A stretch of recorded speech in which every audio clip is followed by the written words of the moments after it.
夺开球选择权。听我口令，预备，3、2、1，开始。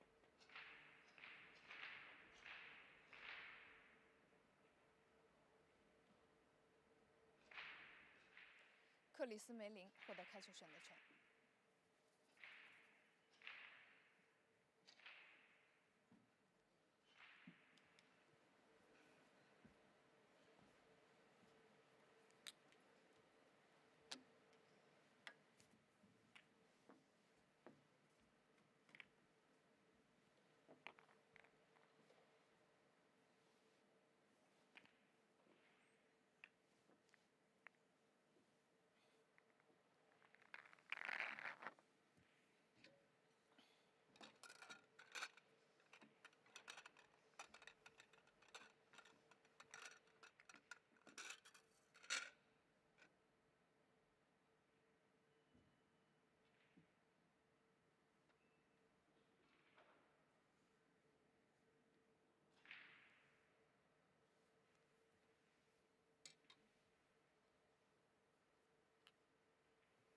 比赛开始，第一局，克里斯梅林开球。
10 seconds. 延时。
规。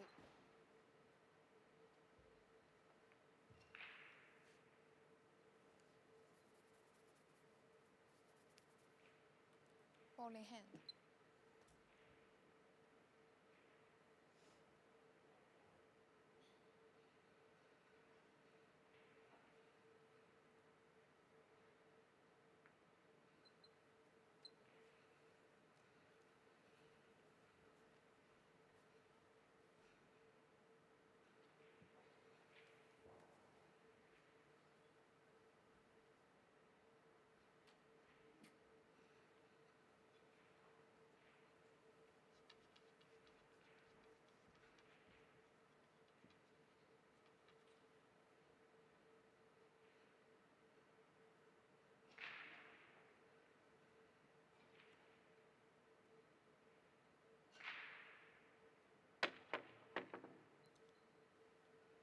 犯规。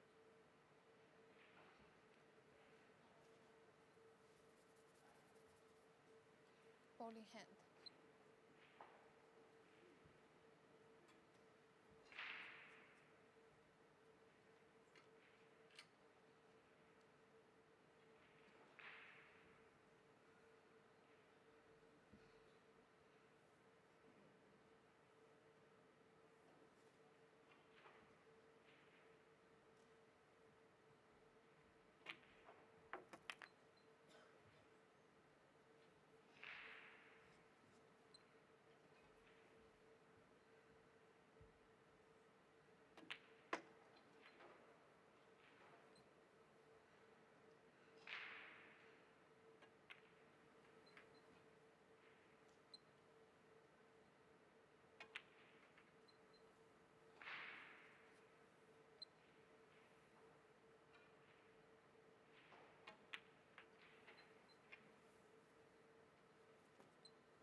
第一局，克里斯没领胜，比分1-0。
第二局，麦哈迈德·陶菲克开球。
10 seconds.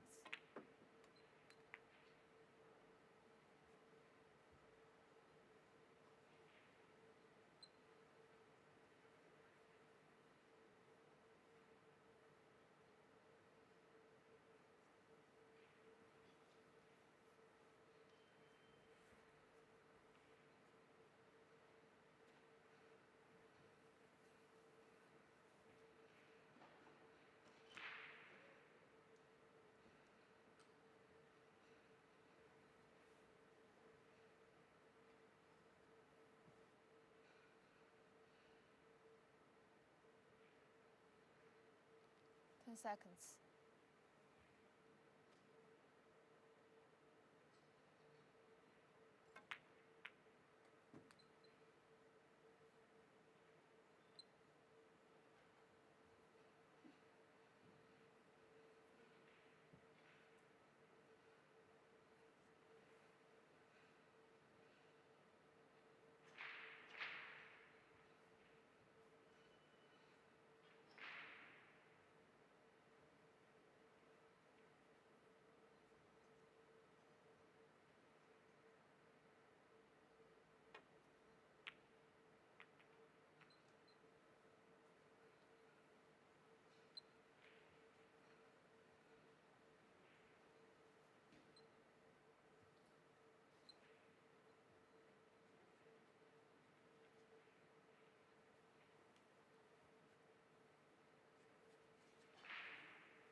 延时。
2局克里斯梅领胜，比分2-0。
第3局克里斯梅林开球。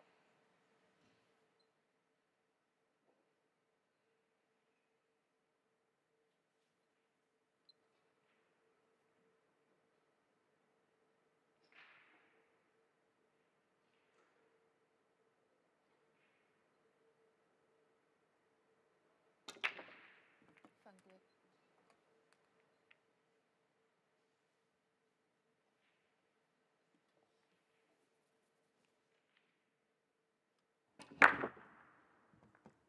Free ball behind the line.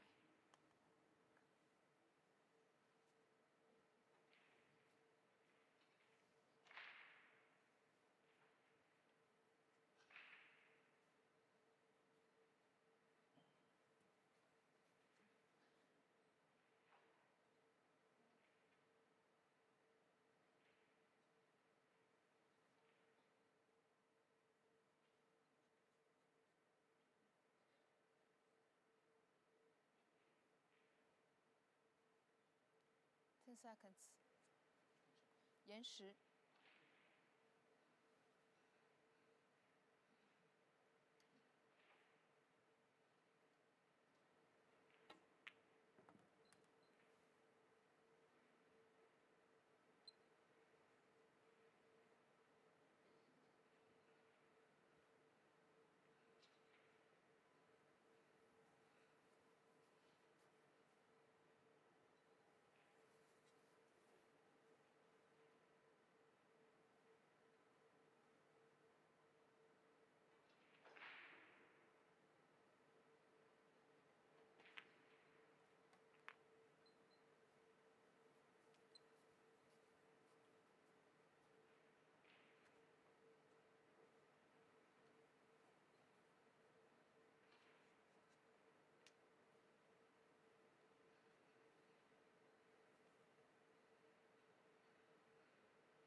Good day, everyone, and welcome to the 14th Joy Cup Grand Masters Finals. We are live from Qinhuangdao, Hebei province here in China.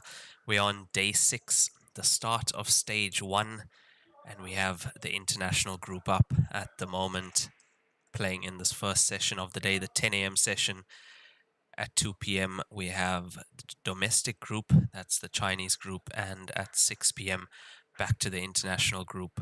128 players down to 32 in the stage. Those 32 will meet the top 32 Chinese players to play off in stage 2, the final stage of this tournament, which will then be a single elimination down to the final. It is still a double elimination now, though, and everyone fresh at the moment. Even if you did take a loss in the qualifying stage, all reset and all to play for. Now on the TV table we have Chris, the Magician Melling. Needs absolutely no introduction, from the UK, and he's up against Ahmed Tawfiq from Brunei. Now Ahmed Tawfiq had one of his best performances in the last 16 at the Hanoi Open in 2023. He's a 9-ball player. And as you know, Chris Melling plays almost every cue sport there is. One of the most talented or naturally gifted cueists that we have seen in our generation is Chris Melling. Now he's currently 2-0 up. This is a race to 13, and it is alternate break format throughout this entire tournament. So that's the only change thus far. Everything else has remained the same. Oh, look at that for a shot off the 7 and into the center pocket. That's exactly the kind of shots you can expect from him. If you have been watching since the beginning of this match, you saw a few similar tries like that, indirectly trying to get his ball into the pockets. That's what he does. Those are the shots that he finds on the table.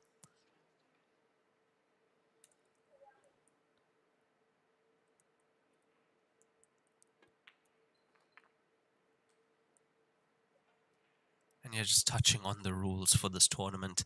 The break rule is still the same. Just 4 balls need to touch a cushion for it to be a legal break. Penalty spot is on the foot spot. That's where the first ball on the rack usually goes.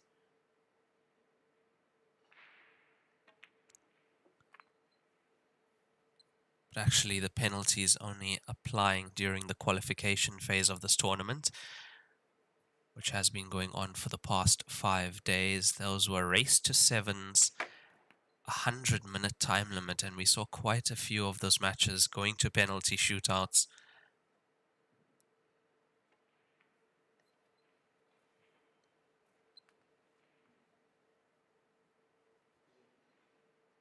All he really needs is to drop this and get the cue ball off the cushion. Yeah, he's hit that with quite some pace. I expected him to hit it slightly more gentle.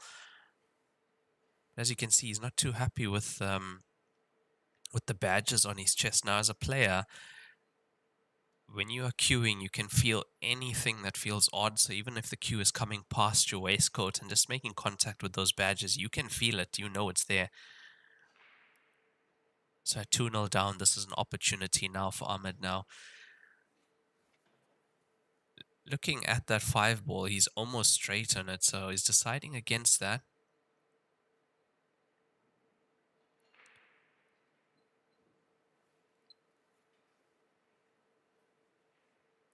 So when he got down to the table and he looked at that 5, I think the shot that went through his mind was the deep screw back into balk.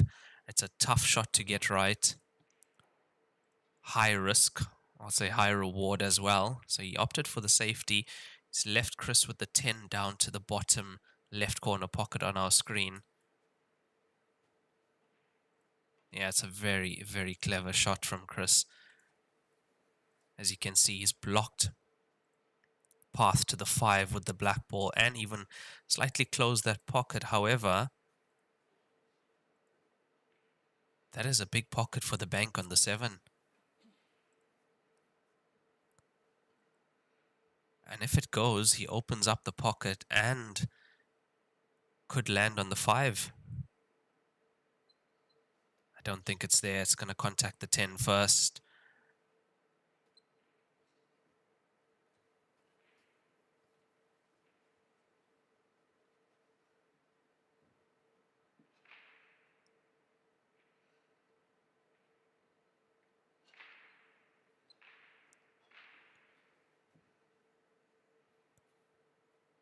Yeah, I'd say that's how you secure a frame.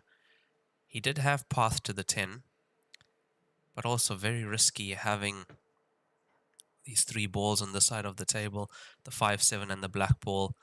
He could have been snookered on that last remaining stripe at the top of the table, which is why he's opted for the safety shot. That's a decent attempt from Ahmed, but it's not gonna be. And that is cue ball in hand for Chris Melling. Only hand.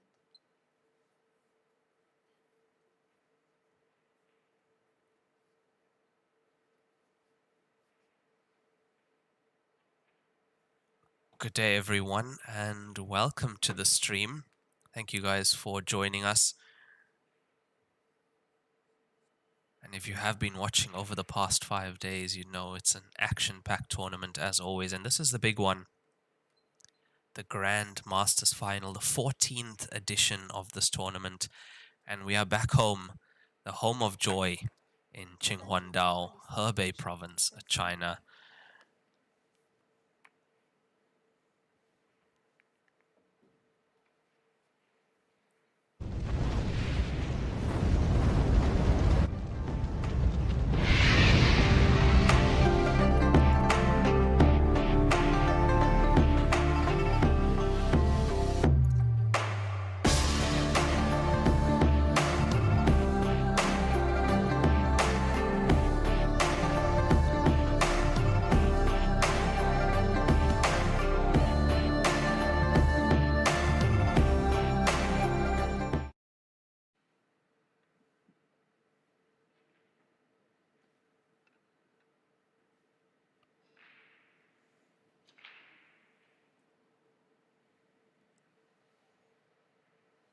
Now that's 3 frames done. Chris Melling 3-0 up at the moment. And he did win the leg, so it is Ahmed Taufik to break in this 4th frame. You would have noticed immediately that it is alternate break format. However, I quite enjoyed the winner break format. There were, it was, I'd say mixed reactions about the winner's break format, but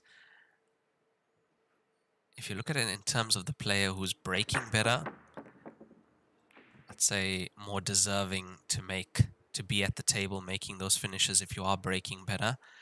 Yes, it's cruel to your opponent sitting in that chair, but then again, there's always the chance to make a comeback. You know, if you are, say, 5-0 down, race to 7, and time can be an issue in the qualifying stages where it is 100 minutes, race to 7, and it is a winner's break format. You know, if you get 1 frame on the board, it's you back at the table. You control the narrative. 10 seconds. And I think when you are down, it gives you the feeling that you have a better chance of making the comeback.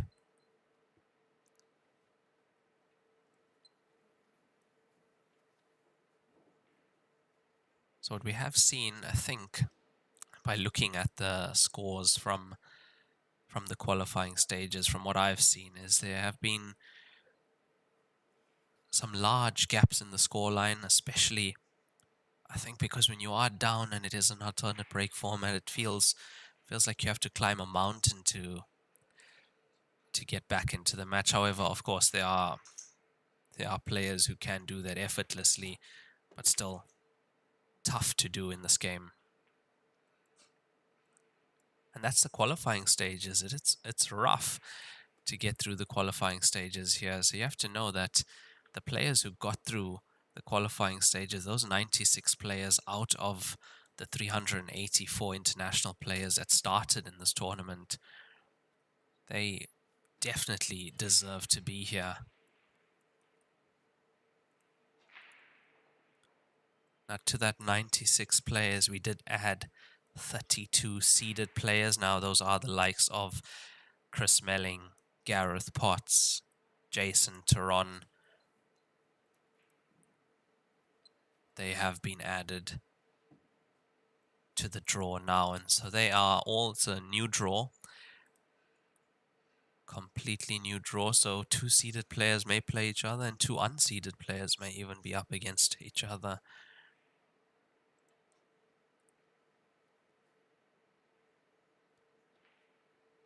Once again, this has been an absolutely top-class event held by Joy. We had the opening ceremony last night. I'm sure you guys would have caught that. We had that on, I believe it was the YouTube stream and WPALive.tv stream. Currently, we are live on the Joy World Heyball Tour Facebook page, World Heyball Tour YouTube page, and WPALive.tv as well.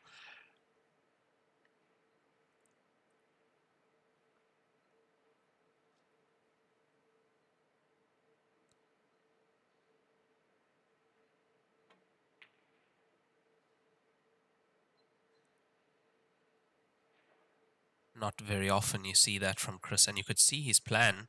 His plan was going to be 11 off the 1 into the center pocket.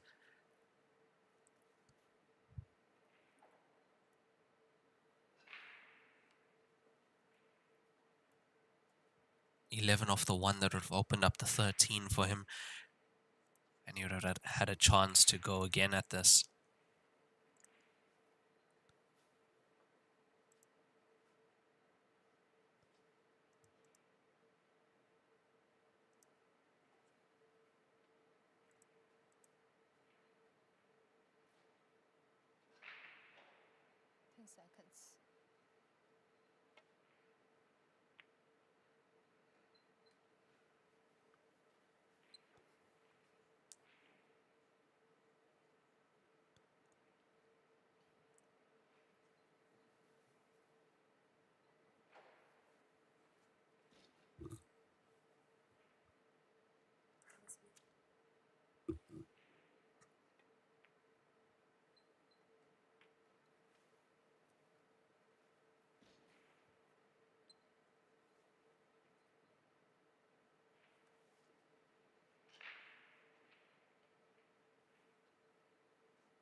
Yeah, and that's nicely done from Ahmed Tawfiq from Brunei to get himself on the scoreboard, looking confident at the end of that frame.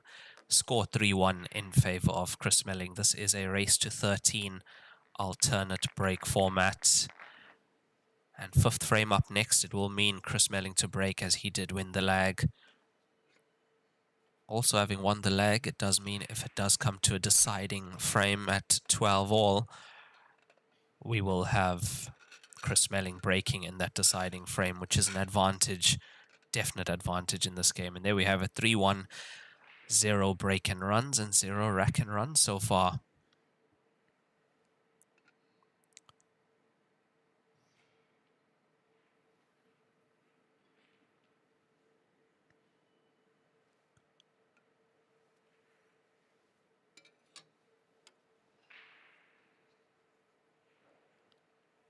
第5局，克里斯梅林开球。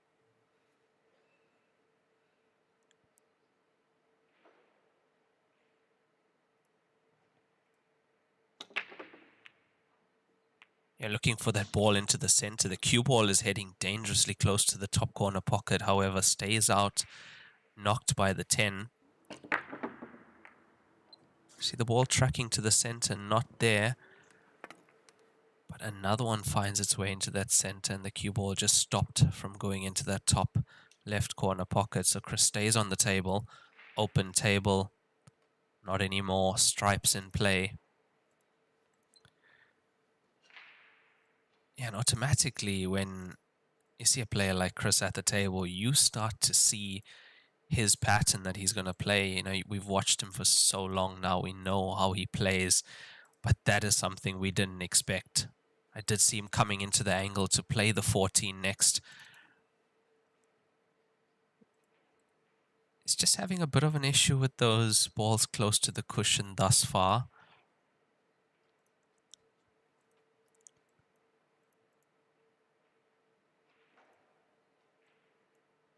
But he did secure stripes, so Ahmed Tawfiq on the solids.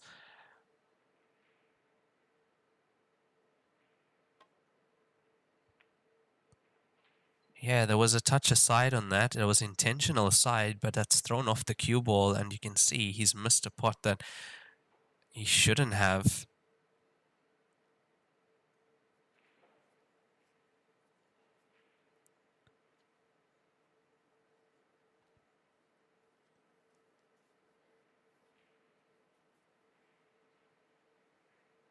Look, it's always going to be tough playing a player like Chris Melling. I mean, everybody here knows what his Q Sport CV looks like. He's not called a magician for nothing.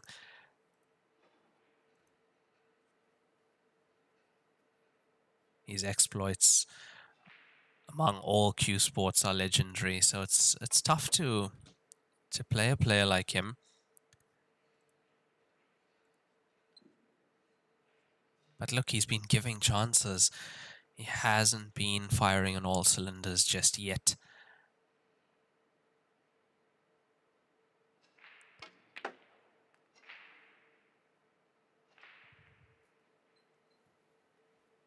Yeah, and that nudge, look at that. Screw back full table length, that nudge.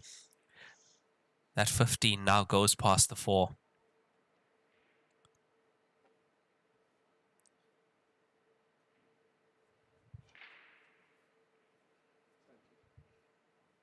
He was having a look to see if that 14 goes into the center pocket as well.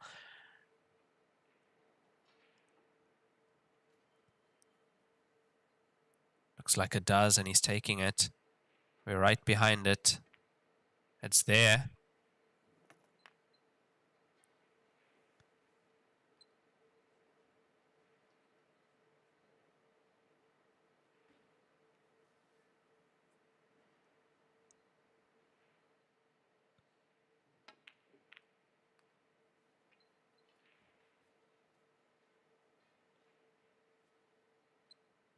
Where is the black ball going to go?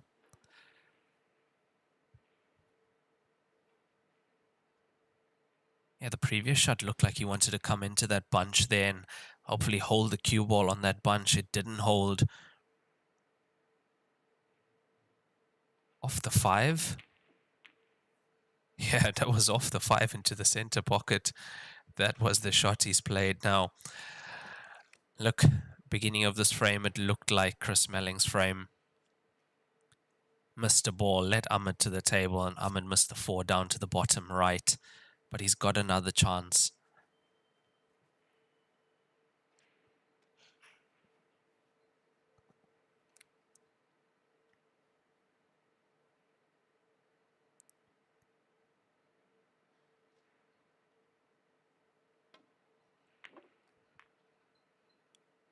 The 4 ball goes, just 5 solids left on the table. Now the question is, would he want to play the black ball where it lies? It's to me, it looks like it's very close to that side cushion, if not frozen. And if it is frozen, it's tough to inject power into that, which means you're going to be rolling that towards the pocket. And you are going against the nap.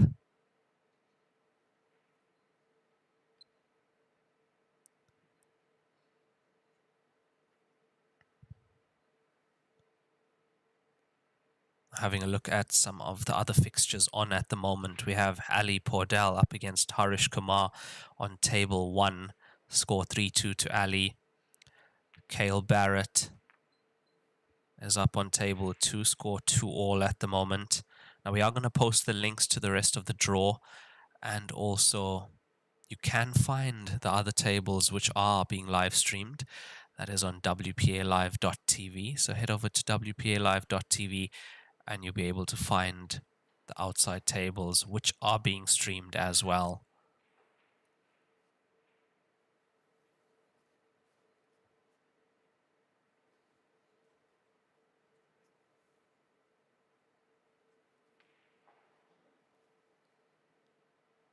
Seconds.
5局，艾哈迈德陶菲克胜，比分2比3。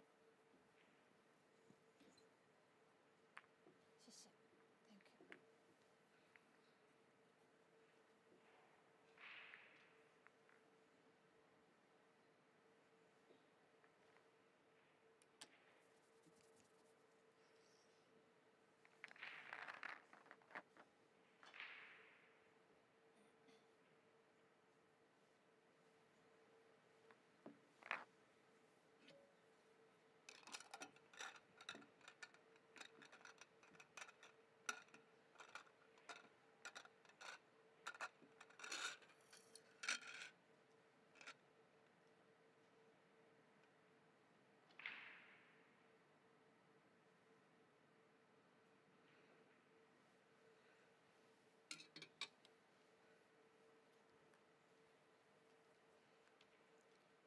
第6局，艾哈迈德陶菲克开球。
第6局，克里斯梅领胜，比分3比3、4比2。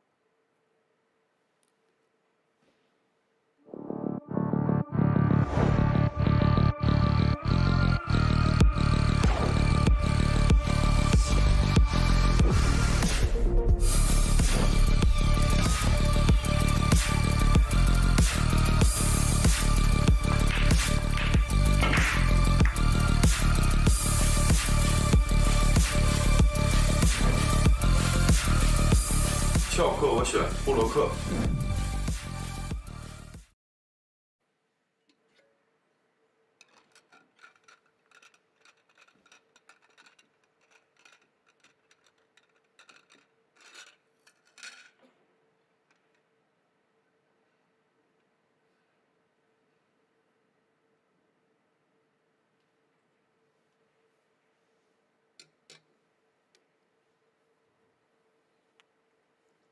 第7局，克里斯梅林开球。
7局，克里斯梅0胜，比分5比2，开球清台。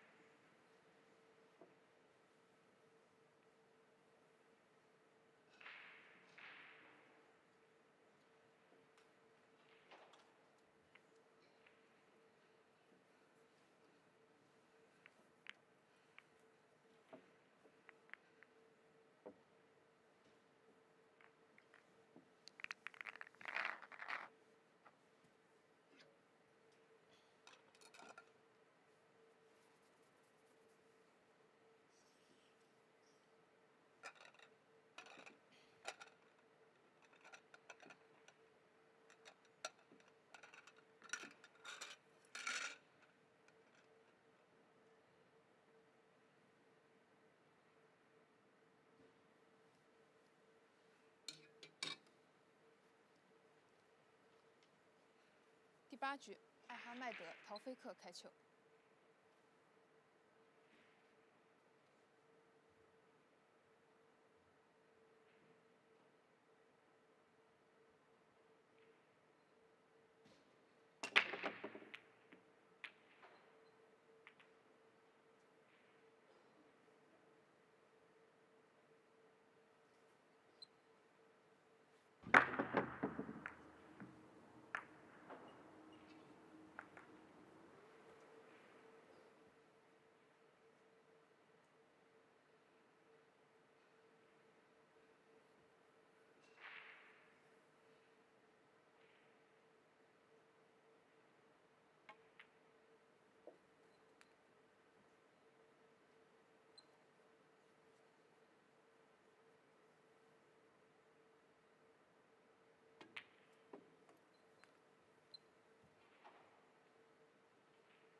10 seconds.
Seconds.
8局，艾哈迈德陶菲克胜，比分3-5。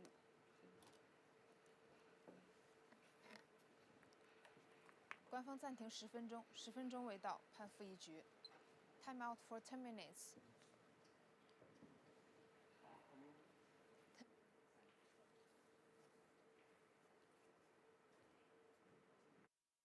乔氏金腿比赛专用，提醒您，精彩比赛马上开始。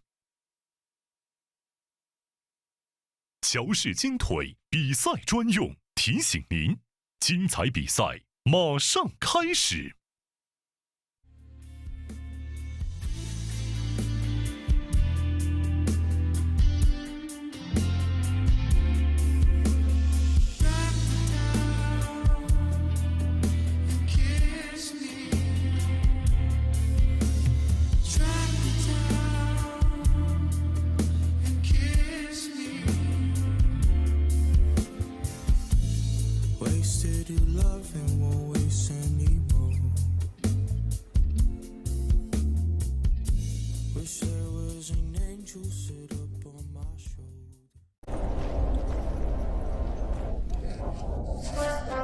俺老孙啥功名不要，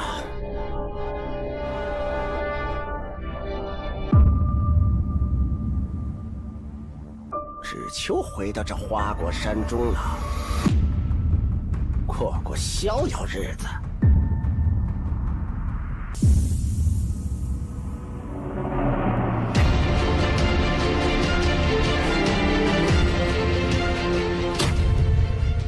天要求干，化一切为可能。超级蓝钻皮头职业版，采用进口头层水牛皮，韧性好，弹性持久，颗颗精选，粒粒碾压，严格质检，世界职业球员必用的皮头，超级蓝钻，祝您夺冠。罂粟胶边具有国内胶边很难做到的特点，罂粟胶边的硬度达到了45度，使反射角高度接近入射角。罂粟整条胶边误差小于20丝，因而各部位酷性一致。欢迎各品牌厂家使用罂粟胶边来提升台球桌的专业性能。好胶边罂粟皂，好胶边罂粟皂。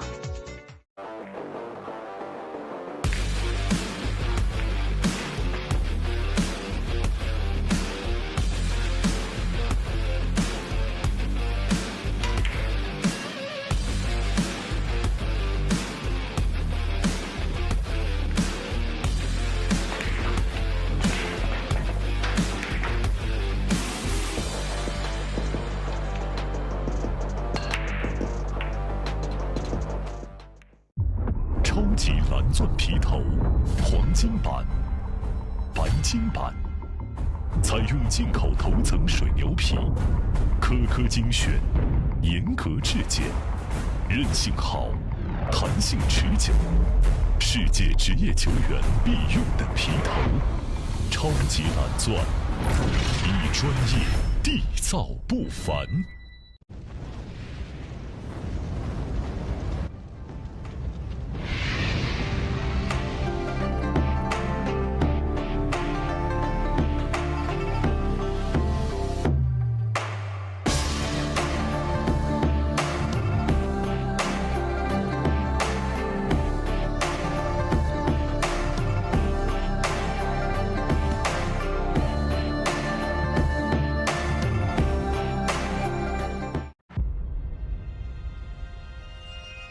一点是聚焦、沉淀；一线是专注、艺术；一面是缜密、智慧。方寸间雕刻，毫厘间镶嵌。成木质之美，雕琢洞天，遇腾龙之势，巧思匠心，以点线面，以小线大，步步为营，丝丝入扣，毫厘间不失方寸，握度间尽长天地。龙跃而起，潮流之势，包罗万象。读蜘蛛，匠心之作。今天给大家推荐一款非常好的台泥 H153，是我自己用了1年多的台泥，汗毛量80%，手感特别细腻，走位很平稳。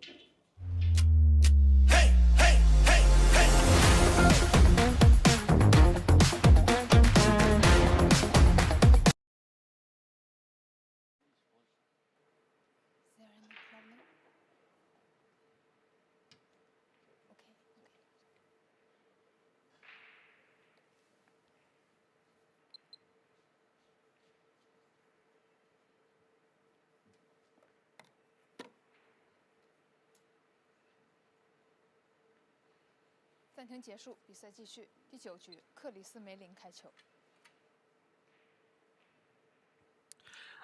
And we are back after the 8-frame player break. Chris Melling currently leading 5 frames to 3. But that scoreline not telling the full story of this match. We've seen him having quite a few chances. It looked like it was going to be one-way traffic for Chris, but a few uncharacteristic misses.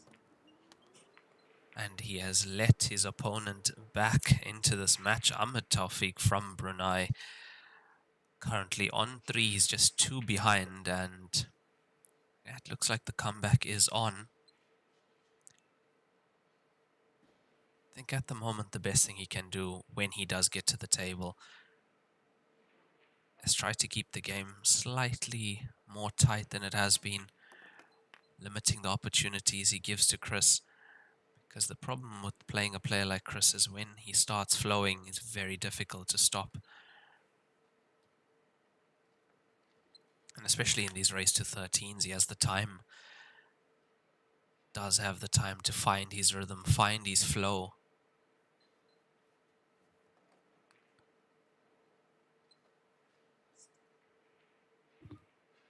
And then what you notice is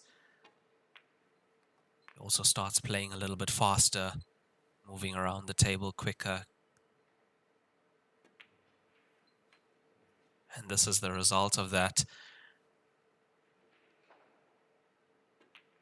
I'd say one of the quickest clearances we've seen thus far on the TV table as Chris Melling takes his 6th point. He's now 6-3 up in this race to 13 against Ahmed Tawfiq from Brunei.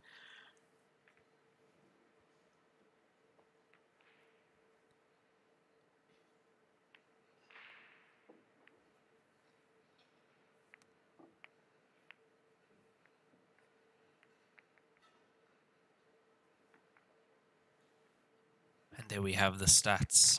6-3, 2 break and runs, 1 rack and run for Chris Melling. And you are currently watching the Lieberwin Cloth and Joy Cup 14th Heyball Grandmasters Finals live from Qinhuangdao, Hebei province here in China. Outside temperature currently around 6 degrees Celsius, so yeah. It is quite cool outside, but things heating up in this venue. As we are now in stage 1, it is double elimination, but all these players trying to get into stage 2, the final stage, where the top 32 international players meet the top 32 Chinese players.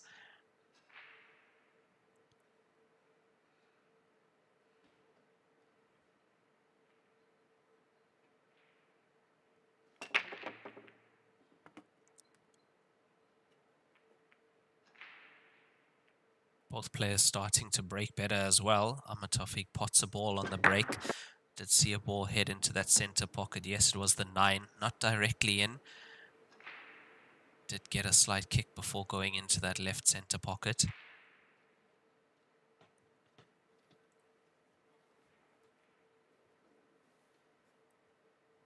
Now this is the first match in the main arena. So we have a qualifying arena. That's where the qualifiers were held.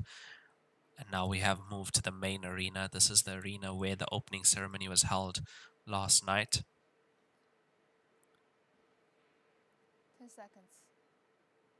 So this is the first match on this TV table, brand new cloth as well.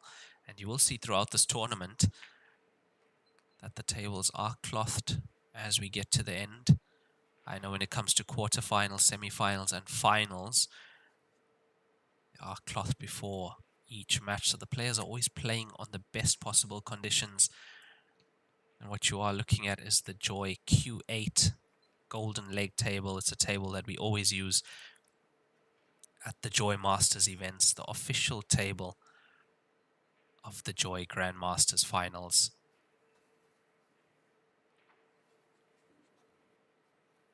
What separates this table from some of the other tables is the patented steel block cushion technology that they are using here. It's the reason why the cushions play as consistent as they do. And getting those balls down the rail, the pocket tends to take a bit better if you are aiming right. It doesn't get kicked out, it gets swallowed into that pocket as there is no give because it's steel bolted onto slate.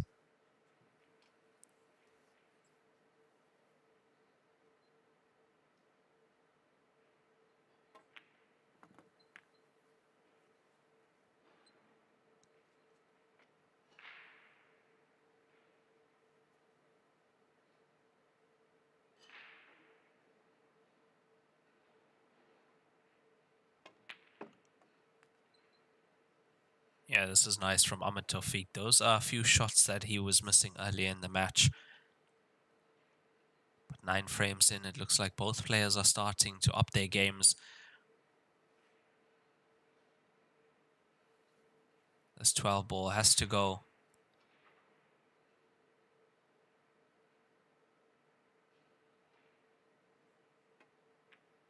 It's close, it's there. And the black ball goes to the center pocket. What a clearance this has been from Ahmed Tawfiq. And he counters with a break and run of his own to get his 4th point on the board. After 10 frames played, the score is 6-4 in favor of Chris Melling.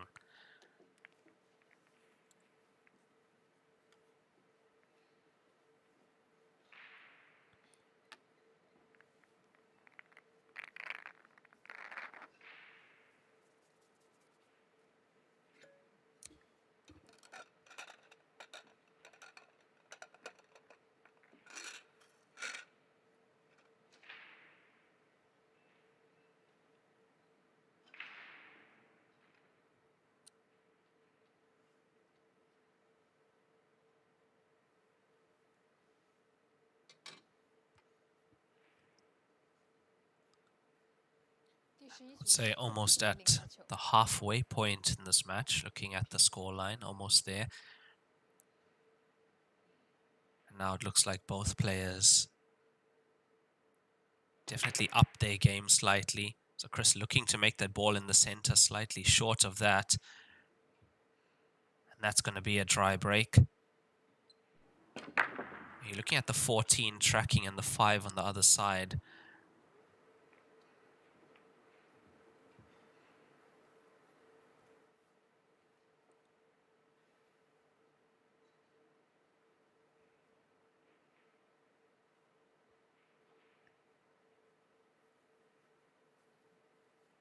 Making a clearance here or getting this point on the board is exactly what Ahmed Tawfiq needs, being behind. 6-3 down, he makes a break and run to make it 6-4. If he can make a counter clearance now, get 6-5, then he's breaking in the next frame. You'd have heard the referee call 10 seconds. And he's taken his extension, so players have 45 seconds per shot. And they get 1 extension of 30 seconds per frame.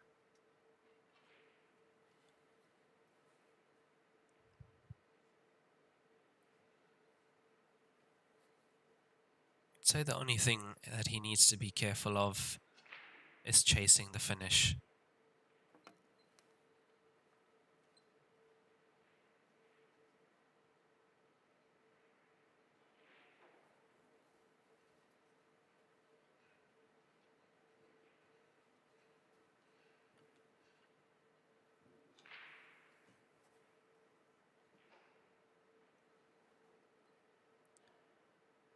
Playing the 1 into the top left corner pocket on our screen.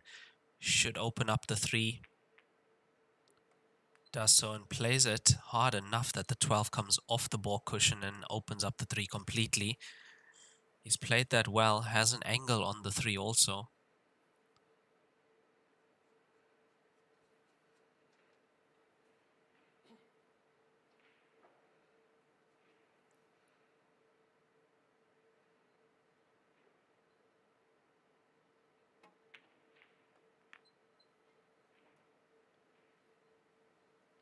Could have been slightly better, bit of an unfortunate kiss on the 14, keeping that cue ball in the balk area.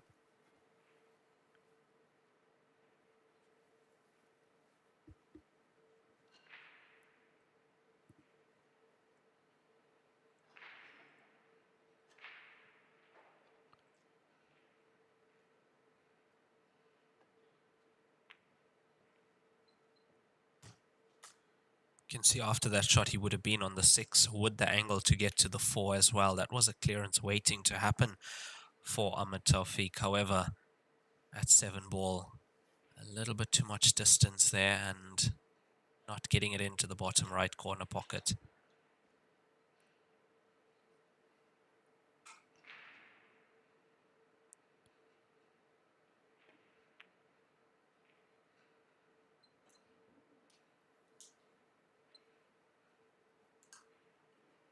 Not the desired result for Chris on that occasion, either in the pocket or at least blocking the 7's path.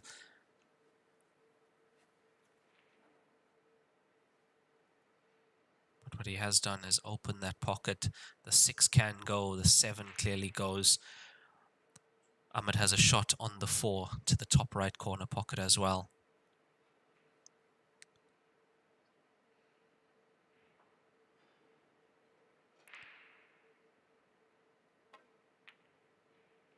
Yeah, it was a little bit of pressure on that one.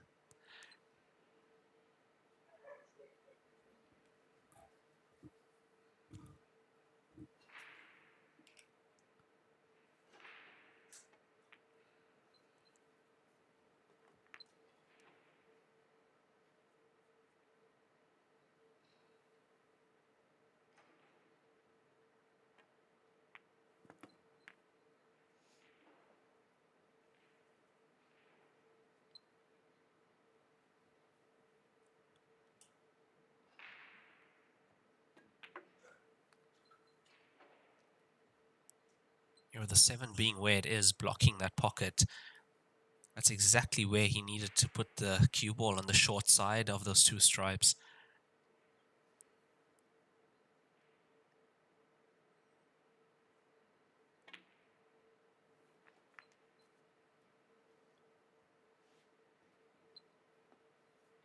He's not having fun out there yet, is Chris. You can see he's struggling slightly, a few missed pots. The cue ball is not on a string yet. The thing about a player of his caliber is even when he's not playing at 100%, he's still so dangerous. He's still so good. Still so tough to beat.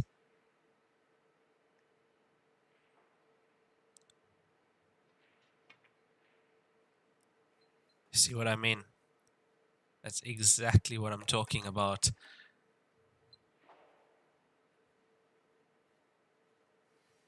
Does he have sight of the 13? The body language says no.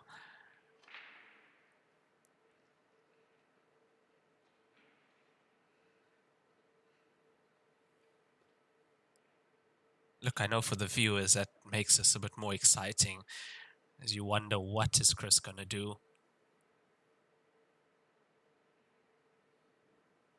One of the most creative players in situations like this. That's a slight swerve around there. Actually a little bit too much.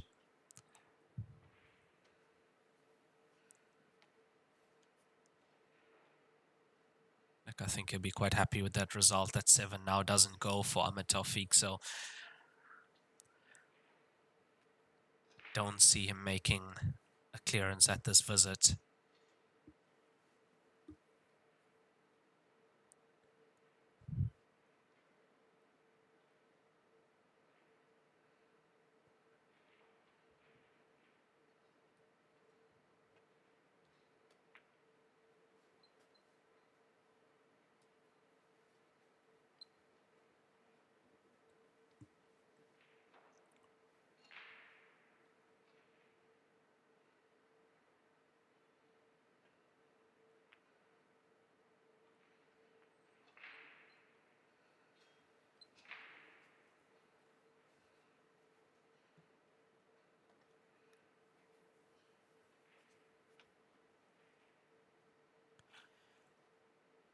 Ahmed had a look at whether the 7 passes. Now, cushion first. I think the 7 could go past that 13. But that would mean that he'll have to go 6 and then 7. Didn't want to risk that, rather plays the safety, containing safety.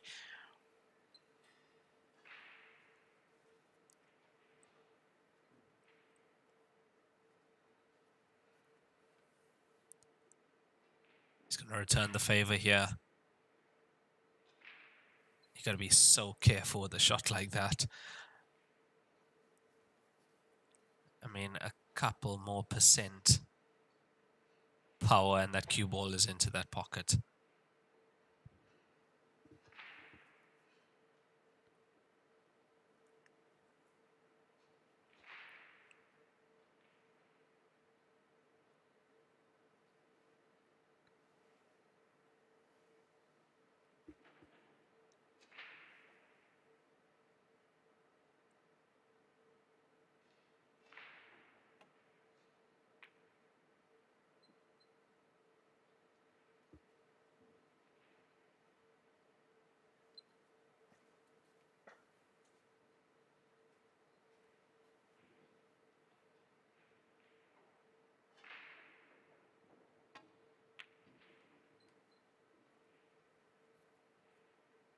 That's the thing, you can't afford to give a player like Chris Melling a chance at the table.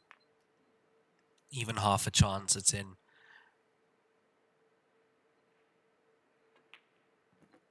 And that black ball to make it 7-4. Chris Melling leads 7-4 over Ahmed Tawfiq from Brunei. This is a race to 13, so Chris Melling halfway there at the moment.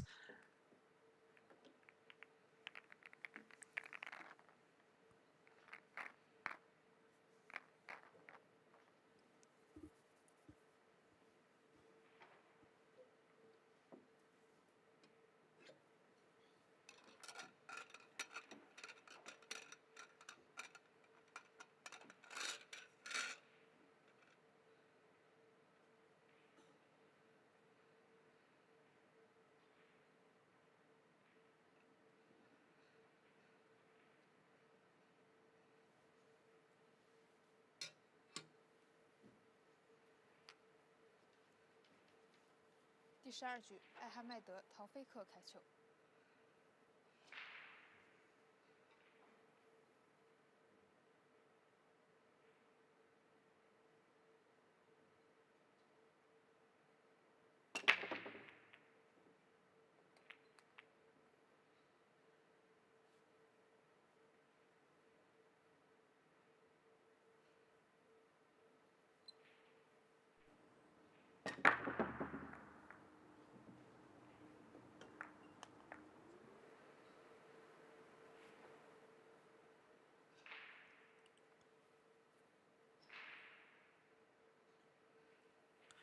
Made that 2-ball into the bottom right corner pocket on our screen. So open table for Ahmed Tawfiq, currently 7-4 down, race to 13. It is alternate break format here in this tournament. One of the main changes from the previous Joy Masters event.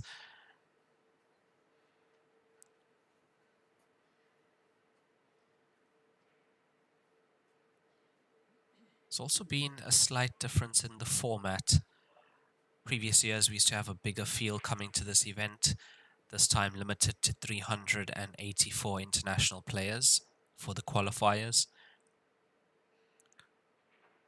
Over the first 5 days, that was taken down to 96 players, and then we added the 32 seeded international players, the likes of Chris Melling, Gareth Potts, Jason Taron from South Africa, newly signed Joy player Ethan Chetty from South Africa as well.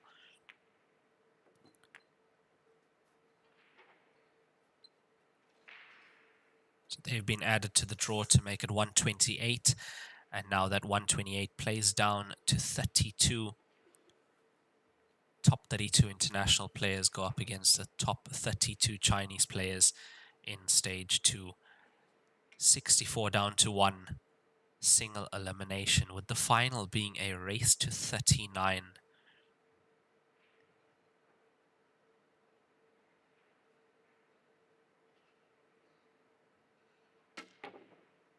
That's a miscue from Ahmed Tawfiq. Now made contact with the ball, so it's going to be a legal shot, but doesn't help your confidence at the table when something like that happens.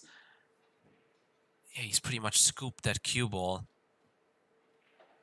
It was a good chance for him to make another break and run and try and catch up with Chris Melling.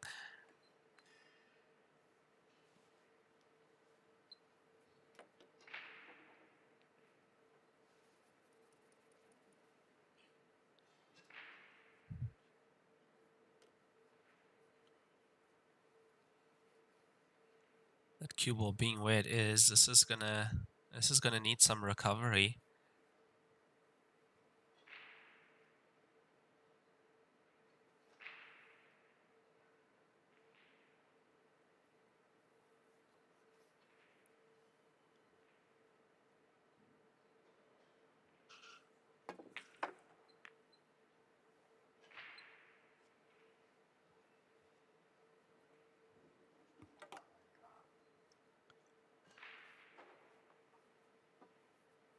Yeah, and alluding to the format change in this tournament, we used to have 2 rounds of seeded players added. Stage 1, we'd have the stage 1 seeded, and then we'd also have the stage 2 seeded players coming in. So we used to call them seeds and super seeded players as well. So that's changed. International seeds are now grouped in, and they do all come in at stage 1.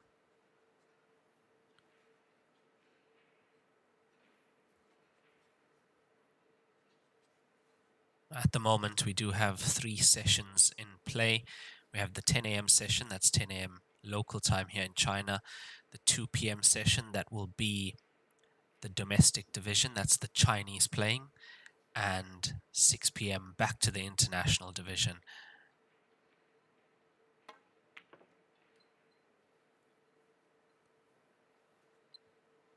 Match format remains the same though. Race to 13. Alternate break format, no time limit. We did have the time limit in the qualifying stage. It was a race to 7, 100-minute time limit, where we did see quite a few matches going down to penalty shootout.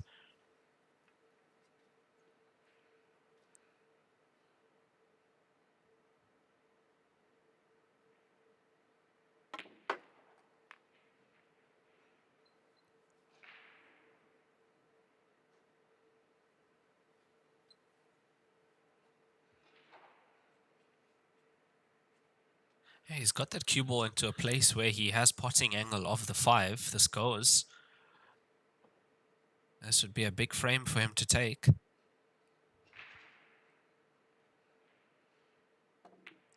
It's there. Good pot from Ahmed Tawfiq down to the bottom right corner pocket.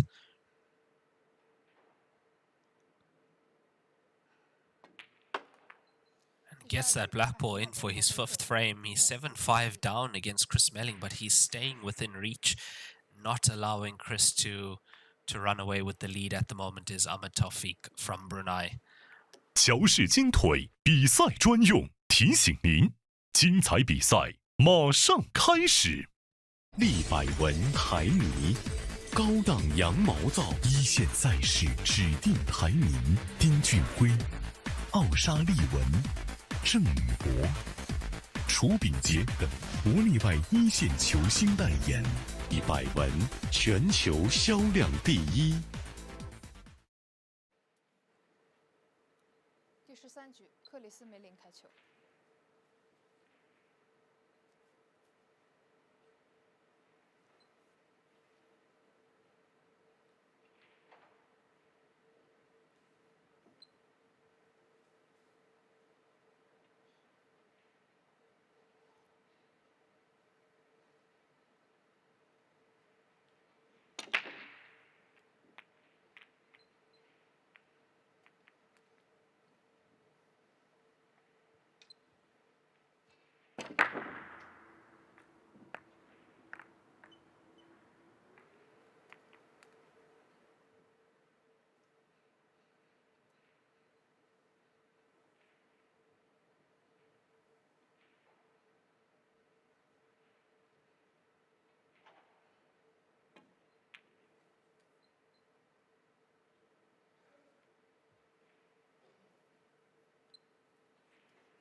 Yeah, look, I think Chris has to try and find another gear here, because he's just not able to get away from his opponent. And as you can see, that cue ball is, you see, he's not happy with that.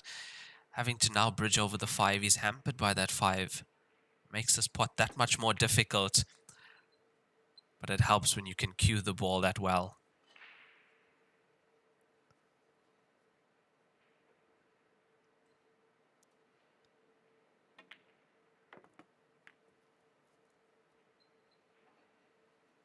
Yeah, what a clearance this has been. This has not been an easy one for Chris.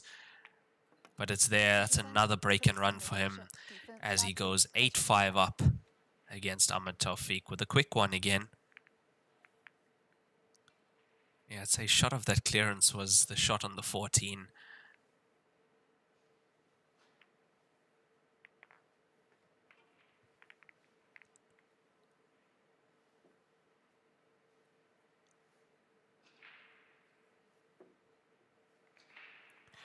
And there we have the stats for Chris. He's got 3 break and runs, 1 break and run for Ahmed Tawfiq, and 1 rack and run as well for Chris Melling, and that puts him 8-5 up in this race to 13. Now I'd say for Ahmed to stay in this match, stay in contention, he needs to reply now. Can't afford to let Chris win the next frame, go 9-5 with his break. And that's looking like 10-5 very quickly. So this is a very big frame now in this match.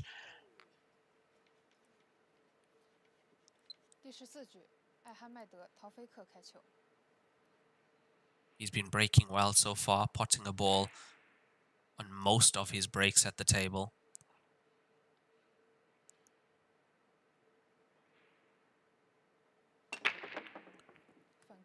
This time it's the cue ball in, and you can see how fast Chris is out of his seat.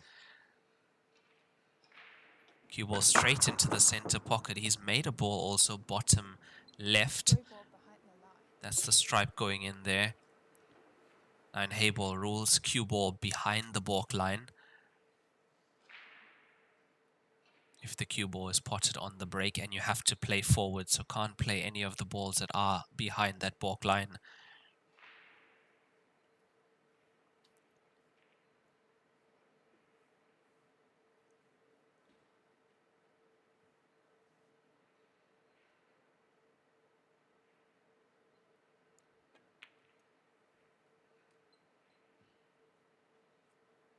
Takes a 3 as his opening shot lands nicely on the 6.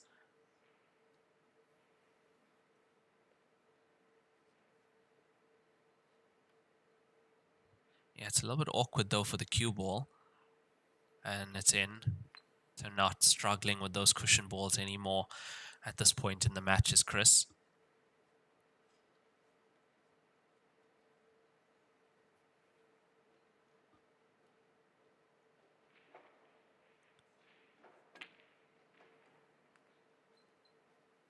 Yeah, look at that pot to the top left.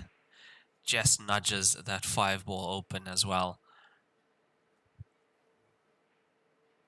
Now it's about the 7 that's at the top of the table though. And there it is, contact made.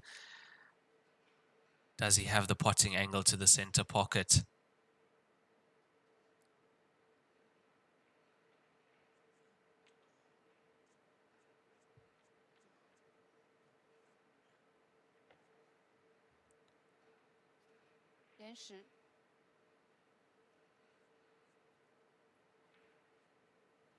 Yeah, he's been a bit unlucky with that that kiss on the 7.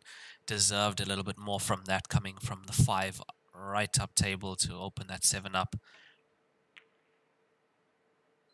And unfortunately, the 2 not there, so it's not going to be a rack and run for Chris off Ahmed Tawfiq's break.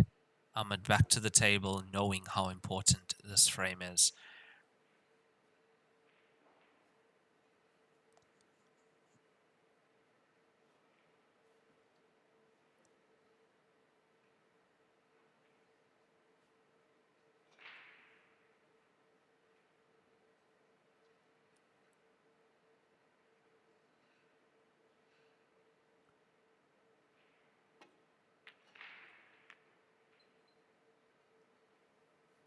control that well. It means he's going to be on the 15. That's just below the 7 as well.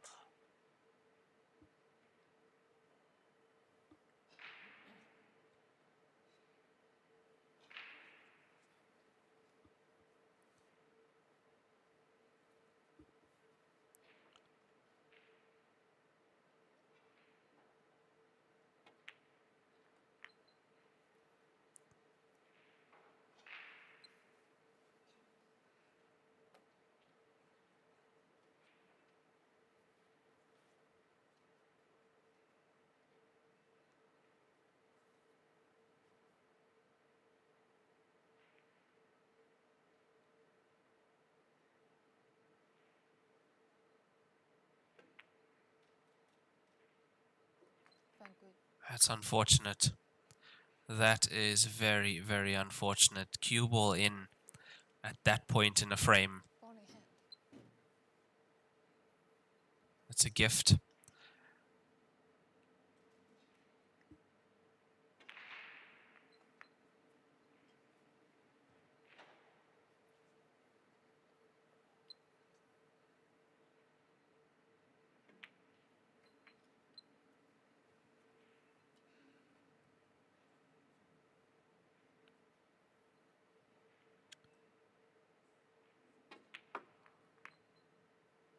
Chris making light work the rest of this frame.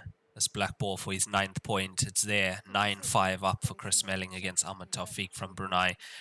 That was a very, very big frame in this match.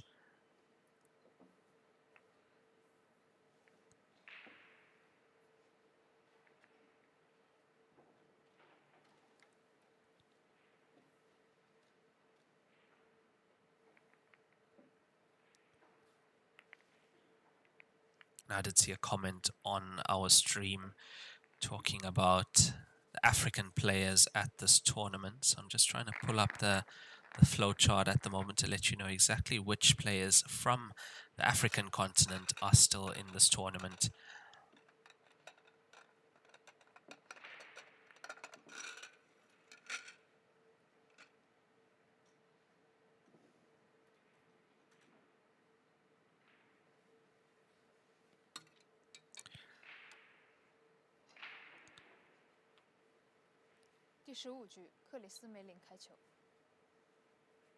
Yeah, looking at the list, let's go down the list now. Let's see which African players are in the tournament. So Caesar Chandiga is in Group 1. Caesar Chandiga from Uganda comes in as a Joy seeded player. So he'll be playing his first match later today. That'll be at 6 p.m. local time here in China. We are 6 hours ahead Central African time. We got Kyle Akalu as well from South Africa, also in action later on. Marina Jacobs also made it through the qualifiers. I'll add that Kyle Akalu also made it through the qualifiers. Going through the list at the moment. Ethan Chetty from South Africa comes in as a seeded player, newly signed Joy player Ethan Chetty. He's in action at the moment. Richard Halliday as well, coming through the qualifying rounds. That's the brothers Richard Halliday and Vincent Halliday, still in the tournament from South Africa.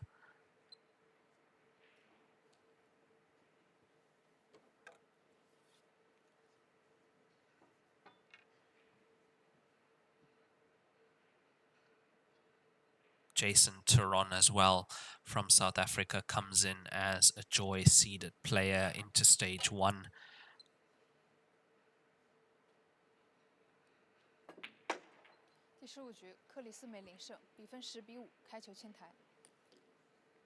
Yeah, and just like that, while reading the list of players, that's Chris Melling securing his 10th point, and that's what I meant by how big that previous frame was. He knows it, his opponent knows it as well. I think he already feels that he's done the job. 采用进口头层水牛皮，韧性好，弹性持久，颗颗精选，粒粒碾压，严格质检，世界职业球员必用的皮头，超级蓝钻，祝您夺冠。 And David Mbuti still in the tournament as well, coming through the qualifying stages. So those are the players representing the African continent still in now. What we are going to do, if you have a look at the WHT page, World Heyball Tour page, you would see that we would have posted the links and the draws, but I will try and put it in the description of the streams as well, at least for the upcoming streams, definitely, so you guys can have a look at the live scores as well. Now, as you know, with these Joy tournaments, we do have the other tables being streamed. Those streams are on wpalive.tv, so quite easy to access. If you head over to wpalive.tv, you'll see the Masters event, and you'll be able to see the other tables being streamed as well.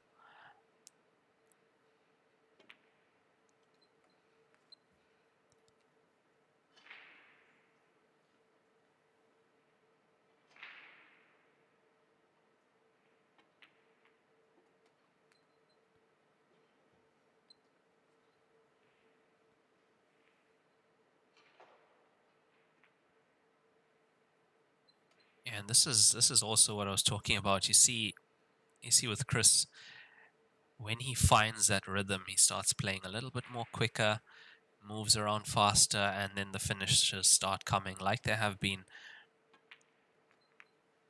I mean, feels like just 5 minutes ago he was just 7-5 up against Ahmed Tawfiq, where Ahmed had a chance. Unfortunately, he's going to have to leave this 3-ball long.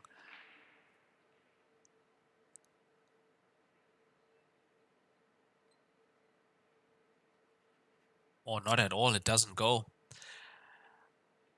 It doesn't, there you can see, so he's jumping this. A little bit of a miscalculation there from Chris. Oh my word. That is absolutely ridiculous. Yeah, I think this is why they put Chris Melling on the TV table.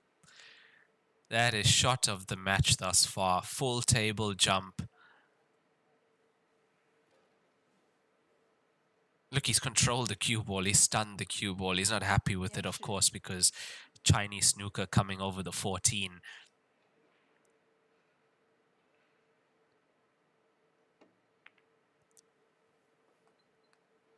And he snookered on the black ball once again.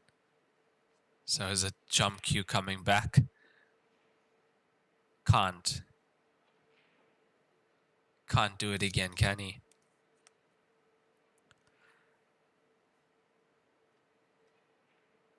Yeah, the butt comes off the jump cue as well. That's the extension. So now you can get up higher faster. Oh my word. It's not there. That would have been an unbelievable end to that clearance.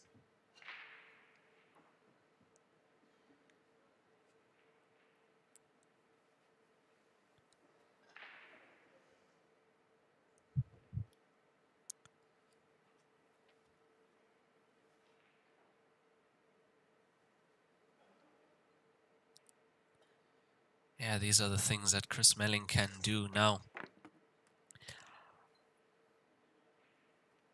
We were talking about the alternate break format. Now you are 10-5 down. Alternate break, it means that your opponent is definitely coming to the table to break. So it does make it that much harder to get back into the match, especially with the way Chris has been breaking and running recently.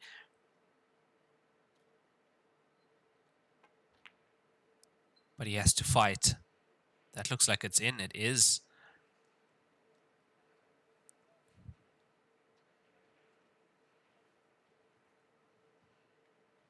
And after the qualifying stages in this tournament, there is no time limit. So the matches go right to 13.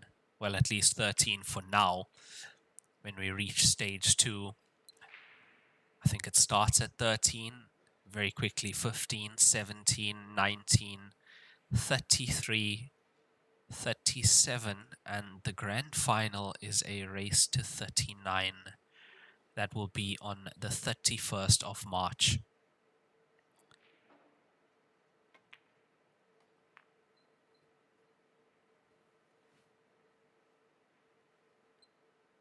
Yeah, used a bit of a touch of inside English. Tried to check the cue ball into the black ball there to just open up the 10. But that black ball not potable into the bottom right corner pocket on our screen, which means it is an advantage for Ahmed Tawfiq having more balls on the table. You don't want to force this.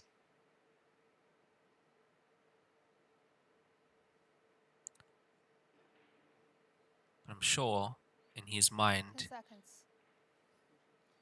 he's also contemplating the fact that he's playing the magician.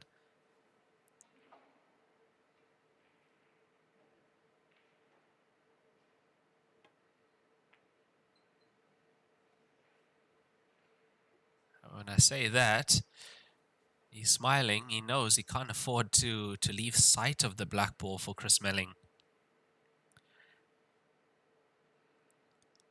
He's managed to get the 10 out into open play, so the stripes are good for Ahmed Tawfiq.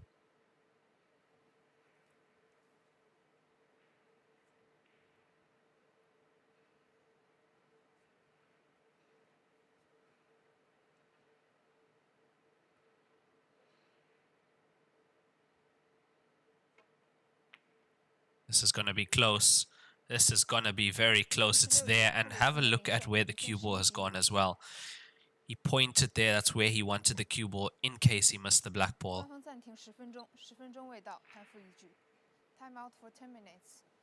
And that is the 11th point for Chris Melling. It brings us to 16 frames played. A 10-minute timeout will follow. Thank you guys for viewing. We'll be back in about 10 minutes.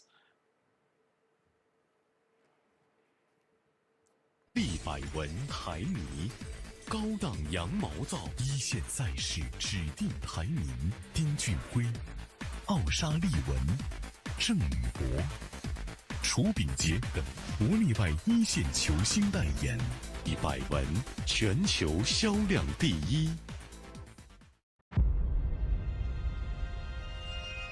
一点是聚焦、沉淀。 一线是专注、艺术；一面是缜密、智慧。方寸间雕刻，毫厘间镶嵌。成木质之美，雕琢洞天；遇腾龙之势，巧思匠心。以点线面。 以小现大，步步为营，丝丝入扣，毫厘间不失方寸，握度间尽长天地。龙晕而起，潮流之势，包罗万象。独蜘蛛，匠心之作。我是代言人赵卫国。 星星暴走，年轻自由。我是代言人雨龙海，星星暴走，年轻自由。我是代言人楚秉杰，星星暴走，年轻自由。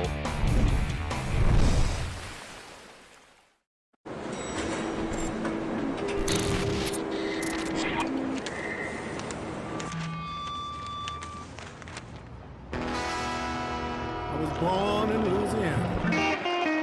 My mama told my papa our little boy has got the blues.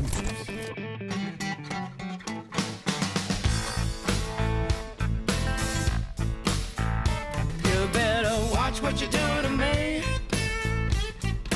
Watch what you do to me.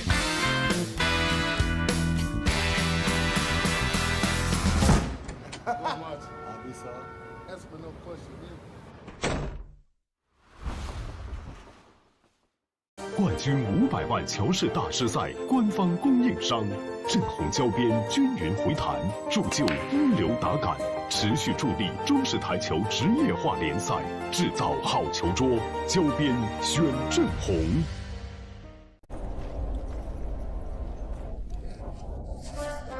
俺老孙啥功名不要。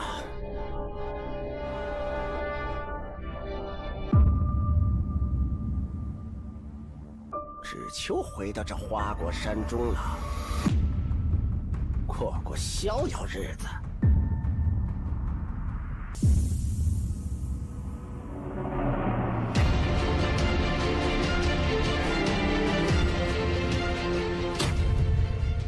天要球杆，化一切为可能。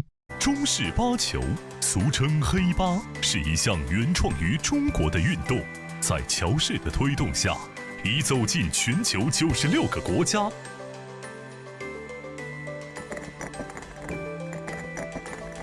乔氏中式八球，风靡全球的中国运动。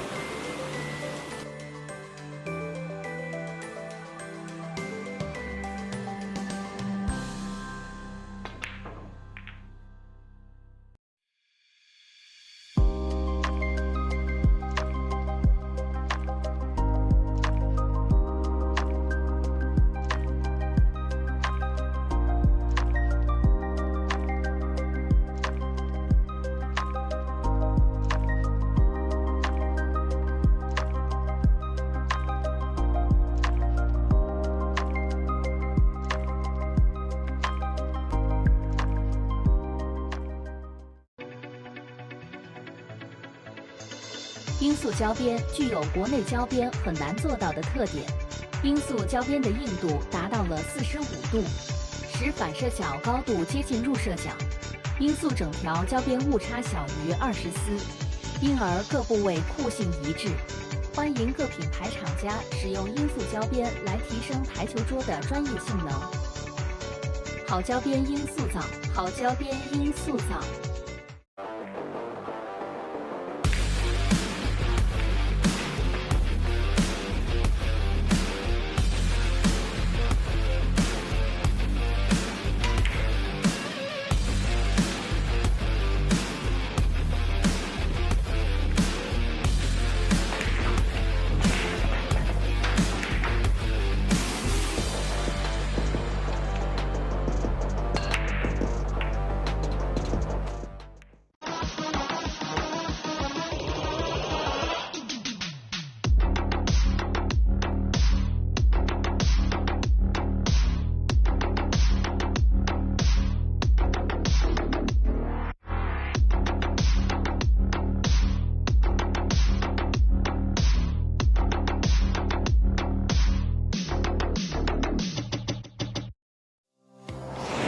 老鹰胶边，乔氏官方合作伙伴，冠军品质，成就梦想。全球每100张高端台球桌就有1张搭配老鹰胶条，通过高分子纳米。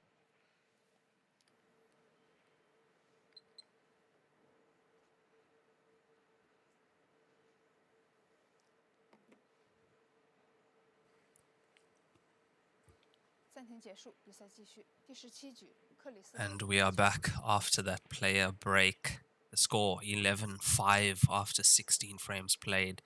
And that is in favor of Chris, the Magician Melling from the UK. He's up against Ahmed Tawfiq from Brunei. It was quite a nervy start from both players. It took Chris quite a while as well to find some rhythm, find his form in this match thus far, but I mean, once he did, he's just pulled away from 7-5 now to 11-5.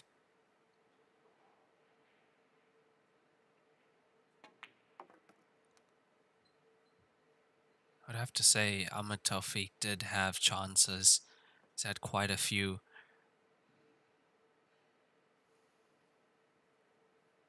But it's tough out there, it really is.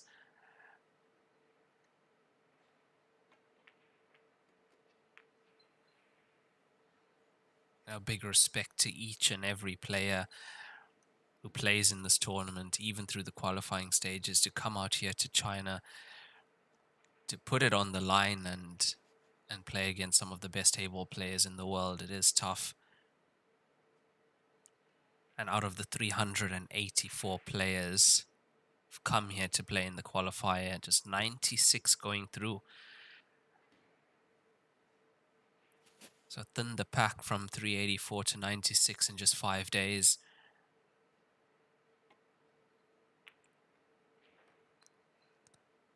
That's a good pot. Deserves to be... Yeah, he deserves to be on a ball after that.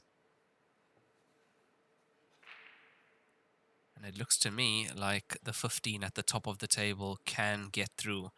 Might have to go cushion first and just get a kiss off the 6 to get in.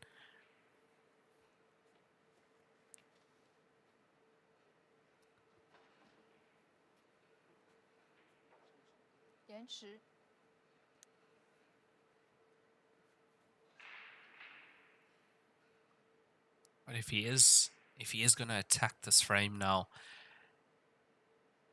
he's got to be 100% sure. And yeah, stretching over there. I think he did have to put the extension on the cue as well. Unforced error from Ahmed Tawfiq, as we see that again. Yeah, what I've noticed is also he's a player who uses quite a bit of sides on the cue ball, and just those few flicks of side has been costing him a few pots.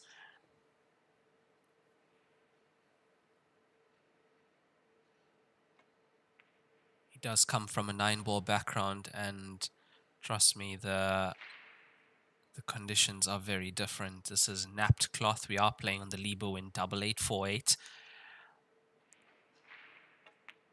That has taken its place as the premium cloth to use in this game around the world. As you've seen now, I think over the last 2 years, with every single Heyball, major Heyball event, we have been using the Liebowin 8848. So it is a napped cloth, so when you do put these traces of side on the cue ball is always moving.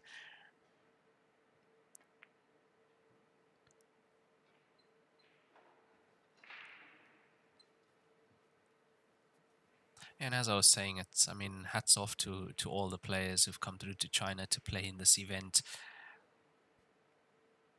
And I know sometimes on the stream, some of the viewers are quite critical about the players' performances, but it's tough. It really is. If you haven't played in many big events, to come here and to perform at your best.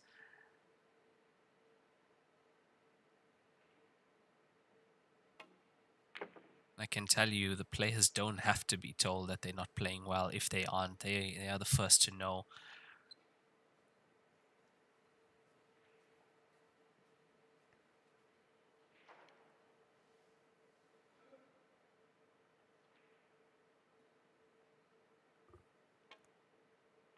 He's going to play the 4 onto the 7. And just nudge the 8 out of the way, means he is on this 4 as well.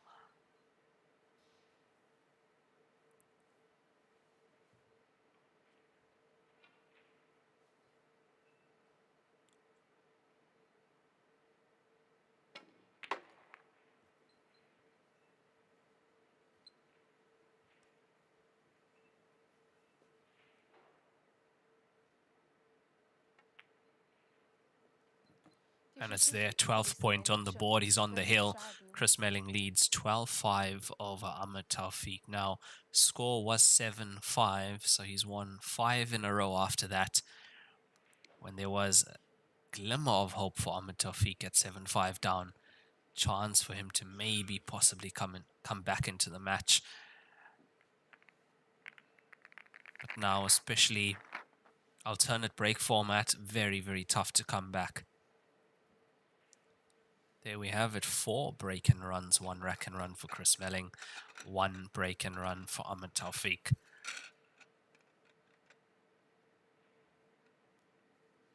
"17 frames played will be the 18th frame, which means Ahmed Tawfiq to break.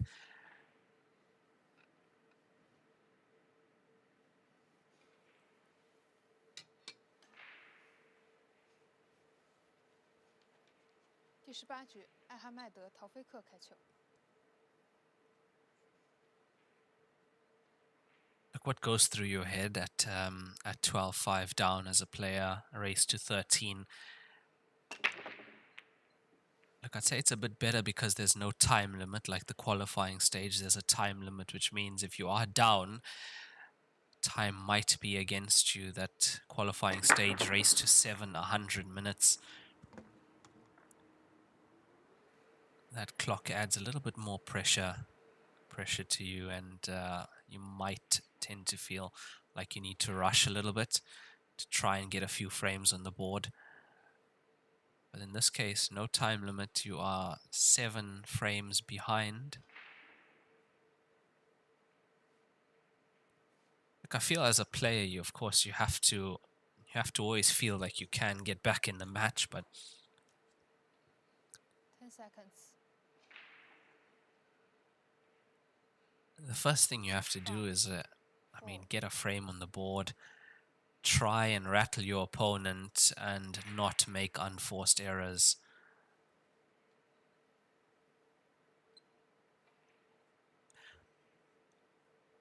The stage of the tournament is double elimination, so players who do take a loss go to the 1-loss bracket.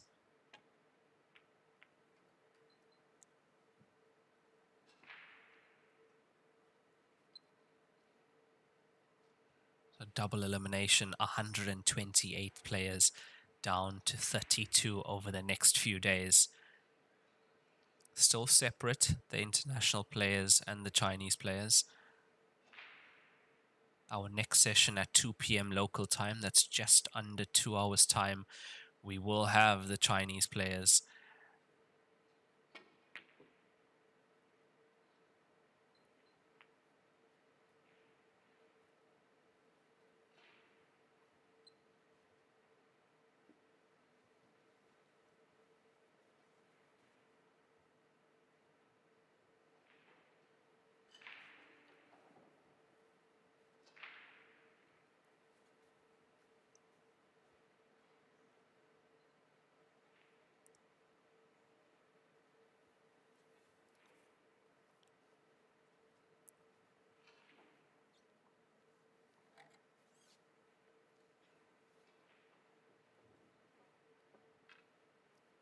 Now, I felt that with the winner's break format, 12-5 down, I think you as a player feel like you can still get back in the match, because you can keep your opponent in the chair.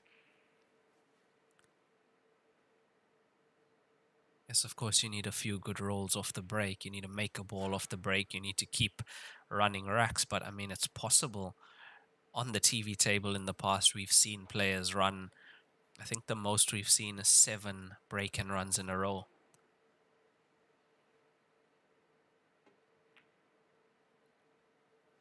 It's close. It's there. 2 ball goes in.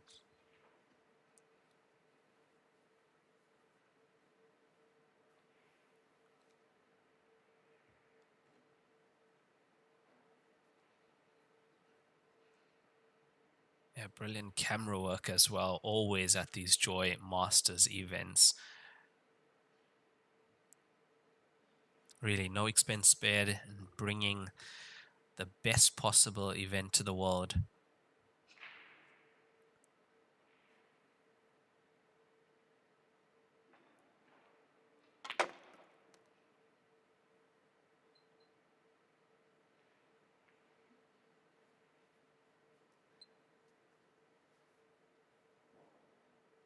A little bit unfortunate there, tried to swing the cue ball around, try and disturb 5 and 7 at least.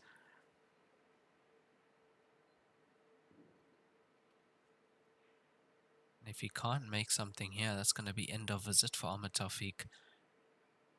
The 6 is heading across off the black ball. It was tracking towards that center pocket.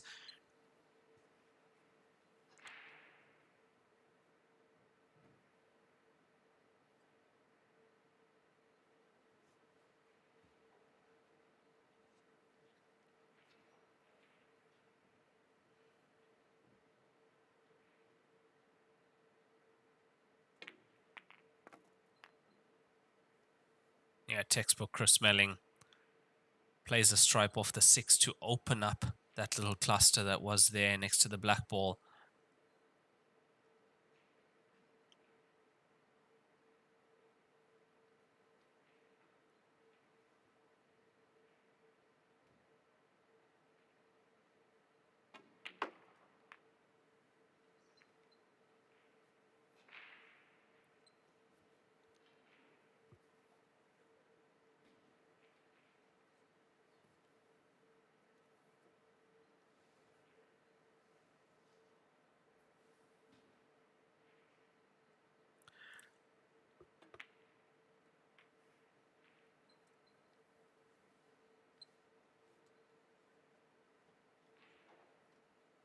Yeah, I thought he'd be coming just above the 10, in between 5 and 10.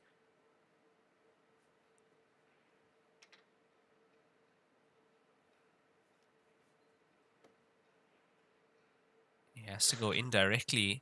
This 10 heading towards the center pocket. Look at how close that was.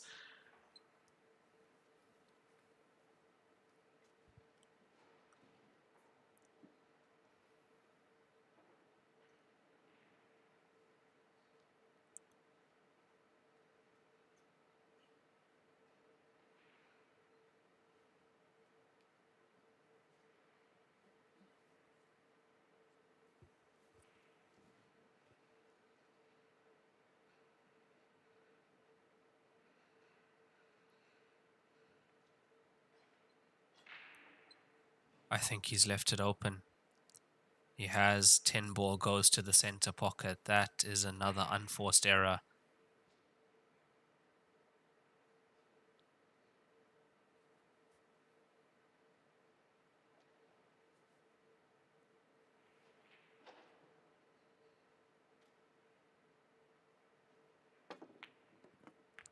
The 10's there. How's the position on the 14?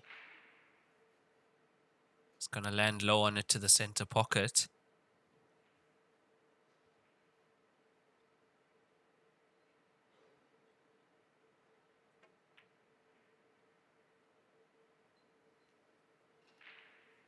It's not there. Foot off the accelerator at the moment for Chris Melling. He's struggling to get that 13 point on the board.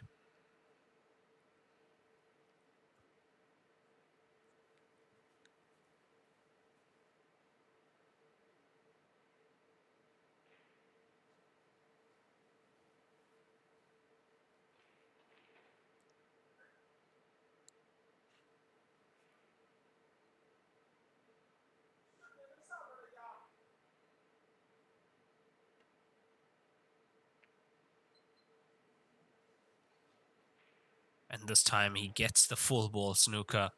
Yeah, acknowledged by Chris Melling there as well.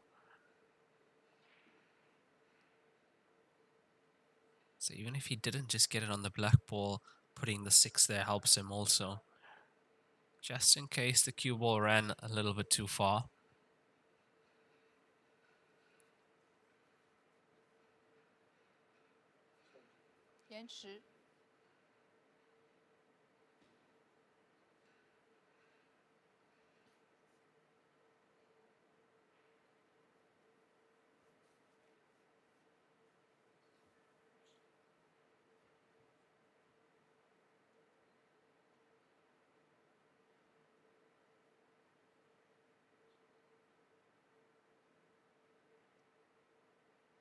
A little bit of geometry going on at the moment.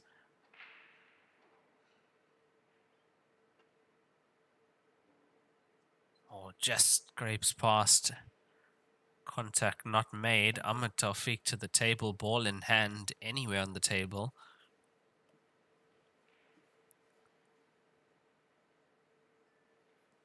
Ball in hand.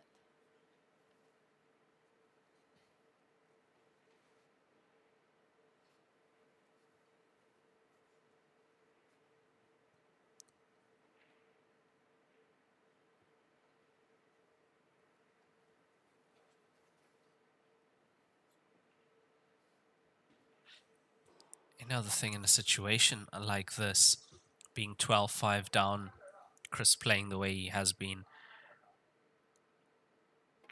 can tend to feel like things are going against you if you are Ahmed Tawfiq, but chances like this are not going to come often. They need to be converted.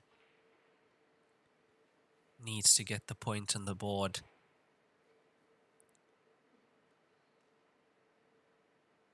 Needs to fight.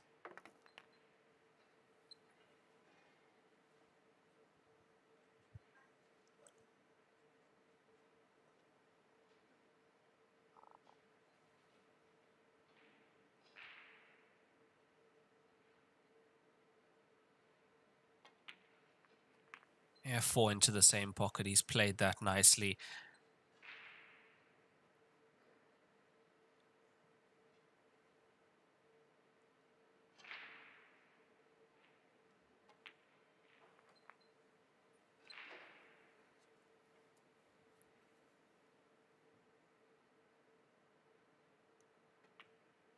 and makes the most of that ball in hand, gets his 6th point on the board. 12-6 down at the moment to Chris Smelling is Ahmed Tawfiq.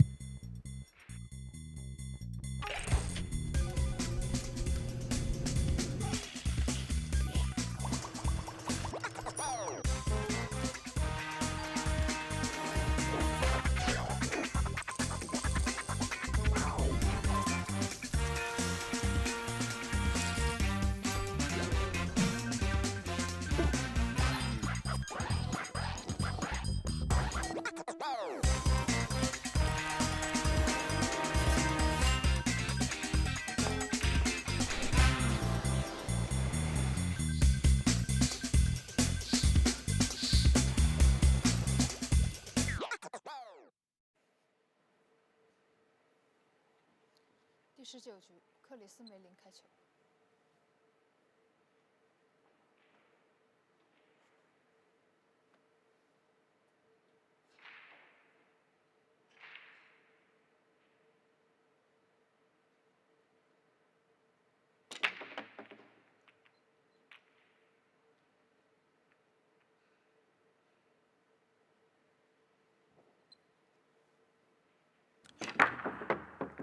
And that's the break from Chris Smelling. And that's a dry break. So he had opportunities to close this match out in the previous frame. Didn't take them.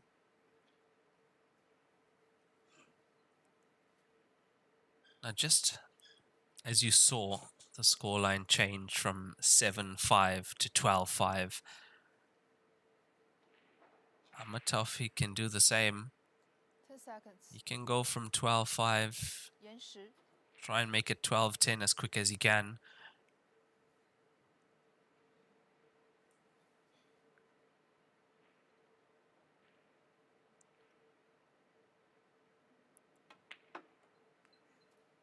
But at this point now, it's no mistakes.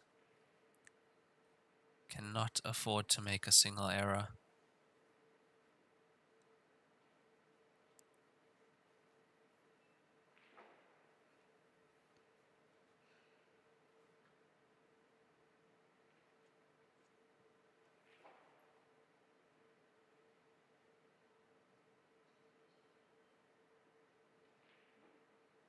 Look, the stripes are definitely there. The 14 goes to the bottom right corner on our screens. The black ball is also available. Right center pocket, bottom left corner pocket.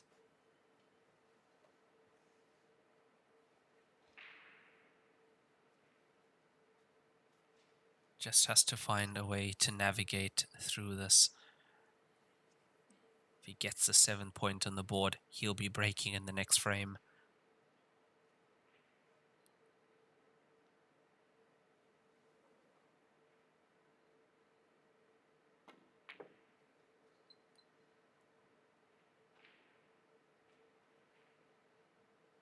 Now, how costly could that be? It was the bridging over the 7 that made that shot that much more difficult than it should have been.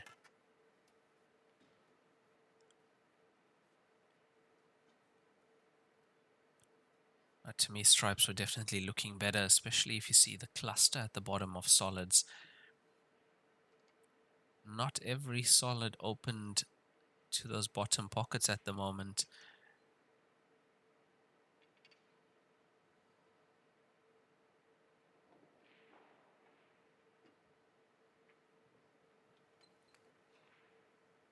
Yeah, good pot. Using the spider wrist there from Chris.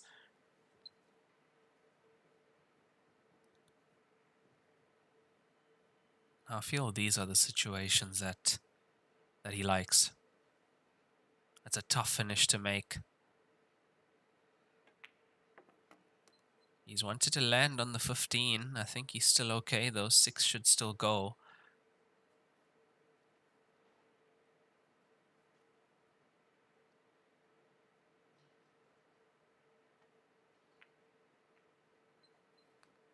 Now playing the 6 opens up the 1 to the same pocket. Pushing the 7 also opens up to the bottom pocket.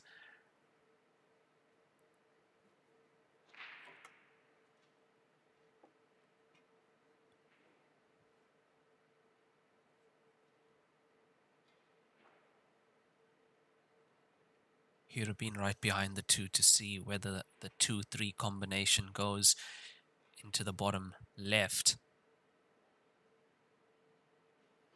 That's 2-5, my mistake. So that was a shot he played to open up the 2-5.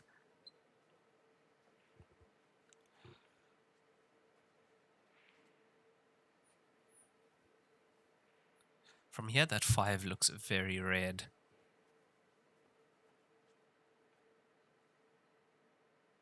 That's why for a second it did look like the 3 ball. Table handed over to Ahmed Tawfiq again, chasing that 7th point.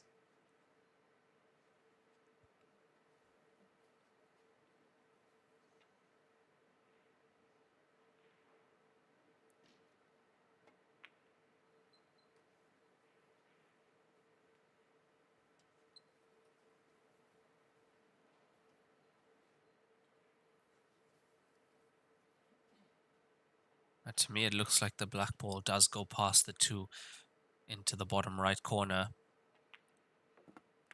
Which tells me that he doesn't have to do that much work with the cue ball.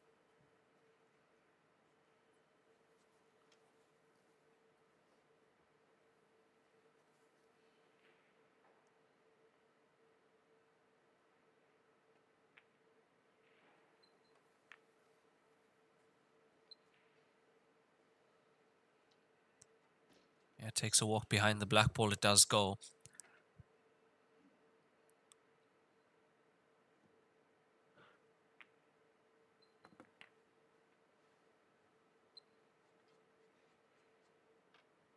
Nice last few pots from Ahmed Tawfiq.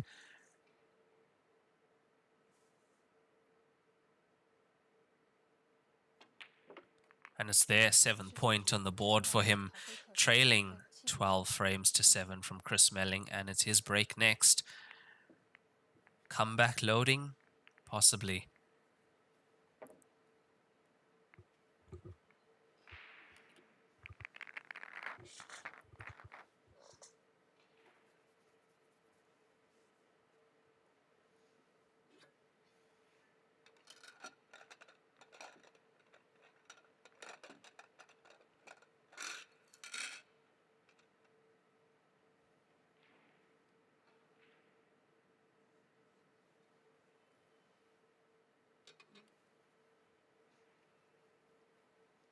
第20局，艾哈迈德·陶菲克开球。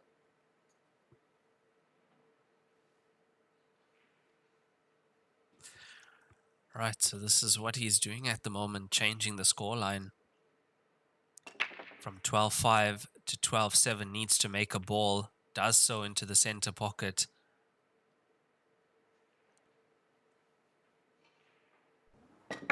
Needs to keep Chris Melling in that chair.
And now it's solids. The only problem I see is that 4 ball just under the 14 on the left side of the table. And then, of course, black ball doesn't go directly from where it is. He's going to have to bank that black ball if he doesn't open it up.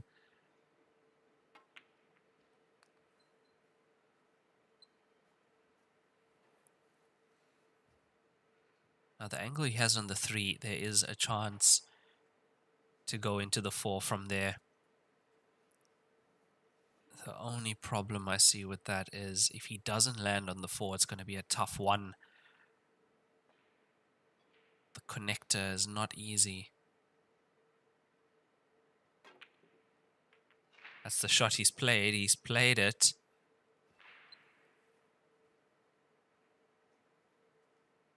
The problem is he doesn't look like he's on the 4 and on the 1 as well.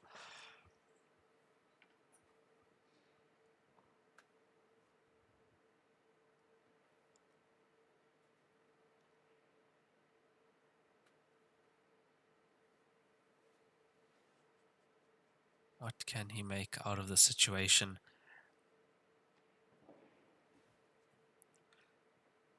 Looks to me like he's looking to take that 4 down to the bottom right corner pocket past the 15.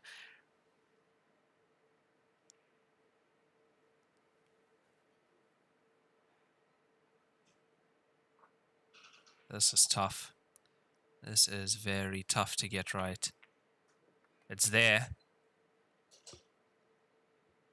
Then comes the next problem he's faced with, position on the 1.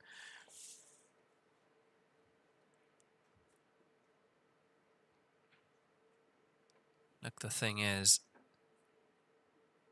Chris is going to have to deal with that 9 if he does come back to the table as well.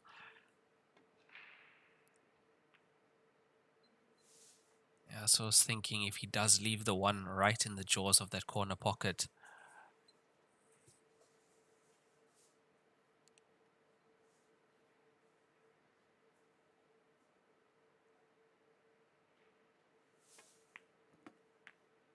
straight into the 9.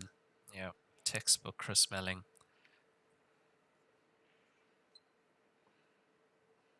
And you'll see most of the good players always doing that. Straight away going into the problem ball.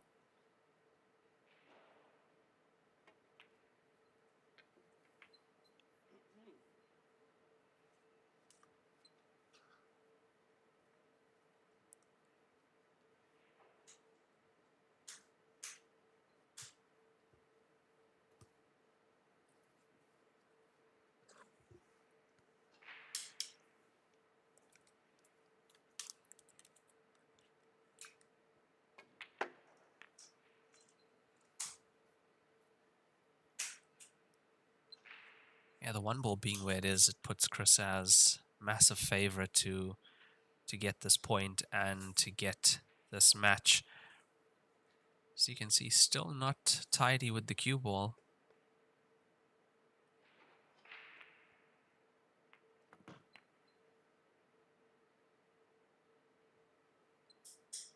Yeah, nicely done, moving the black ball down the table. 2 pots away, and then the black ball for Chris Melling. It's not there. It's a second one like that that he's missed.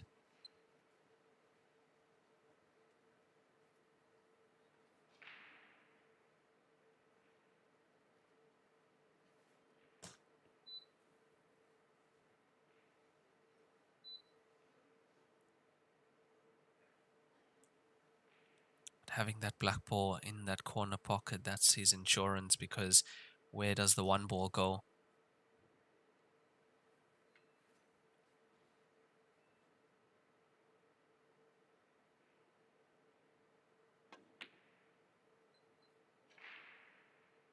It's going to be going close to the center pocket. And it's in. Wow. Ahmed Tawfiq has pulled off some magic against the magician, and Chris Melling with a wry smile there. Yeah, look, he's done that to many people in the past, so Yeah, good shot from Ahmed Tawfiq. I mean, it was his only option, really. 1, 2, 3, 4 cushions into the center pocket and gets the point on the board. 12-8 in this race to 13.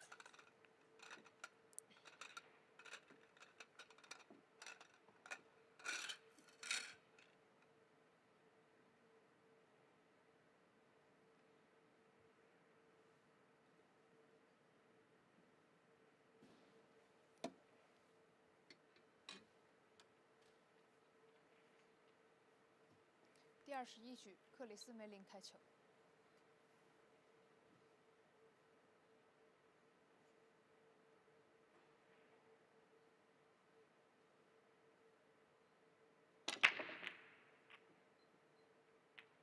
犯规。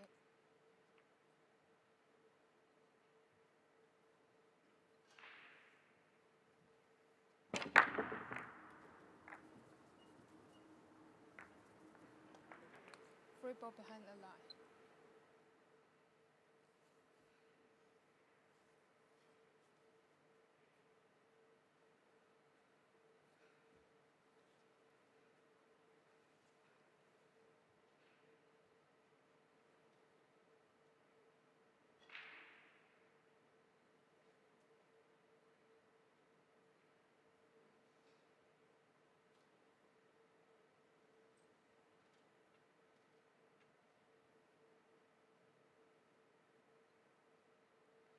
Seconds.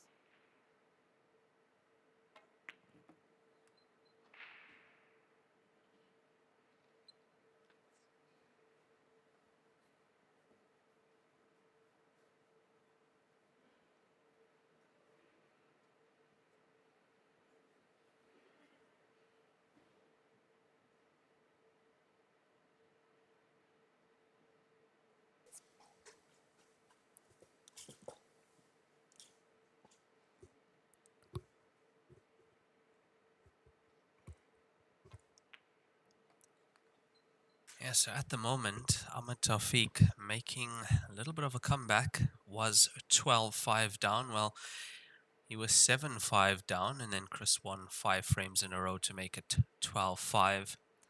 And now Ahmed Tawfiq getting to his 8th point. He's just 4 away now from Chris. That last frame, getting that one ball in off 4 cushions, and I'd have to say it's unfair to call that a fluke. He didn't have much of a choice.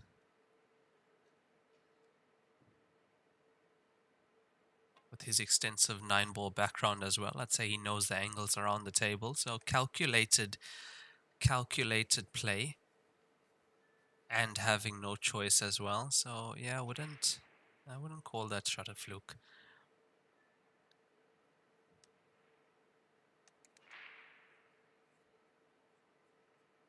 But what he is doing is he is fighting, and it's nice to see that. It's nice to see him fighting in this match. Did see a comment about an update on Ethan Chetty's match. Now, Ethan Chetty from South Africa, newly signed Joy player, came into stage 1 as a seeded player. He was up against Sheshim Kiran Beck, and unfortunately Ethan Chetty has lost that match 13-10. I have to say, though, he was down, I think, 12-6 at some point, so he made quite a comeback to make it 12-10, and unfortunately lost the previous frame, losing that match 13-10. However, this is double elimination, so still in, still with a chance.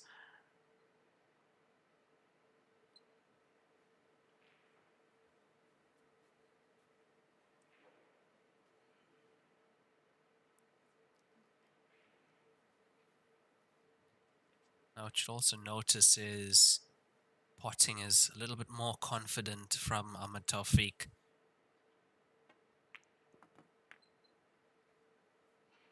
If he leaves enough angle on this 9 into the center, he'd be able to nudge the 14 as well. That's if he feels he needs to. Black ball being where it is, it's not the easiest to get from 14 down to the black ball.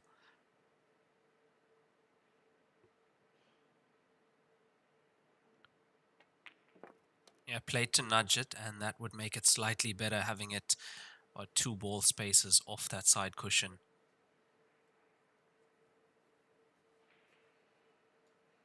You could feel the energy has shifted in this match.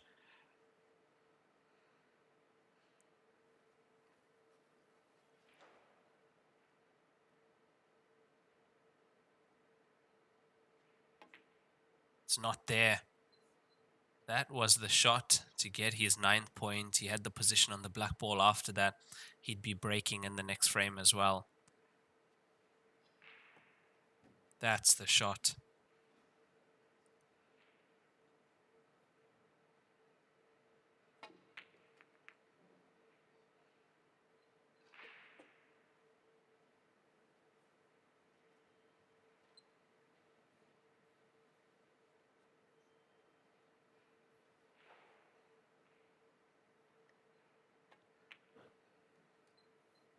Look, I don't think Chris is going to let him back to the table now. Not again.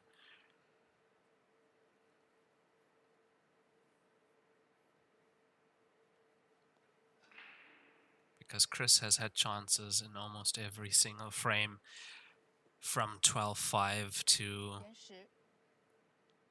convert the frame, get the 13 point, and get the win on the board.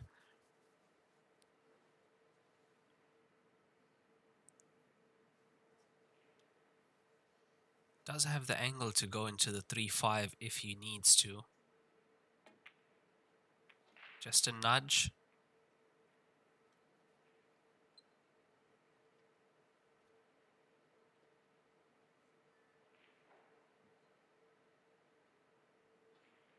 He's not been that fortunate, and this looks like a safety from Chris. It is.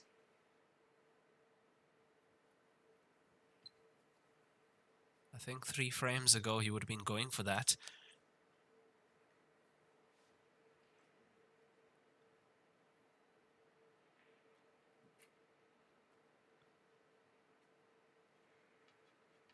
And that's a jump cue out from Ahmed Tawfiq now. He's got about 1.5 ball space between cue ball and the object ball he's jumping over. You can see the extension is off the jump cue as well, so he gets more height off this. 10 seconds. Makes contact. It's heading towards the center. It's not there, however.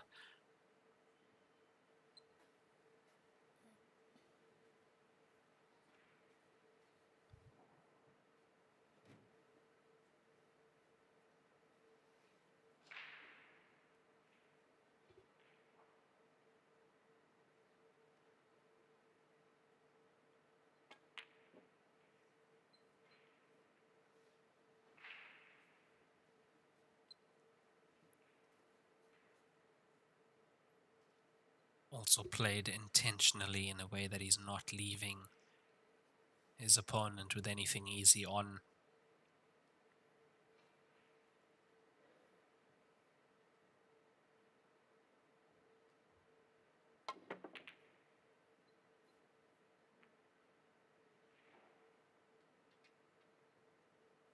Makes contact, legal shot.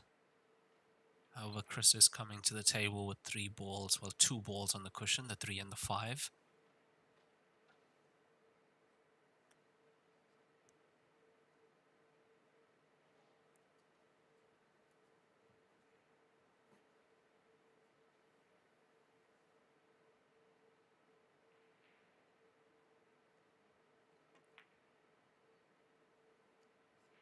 Looks like it's in, it is. And also you can see that he also left the cue ball behind the 1 there. He's playing to secure this frame, secure the point, and secure the win now as Chris.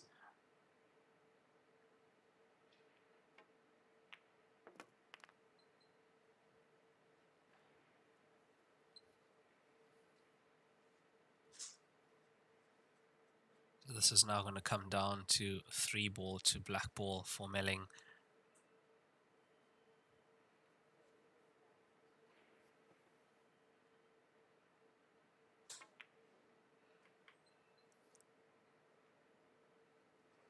It's not there. The position on the 3 isn't there.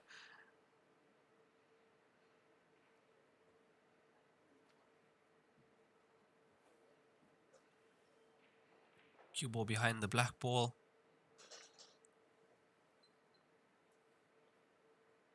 Yeah, not bad.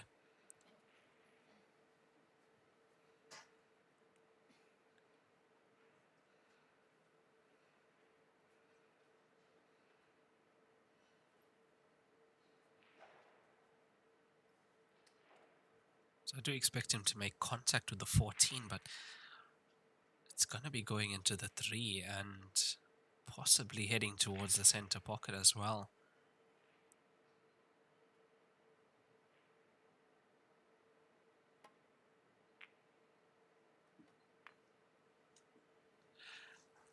Potted the 3, that means, and that's a legal shot in the game of Heyball. You can pot your opponent's ball as long as you make contact with your ball first.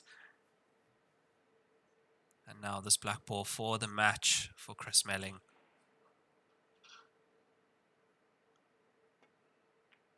It's close.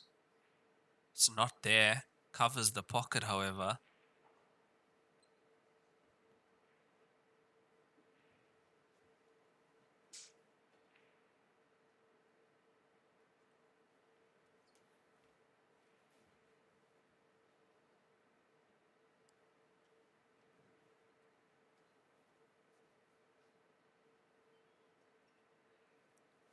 It's not an easy situation, this, to come inside of the black ball, to overcut the 14 slightly and try and get it in off the cushion, at least in front of the black ball. It's a tough shot to calculate, to judge.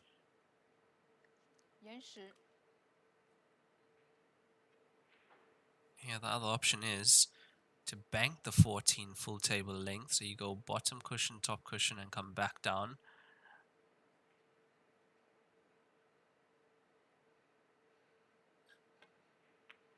Going for the cut,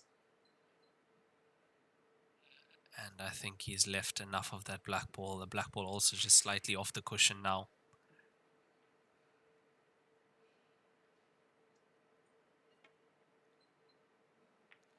It's there, and Chris Melling takes the win with a score of 13-8. That was, it looked like a comeback loading there for Ahmed Tawfiq from Brunei, but unfortunately not to be, as Chris Melling continues in the winners bracket, and Ahmed Tawfiq will have to battle through that losers bracket. Thank you guys for watching and being tuned in. We will be back in just over 1 hour, 2 p.m. local time, for the next session that will be from the Chinese group. And we'll see which players we have on the main TV table. Thank you guys.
中式八球，俗称黑八，是一项原创于中国的运动，在乔氏的推动下，已走进全球96个国家。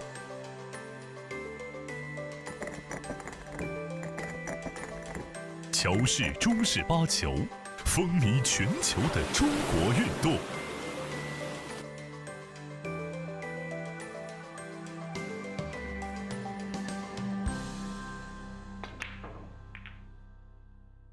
冠军500万乔氏大师赛官方供应商，正红胶边均匀回弹，铸就一流打感，持续助力中式台球职业化联赛，制造好球桌，胶边选正红。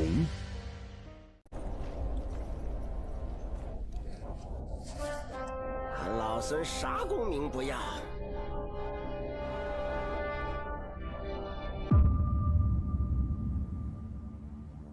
只求回到这花果山中了，过过逍遥日子。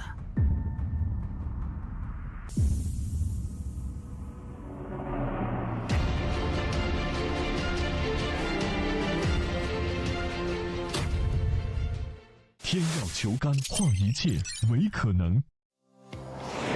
老鹰胶边，乔氏官方合作伙伴，冠军品质，成就梦想。全球每100张高端台球桌就有1张搭配老鹰胶条。通过高分子纳米配方，我们让橡胶拉伸强度提升40%，回弹误差0.03毫米，每一道工序全程数控化。每条胶边都需要经历严苛的平整度检测，确保每延米承载10万次冲击不变形。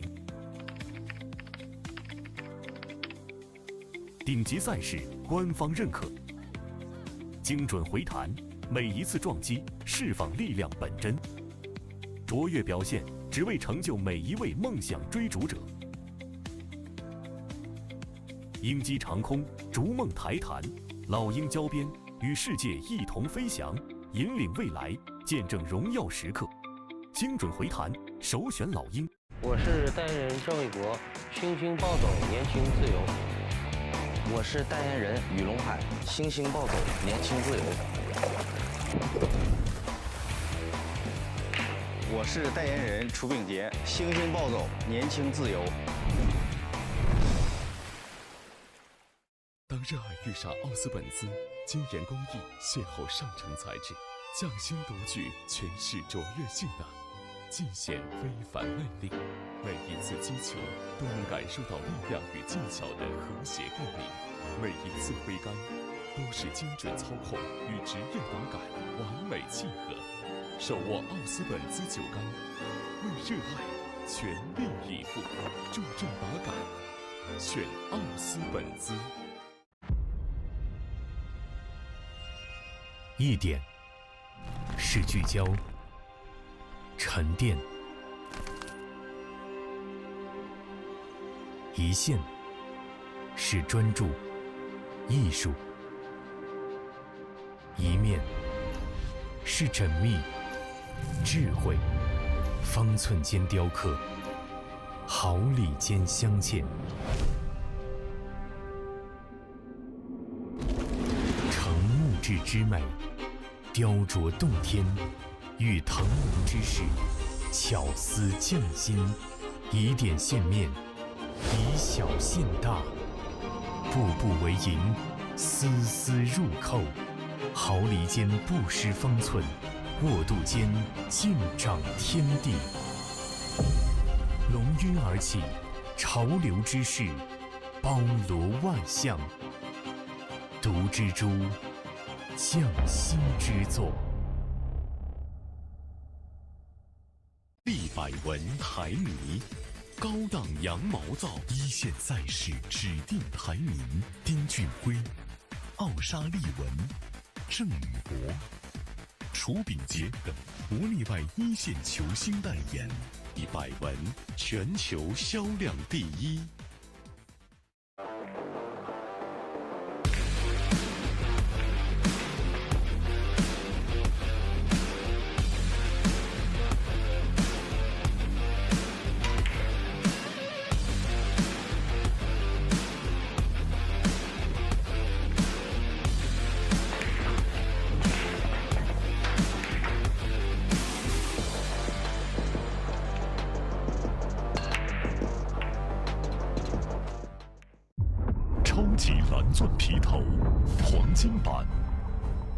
芯板，采用进口头层水牛皮，颗颗精选，严格质检，韧性好，弹性持久，世界职业球员必用的皮头，超级蓝钻，一专业，缔造不凡。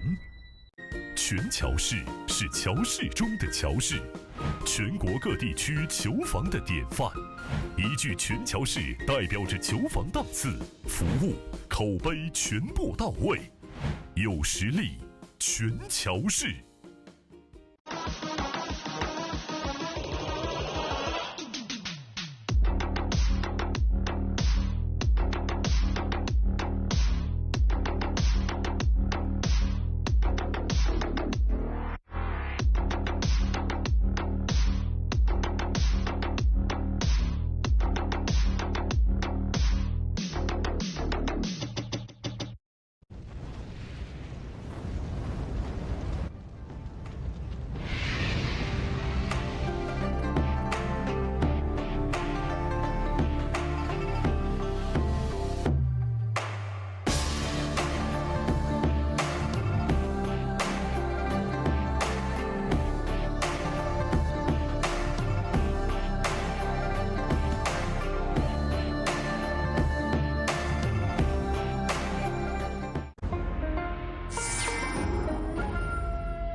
我在给胜利者沙发拍广告，他们要求我这样，这样，这样，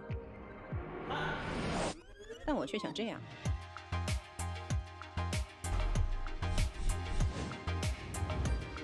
真正好品质，经得起飞枪。胜利者高端台球沙发。卓越商城优质台球配件在线购物平台，乔氏甄选，品质无忧，精选一线品牌入驻，携手打造台球配件新品，专业服务团队贴心售后，全程无忧购物。球房配件选卓越，省时省力更省心。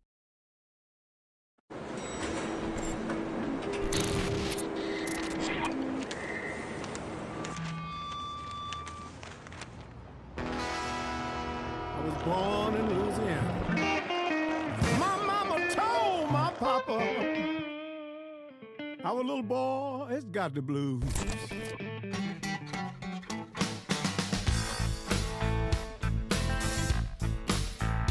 You better watch what you do to me. Watch what you do to me.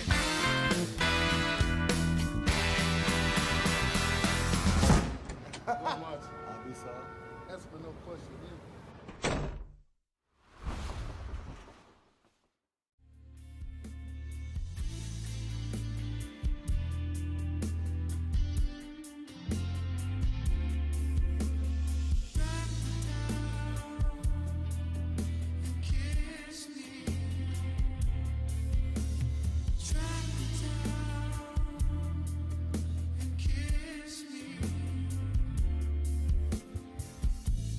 Wasted your love and won't waste anymore.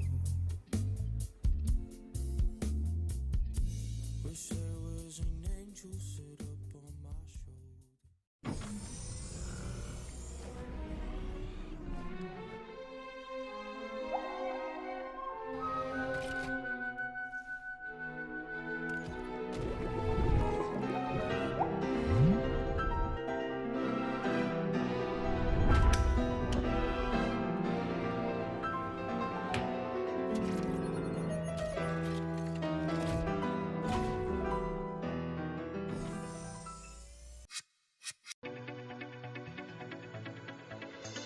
罂粟胶边具有国内胶边很难做到的特点，罂粟胶边的硬度达到了45度，使反射角高度接近入射角。罂粟整条胶边误差小于20丝，因而各部位酷性一致。欢迎各品牌厂家使用音速胶边来提升台球桌的专业性能。好胶边音速造，好胶边音速造。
超级蓝钻皮头职业版，采用进口头层水牛皮，韧性好，弹性持久，颗颗精选，粒粒免压，严格质检，世界职业球员必用的皮头，超级蓝钻，祝您夺冠！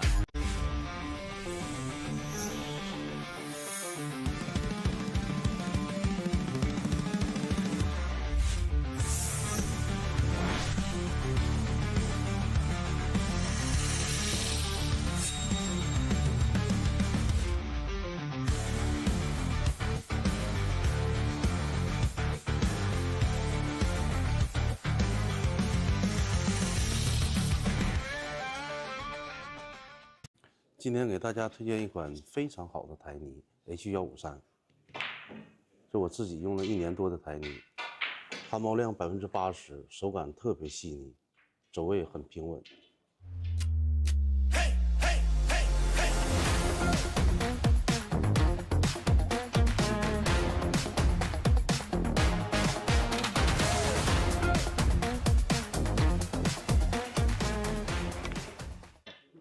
根据我自己用了1年多的这个台泥，这个 H153特别适合我们球房用，一些中小型比赛也特别适合它用。如果你的球房想用一款非常好的台泥，我推荐 H153。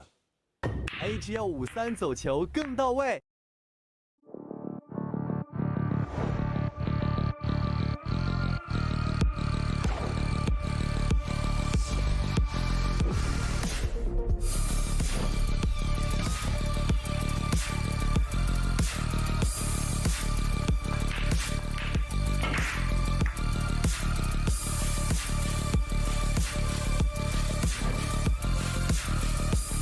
翘课我选布洛克。乔氏金腿比赛专用，提醒您，精彩比赛马上开始。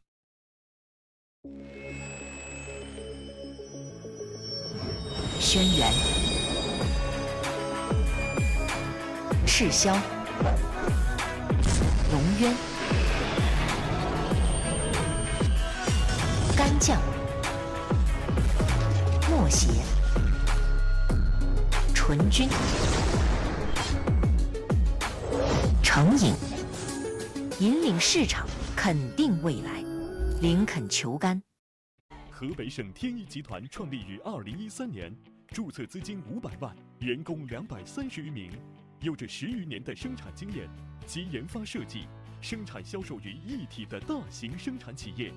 优秀的员工、先进的技术、精良的设备，严格的管理使公司得以不断的发展壮大。精确、可靠、专业是我们生产的精神和服务信念。天一沙发让舒适无处不在。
我谨代表赛事主办方乔氏台球集团，向跨越山海、奔赴热爱的每一位运动员、裁判员、嘉宾致以最热烈的欢迎。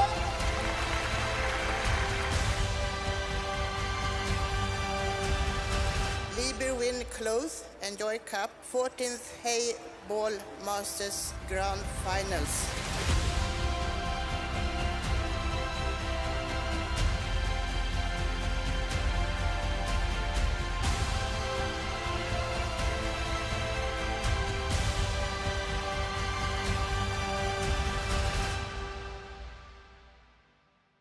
中式八球，俗称黑八，是一项原创于中国的运动。在乔氏的推动下，已走进全球96个国家。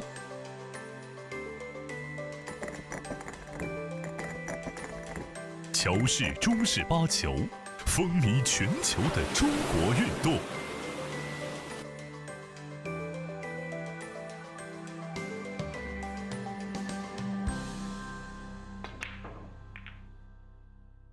冠军500万乔氏大师赛官方供应商，正红胶边均匀回弹，铸就一流打感，持续助力中式台球职业化联赛，制造好球桌，胶边选正红。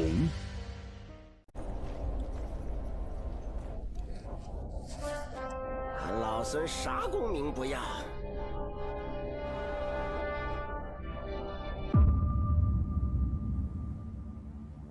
只求回到这花果山中了，过过逍遥日子。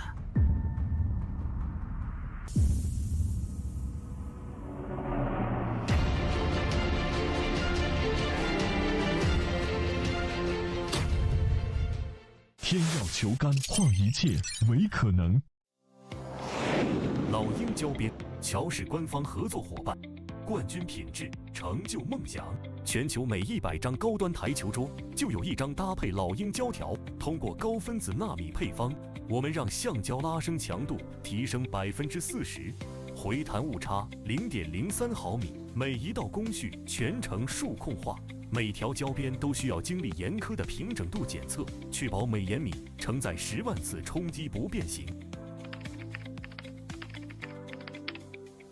顶级赛事官方认可，精准回弹，每一次撞击释放力量本真，卓越表现只为成就每一位梦想追逐者。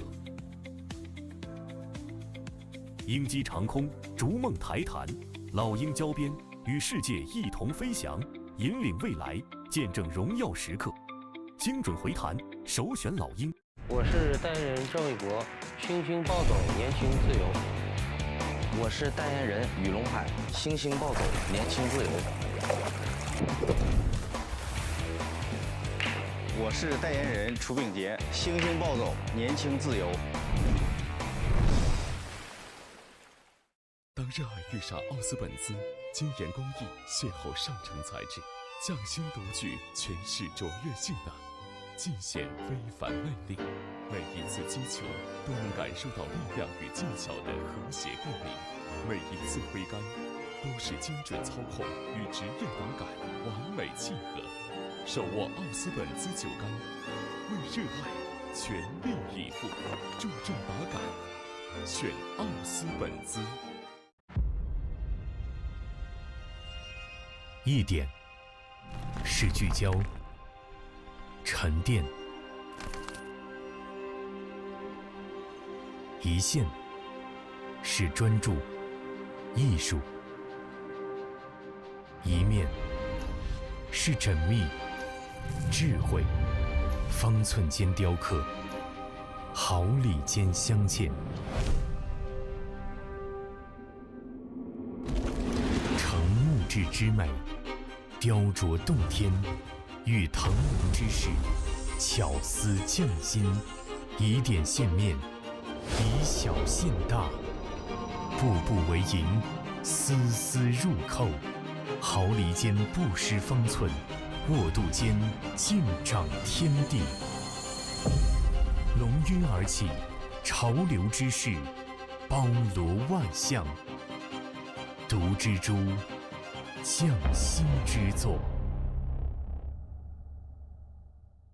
立百文台迷，高档羊毛皂，一线赛事指定台名，丁俊晖、奥沙利文、郑宇博、楚秉杰等国内外一线球星代言，以百文全球销量第一。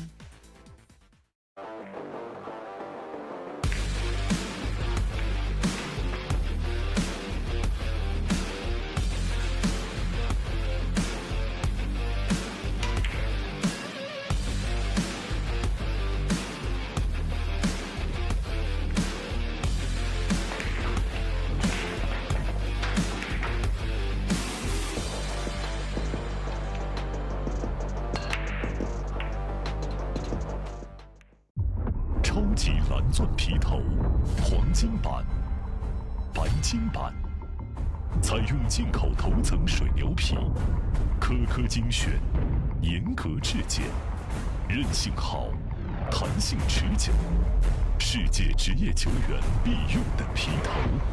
超级蓝钻，一专业，缔造不凡。全乔氏是乔氏中的乔氏，全国各地区球房的典范。一句全乔氏代表着球房档次、服务、口碑全部到位，有实力，全乔氏。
我在给胜利者沙发拍广告，他们要求我这样，这样，这样，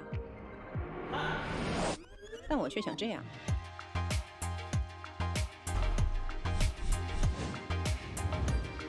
真正好品质，经得起推敲，胜利者高端台球沙发。卓越商城优质台球配件在线购物平台，乔氏甄选，品质无忧，精选一线品牌入驻，携手打造台球配件新品，专业服务团队贴心售后，全程无忧购物。球房配件选卓越，省时省力更省心。I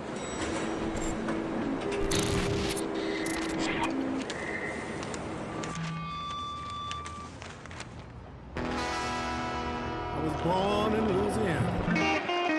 My mama told my papa, our little boy has got the blues.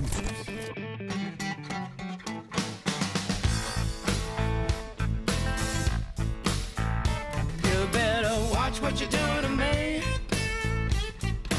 Watch what you do to me.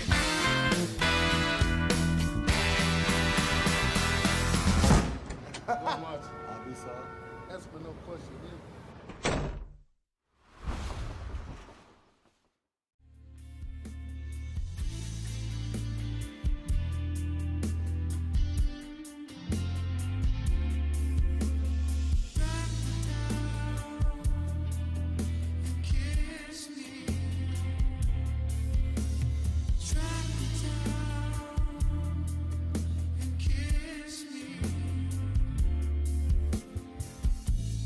Wasted your love and won't waste anymore.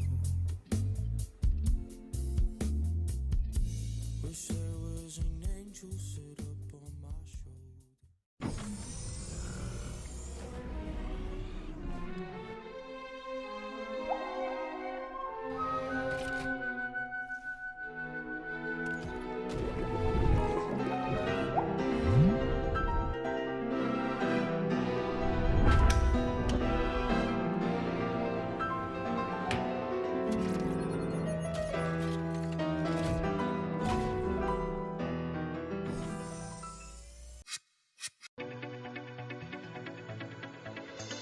罂粟胶边具有国内胶边很难做到的特点，罂粟胶边的硬度达到了45度，使反射角高度接近入射角。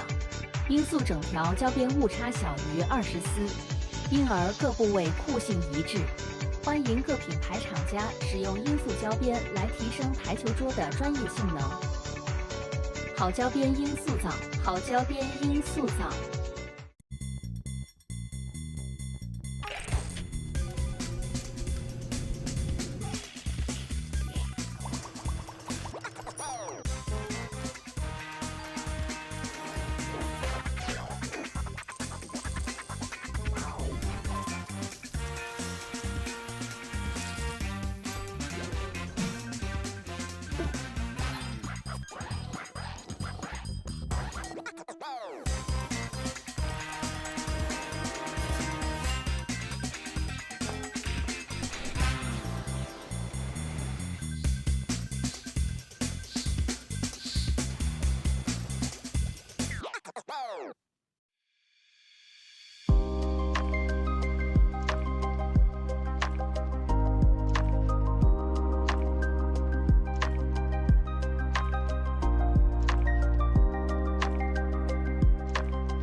超级蓝钻皮头职业版，采用进口头层水牛皮，韧性好，弹性持久，颗颗精选，粒粒碾压，严格质检，世界职业球员必用的皮头，超级蓝钻，祝您夺冠！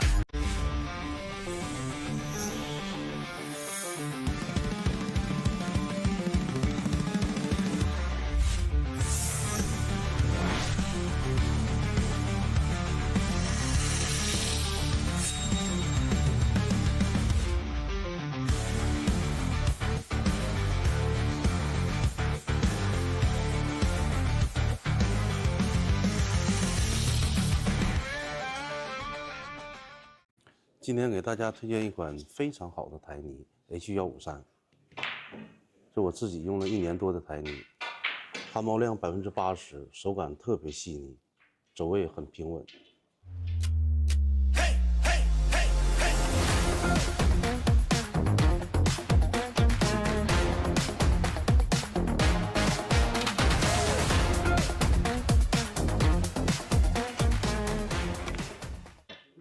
根据我自己用了1年多的这个台泥，这个 H153特别适合我们球房用，一些中小型比赛也特别适合它用。如果你的球房想用一款非常好的台泥，我推荐 H153。H153走球更到位。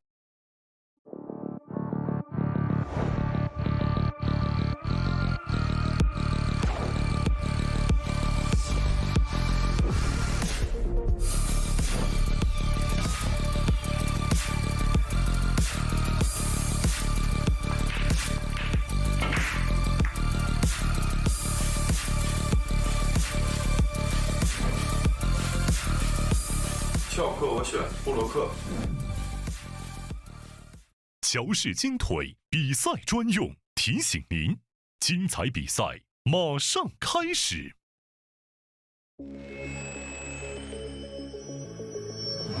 轩辕、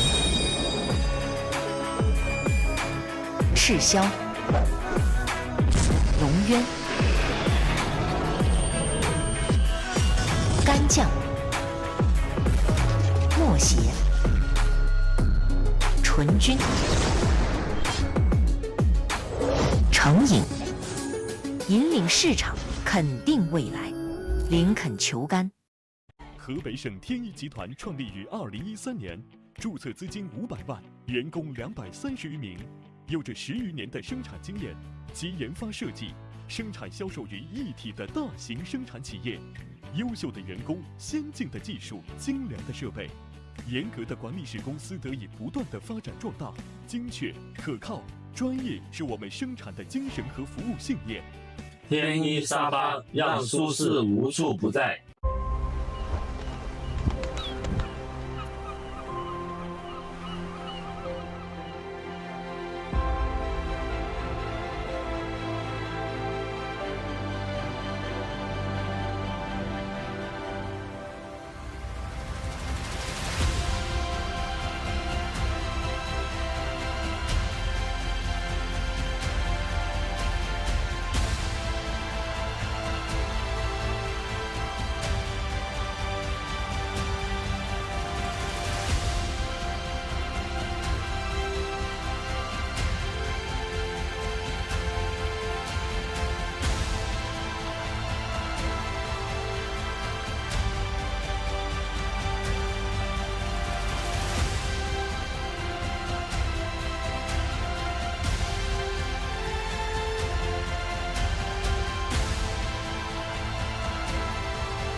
我谨代表赛事主办方乔氏台球集团，向跨越山海、奔赴热爱的每一位运动员、裁判员、嘉宾致以最热烈的欢迎。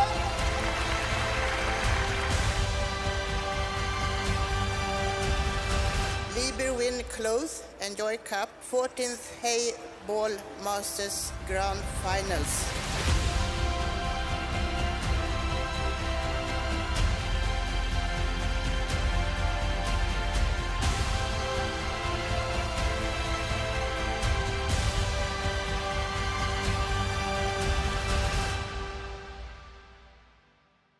中式八球，俗称黑八，是一项原创于中国的运动，在乔氏的推动下，已走进全球96个国家。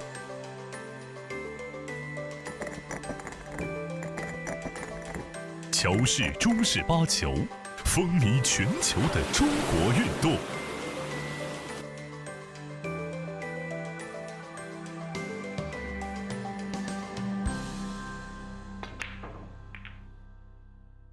冠军500万乔氏大师赛官方供应商，正红胶边均匀回弹，铸就一流打感，持续助力中式台球职业化联赛，制造好球桌，胶边选正红。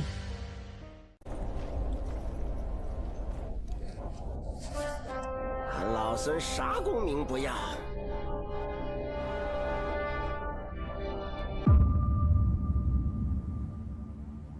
只求回到这花果山中了，过过逍遥日子。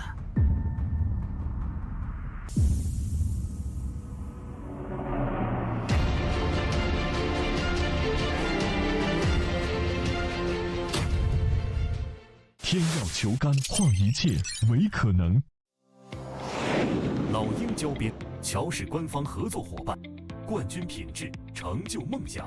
全球每100张高端台球桌就有1张搭配老鹰胶条。通过高分子纳米配方，我们让橡胶拉伸强度提升40%，回弹误差0.03毫米，每一道工序全程数控化。每条胶边都需要经历严苛的平整度检测，确保每延米承载10万次冲击不变形。顶级赛事官方认可，精准回弹，每一次撞击释放力量本真，卓越表现只为成就每一位梦想追逐者。鹰击长空，逐梦台弹，老鹰胶边。与世界一同飞翔，引领未来，见证荣耀时刻。精准回弹，首选老鹰。我是代言人郑义国，星星暴走，年轻自由。我是代言人雨龙海，星星暴走，年轻自由。我是代言人楚秉杰，星星暴走，年轻自由。当热爱遇上奥斯本兹，精研工艺，邂逅上乘材质，匠心独具，诠释卓越性能，尽显非凡魅力。每一次击球都能感受到力量与技巧的和谐共鸣，每一次挥杆都是精准操控与职业打感完美契合。手握奥斯本兹球杆，为热爱全力以赴，注重打感，选奥斯本兹。一点是聚焦、沉淀；一线是专注、艺术；一面是缜密、智慧。方寸间雕刻，毫厘间镶嵌。成木质之美，雕琢洞天；遇腾龙之势，巧思匠心。以点线面，以小现大，步步为营，丝丝入扣。毫厘间不失方寸，握度间尽长天地。龙晕而起，潮流之势，包罗万象。独蜘蛛，匠心之作。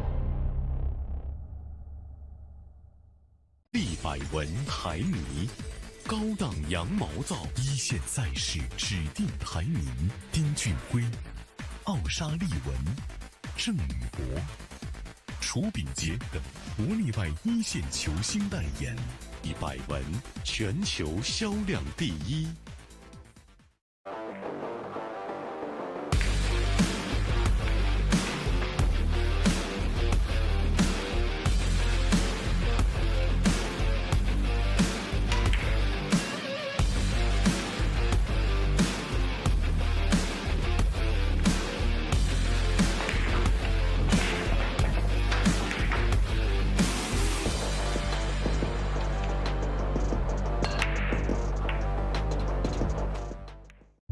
超级蓝钻皮头，黄金版、白金版，采用进口头层水牛皮，颗颗精选，严格质检，韧性好，弹性持久，世界职业球员必用的皮头。超级蓝钻，一专业，缔造不凡。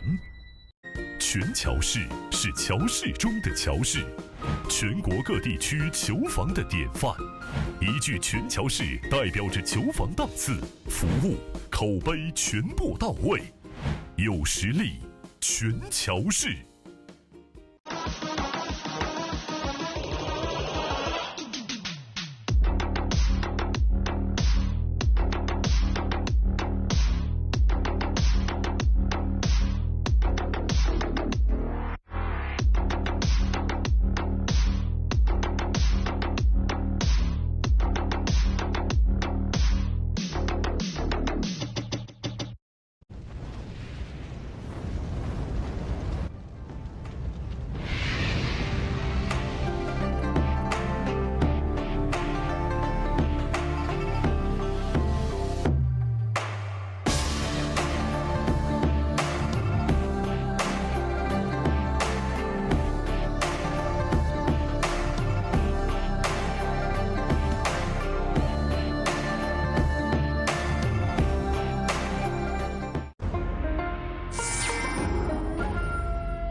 我在给胜利者沙发拍广告，他们要求我这样，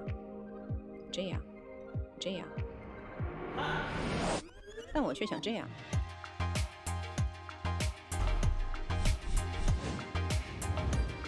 真正好品质，经得起配枪，胜利者高端台球沙发。卓越商城优质台球配件在线购物平台，乔氏甄选，品质无忧，精选一线品牌入驻，携手打造台球配件新品，专业服务团队贴心售后，全程无忧购物。球房配件选卓越，省时省力更省心。I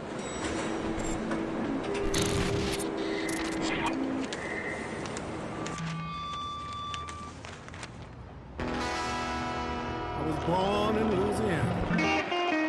My mama told my papa, our little boy has got the blues.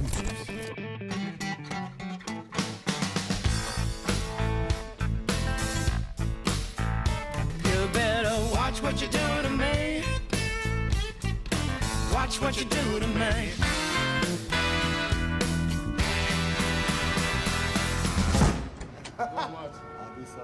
That's for no question.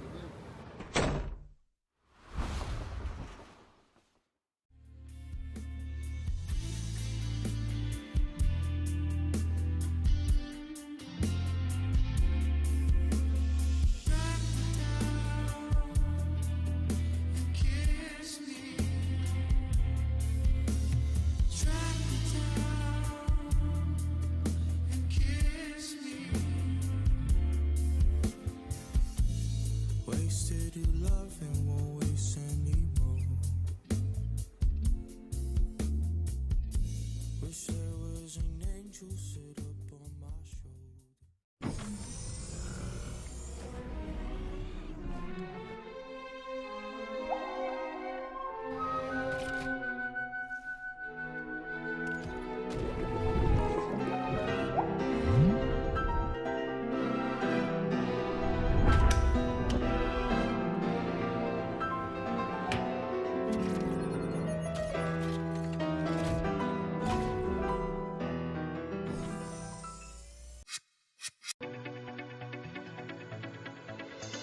罂粟胶边具有国内胶边很难做到的特点，罂粟胶边的硬度达到了45度，使反射角高度接近入射角。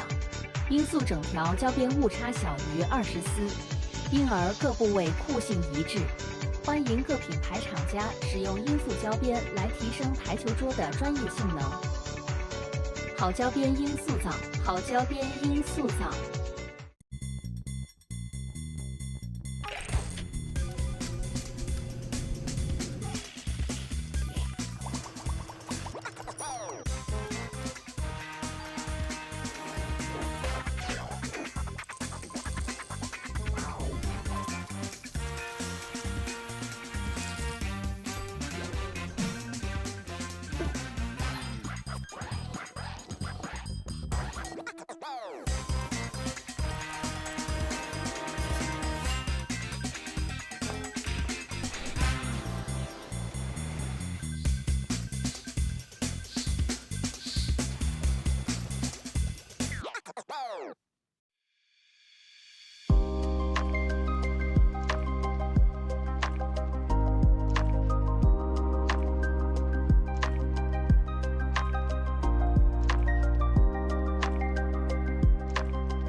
超级蓝钻皮头职业版，采用进口头层水牛皮，韧性好，弹性持久，颗颗精选，粒粒碾压，严格质检，世界职业球员必用的皮头，超级蓝钻，祝您夺冠！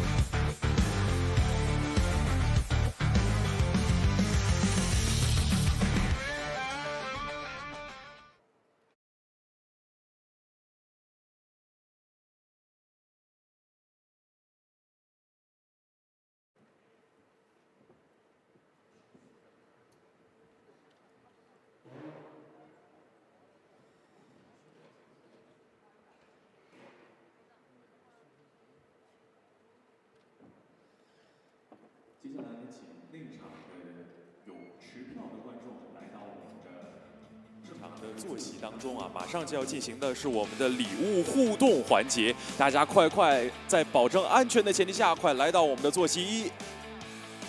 啊，我们今天现在要抽取我们的幸运观众送出我们的好礼了，你们准备好了吗？让我听到你们的声音。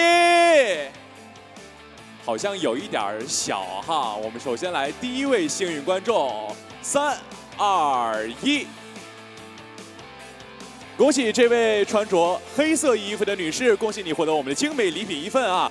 接下来好礼还是不停啊，来第2位幸运观众，3、2、1，穿着黑色衣服的男士啊，来跟我们摆摆招呼，好，恭喜你！接下来第3位了啊，3、2、1，哦，跟我们打打招呼好吗？恭喜你获得了一个精美礼品啊！第4位观众了，让我看到你们的双手好吗？哦，已经出现了啊！穿着咖色衣服的这位先生，恭喜你获得了我们的精美礼品1份。当然，热情不停，礼物不断，我们玩法升级了啊！接下来要送出的是一个价值460元的毒蜘蛛晨曦6孔球包。如果你想要的话，请让我看到你的双手吗？好，来3、2、1，穿白色衣服的女士，请看向大屏。我们这道题啊是有奖问答，来给出我们的题目。在中式8球中，单颗球的直径一般是多少毫米 ？A 57 ，B 68。如果你选 A 的话，可以给我比1；如果选 B 的话，比2，可以选择一下。来3、2、1。2是吗？我们来看一下正确答案。好的，我们的正确答案是 A 51，不过没关系，礼物还是送给您。接下来啊，这个礼物就是有点重磅了，价值2300元的毒蜘蛛幽灵系列球杆。如果你想要，让我听到你的尖叫声。我觉得不够热烈啊。好，我们来看。这个幸运观众已经出现了，我们来看一下这一题是什么。来，我们大平老师，第13届中式8球大师赛总决赛的500万冠军得主是 A 楚炳杰 ，B 牛壮。如果选 A， 你可以跟我比1；B 的话是比2，牛壮是吗？好。恭喜各位答对了，那恭喜你获得了红点台球杆，认准毒蜘蛛，价值2300元的毒蜘蛛幽灵系列球杆送给您。那么这一部分的幸运时刻到这里就结束了。中巴转动世界球童乔氏金腿球桌，邀您欣赏精彩赛事。稍后我们一会儿赛场见。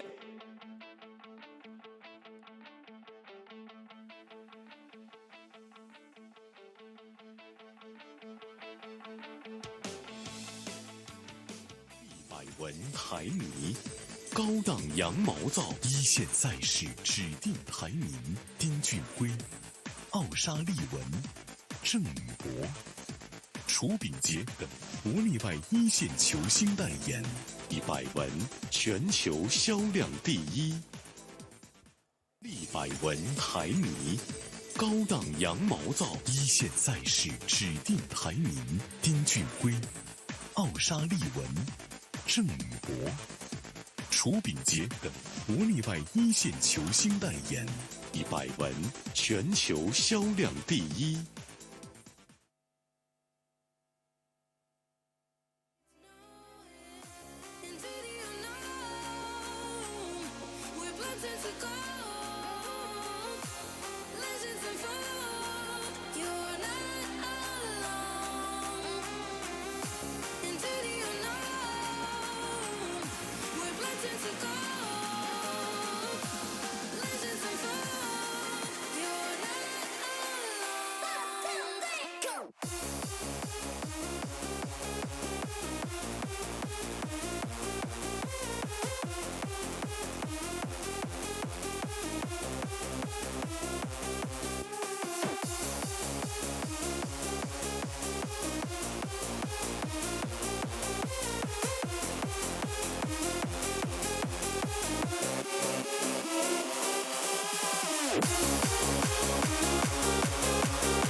Take my hand as shadows fade, bridges burning will light the way.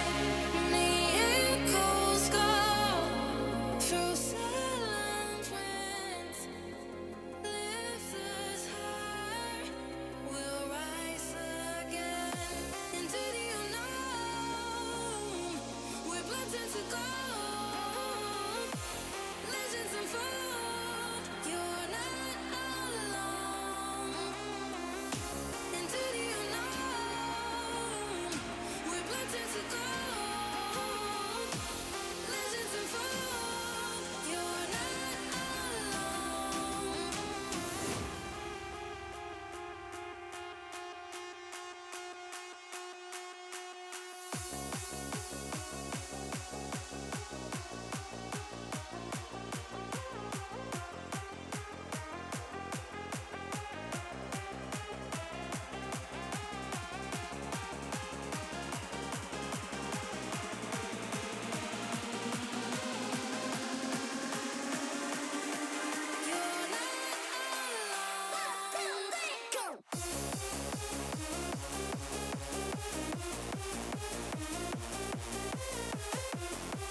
10、9、8、7、6、5、4、3、2、1。Joy Billiards uniting the world. Liberation Class and Joy Cup 14th Heyball Masters Grand Finals will begin now.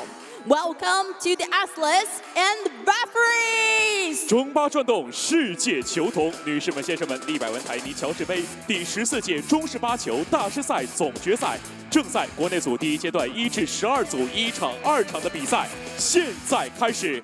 让我们用最热烈的掌声欢迎裁判员、运动员。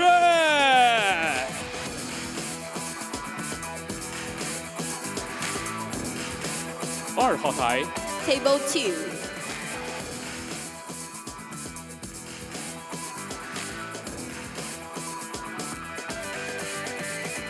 运动员赵延浩对阵金俊，裁判员 Umpire 李亚帆、孙奇墨。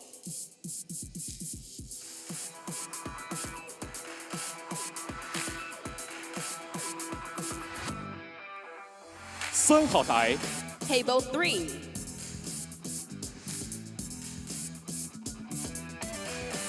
运动员于海涛对阵王小倩，裁判员 Umpire 张月秋、冷书。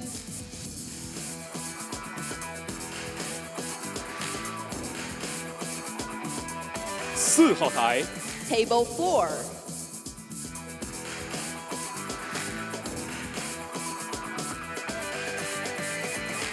运动员杨帆对阵陈小玉，裁判员 Umpire 江洁琴、田明新。5号台 Table 5.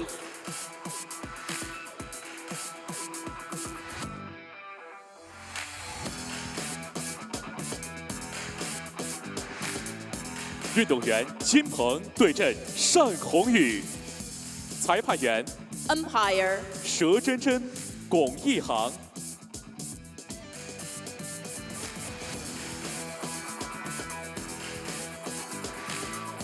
6号台 Table 6.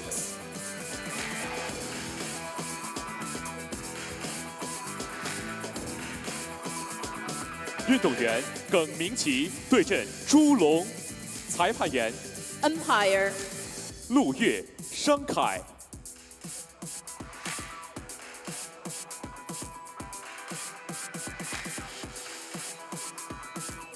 7号台 Table 7.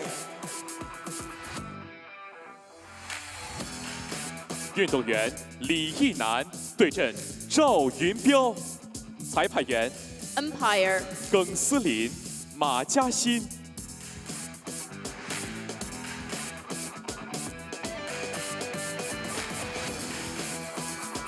8号台 Table 8.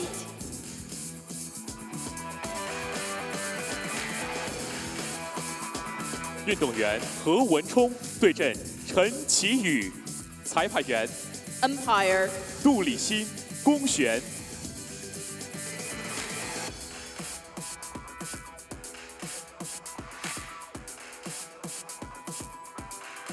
9号台 Table 9.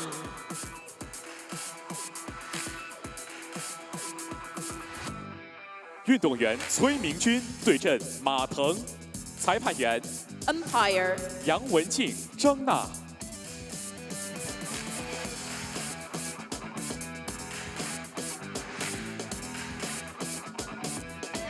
10号台 Table 10. 运动员朝鲁门，运动员朝鲁门对阵史天琪，裁判员 Umpire 何秀红、田海林。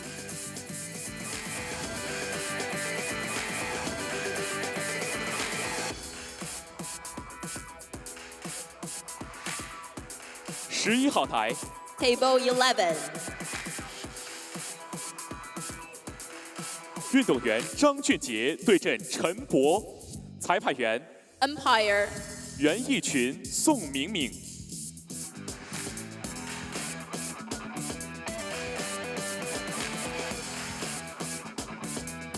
12号台。Table 12.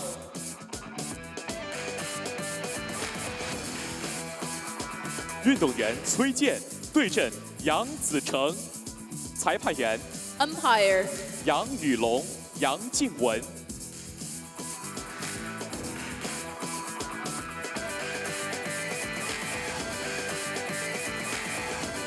13号台。Table 13. 运动员谷宇鹏对阵胡一红，裁判员 Umpire 张梦蝶、高若飞。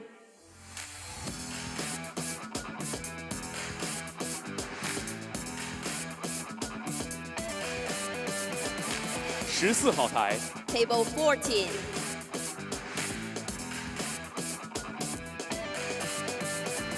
运动员李克对阵于乐毅，裁判员 Umpire 吕阳、王萍萍。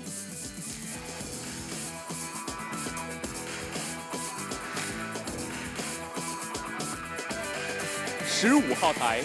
Table 15.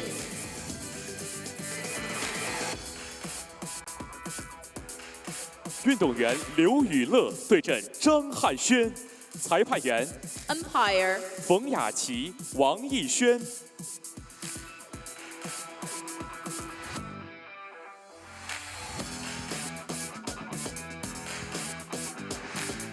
16号台。Table 16.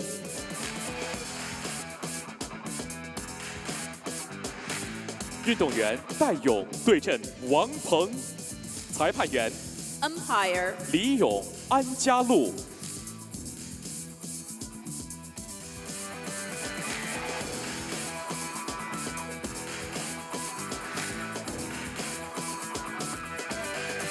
17号台。Table 17. 运动员李英东对阵孟凡宇，裁判员 Umpire 匡俊涛、刘法恒。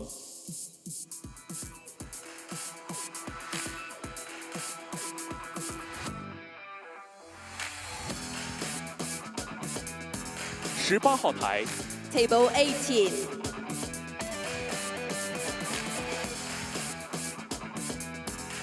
运动员梁时瑜对阵长乐，裁判员 Umpire 张星星、柴新峰。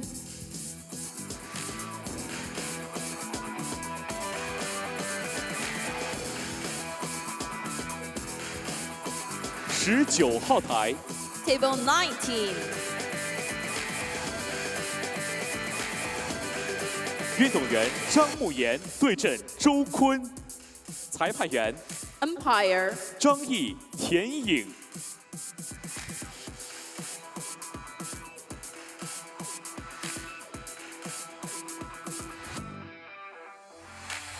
20号台。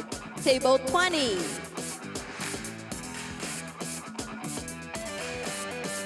运动员司小雨对阵陈强，裁判员Umpire 马立东、徐小玉。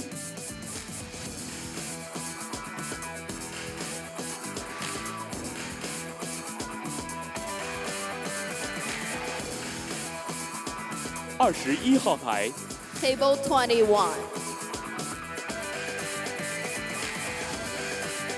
运动员蒋志茂对阵齐国孝，裁判员Umpire 李丹阳、范文涛。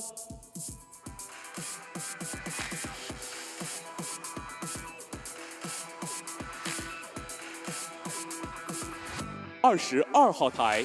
Table 22.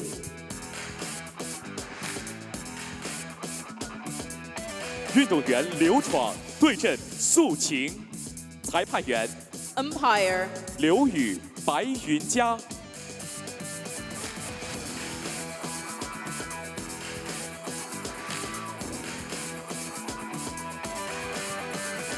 23号台。Table 23. 运动员李春成对阵盛逸晨，裁判员Umpire 王鹏轩、蒋宇格。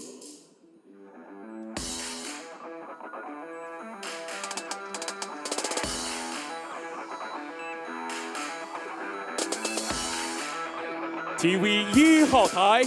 Let's welcome Table TV 1.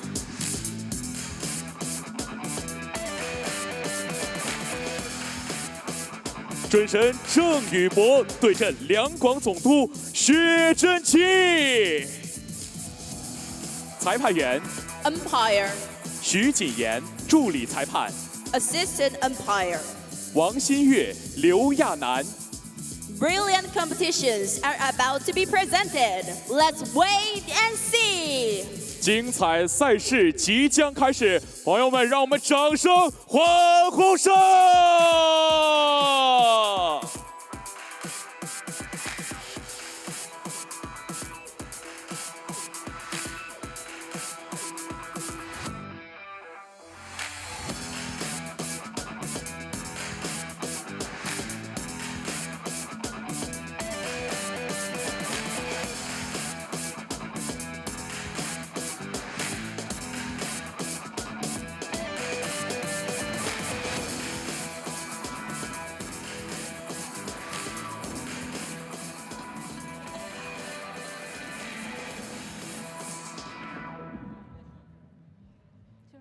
争夺开局选择权。预备，3、2、1，开始。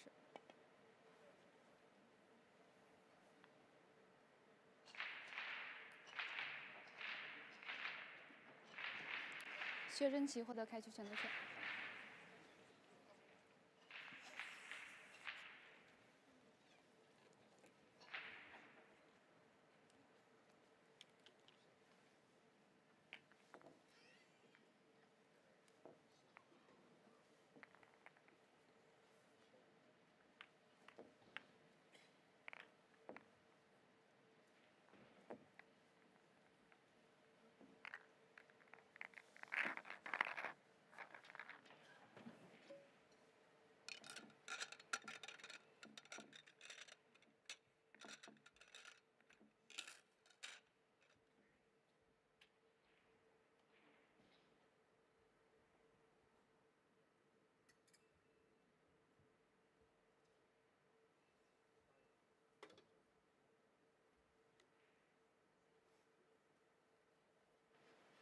比赛开始，第一局，薛真奇开球。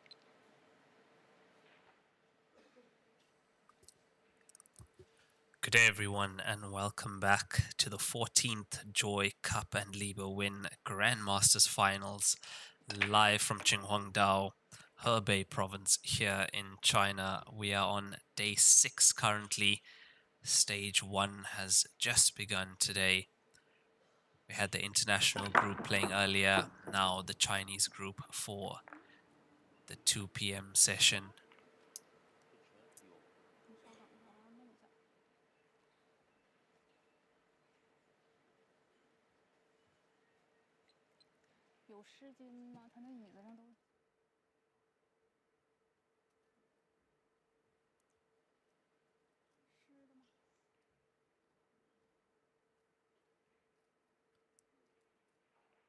So, of course, a lot of exciting action still to come, with the final being on the 31st of March.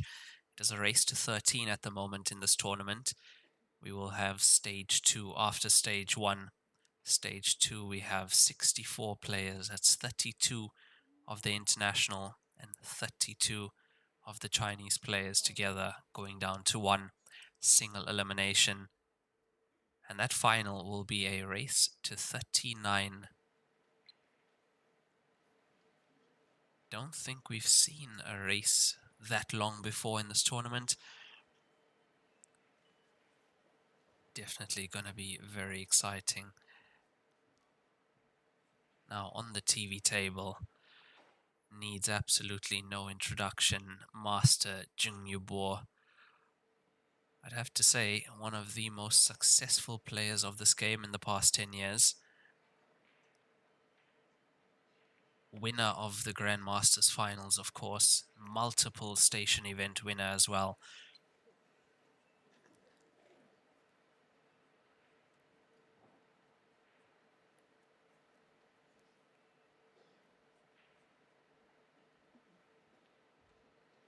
Also, you have to say, trained by one of the best players in Xixin. And now himself is training some of the best players around. His student, Tang Chunchao, one of the best female players out of China as well.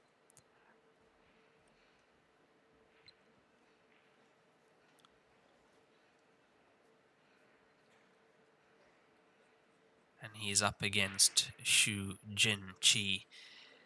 And believe it or not, that's the player the crowd is here for. If you look at the stands, you'll see that we have a packed stadium here. And you should have seen the scenes before this match. They were just waiting for him to come out to the arena. So I actually asked one of the Joy staff, why is that? Why is everyone here for Xu Jinqi? And the answer I got is because he's not a professional player of this game in the traditional sense, as is Chu Bingjie and Jingi Boore, who were trained from a very young age in this game. So many of the people here, the Chinese people, they see a likeliness to him. They feel that if he can do it, anybody can do it. Also, from what I hear, is a very humble individual, and that's the reason the crowd is here. Of course, adding to the fact that he's a fantastic player.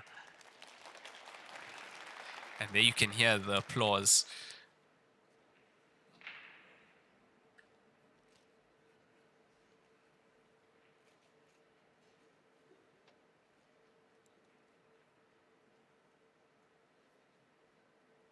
Yeah, so I would say crowd favorite for this match, Xu Jinqi.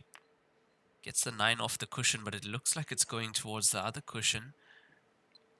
At least it is in a better place than where it was.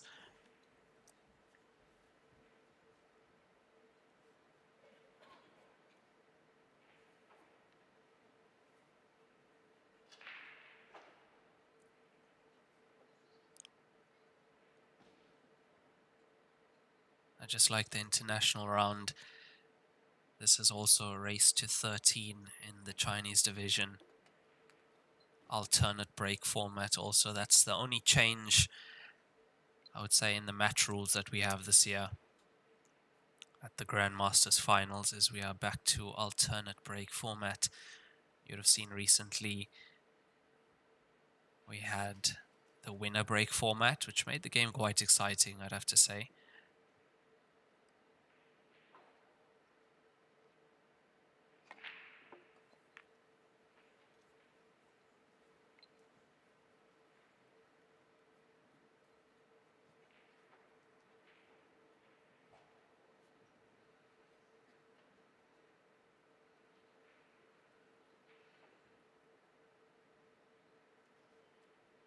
Yeah, I think if he takes his first frame, you are going to hear a roar of applause.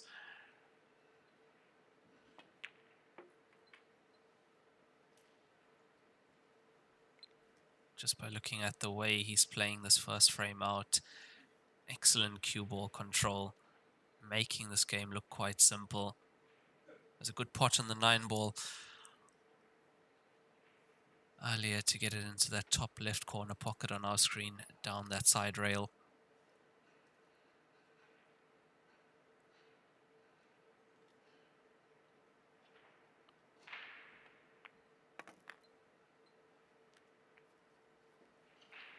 I expected that to just check past the 6. Running into the 6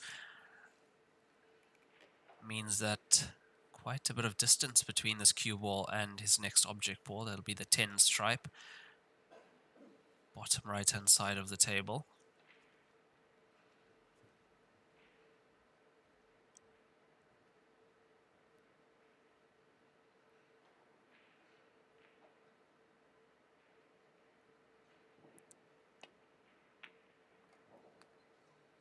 Makes no mistake with that pot, and this must mean, I'd have to say, it looks like the black ball does go to the center pocket past the 1.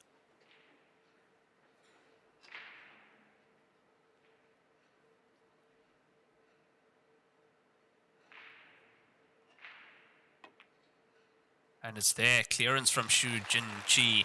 And there you hear the applause. Look at the packed stadium here.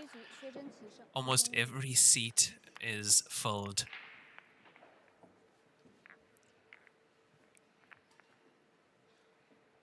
And mind you, we do have other matches going on the tables, as you can see on the corner of your screen.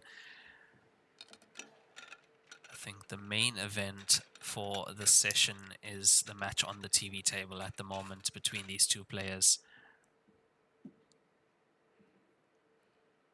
And there we have it so far, 1-0 to Jingi.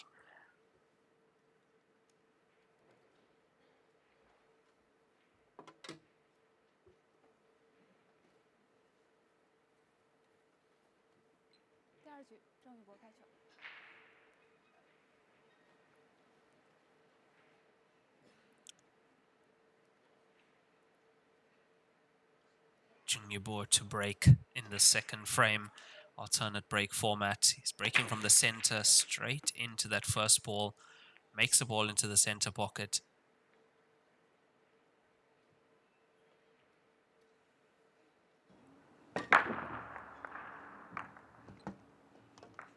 Yeah, see another solid into the bottom right corner as well. It looks like power is the way.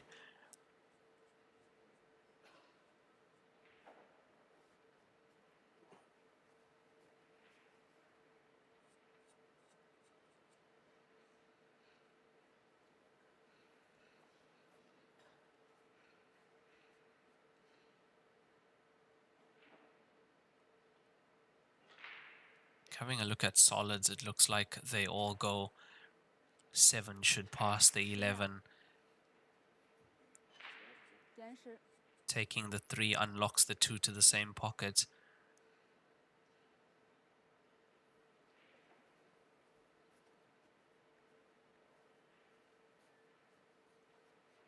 Don't really see any issues here for Boore. Having the cue ball there puts him on this 3 ball to the top left corner pocket.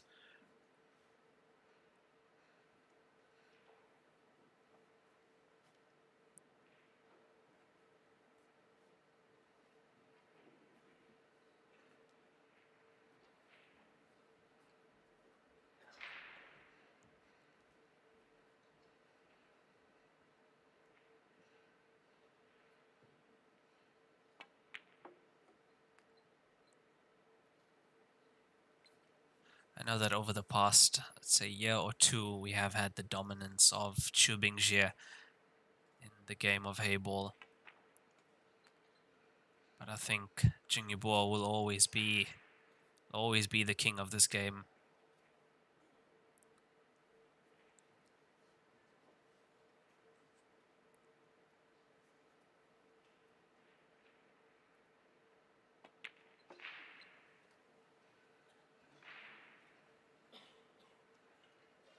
He's taken these quite nicely because leaving the 2 for last means black ball into the same center pocket where the 6 is going.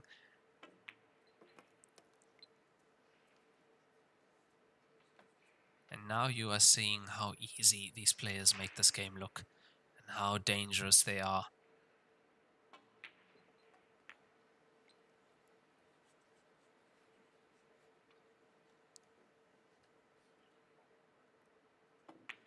And that is a break and run for Boore to equalize at 1-1.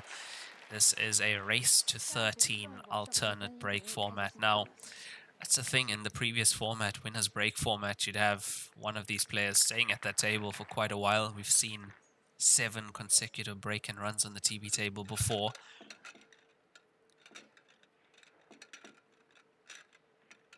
But I think at least on the Chinese side of things, having it alternate break should keep the scoreline a little bit closer, because I feel that they are going to be making balls off the break.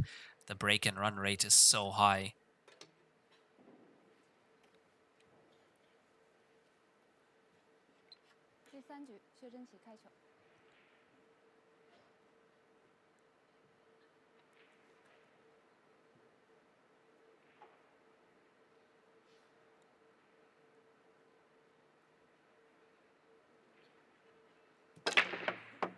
using the BK rush breaker and a little bit too much power there. His first break of the match, we did see the cue ball almost leaving the table. This time it does. And that could be a costly mistake.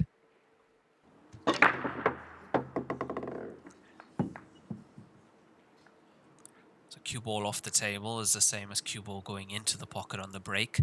Heyball rules. You have to play from behind the balk line, and you can't play any of the balls that are behind that balk line. This rule only applies off the break shot.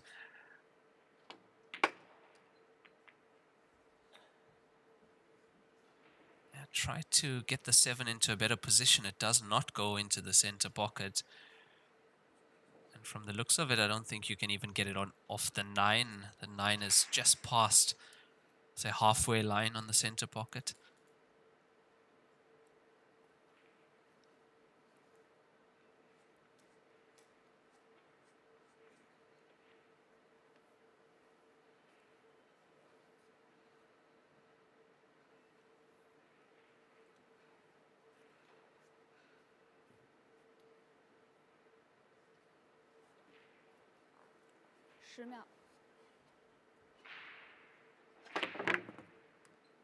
Oh my word, look at this. Look at that shot that he's tried to play there.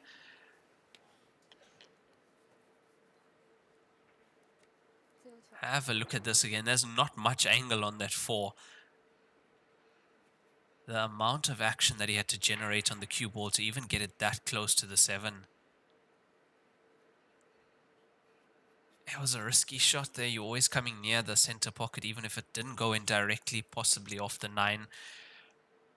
So not capitalizing on that error from Jingi.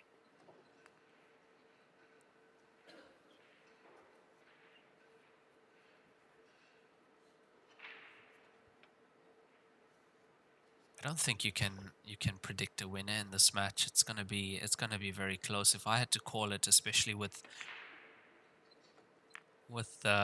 alternate break format, I'd say we are looking at a hill match between these two players.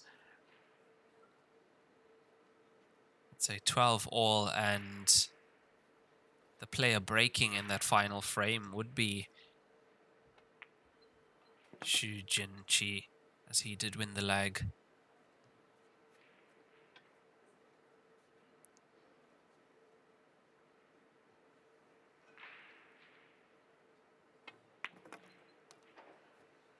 If you would have noticed at the beginning of this frame, the stripes weren't that great on the right side of the table. Now, Boore did open that up, trying to get into the 7, and that has left this very open table for Jingi.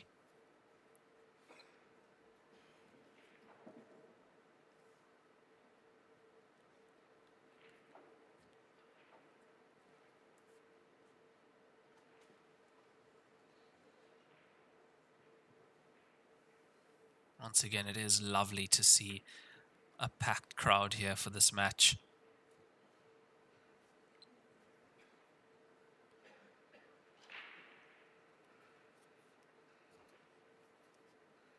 And before they were seated, they were here waiting at the entrance of the arena for this player to walk in, wanting a picture, wanting an autograph.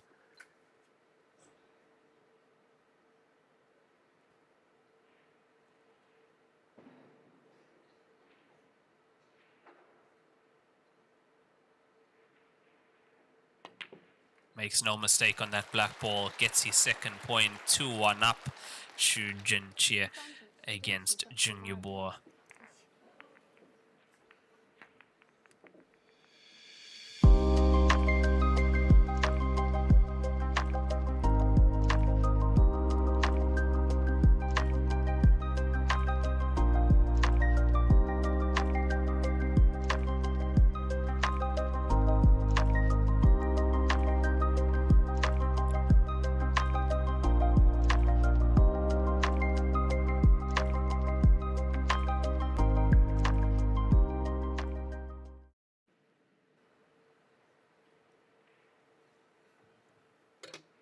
So scoreline could have been the other way around had Jingi Boore capitalized on that cue ball off the table in the previous break.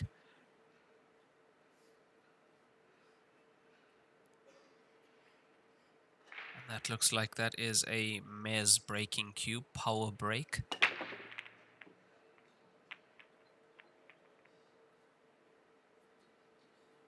And nothing in on that occasion.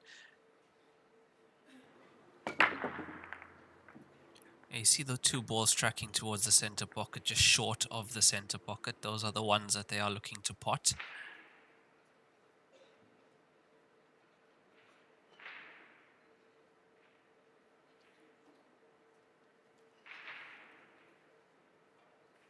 And table back over to Xu Jinqi.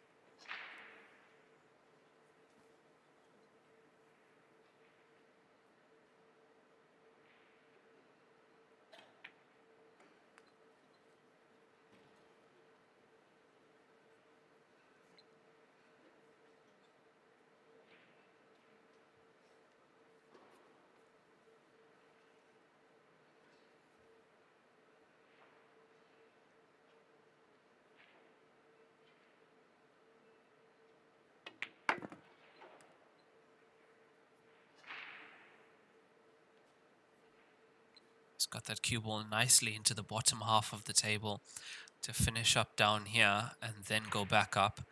As you can see, the black ball is in the top half balk area.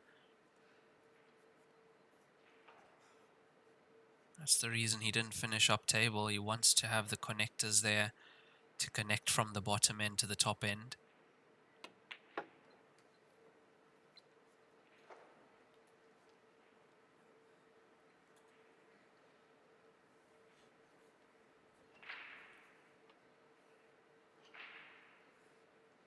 Now, to be on the 15 to the same pocket, you're going to be putting in a little bit of pace on this 9.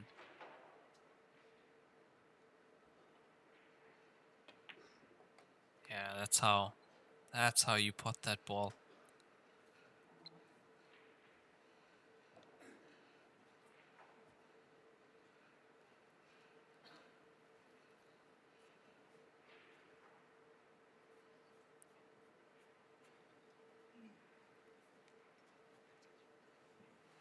I think, you know, part of the reason these players, especially the Chinese players, they can perform at such a high level all the time consistently and get those tough shots right consistently is because not only the hours of practice, of course, talking 6 to 8 hours a day, it's also the fact that they are playing amongst each other all the time. They have tournaments here. Other than the big Joy tournaments, they have weekly tournaments where some of the top 16 or top 32 Chinese players are playing in. So imagine being in that environment and playing in those tournaments week in and week out. It is going to definitely elevate your game. You are going to adapt to that kind of match pressure.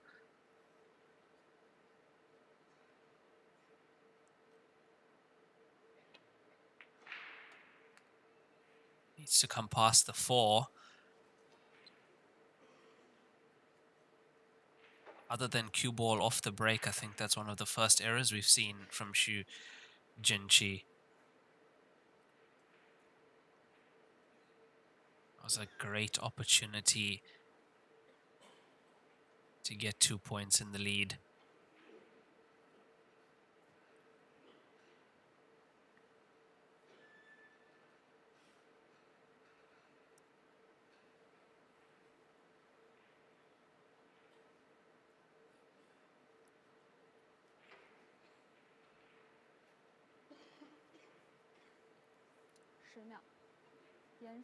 And I've been told that not only is this arena packed for this match, watching these two players, but also on Chinese TikTok, Douyin, usually over 100,000 viewers per channel and streamed on multiple channels.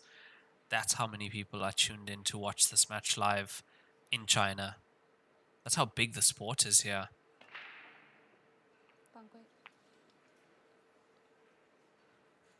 He tried to check that a little bit past the 5 to straighten up coming to the 14. And that's going to be ball in hand for Jingi Boore.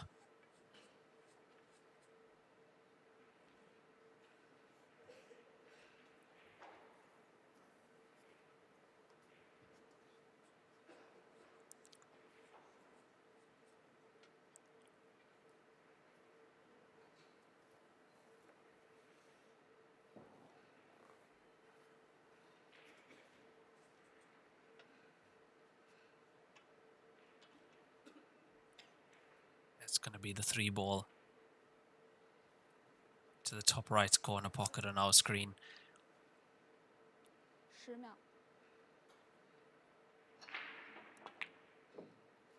And it's not. There's a gasp in the audience. Yeah, just caught the inside rail first, and once it touches there, it's not going in. Usually aiming outside jaw, where the cushion meets the slate fall.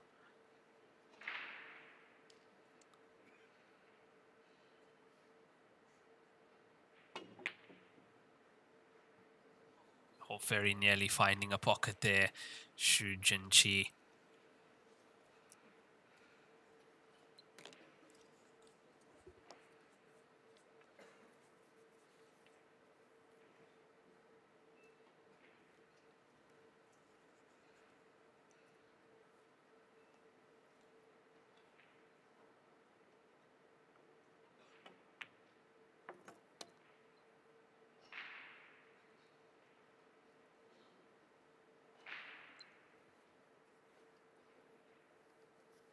Not really expecting any more errors in this frame from Jingi Boore.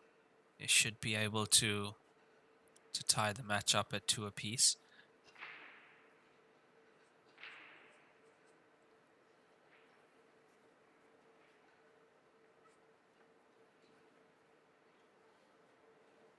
Now these players are proper celebrities here in China. It's as if the crowd are trying to get an autograph from movie stars. That is how it is here.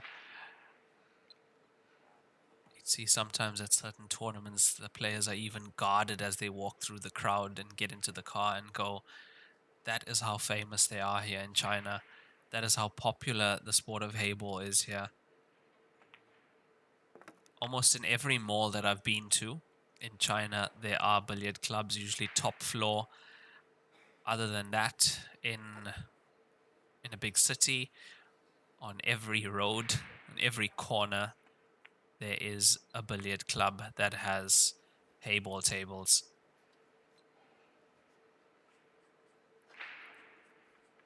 Now also some of the best equipment for the game also manufactured here. And of course the best tables for the game manufactured here. The Joy Q8 table.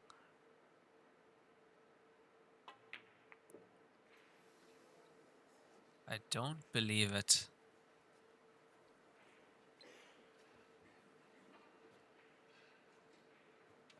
Yeah, I think you put that shot up, you'll pot that 100 out of 100, but he's just not warmed up yet, just not into the match, but race to 13, it's quite a long way to go. This frame should be going the way of Jinqi.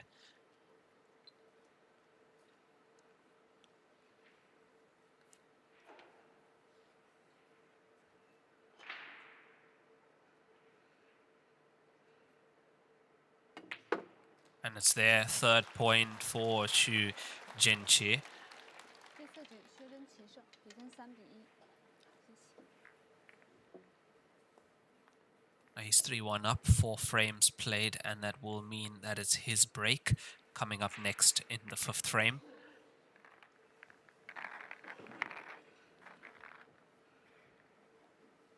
Previous 2 breaks from him, we saw the cue ball a little bit loose. First time almost jumping off the table, second time it did go off the table.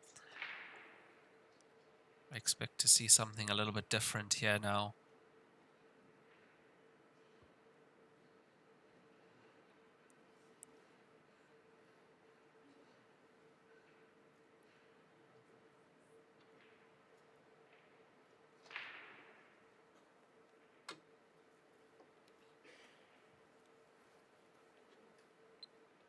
第5局薛珍奇开球。 You know, if you didn't know this was stage 1 of the Chinese division, you'd think this was the final, or the semi-final at least. That's the vibe in the stadium here at the moment. He's taken a bit of power off that break. And he still makes a ball 10 into the side pocket, raises his hand to apologize for that.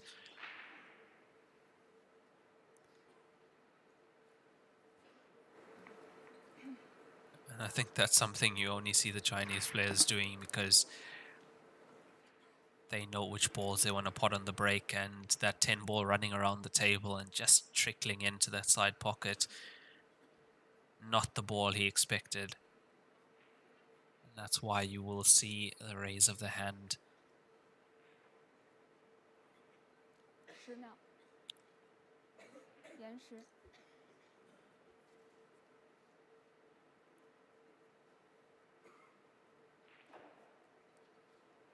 He's taken his extension, his time extension. Players get 45 seconds per shot, one extension of 30 seconds per frame. And there is no time limit on the match as a whole.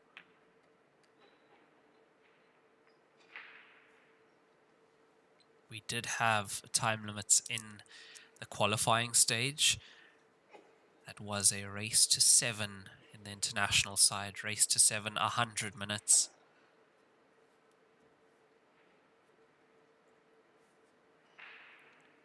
And in this game, a race to 7, the pressure is on from the first frame. You have to be able to get ahead, capitalize on mistakes, not make mistakes in turn.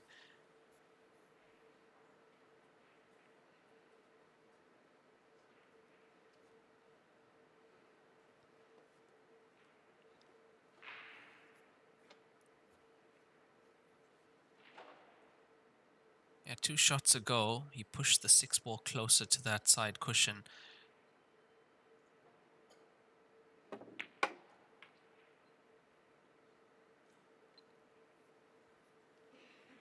That's the only ball that's not potable currently directly.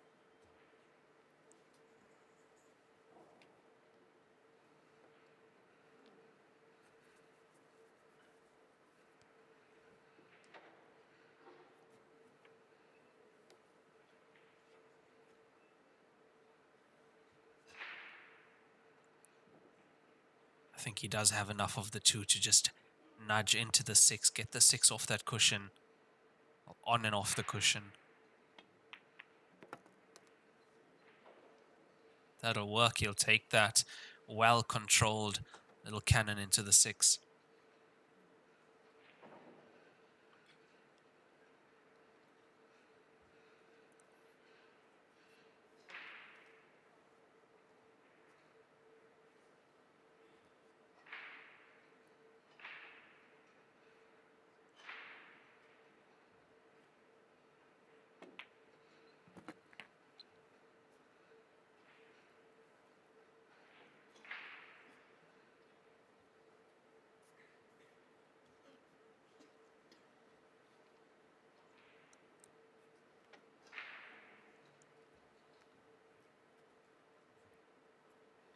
Note a slightly unorthodox cueing style with the backhand. It is slightly sticking out with the elbow in.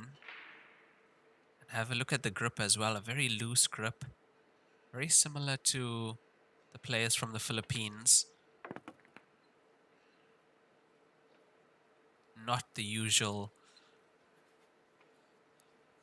let's say, snooker cueing that you see, or snooker back arm.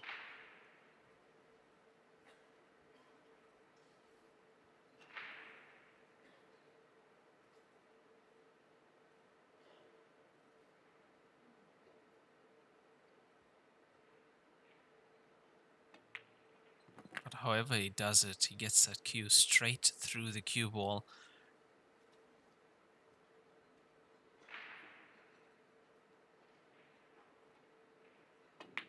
It's absolutely fantastic to watch. Jingi takes his 4th point. He's 4-1 up against Boore.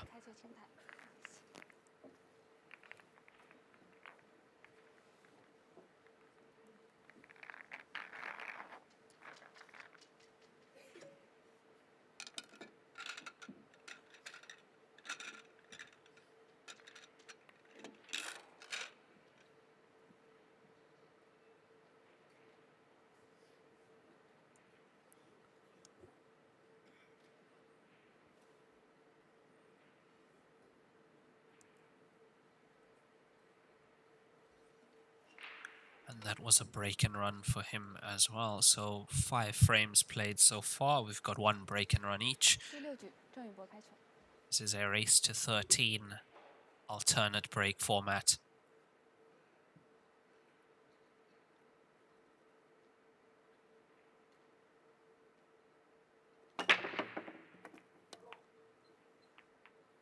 That was almost full power in that. Didn't pot a ball in the previous break, and that's why he's added more power. He's pot a ball in this one. It's the 14 straight into the right center pocket.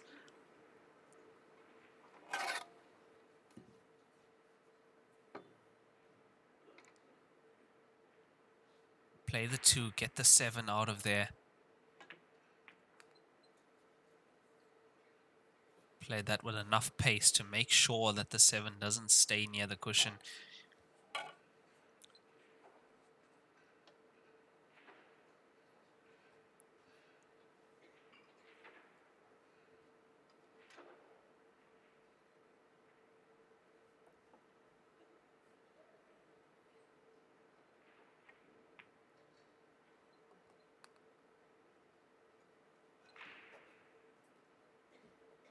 He's nicely on the 6, and with the 1 being where it is and the 3 also, those are his 2 connectors for that 6 ball. He doesn't have to do that much with the cue ball. Just dropping it in will leave him on the 1. Going a bit further out should leave him on the 3 also.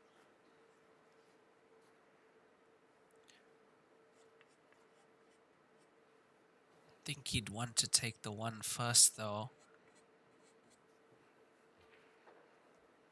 If he is on the 3, based on the fact that the 1 connects nicely to the 4-5 sitting outside the center pocket.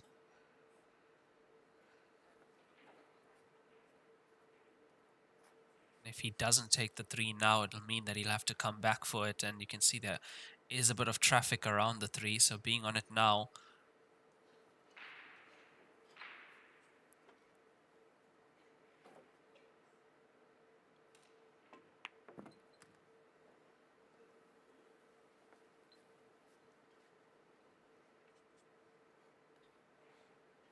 from here, it looks like the only pocket the black ball doesn't go into is the bottom left corner pocket on our screen.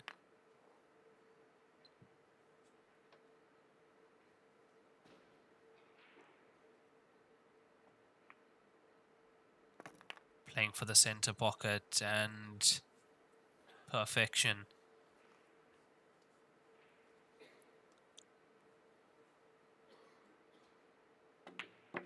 Jingi Boore replies with another break and run to get his 2nd point on the board. The score is 4-2 in favor of Jingi.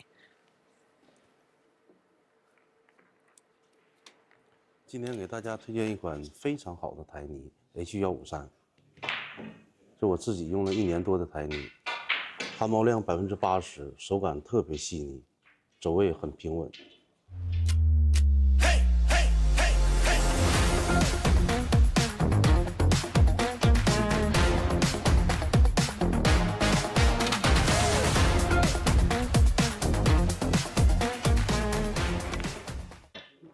根据我自己用了1年多的这个台泥，这个 H153特别适合我们球房用，一些。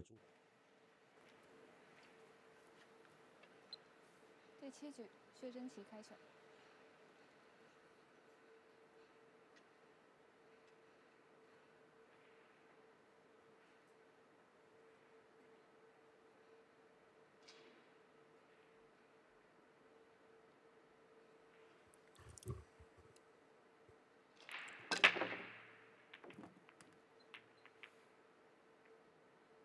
That was 10 ball into the center pocket.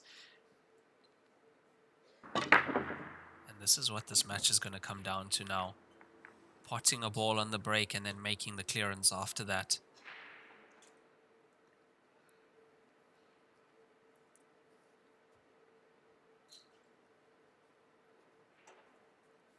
It's taken them just 40 minutes to play 6 frames. Our next session will be at 6 p.m. local time here in China. That will be from the international group.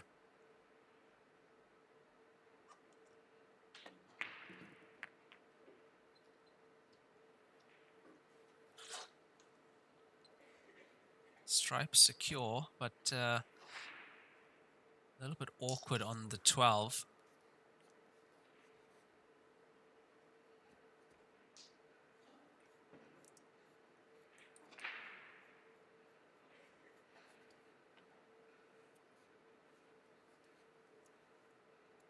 But he can just get through to the 15. Yes, he can.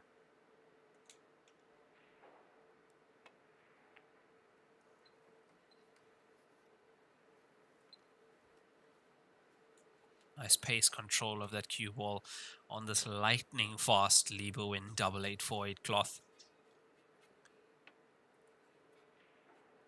You have to really have a delicate touch for those shots.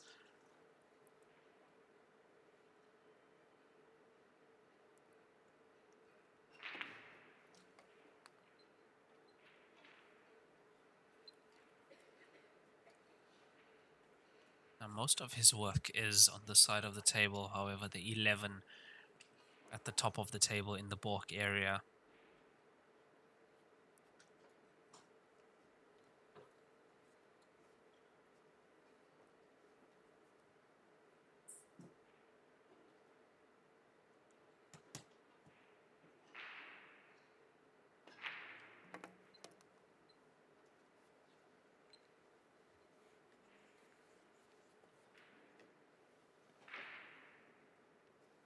He's actually on both of these. So taking the 12, he can also get onto the 11, coming into the angle of the 11.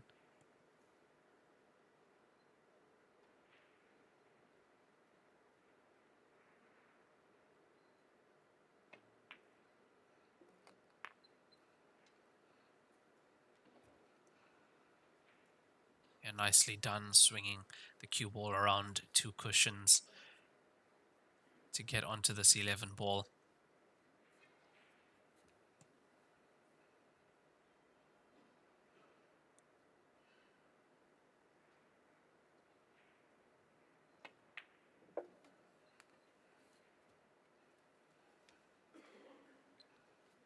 Yeah, caught the 11 a little bit thin, but he's okay.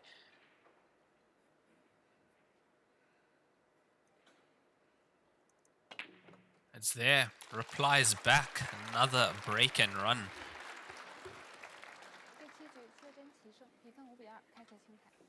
And that is his 5th point on the board. He leads 5 frames to 2 at the moment with another break and run.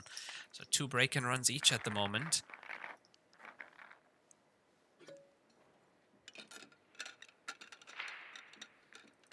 We will have a player break after the next frame. Every 8 frames there is a player break. Usually around 10 minutes.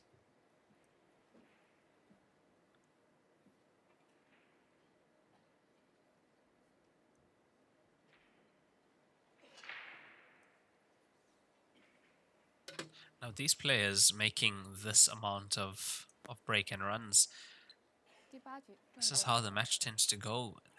Those early mistakes can end up costing you if you are down. You have to be able to hold your break and then try and hope your opponent doesn't make a ball on the break.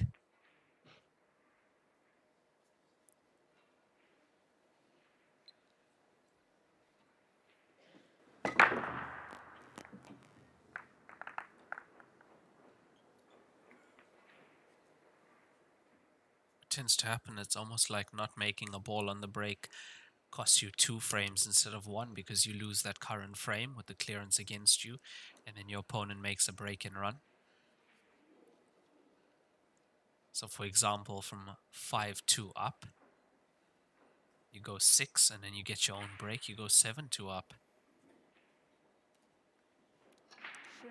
That's how quickly the scoreline can change. look, this is not an easy table to make the clearance on. The 9 currently not potable, but it's going to be going into the 9. He has to be careful not to push it too far. Yeah, and that's why he didn't push it too far, because of the 6 on the other side. So keeping it near the top right corner pocket. Talking about the 6, that's a guide for the 15. See the 15 on the left side, can use the 6 to get that 15 in.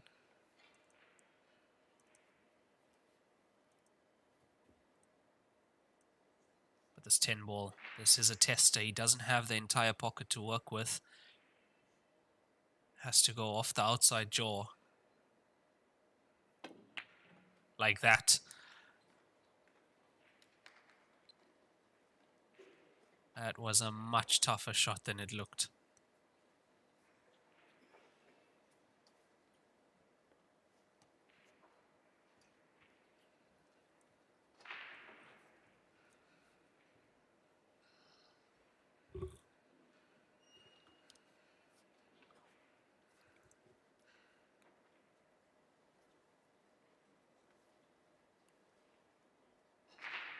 I did say when he came to the table that this is not an easy clearance to make. He's taking on the 15 now.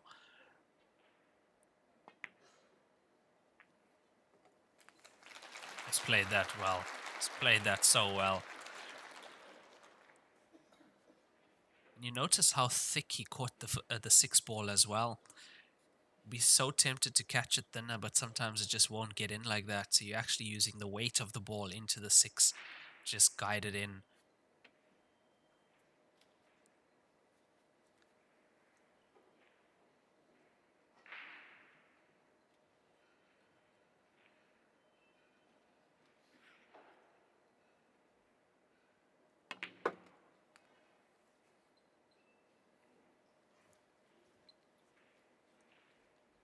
He's really executing every shot perfectly. It's exactly what he wants. The cue ball is going exactly where he wants it to go.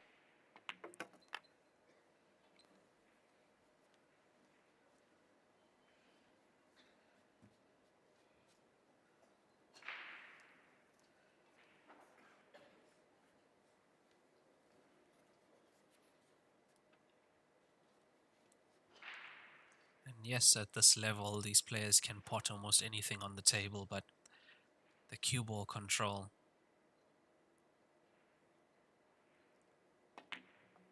That's what it comes down to.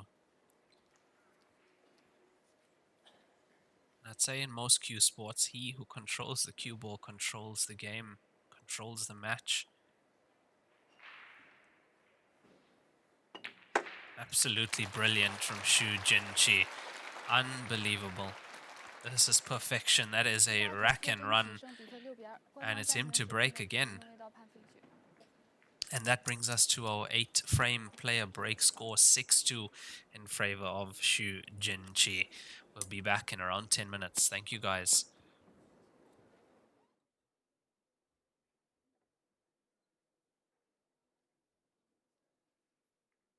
乔氏金腿比赛专用，提醒您，精彩比赛马上开始。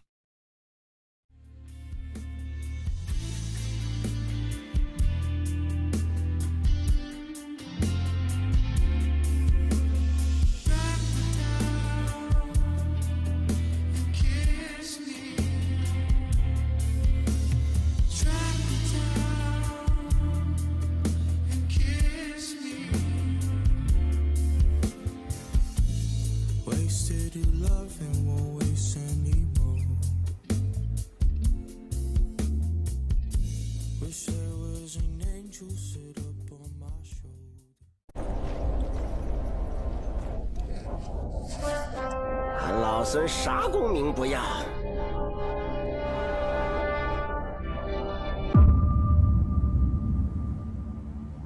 只求回到这花果山中了，过过逍遥日子。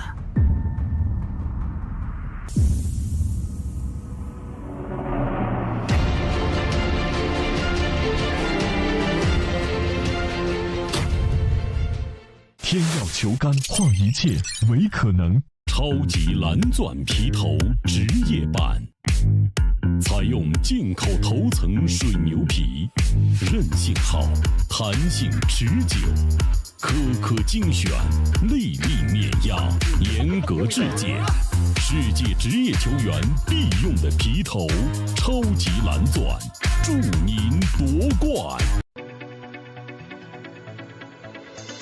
罂粟胶边具有国内胶边很难做到的特点，罂粟胶边的硬度达到了45度，使反射角高度接近入射角。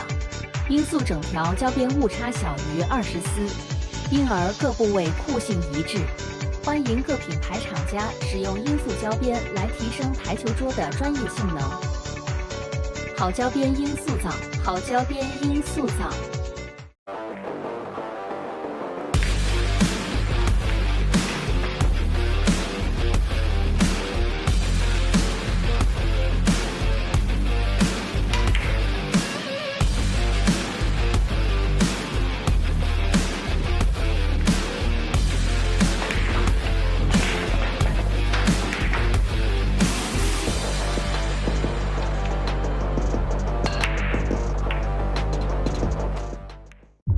超级蓝钻皮头，黄金版、白金版，采用进口头层水牛皮，颗颗精选，严格质检，韧性好，弹性持久，世界职业球员必用的皮头，超级蓝钻，一专业，缔造不凡。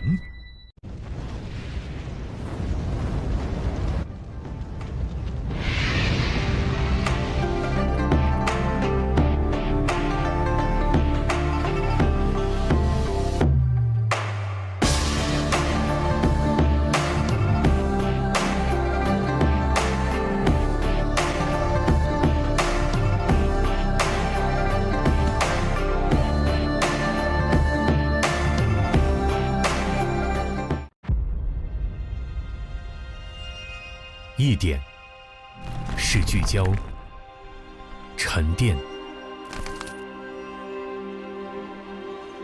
一线是专注、艺术；一面是缜密、智慧。方寸间雕刻，毫厘间镶嵌。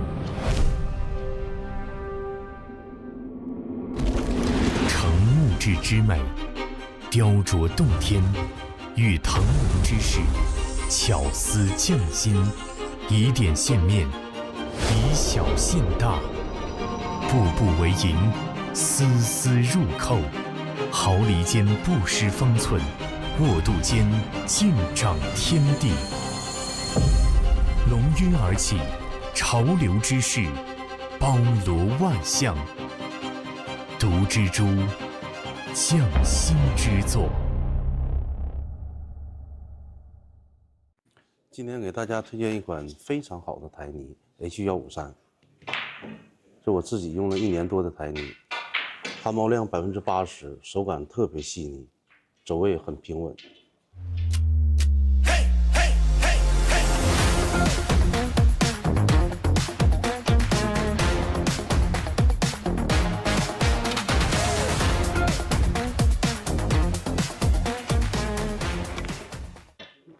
根据我自己用了1年多的这个台泥，这个 H153特别适合我们球房用，一些中小型比赛也特别适合它用。如果你的球房想用一款非常好的台泥，我推荐 H153。H153走球更到位。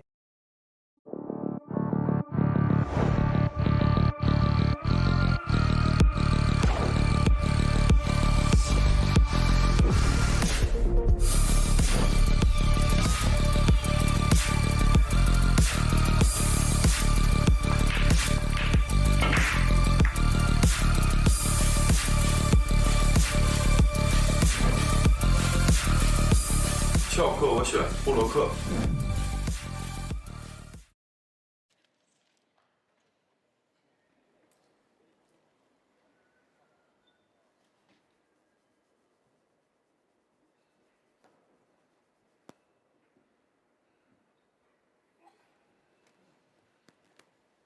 3天结束，比赛开始。第9局，薛珍奇开球。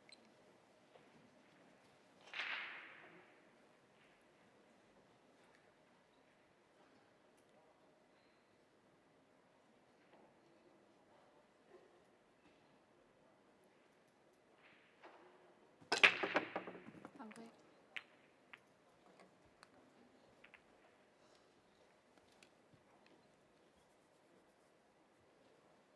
向后自由球。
10秒，延时。 And we are back after that 8-frame player break. Now, I did see in the comment section that somebody was looking for the link to the other tables. That's wpalive.tv. You'll see that at the top right corner of your screen as well. So wpalive.tv are broadcasting all the other tables that are live here, including the TV table as well.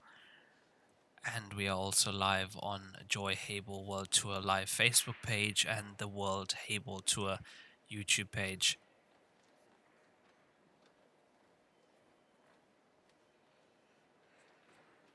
Now, after 8 frames played, the score is 6 frames to 2 in favor of Xu Jinqi.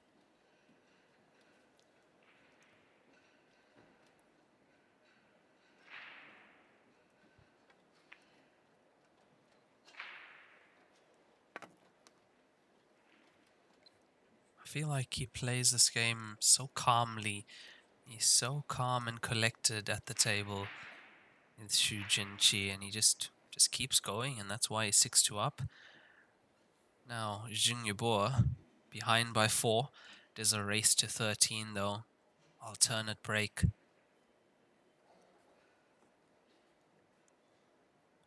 So in this format of the game, you have to be able to hold your break, and as soon as there's a chance, if your opponent doesn't pot a ball on their break or goes for a break and run and misses a ball, that's when you need to capitalize. That's how you extend that scoreline, or that's how you get back into the match if you are behind.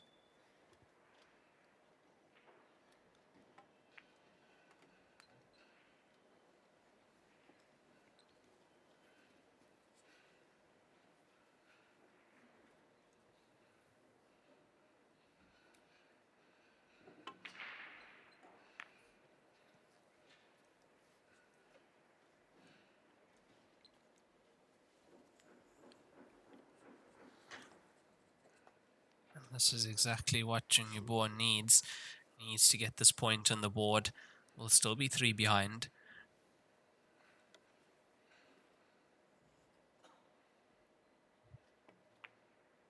It's there. Nice clearance from Jingi Boore to get his 3rd point. Score 6-3.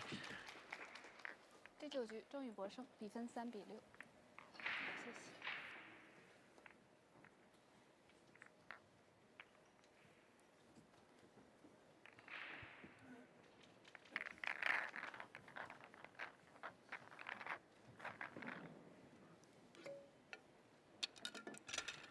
2 break and runs each, or 1 rack and run each, which that was. That's quite high standard in this match thus far.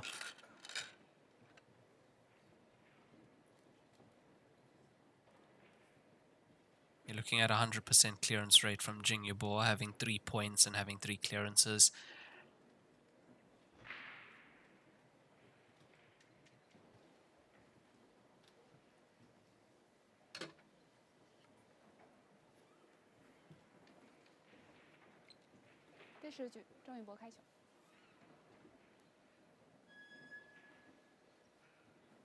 Now this is what I mean by capitalizing on your opponent's break, which he has done in the previous frame. Now he holds his own break and he's right back into the match. 7 ball into the center pocket.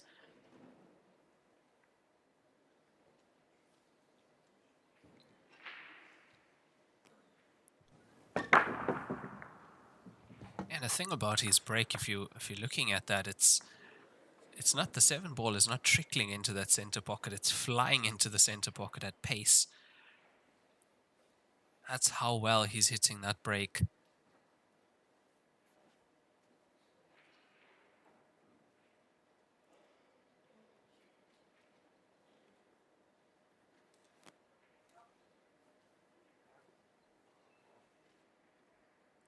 Like if you want to take solids, you have to take the 2 on now. If you want to take stripes, it would be nice if the 9 could pot. So it's going to be this 2 ball on solids. It's got to go.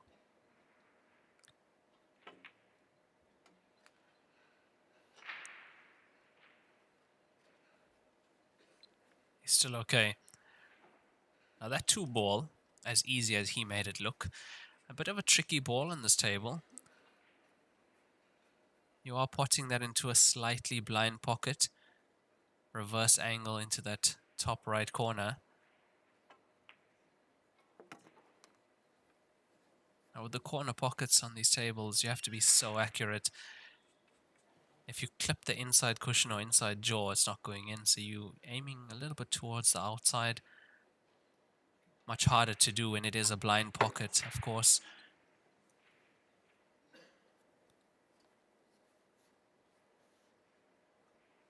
He's moving a bit faster now as well.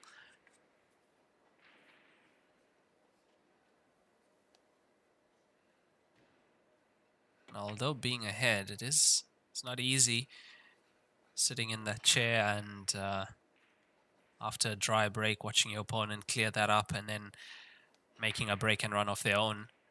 Means you've been sat for 2 frames, although it is a alternate break format.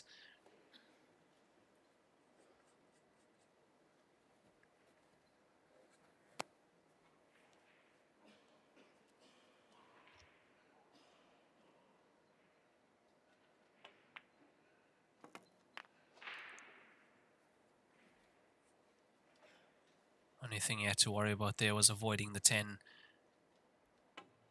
And that is another break and run for Jingi Boore, and just like that, 2 frames in a row from 6-2 to 6-4.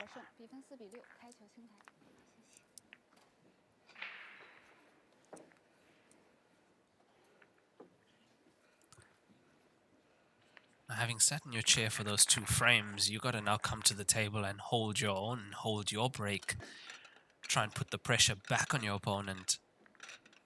So Jingi Boore maintains 100% clearance rate, having 4 points on the board and having 4 one-visit clearances.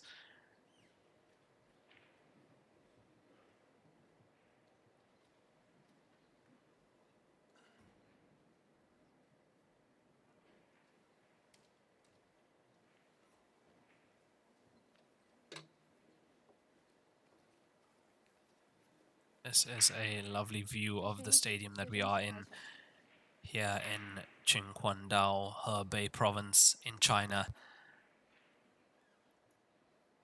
Qinhuangdao, the home of Joy. Joy factory not too far away.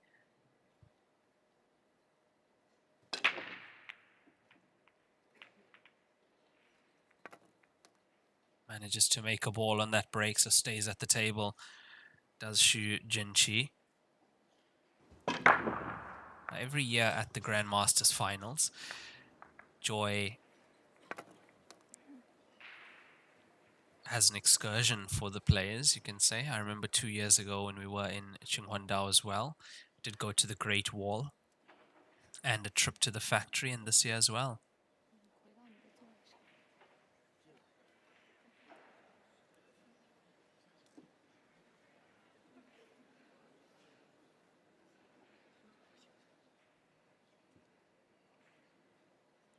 Yeah, this year as well, the players got to go to the Great Wall of China and to visit the Joy Factory to see where these beautiful Q8 tables are being made. A little bit of confusion there. I think Jingi Boore didn't see that a ball potted on that break.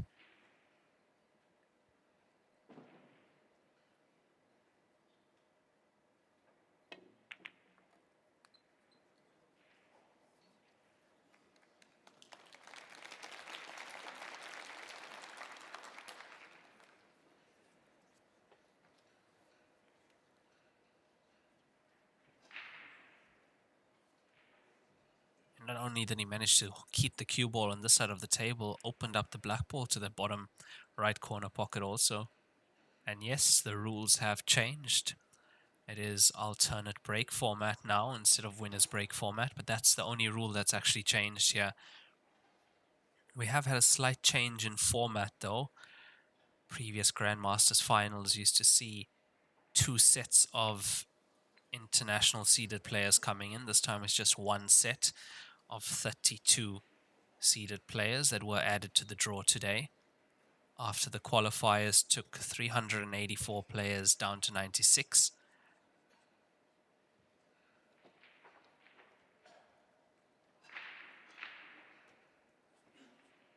Adding 32 to that gives us 128 down to 32 on the international side.10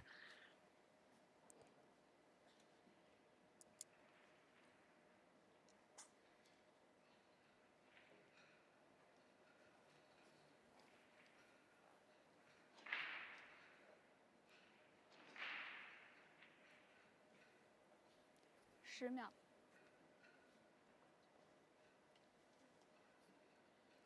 5、4。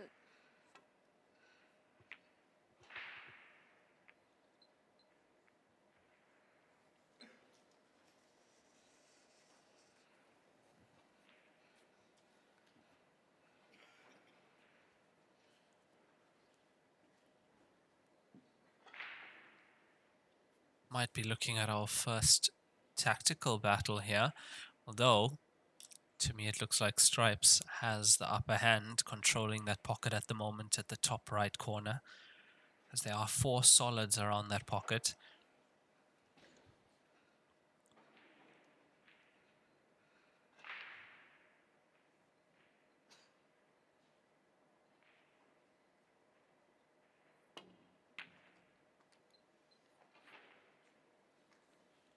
Manages to open the 10. He's done well. Black ball open as well.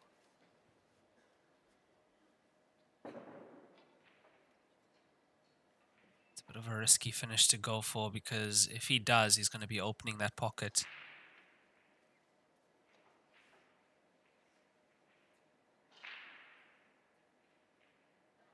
That's going to be the combination 12 onto 14. The 12 needs to stay.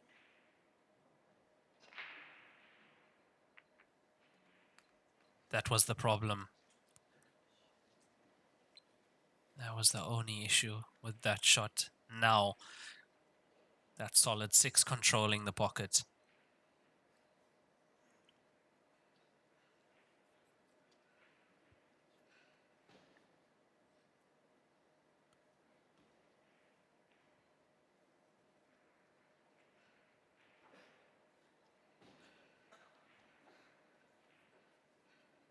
Yeah, I wonder if he's got enough of this bottom cushion to play the 10 into it and play the 10 up to the 6.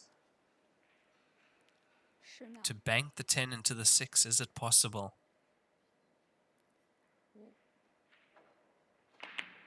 That's what he's tried. That's what he's tried, but he didn't have enough of the cushion here at our end of the table. He just caught too close to the jaw, and that's what sent it to the right side cushion.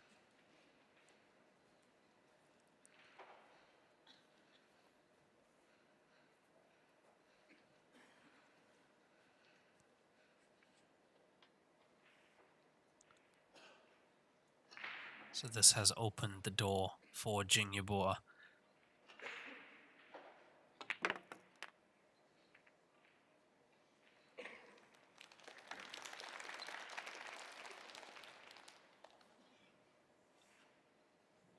Because he will be breaking next, so if he takes this frame,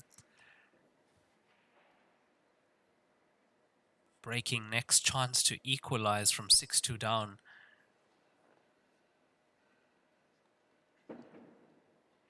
To do that in an alternate break format, not easy at all, especially with the level that these players play at.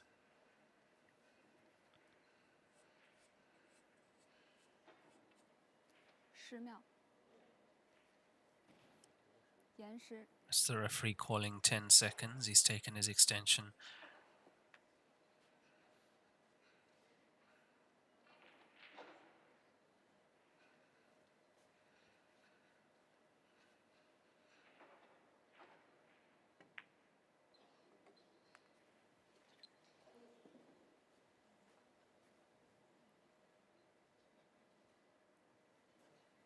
He's playing the 5 off the cushion, off the 12 into the top right corner pocket.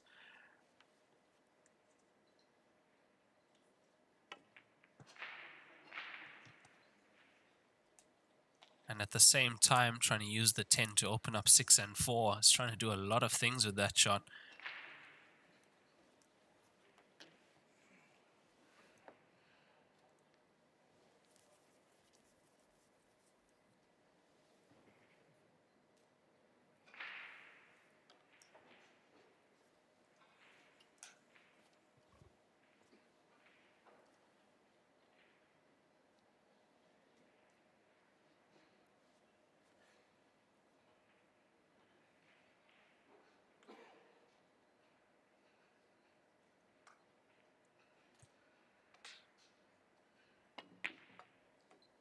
Drill that in. The queuing is on another level here. It really is.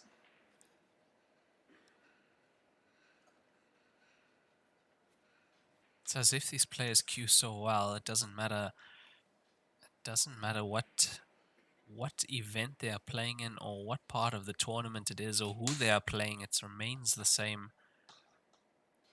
Cue the ball that well.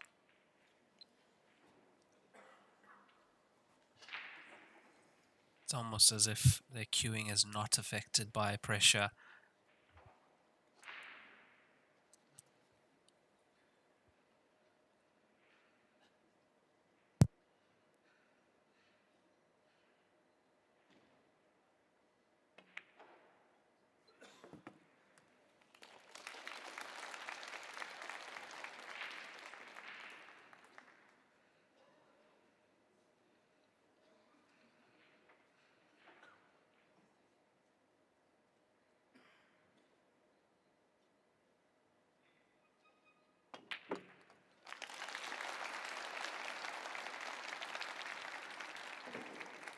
第11局，薛真奇胜，比分7比4。谢谢。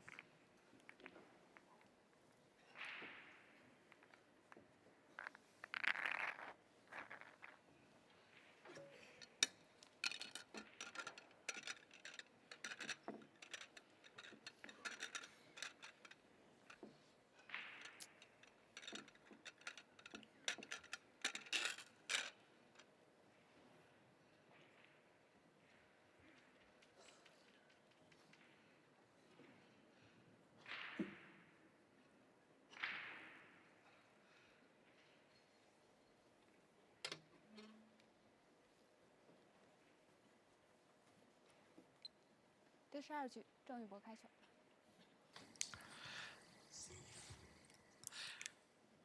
Yeah, I'd have to say that frame was a great opportunity for Jingi Boore to close the score line, but now score is 7-4 in this race to 13. Makes a ball on the break though. That's still one into the right center.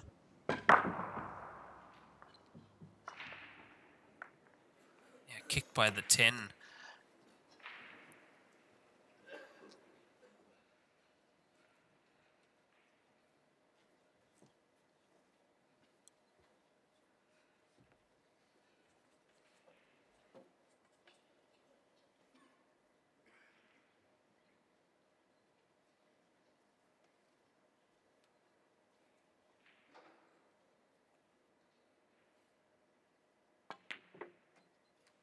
Yeah, I think he's missed one of those in this match so far, but he doesn't miss many.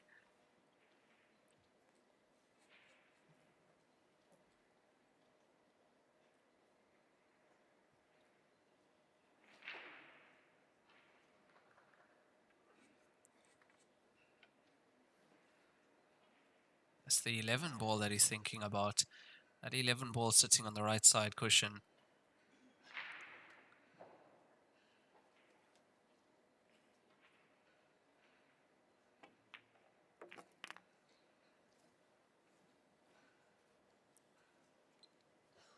Had a little bit too much angle to get into the 11, so chose to go into the 3 now. I don't think there's enough space there. At 11 can't get past the 3.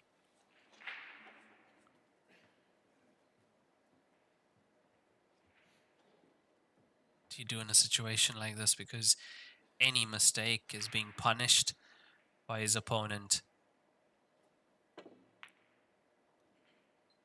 Has opted for safety.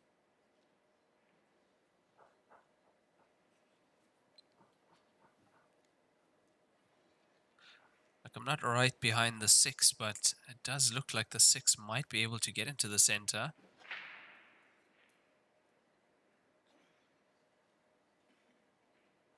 From here, at least, it looks like there might just be enough space to get past the black ball. There is.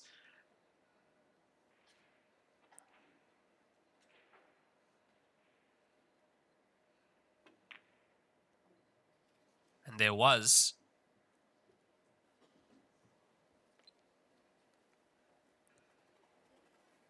Yeah, there was a lot.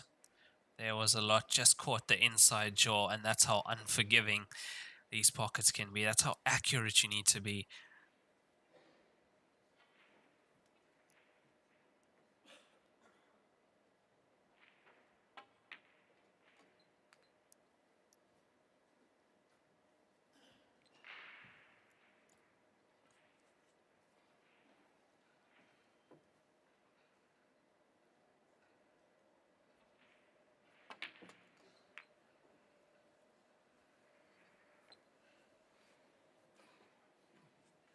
Don't see any more problems in this frame for him. It looks like it's going to be 5th point on the board for Jingi Boore.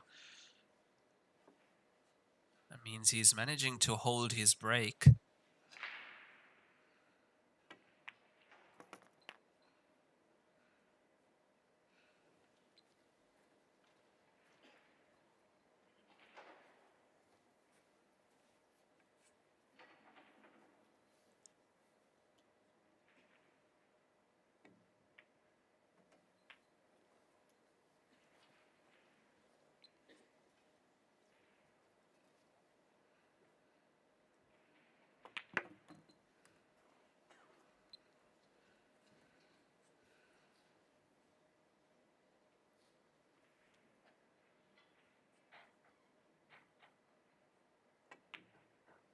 And he does so, holds his break, gets that black ball in, gets 5 points on the board, and he is 7-5 down against Xu Zhenqi. 1点是聚焦、沉淀，1线是专注、艺术，1面是缜密、智慧，方寸间雕刻，毫厘间镶嵌。成木质之美，雕琢洞天；遇腾龙之势，巧思匠心。以点线面，以小线大，步步为营，丝丝入扣。毫厘间不失方寸，握度间。第63局，薛珍琪开球。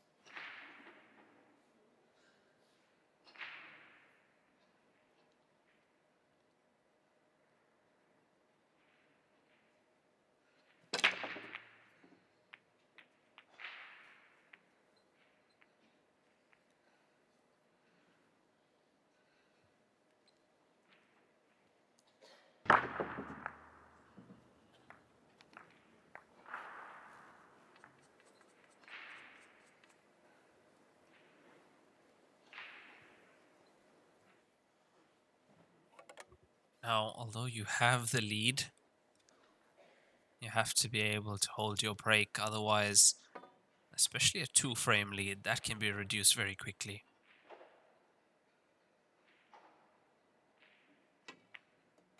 Player makes a clearance off your break, they're just one behind, a clearance of their own, and it's all square pressure back on you as the player who was up.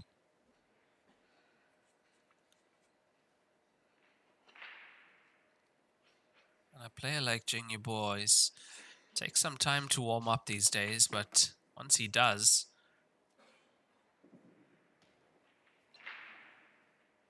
I will not be surprised if he's able to close the scoreline. I did say 12-all at the beginning of this match.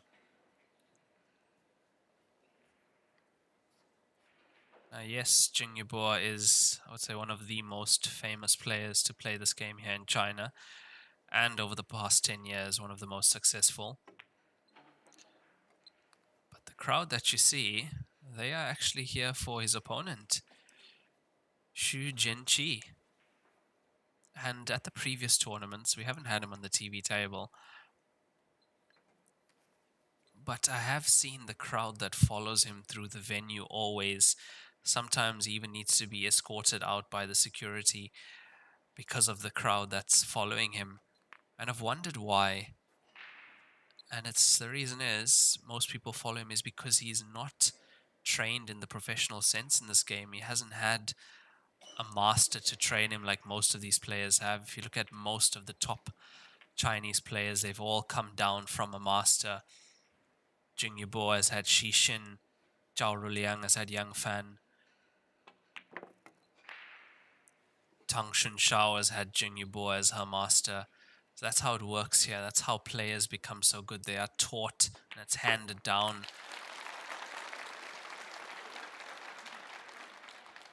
As we see Jingi Boore making that clearance and now just one behind with his break coming up next.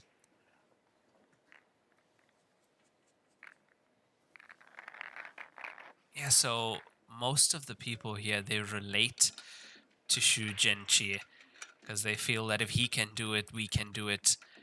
Because he's a player that's just come up and started dominating in this game. And also a very humble person as well, and that's why he has the following that he does. And that's quite a good view of how packed the stadium is here.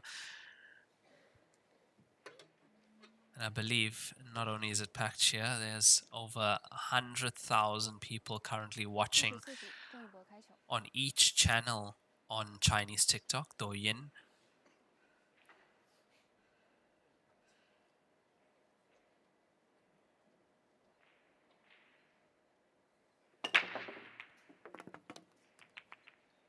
Yeah, that's a massive break. That is a huge break. Black ball in as well. Now the player can decide whether to put the black ball back on the spot, that's the foot spot at the bottom end of the table, and to continue, or for a re-rack, and they will continue to break. So even if no other ball was potted and just the black ball went in, still advantage to the player breaking. So there you see a black ball on the foot spot. Jingi Boore stays at the table. Now just one behind Xu Jinqi.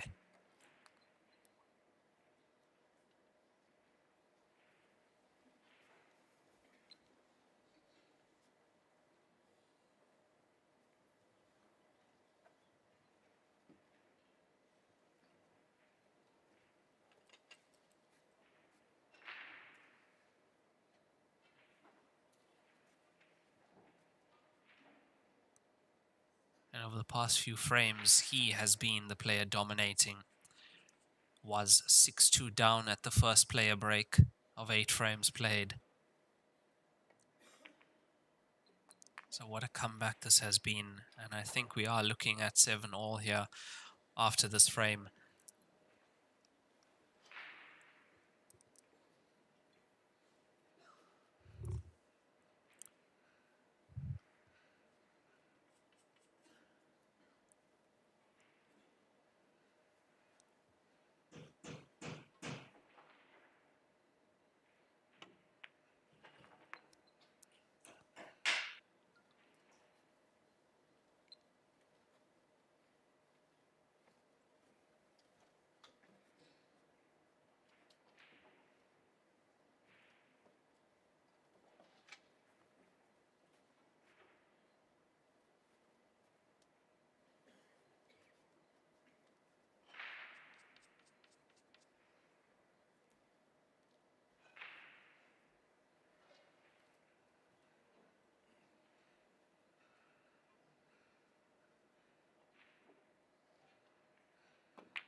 I don't think any of us expected Boore to miss that 4-ball earlier. Did have to put the extension on the cue though.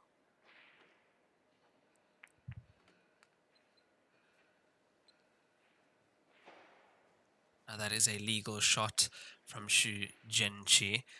You can pot your opponent's ball as long as you make contact with your ball first.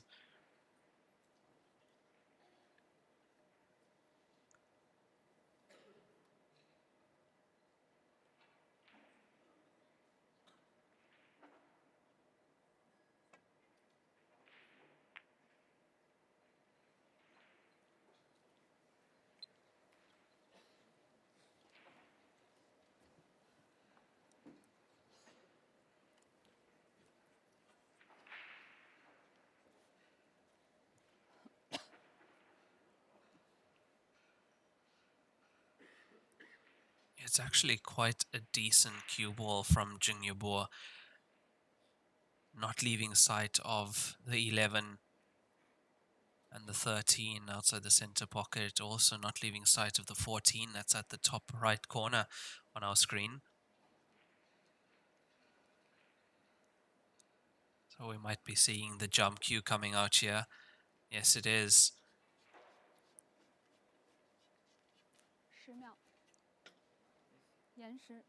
If this is your first time watching the stream, you can guess that yes, jump shots are allowed in this game. And with the jump shot, you're actually playing the cue ball into the bed of the table and then it takes off.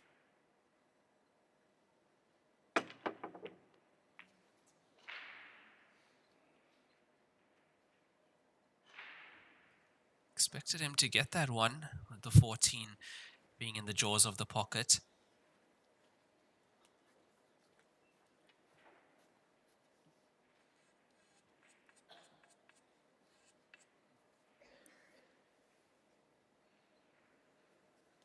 What made that jump slightly more difficult is he was about 2 ball space away from the black ball, so he had to get up fast. And then also you are looking at a full table run of the cue ball, so accuracy required there, not the easiest jump shot to get.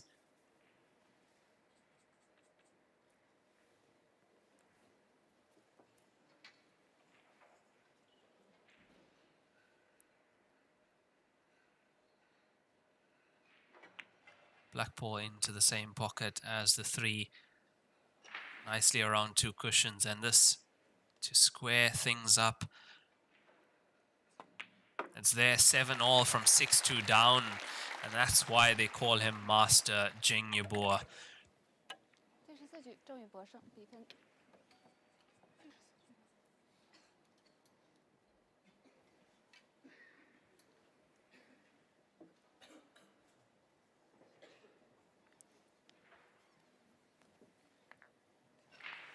There's not many players in this game that they refer to as Master. He is one of them, of course, Master Chu Bingxie as well. But the player who has dominated this game in the last 10 years has been Master Jingi Boore.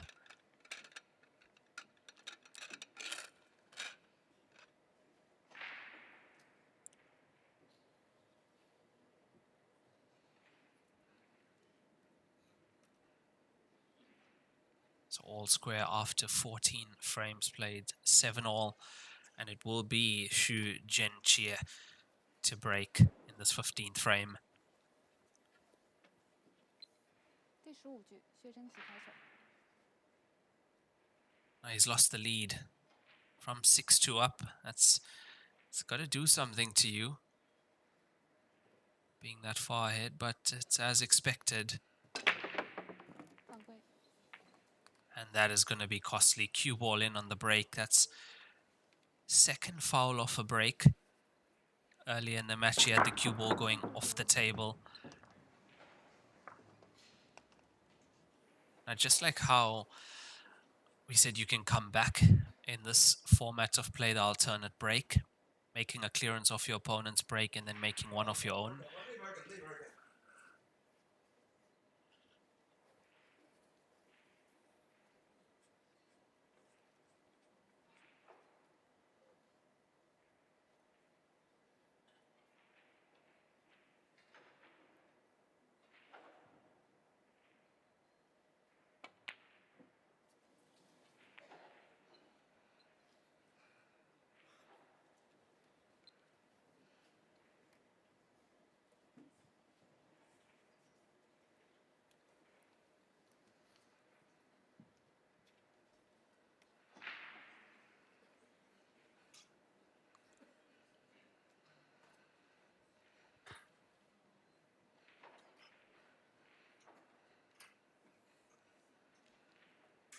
So as I was saying, just so you can catch up with your opponent by taking frame off his break and then off your own. That's how you can also take the lead quite fast and pull away. And that was a great opportunity for Jingi Boore to do that. Look, some of the misses we've seen from him I've never seen before.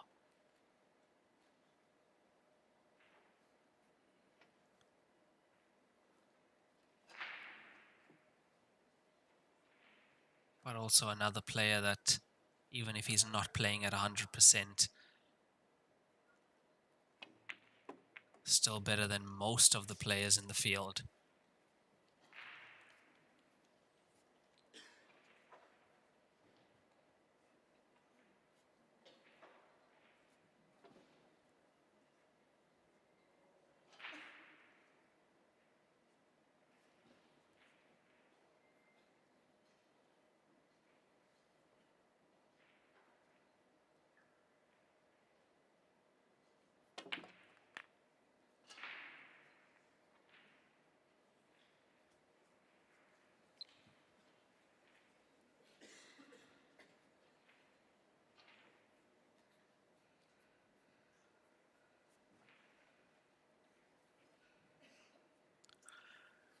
I was just about to say, a little bit fortunate with the cue ball on that shot, and you saw a raised hand to his opponent there.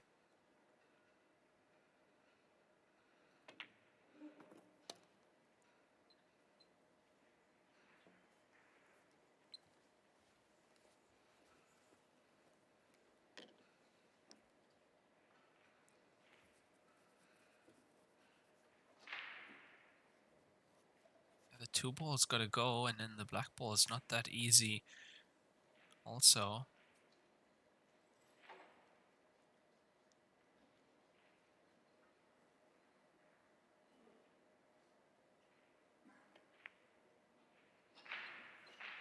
Two's there, rolls it along that cushion.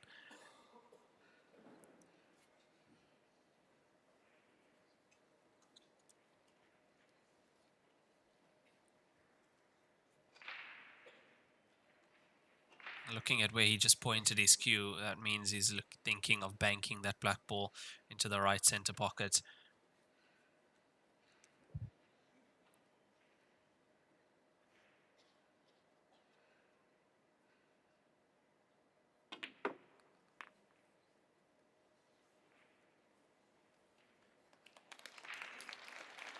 Now, with the angle he has, does he risk going into that black ball because he does have the angle for that? As you can see, it's slight, but it's enough. But if you are playing that shot, you have to play it so perfectly. You actually want to push the black ball down the cushion. It's a tough one to judge.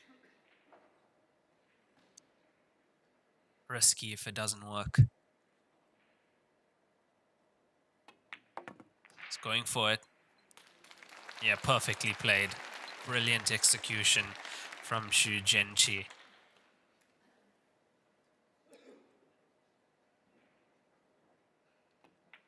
And takes the lead once again with his 8 point. Jingi 8-7 up. And there we have Mr. Chow, CEO and founder of Joy Billiards, sitting in the crowd. Wow, a pleasure to have him here.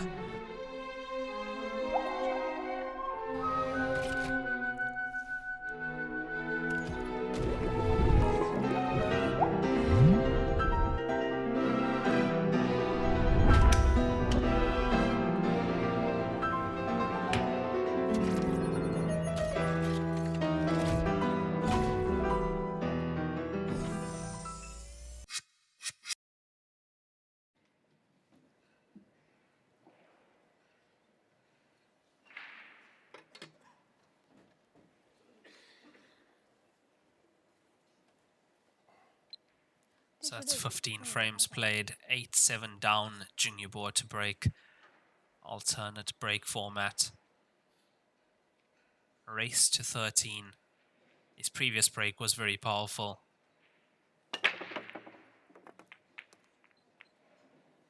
He's hitting them very well. And the only thing about that, when you are going that hard at the pack, is you losing, you're sacrificing cue ball control a little bit.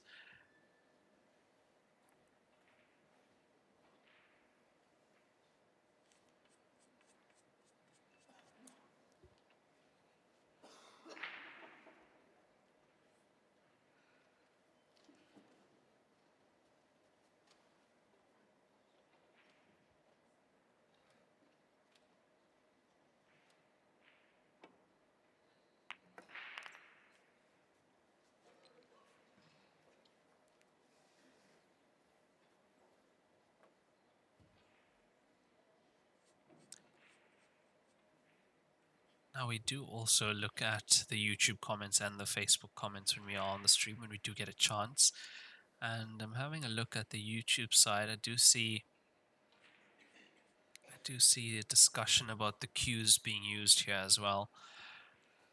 And yeah, as I see, some of our viewers have noticed that Jingi Boore is using a snooker style cue, Ash shaft, and his opponent a 9-ball style cue. It's, look, in my opinion, it comes down to preference. What you will see is players will lean towards what they know best. So if they are coming from an American pool background before playing the game of Heyball, they'll stick to an American pool style cue. When it comes to Chinese players, it's custom, very custom taper. They're getting it down to around 11.5. And then you have the players that were snooker players before playing the game of Heyball. They rather stick to their 10.5, 10.2 mil snooker style cue. Usually a one piece and manufactured here in China. I think one of the best makes at the moment on the market. You've got the Heyball cues. You've also got the Potts cue, Gareth Potts range of cues as well. If you are leaning towards the snooker type of cue, snooker style and balance.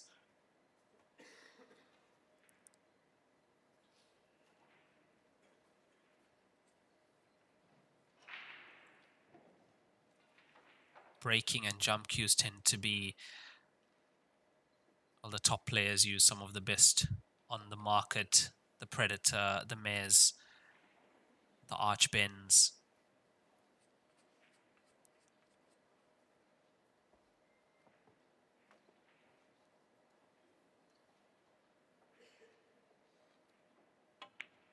I'd say it comes down to preference, but of course the cue needs to be able to handle the weight of the balls. These are American pool balls.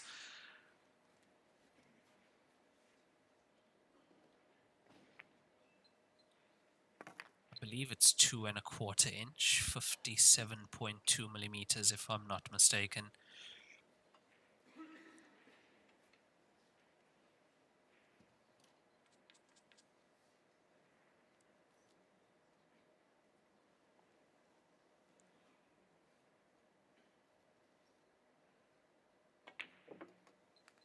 Missed one earlier with the extension on the cue, doesn't miss this time, and nicely on the black ball.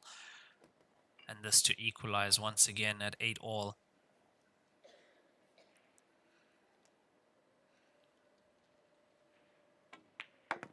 And that's 8 apiece after 16 frames played. We will have another 10-minute player break now, so we'll be back in a few.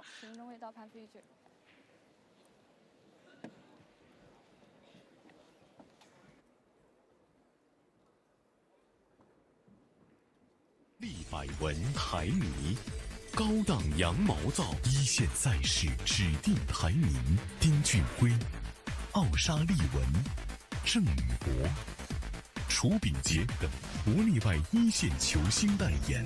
立百文全球销量第一。一点是聚焦、沉淀。一线是专注、艺术；一面是缜密、智慧。方寸间雕刻，毫厘间镶嵌。成木质之美，雕琢洞天；遇腾龙之势，巧思匠心。以点线面。以小现大，步步为营，丝丝入扣，毫厘间不失方寸，握度间尽长天地。龙晕而起，潮流之势，包罗万象。独蜘蛛，匠心之作。我是代言人郑宇博。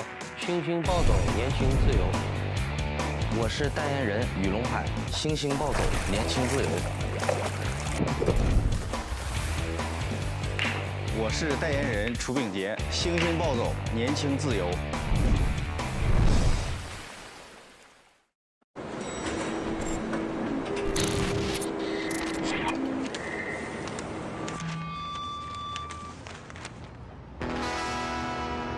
Born in Louisiana.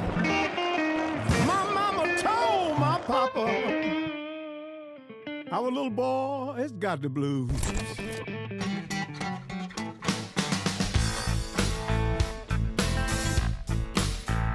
You better watch what you do to me. Watch what you do to me.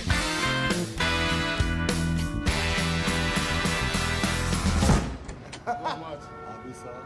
That's for no question.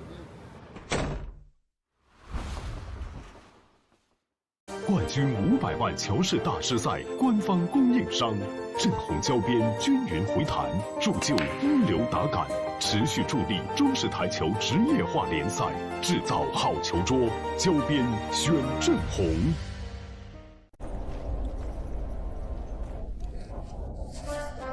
俺老孙啥功名不要。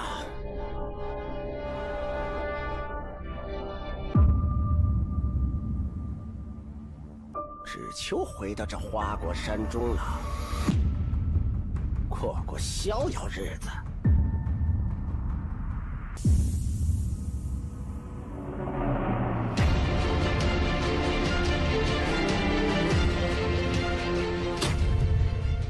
天要球杆，换一切为可能。中式八球，俗称黑八，是一项原创于中国的运动，在乔氏的推动下。 已走进全球96个国家。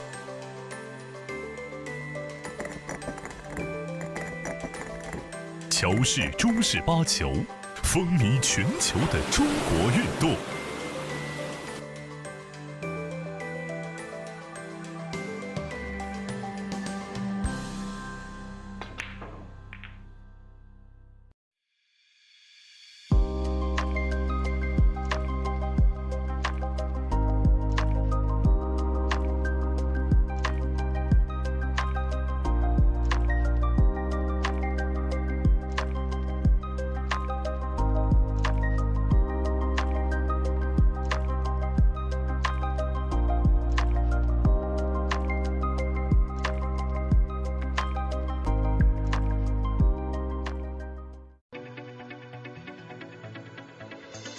罂粟胶边具有国内胶边很难做到的特点，罂粟胶边的硬度达到了45度，使反射角高度接近入射角。罂粟整条胶边误差小于20丝，因而各部位酷性一致。欢迎各品牌厂家使用罂粟胶边来提升台球桌的专业性能。好胶边罂粟皂，好胶边罂粟皂。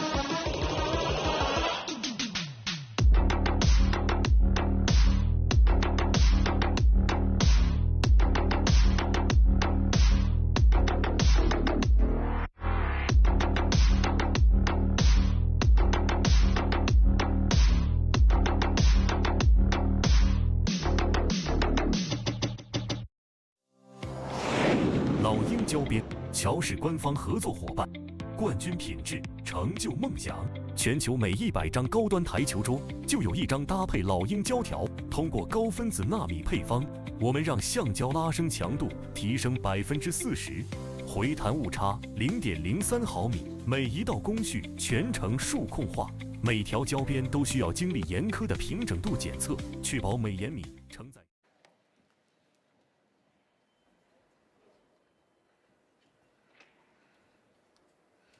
暂停结束，比赛继续。第17局，薛贞吉开球。 And the players are back after that 10-minute break. At 16 frames played, the score is 8-all. At the first player break, after 8 frames played, the score was 6-2 in favor of Jingi over Jingi Boore. So quite the comeback to make it 7-all and then 8-all. And that looks to be a dry break now.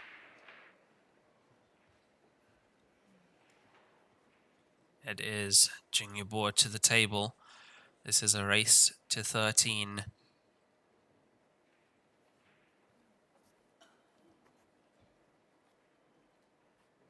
Last session of today will be at 6 p.m. local time here in China. That will be the international players playing.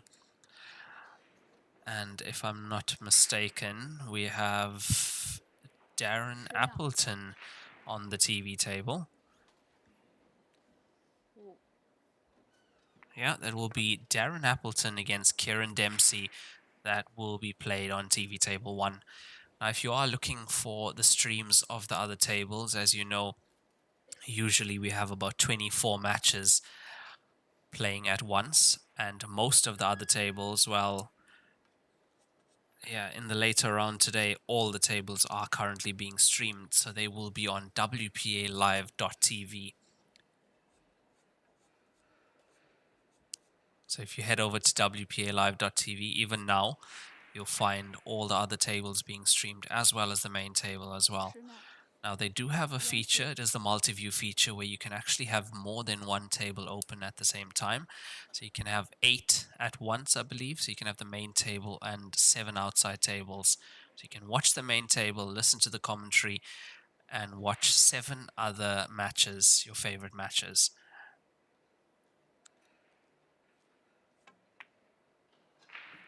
And just looking at the list for later today, I see we have Caesar Chandigarh playing, Healy White from New Zealand, some of the best players from Mongolia in action as well, Marina Jacobs from South Africa, Jordan Shepherd also in action, Andrew Paget, Warathanan Sukrathanis, Richard Halliday, Jack Whelan,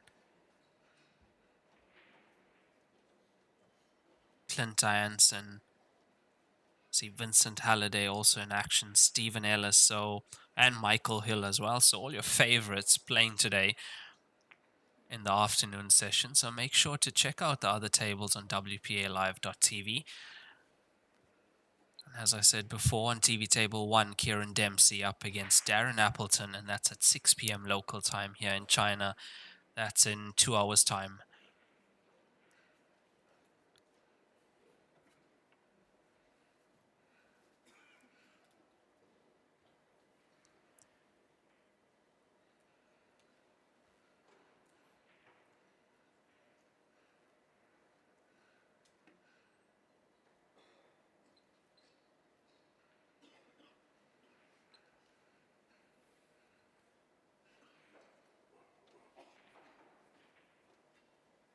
If you can't put the cue ball behind another ball, getting it onto the cushion is half as good.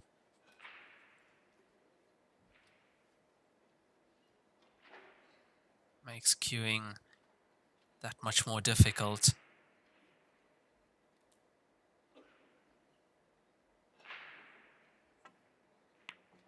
As you see, had that cue ball been a few centimeters off the cushion, that becomes a much easier pot than it was having the cue ball that close to that cushion.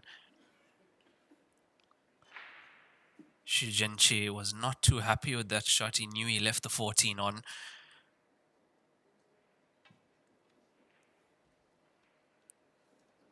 You get the feeling that we've reached the point in the match now where every shot is that much more serious.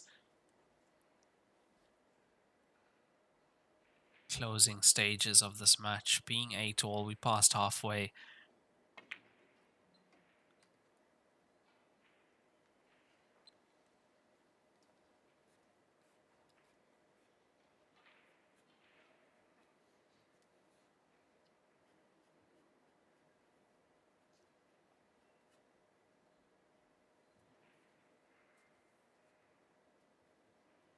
Waiting to see if my prediction was right at the beginning of this match. I did say 12-all. And in that 13th, well, for that 13th point, it will be Xu Jinqi breaking, as he did win the leg.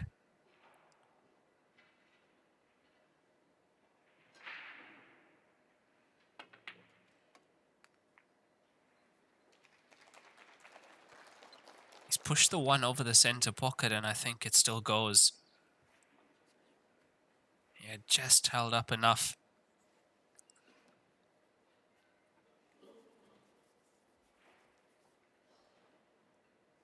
Goes past the center pocket, almost too far, but from where I'm seated, it looks like it is still available into that center pocket.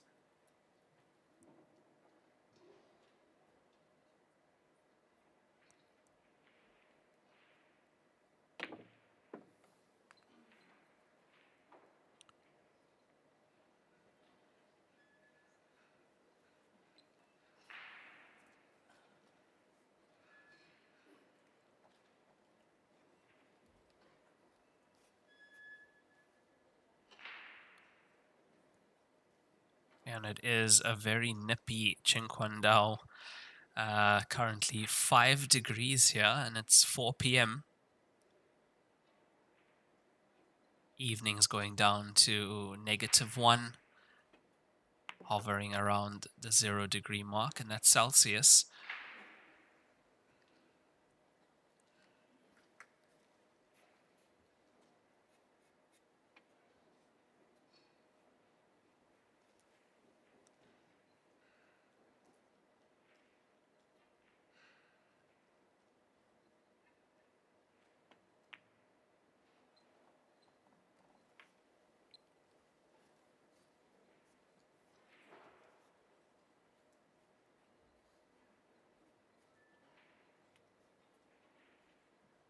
Now it just becomes a matter of 2 ball, 2 black ball.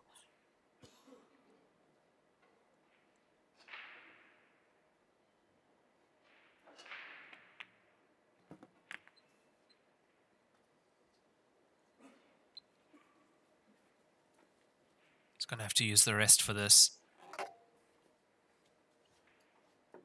The good thing is he's got the cue ball close enough to that 2 ball.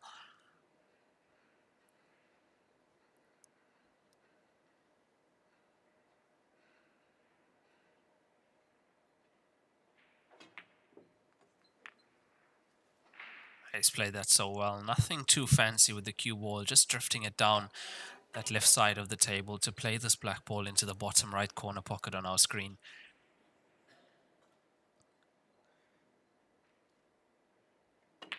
And it's there, takes the lead once again, drilled that black ball in. 第17局，薛真棋胜，比分9比8。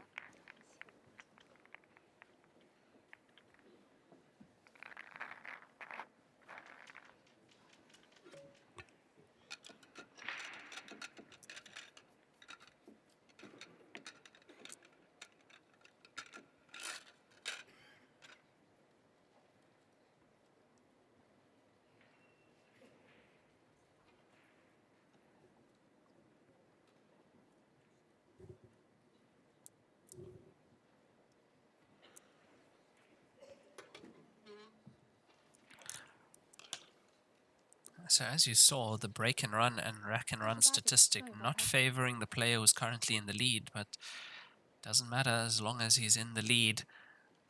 He's held on to his break to get that 9th point on the board.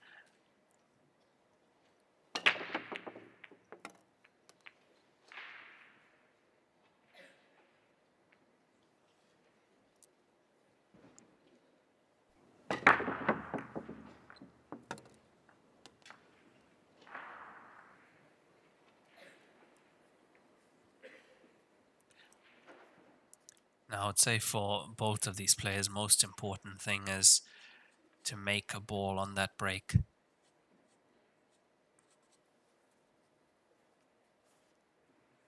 Also, if you look at it, although we are now using the triangle rack, previously we used to use the magic rack a year and a half ago, at least. You can see how the players adapt. Still such a high rate of potting a ball on the break. If you look at this match, there hasn't been that many dry breaks.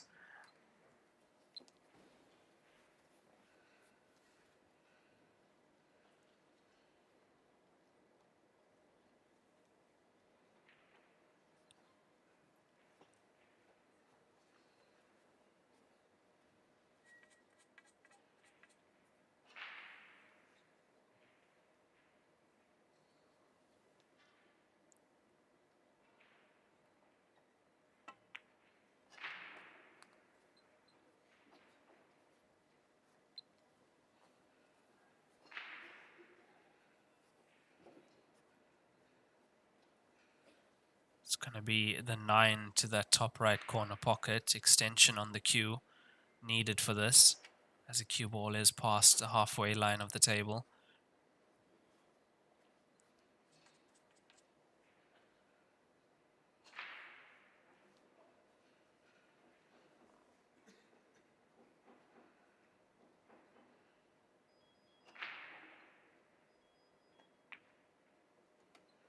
No mistake this time on that shot. And having the extension piece on the cue does make it a little bit tougher. It affects the balance and the weight of the cue, is what you are used to.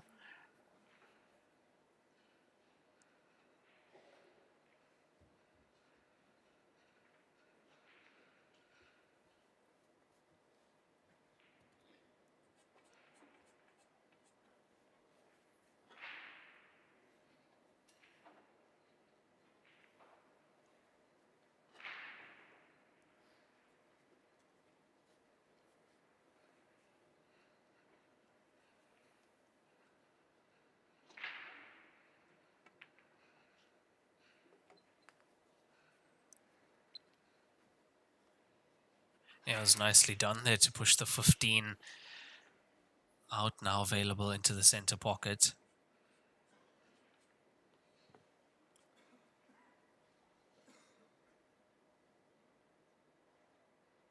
These are the situations where a player like Jingi Boore, where he thrives. And how many times has he been on the main TV table?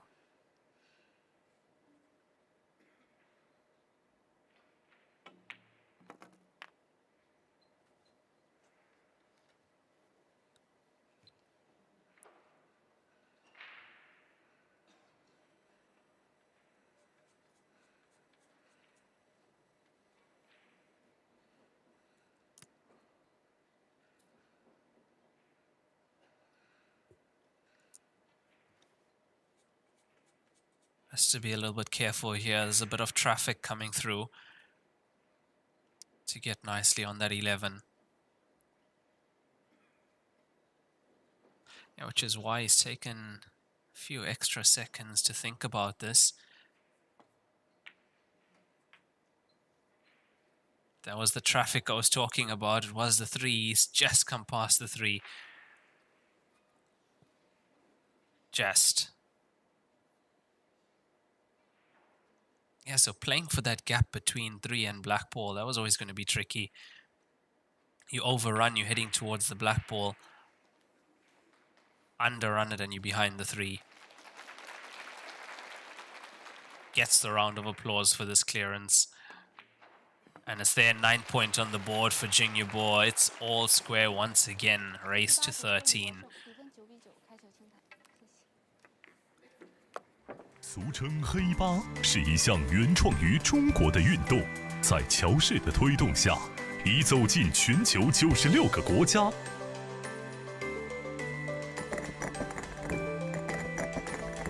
乔氏中式八球，风靡全球的中国运动。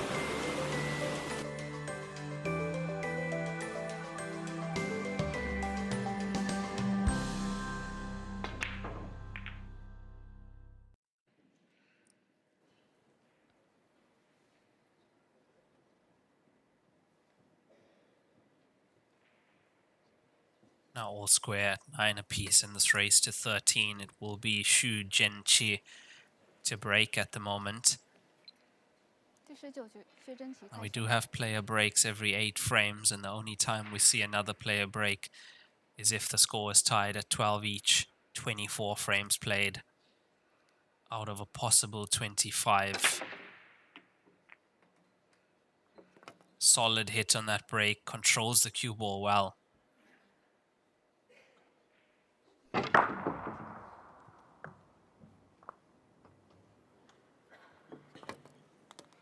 Yeah, it looks to me like he's potted 3 balls on that break.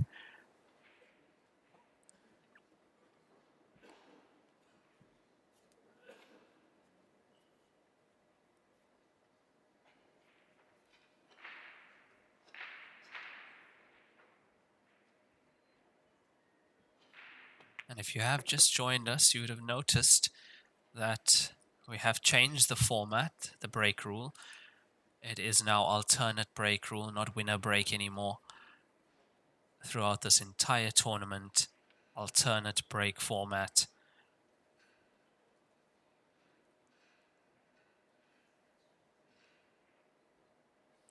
All the other rules stay fairly the same.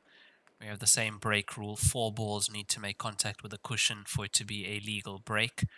We are using the triangle rack, as you have seen as well. And you can break from anywhere behind the balk line.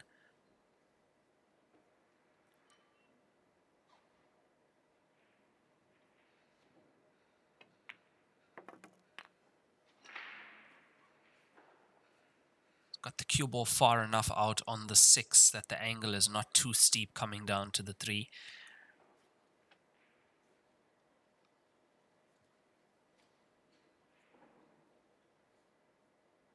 You want to be high on that 6 so the cue ball travels naturally down, but not too high that it makes it tough to control.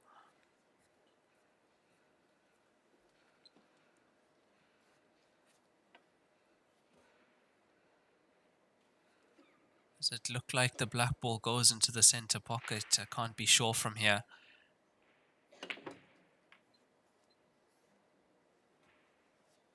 And the way he's played that tells us that it does go into that center pocket.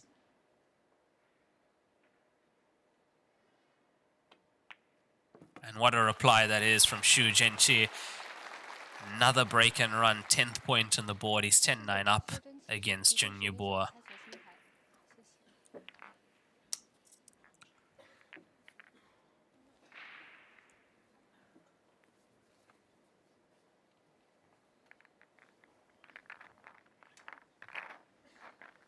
See, there we have Mr. Chow, founder of Joy Billiards. Mr. Ishan Singh as well, WPA president, watching this game.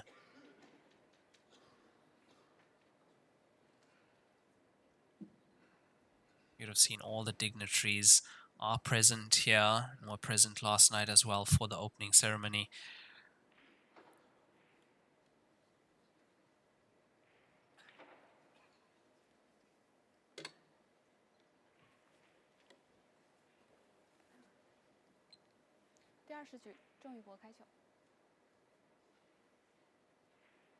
Needs a ball to fall.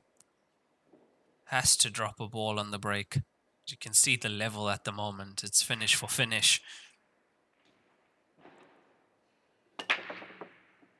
That's cue ball almost into the center pocket, and I don't see a ball going in.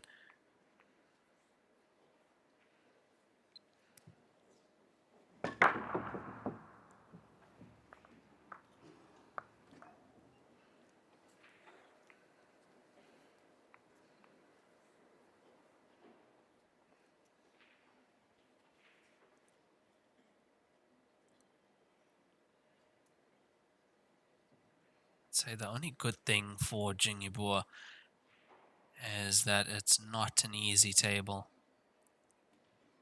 for Xu Jingi.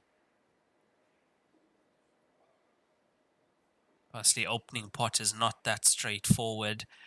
It looks like the 1 can go past the 14, but the 6 is a problem as well.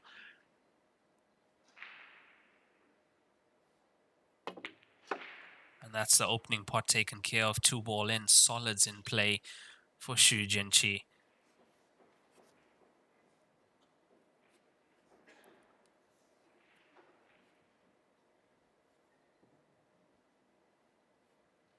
I see someone in the comment section saying that they don't think he'll clear the table. You underestimate these players. Watch the cue ball here. Yeah, I was trying to get into the 6. He should still leave himself on something though.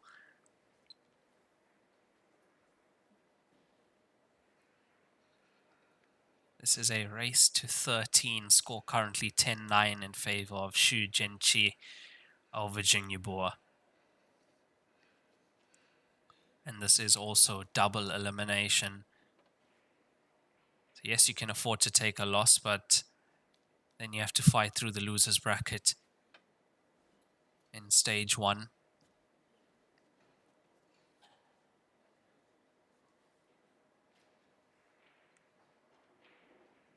Now pots the 1, gets the cue ball tracking towards 15, 6 and 9. There it is. 6 is now free. That's a bit unlucky.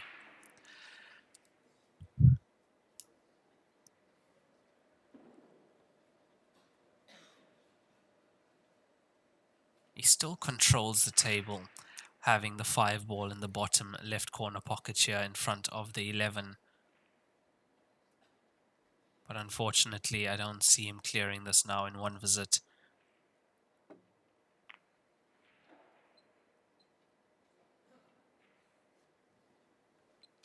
Now over to you, Master Jingi Boore.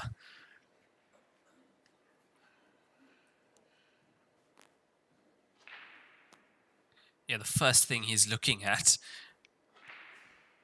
is how to get down there where the 11 and 5 is. Create some sort of disturbance.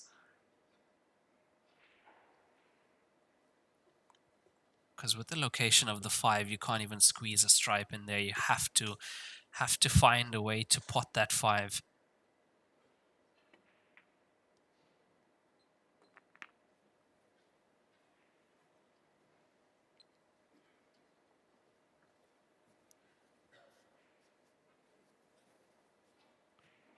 Yes, I got an angle on this 12 to the bottom right. There's enough of an angle to get the cue ball into the bottom left side of the table.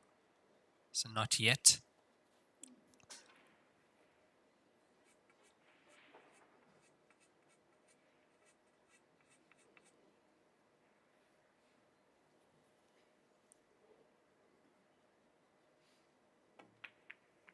Oh, there was enough space there from this side. Couldn't see that from our angle, but there was enough.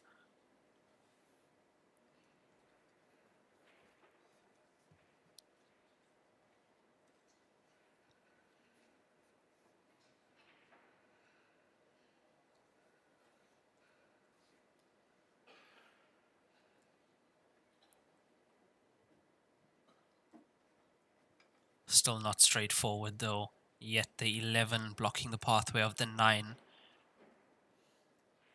to the bottom left corner pocket, which means the 11 has to be removed for the 9 to get through.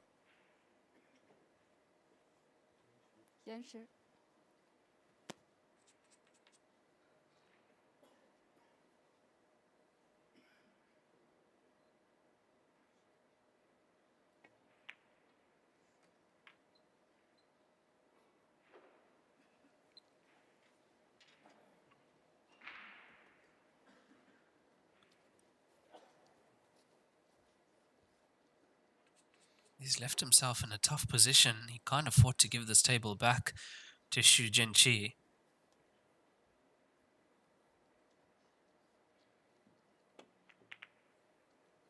That is a super fine cut on the 11, and he's overcut that.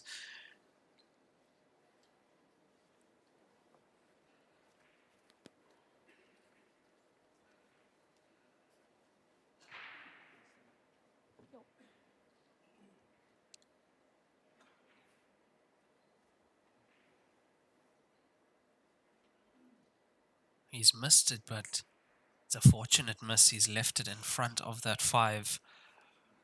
And don't see a pot available for Xu Jinqi at the table.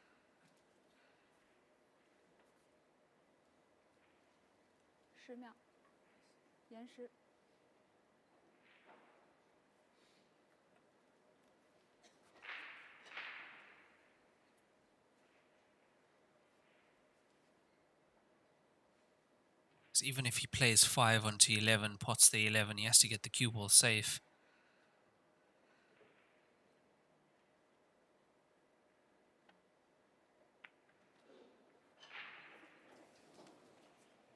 He's tried to carry him off the 5, use the cue ball to pot that 11.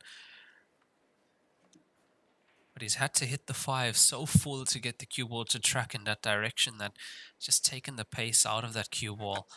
Not able to pot that 11.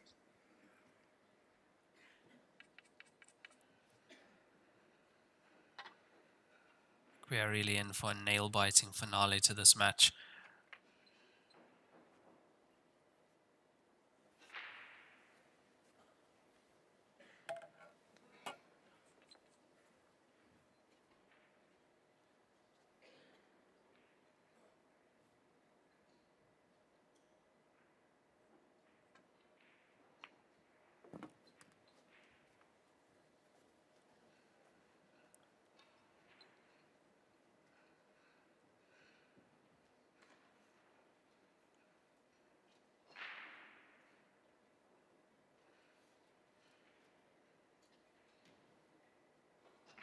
taking a few extra seconds on this shot, and you can see why.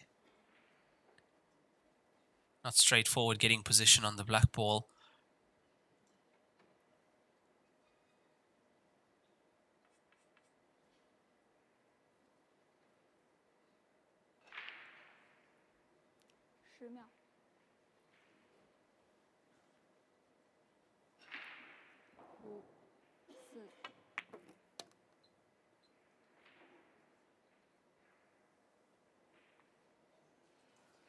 He's not on it.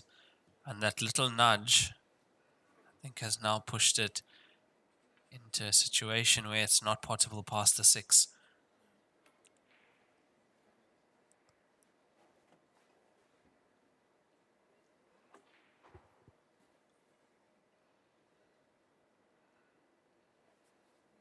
Where is this black ball going? Off the pink.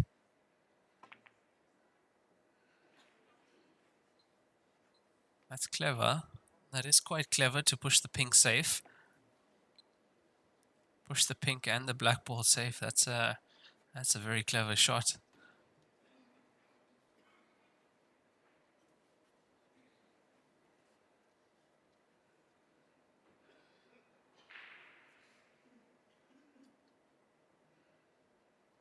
However, it does bring Xu Jinqi back to the table.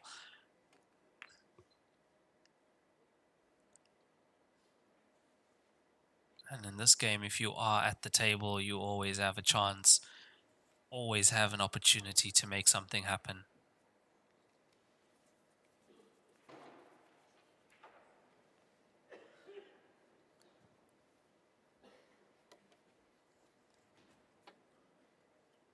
I mean, the attacking shot is to try and go into the 4. The defensive shot is to pot the 6, come from behind the 4, and just play it slightly out, leave the cue ball behind it. That's the attacking shot.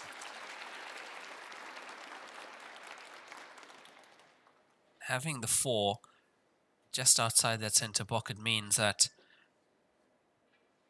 there is an opportunity to even move the black ball, depending on the angle he has.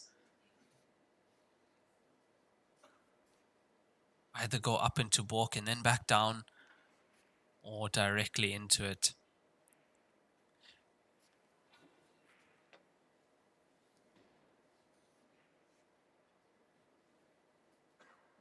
I have to say, with what Jingi Boore left himself with the black ball, that was the best shot he could play. The way he's played that black ball to try and put the pink safe and the black ball safe as well. Oh, he's gotten a bit fortunate. Look, he was indecisive there. You could see it's one of the first times in the match I've seen him indecisive of what shot to play, whether to go 5 first, then 4. Decided on the 4 to push the black ball, but it was risky.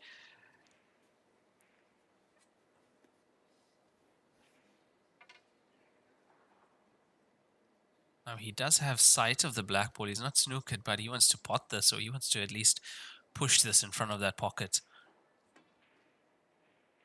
It's going to be close. Very close. Any closer, and that would have been into the top right corner pocket.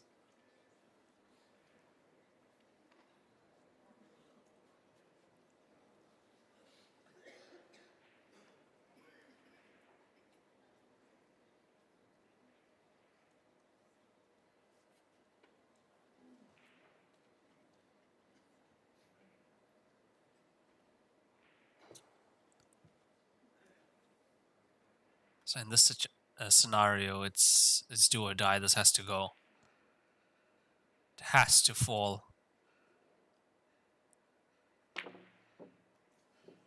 Oh my word, almost made it into the opposite corner pocket, but not to be.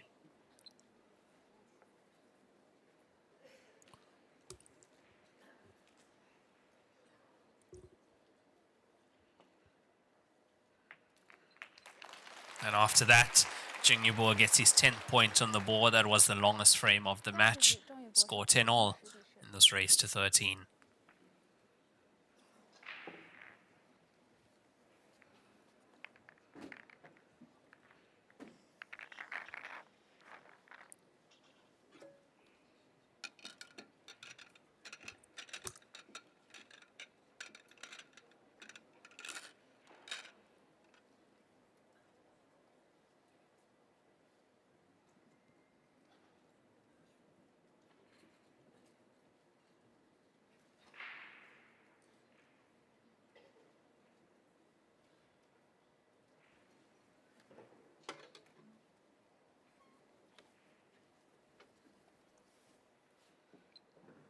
21局，薛贞琪开球。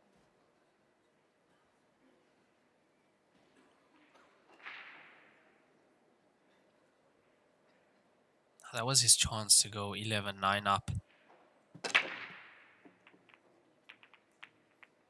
Don't see a ball in. Nothing there. That's a dry break from Jingi.10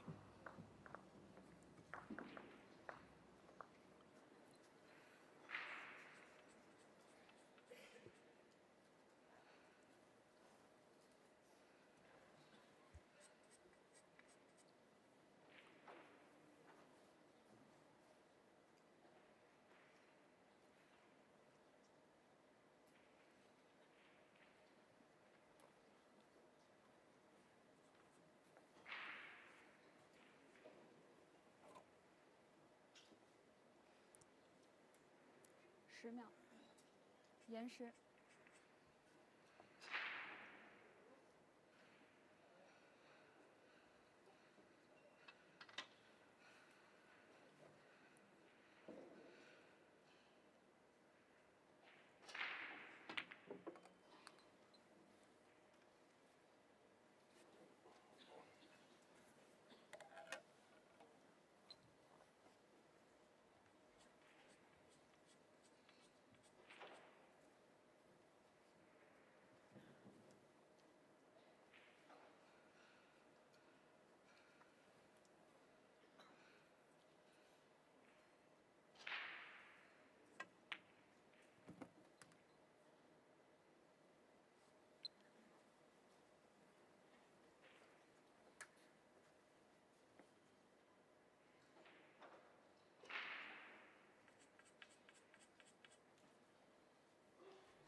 This is quite a clearance Jingi Boore taking on at the moment.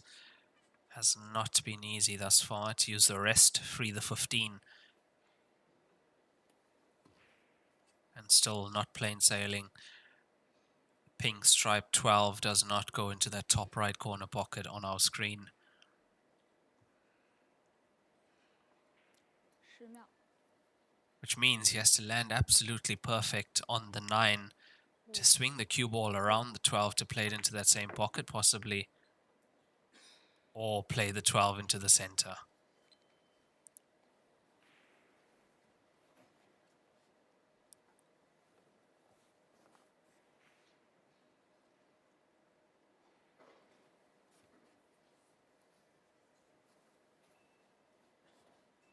And what you'll also notice is, as good as these players are, they'll still come around and have a look at exactly where they want the ball, the potting angle of the ball that they're potting, where in the pocket they're aiming at.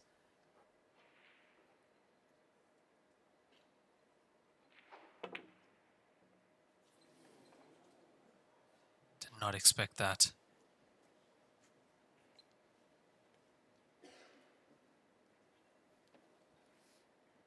Caught quite a lot of that inside jaw going into the center pocket, and yes, never going in like that. That was his chance at 11-10, 12-10 after that, if he kept his own break. Because this was a dry break from Jingi.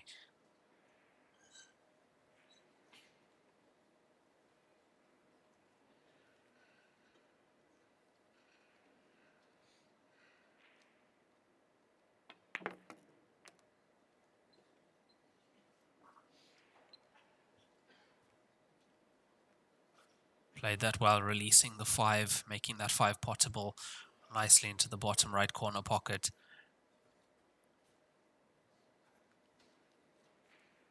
Now it's hard to tell from here whether the 7 ball, brown solid 7 in balk, goes to the top left.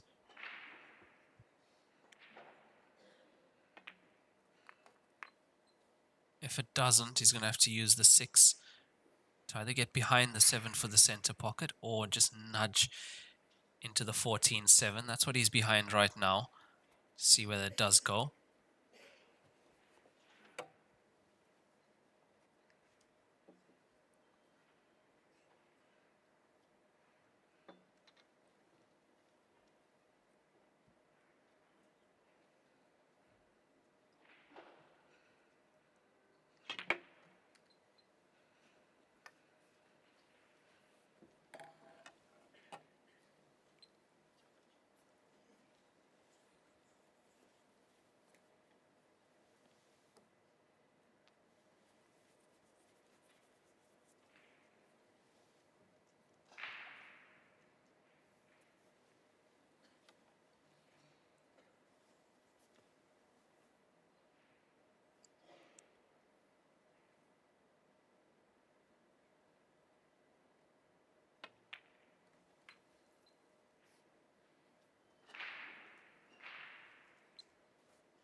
Yeah, the body language tells me that's not what he wanted. I think he wanted to come past the black ball there.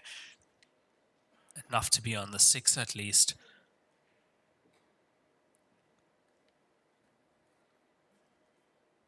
It's that 7 ball. Don't think it pots to the top left.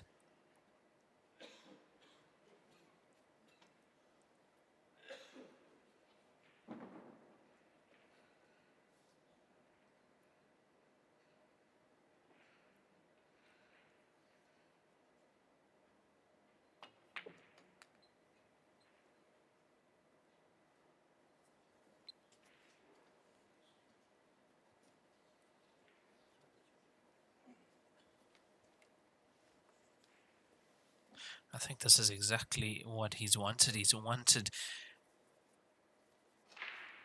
to be able to come from behind that 7 ball.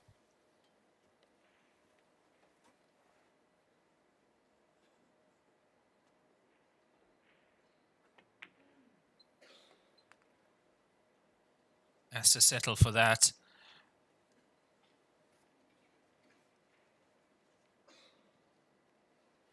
Now to make position on the black ball from here. That's going to be a tester.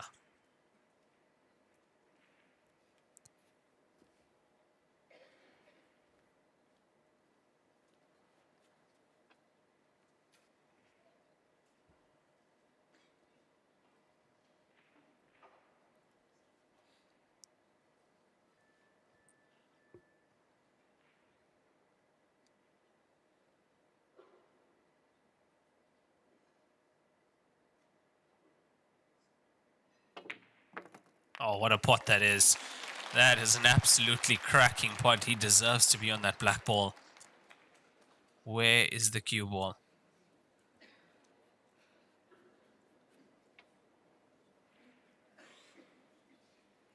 Yeah, almost landing on top of that black ball. Have a look at this pot once again.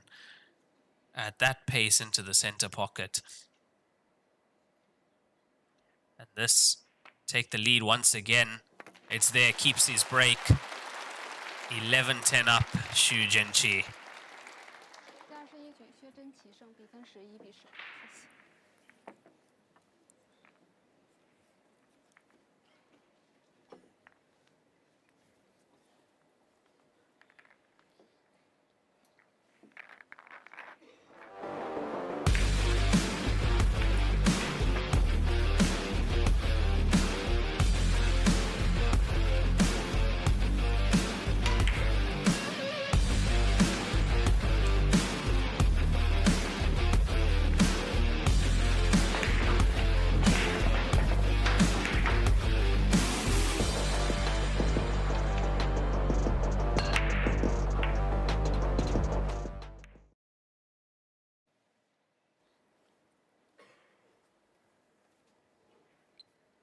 22局，郑宇博开球。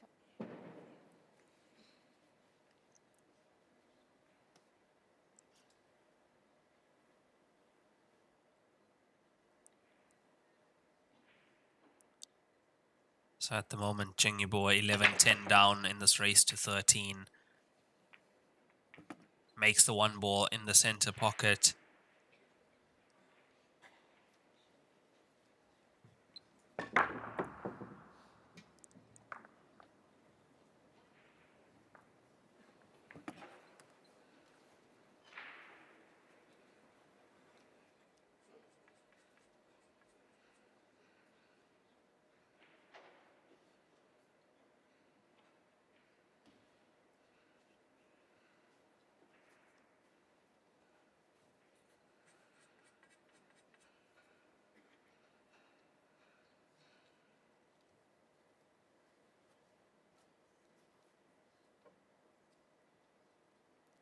秒，延时。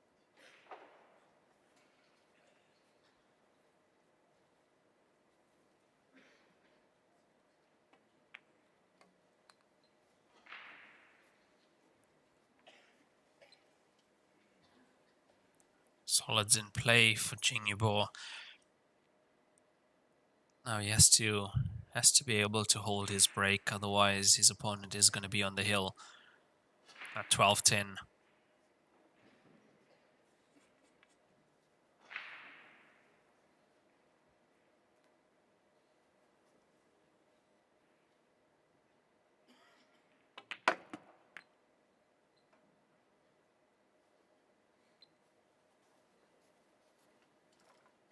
And this being stage 1 of this tournament, after the qualifying stage, it is double elimination. And this is the first round of stage 1 in the Chinese division. So double life, down to 32 players in the international and 32 players in the Chinese division. And then we have stage 2, the final stage. 64 total. Single elimination down to the final.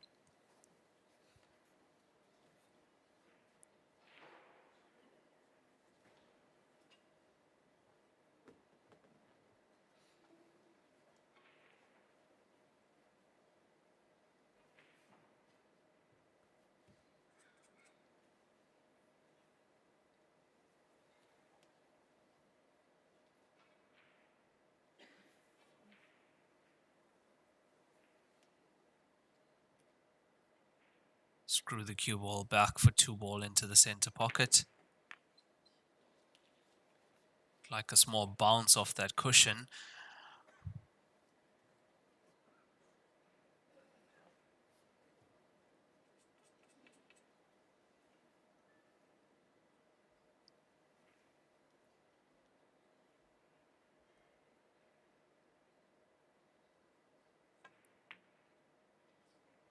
It's not there.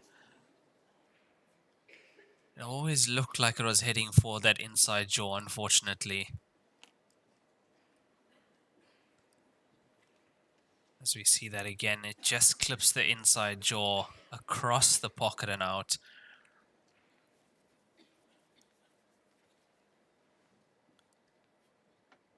Is that going to cost Jingi Boore the match? Xu Jinqi at the table, 11-10 up.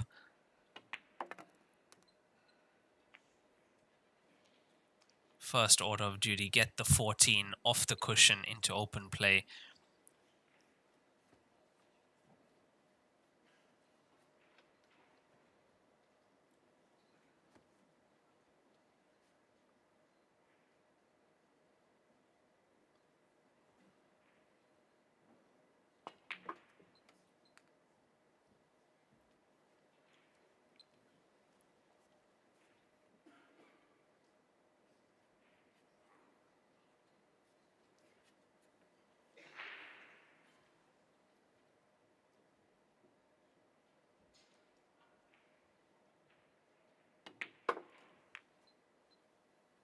This player at the table really does make this game look so simple.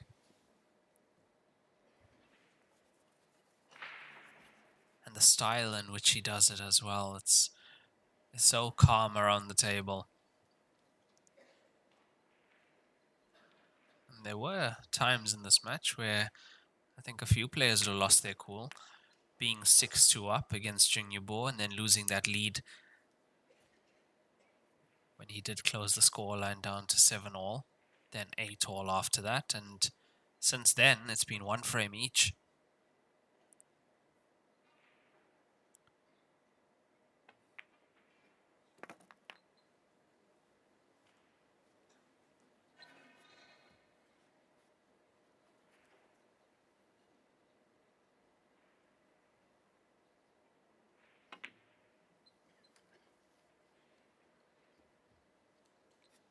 Yeah, cue ball is on a string at the moment for Xu Jinqi.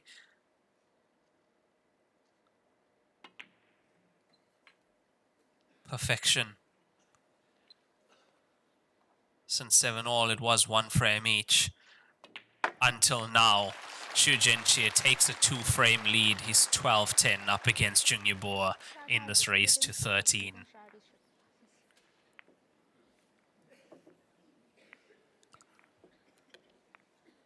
That 2-ball to the center pocket.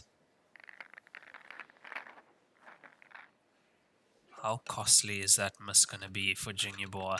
It's going to come down to that 2-ball.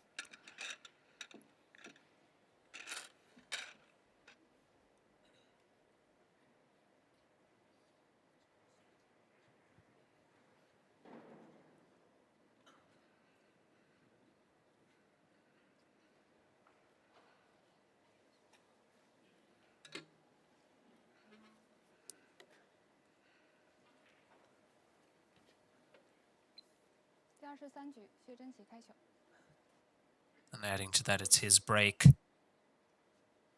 12-10 up, race to 13.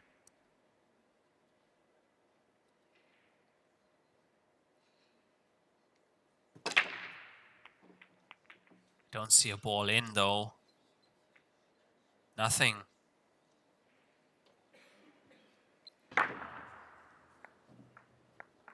The 3 and the 11 almost into the center pockets. He really did put everything into that break.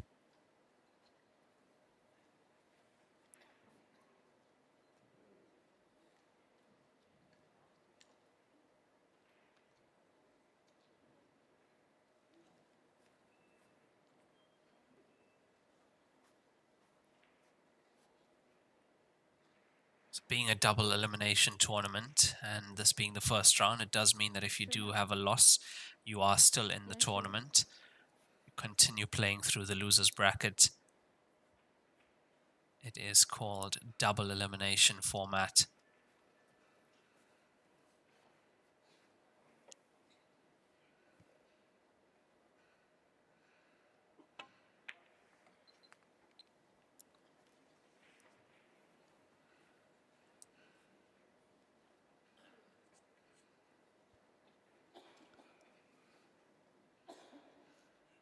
Has to find a way to play the 13 off the 2 to open the 9. He's played that well. The shots can be quite tricky. You play it wrong and miss the pot by quite a bit. And also open up the balls for your opponent.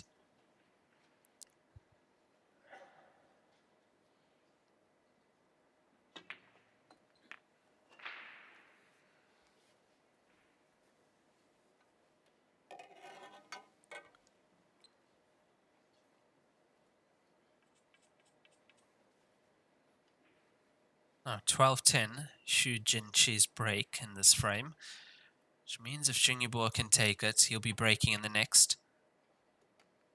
Which means there is always a possibility that we might see that deciding frame.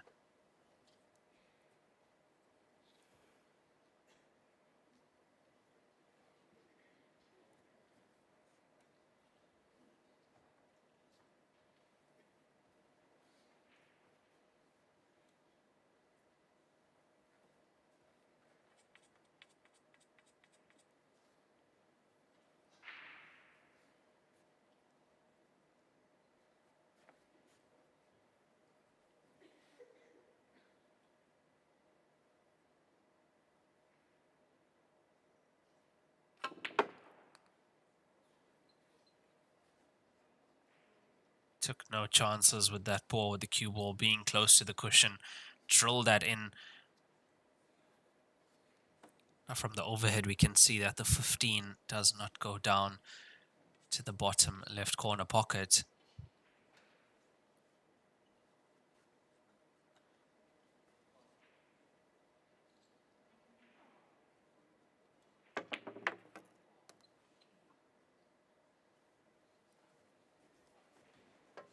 I'm quite sure it doesn't go past that one ball.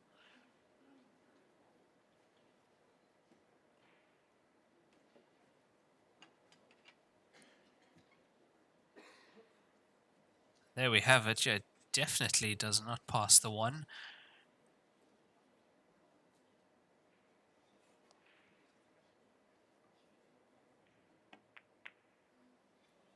Oh, what an attempt that is. It has the line. What an attempt that is. That is unbelievable. How easily he's able to play those super thin cuts.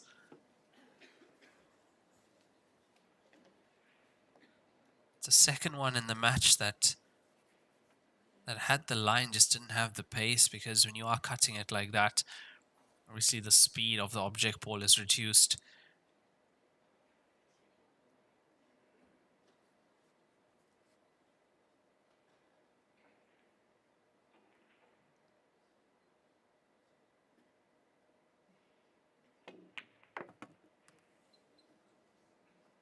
Didn't pot that cleanly. As you can see, the 3 has now gone closer to the cushion.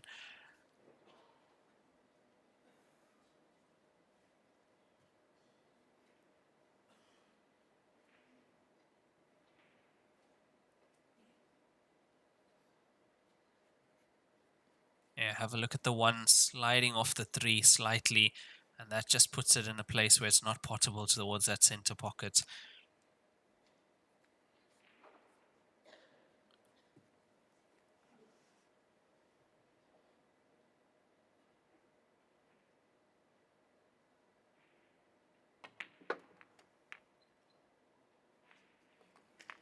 Oh, what a shot that is. So by potting that, he opens up the pocket for himself for the 7.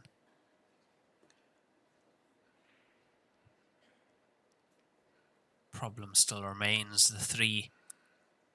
This is not easy. He's got 3 balls close to the cushions, the 3 being the tougher one.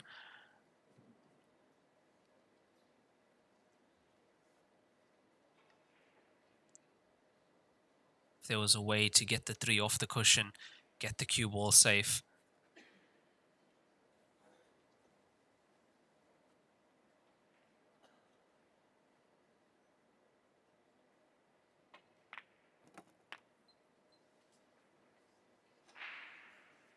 Now that's pushed the 5 close to the cushion as well. What a clearance this will have to be.10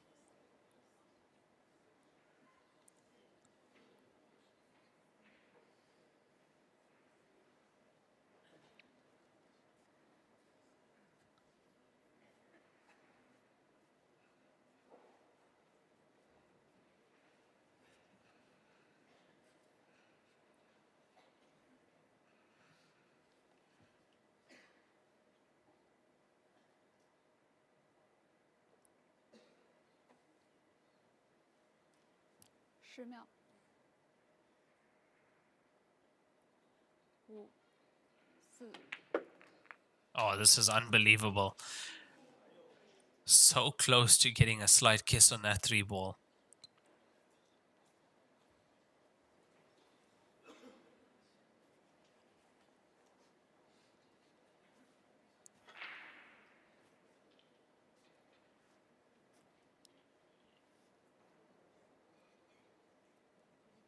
Where do you go? Where do you put the 3? Where do you hide the cue ball?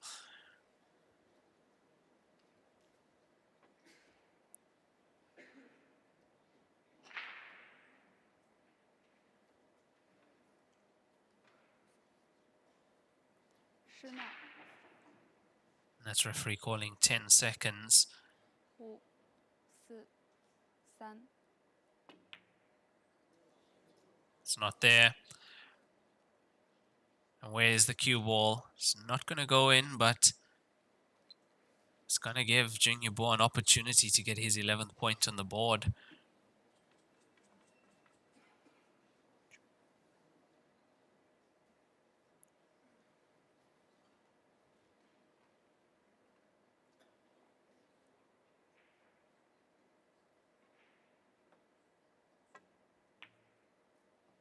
It's not there. I don't believe it. Cue ball tight to the cushion, and that's what happens.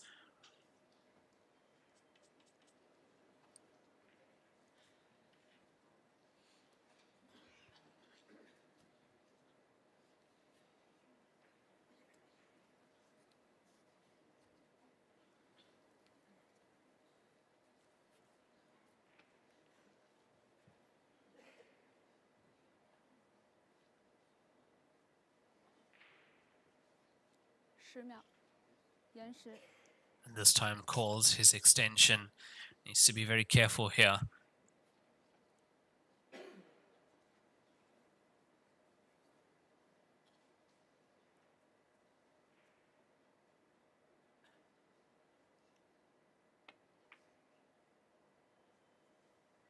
Needs a cue ball to slow down.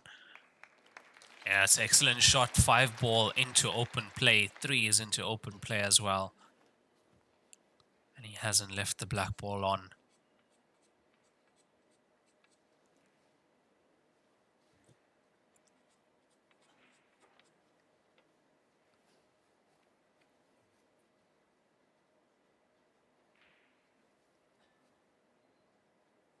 Two cushions.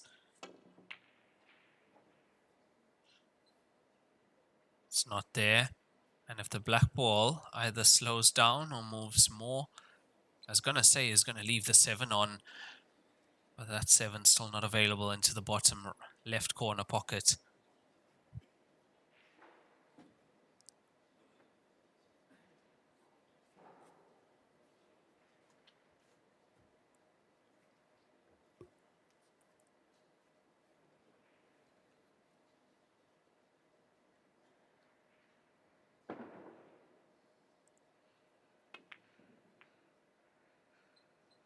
Gets the 7 off the cushion, but pushes the 3 as well.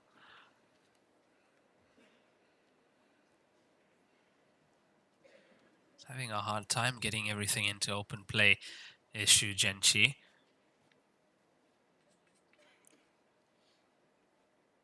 Now this time part of the black ball is available.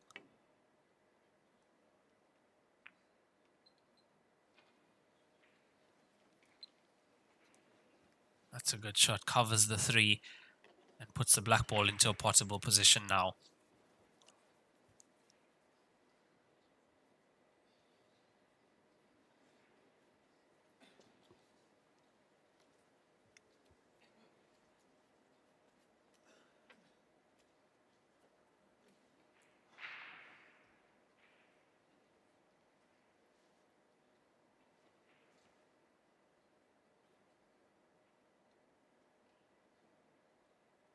And that's how little of the cue ball you have to work with when it is close to the cushion.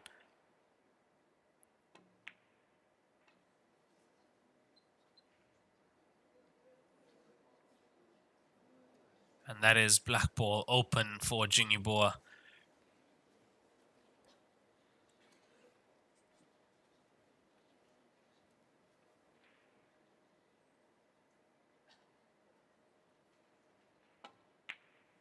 He doesn't miss that.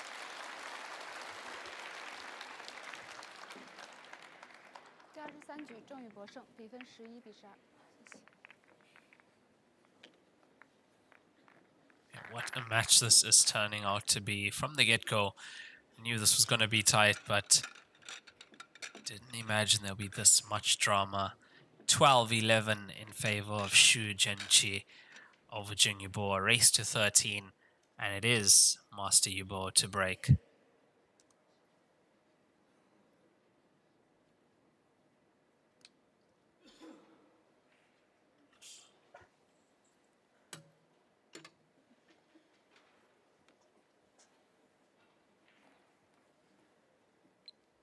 84局，郑宇博开球。 Breaking to stay in the match. Needs to pot a ball.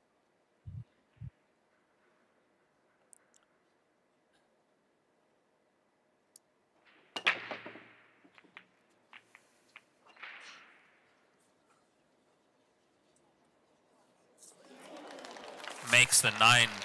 It's there. That 9 falls just at the last second. Gets a kick off the 10, heading towards that bottom pocket. You can see the spin that it had on it.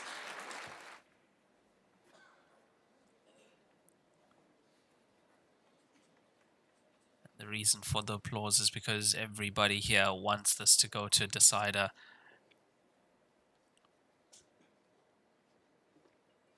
10秒，延时。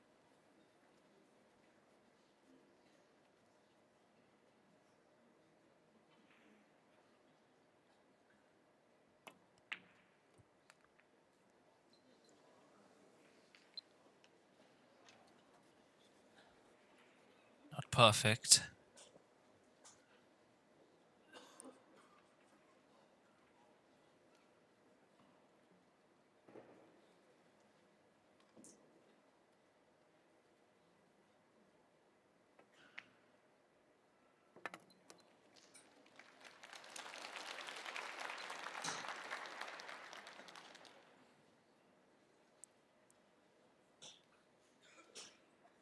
Yeah, I would have to say I feel decider loading here, and it will be Xu Jingi to break if it does go to a deciding frame.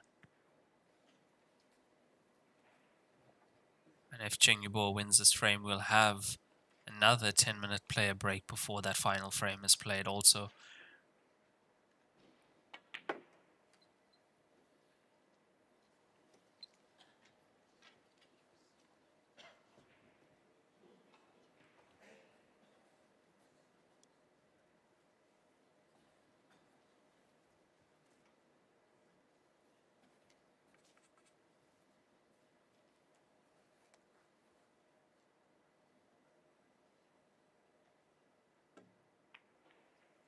Oh my word, what has happened there? Hampered by the stripe, bridging over that, and it's just pushed straight.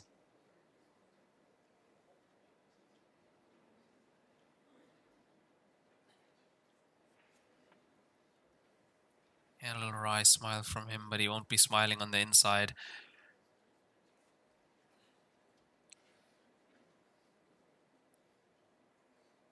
What a chance.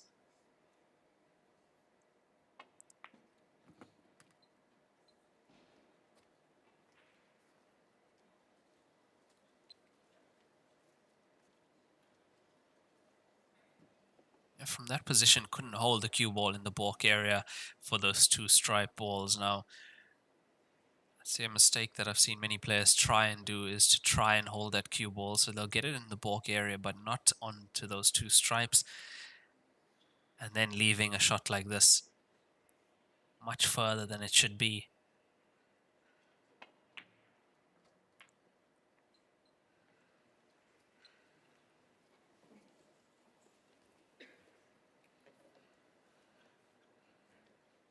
That's where he wants the cue ball, in that line for the 15 to the center, landing low on the 15, so the cue ball naturally heads up table into the balk area.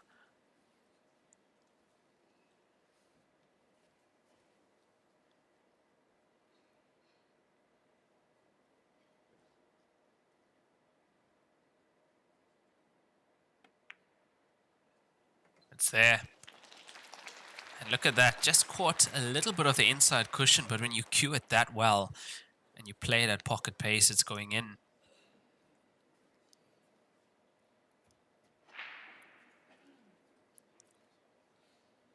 Just saw in the picture there, that was Tang Shin Shao, student of Master Jingi Boore.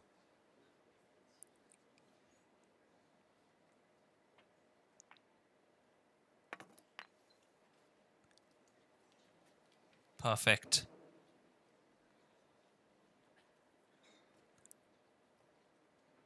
Absolutely inch perfect. Anything but straight on that 13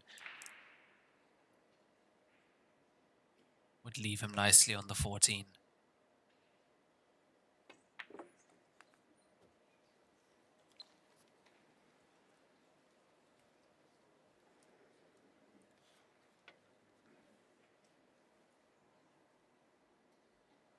One more good shot required to get nicely on the black ball.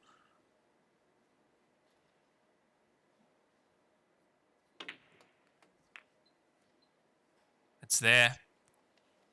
It's there. Very well deserved. Chu Zhangqi, Master Jingi Boore comes up and shakes his hand. 13-11. What a match that was. One of the highest quality matches I've seen and we've witnessed today. Absolutely incredible play from both players. I mean, a few mistakes, a few too many from Jingi Boore, and that in the end cost him. Your winner, Chu Zhangqi, continues in the winner's bracket. Master Jingi Boore down to the loser's bracket. He'll have to fight his way through there. We'll keep an eye on him as the tournament goes on.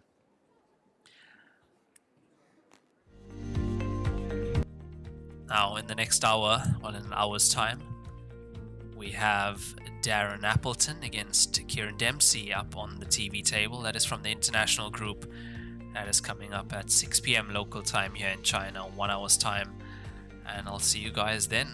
So for now, you can watch the other matches on at the moment on WPAlive.tv. We have all the tables live streamed there, and they will be live streamed this evening as well for the next session. So all the tables are live streamed. So head over to WPAlive.tv and you can use the multi-view feature as well to check all the tables out. I'm Raymond Tillack. I'll see you guys in about an hour's time. Thank you guys.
中式八球，俗称黑八，是一项原创于中国的运动，在乔氏的推动下，已走进全球96个国家。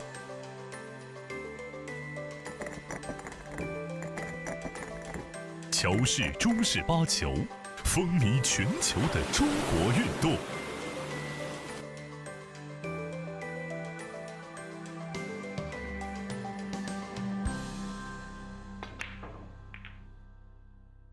冠军500万乔氏大师赛官方供应商，正红胶边均匀回弹，铸就一流打感，持续助力中式台球职业化联赛，制造好球桌，胶边选正红。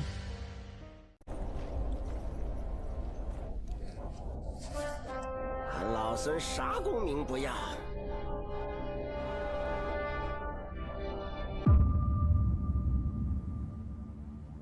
只求回到这花果山中了，过过逍遥日子。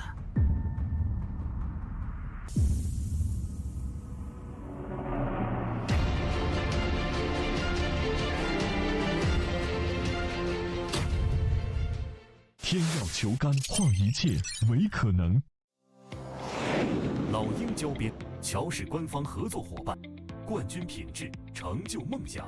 全球每100张高端台球桌就有1张搭配老鹰胶条。通过高分子纳米配方，我们让橡胶拉伸强度提升40%，回弹误差0.03毫米。每一道工序全程数控化，每条胶边都需要经历严苛的平整度检测，确保每延米承载10万次冲击不变形。顶级赛事官方认可，精准回弹，每一次撞击释放力量本真，卓越表现只为成就每一位梦想追逐者。鹰击长空，逐梦台坛，老鹰胶边与世界一同飞翔，引领未来，见证荣耀时刻。精准回弹，首选老鹰。我是代言人赵卫国，星星暴走，年轻自由。我是代言人雨龙海，星星暴走，年轻自由。我是代言人楚秉杰，星星暴走，年轻自由。当热爱遇上奥斯本兹，精研工艺，邂逅上乘材质，匠心独具，诠释卓越性能，尽显非凡魅力。每一次击球都能感受到力量与技巧的和谐共鸣，每一次挥杆都是精准操控与职业打感完美契合。手握奥斯本兹酒杆，为热爱全力以赴，注重打感，选奥斯本兹。一点是聚焦、沉淀，一线是专注、艺术，一面是缜密、智慧，方寸间雕刻，毫厘间镶嵌。成木质之美，雕琢洞天，与腾龙之势，巧思匠心，以点线面，以小现大，步步为营，丝丝入扣，毫厘间不失方寸，握度间尽长天地。龙晕而起，潮流之势，包罗万象，独蜘蛛，匠心之作。立百文台泥，高档羊毛皂，一线赛事指定台泥，丁俊晖、奥沙利文、郑宇博、楚秉杰等国内外一线球星代言，以百文全球销量第一。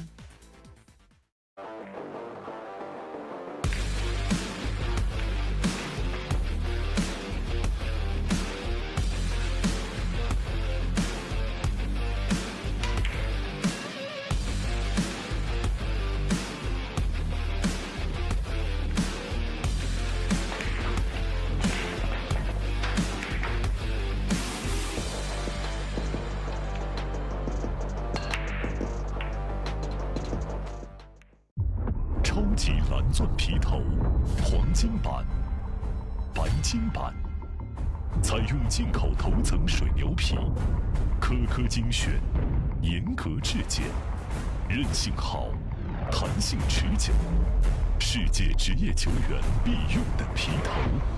超级蓝钻，一专业，缔造不凡。全乔氏是乔氏中的乔氏，全国各地区球房的典范。一句全乔氏代表着球房档次、服务、口碑全部到位，有实力，全乔氏。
在给胜利者沙发拍广告，他们要求我这样，这样，这样，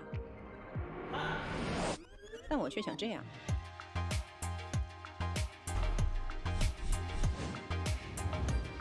真正好品质，经得起推敲。胜利者高端台球沙发。卓越商城优质台球配件在线购物平台，乔氏甄选，品质无忧，精选一线品牌入驻，携手打造台球配件新品，专业服务团队贴心售后，全程无忧购物。球房配件选卓越，省时省力更省心。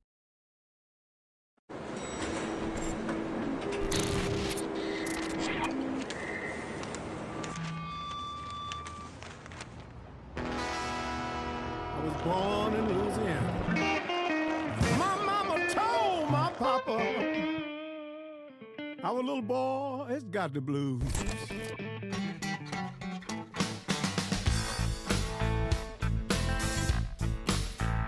You better watch what you do to me. Watch what you do to me.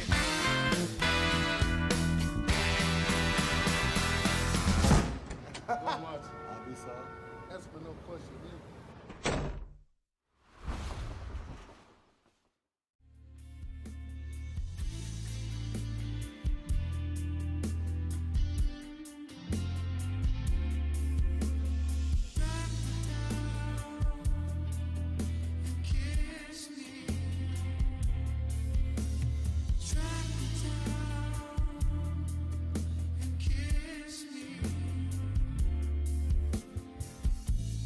Wasted your love and won't waste anymore.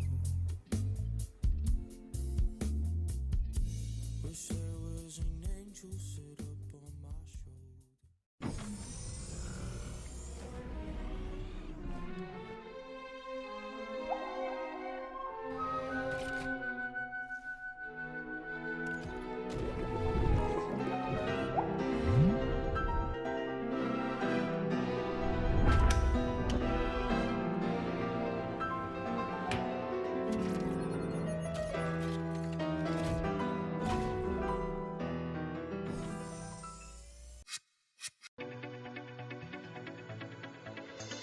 音速胶边具有国内胶边很难做到的特点，音速胶边的硬度达到了45度，使反射角高度接近入射角，音速整条胶边误差小于20丝，因而各部位酷性一致。欢迎各品牌厂家使用音速胶边来提升台球桌的专业性能。好胶边音速造，好胶边音速造。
超级蓝钻皮头职业版，采用进口头层水牛皮，韧性好，弹性持久，苛刻精选，粒粒碾压，严格质检，世界职业球员必用的皮头，超级蓝钻，祝您夺冠！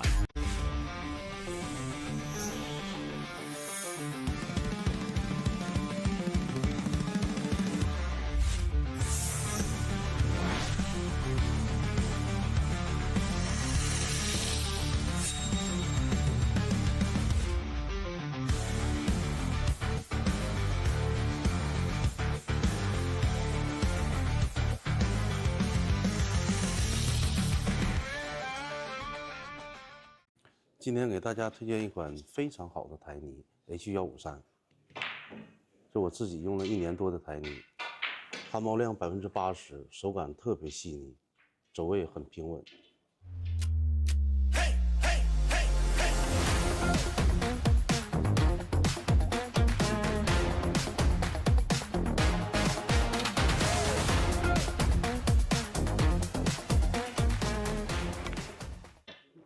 根据我自己用了1年多的这个台泥，这个 H153特别适合我们球房用，一些中小型比赛也特别适合它用。如果你的球房想用一款非常好的台泥，我推荐 H153。H153走球更到位。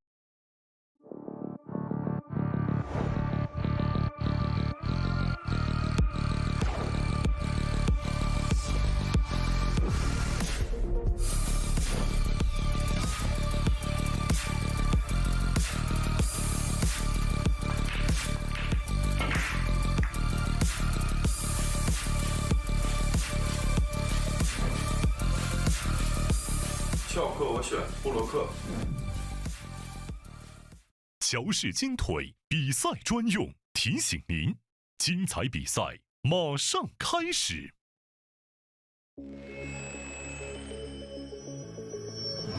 轩辕、赤霄、龙渊、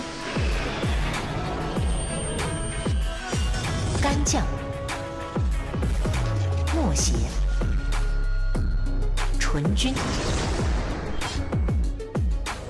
成瘾，引领市场，肯定未来，林肯球杆。河北省天一集团创立于2013年，注册资金500万，员工230余名，有着10余年的生产经验及研发设计、生产销售于一体的大型生产企业。优秀的员工、先进的技术、精良的设备，严格的管理使公司得以不断的发展壮大。精确、可靠、专业是我们生产的精神和服务信念。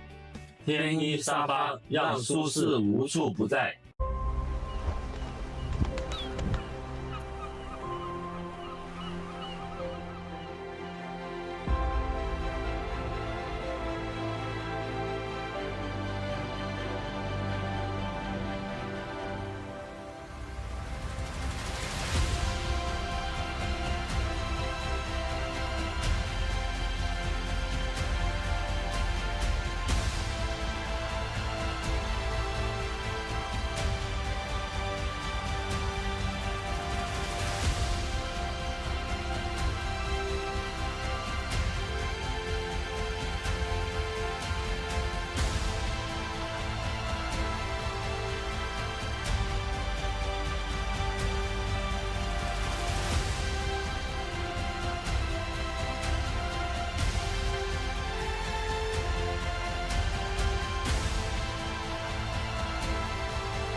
我谨代表赛事主办方乔氏台球集团，向跨越山海、奔赴热爱的每一位运动员、裁判员、嘉宾致以最热烈的欢迎。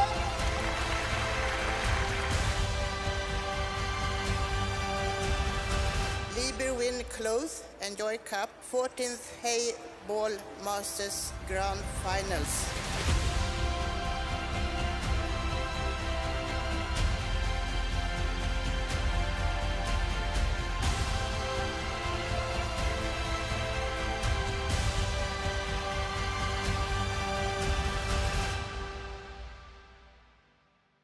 中式八球，俗称黑八，是一项原创于中国的运动，在乔氏的推动下，已走进全球96个国家。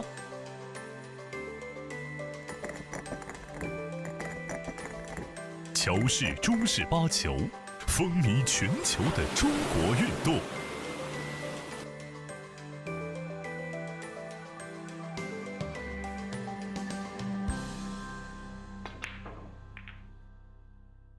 冠军500万乔氏大师赛官方供应商，正红胶边均匀回弹，铸就一流打感，持续助力中式台球职业化联赛，制造好球桌，胶边选正红。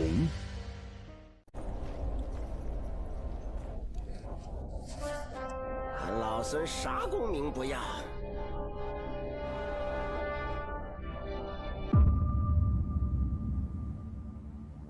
只求回到这花果山中了，过过逍遥日子。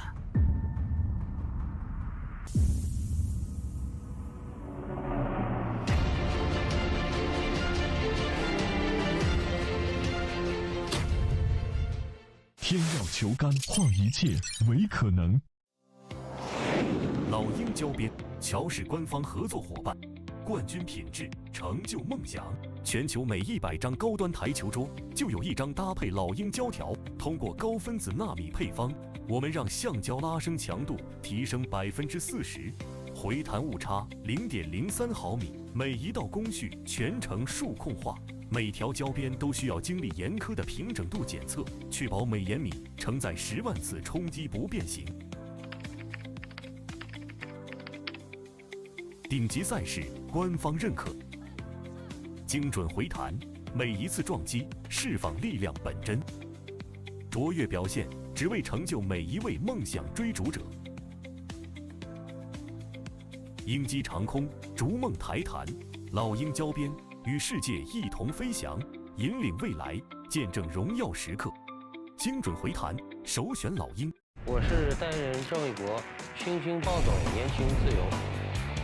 我是代言人雨龙海，星星暴走，年轻自由。我是代言人楚秉杰，星星暴走，年轻自由。当热爱遇上奥斯本兹，精研工艺，邂逅上乘材质，匠心独具，诠释卓越性能，尽显非凡魅力。每一次击球都能感受到力量与技巧的和谐共鸣，每一次挥杆都是精准操控与职业打感完美契合。手握奥斯本兹球杆，为热爱全力以赴，注重打感，选奥斯本兹。一点是聚焦、沉淀，一线是专注、艺术，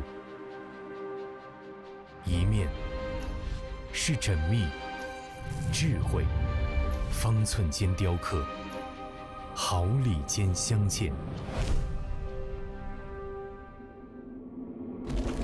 成木质之美，雕琢洞天，遇腾龙之势，巧思匠心，以点线面，以小现大，步步为营，丝丝入扣，毫厘间不失方寸，握度间尽长天地。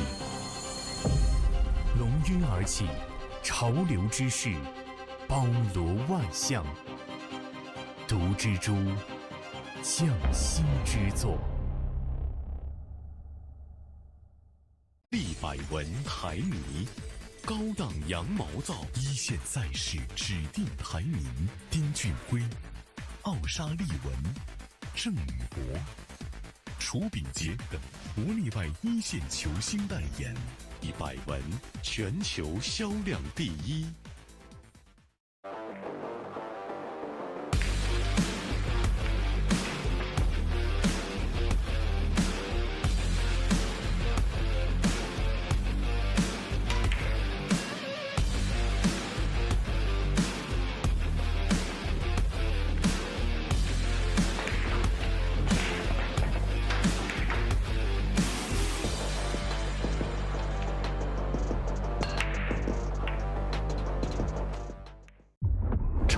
蓝钻皮头，黄金版、白金版，采用进口头层水牛皮，颗颗精选，严格质检，韧性好，弹性持久，世界职业球员必用的皮头，超级蓝钻，一专业，缔造不凡。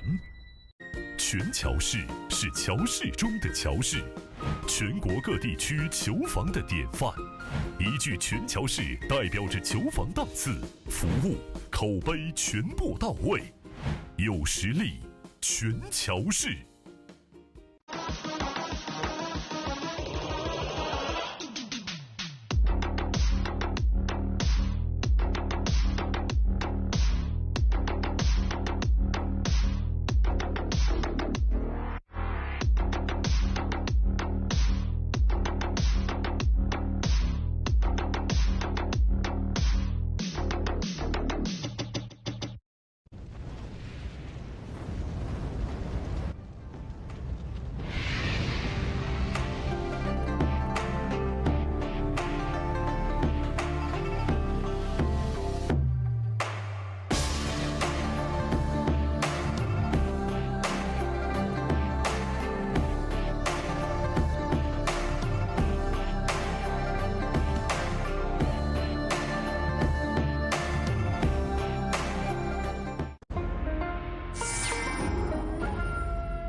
我在给胜利者沙发拍广告，他们要求我这样，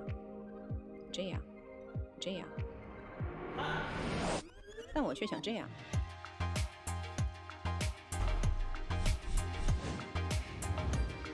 真正好品质，经得起推敲。胜利者高端台球沙发。卓越商城优质台球配件在线购物平台，乔氏甄选，品质无忧，精选一线品牌入驻，携手打造台球配件新品，专业服务团队贴心售后，全程无忧购物。球房配件选卓越，省时省力更省心。I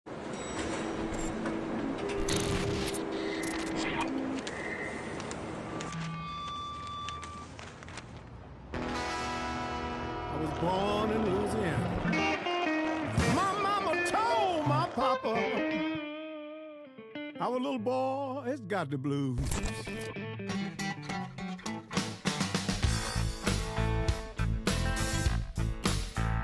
You better watch what you do to me. Watch what you do to me.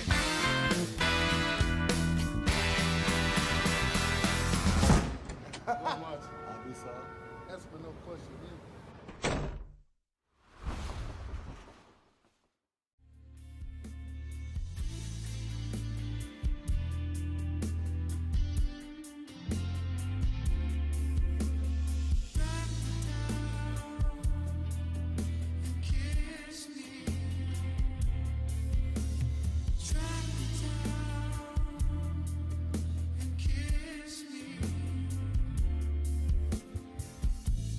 Wasted your love and won't waste anymore.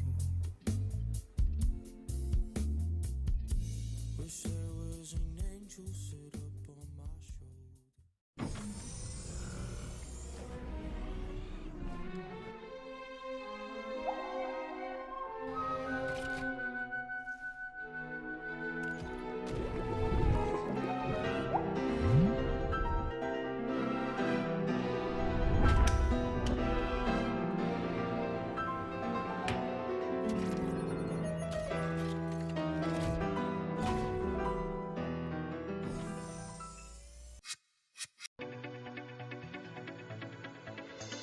罂粟胶边具有国内胶边很难做到的特点，罂粟胶边的硬度达到了45度，使反射角高度接近入射角。音速整条胶边误差小于20丝，因而各部位酷性一致。欢迎各品牌厂家使用音速胶边来提升台球桌的专业性能。好胶边音速造，好胶边音速造。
超级蓝钻皮头职业版，采用进口头层水牛皮，韧性好，弹性持久，颗颗精选，粒粒碾压，严格质检，世界职业球员必用的皮头，超级蓝钻，祝您夺冠！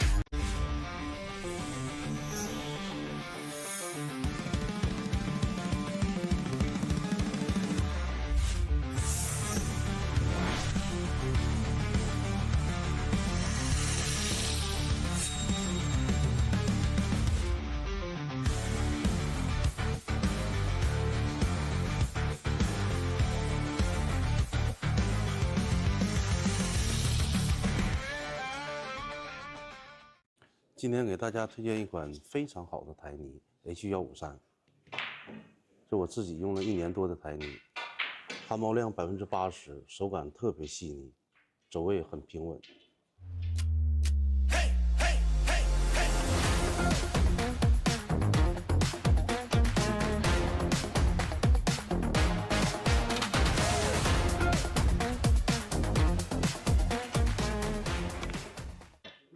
根据我自己用了1年多的这个台泥，这个 H153特别适合我们球房用，一些中小型比赛也特别适合它用。如果你的球房想用一款非常好的台泥，我推荐 H153。H153走球更到位。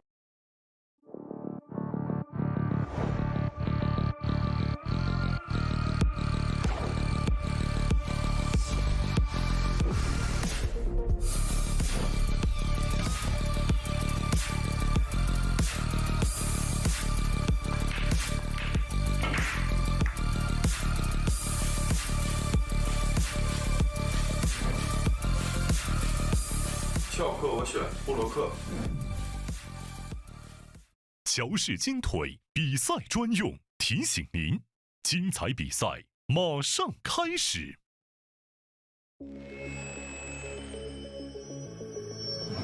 轩辕、赤霄、龙渊、干将、默邪、纯君、成瘾，引领市场，肯定未来。林肯球杆。河北省天一集团创立于2013年，注册资金500万，员工230余名，有着10余年的生产经验及研发设计、生产销售于一体的大型生产企业。优秀的员工、先进的技术、精良的设备，严格的管理使公司得以不断的发展壮大。精确、可靠、专业是我们生产的精神和服务信念。天一沙发，让舒适无处不在。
我谨代表赛事主办方乔氏台球集团，向跨越山海、奔赴热爱的每一位运动员、裁判员、嘉宾致以最热烈的欢迎。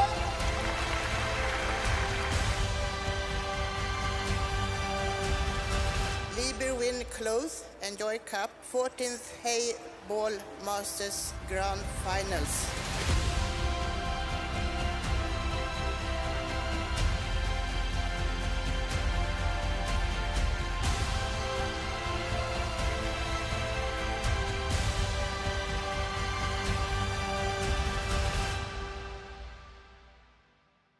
中式八球，俗称黑八，是一项原创于中国的运动，在乔氏的推动下，已走进全球96个国家。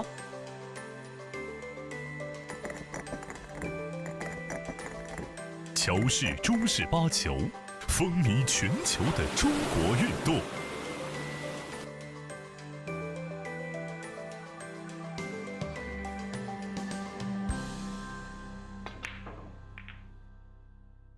冠军500万乔氏大师赛官方供应商，正红胶边均匀回弹，铸就一流打感，持续助力中式台球职业化联赛，制造好球桌，胶边选正红。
9, 8, 7, 6, 5, 4, 3, 2, 1.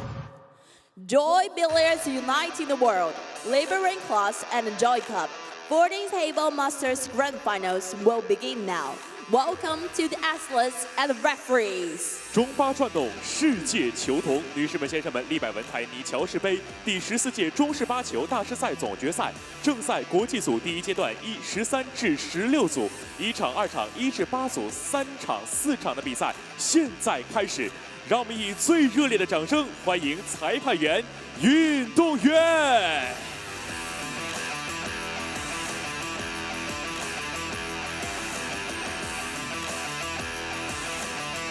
1号台 Table 1. 运动员傅哲伟来自中国台湾。傅哲伟 from Taiwan, China. 对阵骆俊龙来自马来西亚。Versus 骆俊龙 from Malaysia. 裁判员 Umpire 宋明明、袁义群。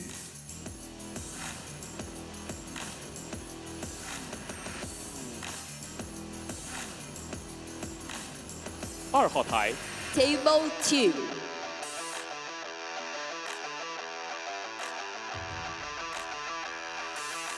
运动员郑宇桥来自中国香港。郑宇桥 from Hong Kong, China. 对阵凯撒昌迪加来自乌干达。Versus Kaiser Chandigarh from Uganda. 裁判员 Umpire 蒋宇格、王鹏轩。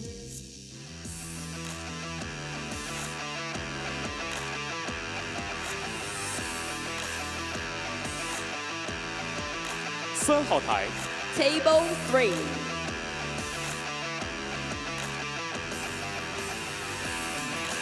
运动员白奥奇博尔德来自蒙古。Bag Ultraberg from Mongolia. 对阵海利摩尔来自新西兰。Versus Harley White from New Zealand. 裁判员 Umpire 王新月、徐锦言。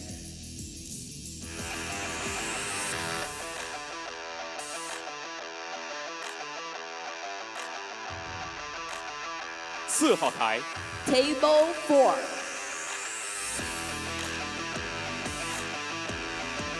运动员阿德利格尔胡来自蒙古。And Dakul from Mongolia. 对阵安多尔古恩来自蒙古。Versus Andorgun from Mongolia. 裁判员 Umpire 龚一航、佘真真。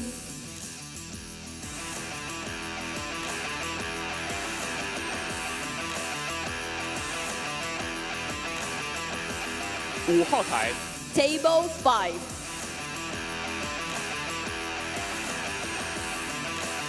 甘博德苏人来自蒙古。Gan Bolsaran from Mongolia. 对阵玛丽娜·安德布蒂苏来自南非。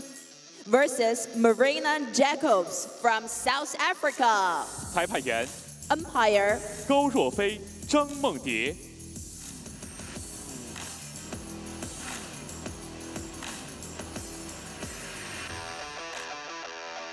6号台 Table 6.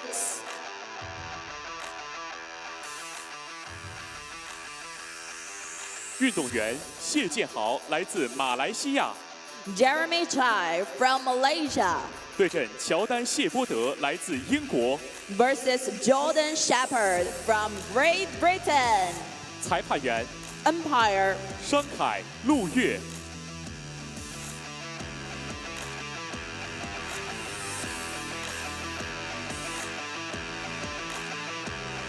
7号台 Table 7. 运动员凯尔·阿卡卢来自南非。Kalkis Aklu from South Africa. 对阵冈罗布森·道尔吉来自蒙古。Versus Gunluf Sandorj from Mongolia. 裁判员 Umpire 张娜、杨文静。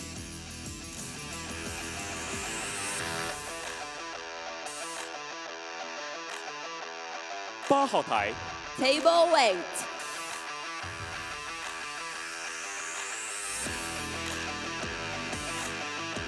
运动员陈志强来自新加坡。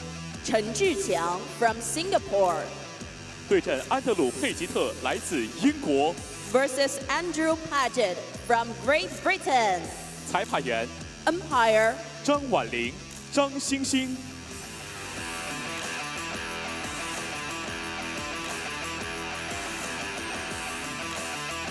9号台 Table 9。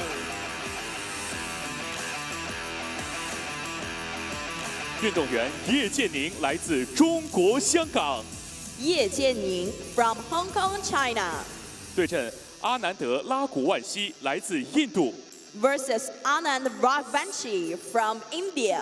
裁判员 Umpire 马嘉欣、耿思林。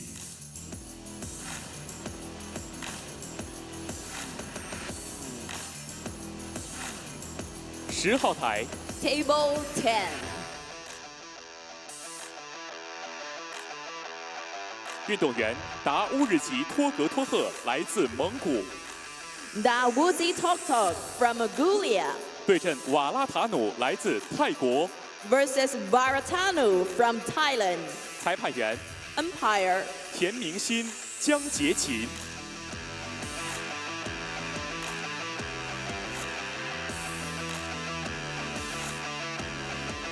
11号台 Table 11。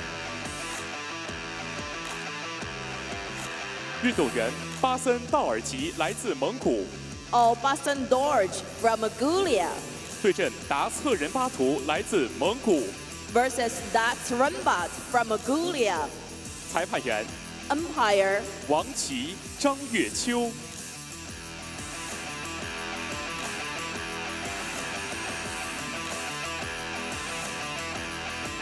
12号台 Table 12。运动员阿耶茹律特来自蒙古。Avirut from Mongolia。对阵纳奥日格勒来自蒙古。versus Nar Ogil from Mongolia。裁判员 Umpire 安家路、李勇。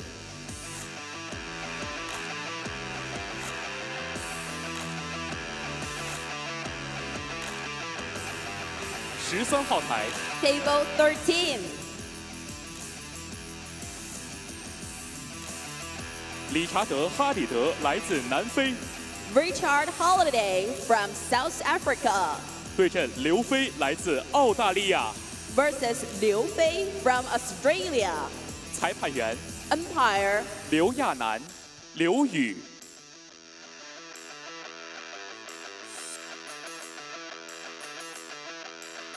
14号台 Table 14。运动员朱利安·塞拉迪拉来自瑞士。Julian Saradira from Switzerland。对阵杰克·惠兰来自英国。versus Jack Whelan from Great Britain。裁判员 Umpire 龚璇、杜立新。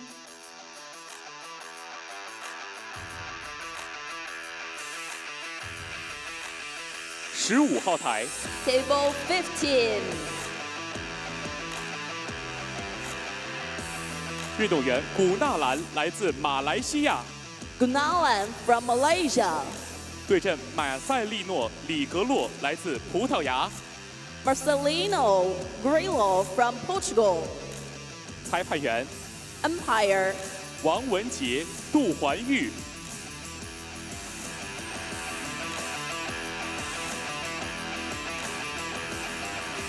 16号台 Table 16。运动员克林特·伊安森来自英国。Clint Jansen from Great Britain。对阵巴巴图拉卡来自蒙古。versus Bob Batuka from Mongolia。裁判员 Umpire 田海林、何秀红。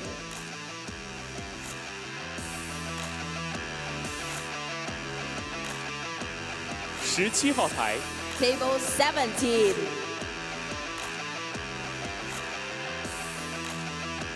运动员方元佑来自马来西亚。方元佑 from Malaysia。对阵文森特·哈里德来自南非 versus Vincent Holiday from South Africa. 裁判员 Umpire 王萍萍、吕阳。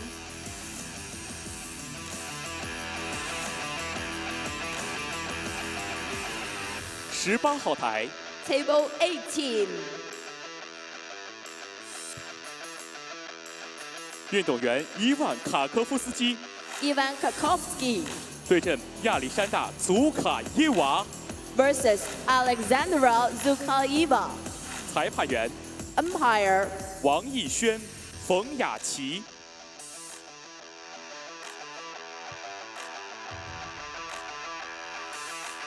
19号台 Table 19.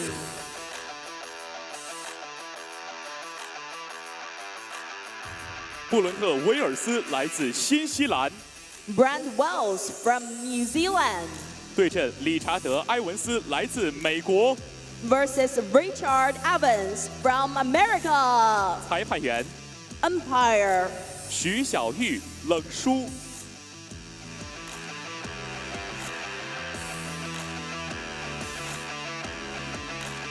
20号台 Table 20.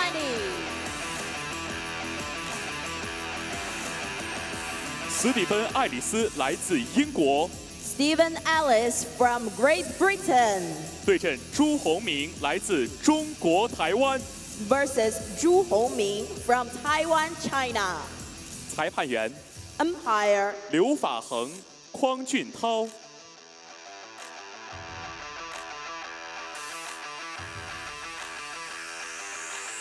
21号台 Table 21.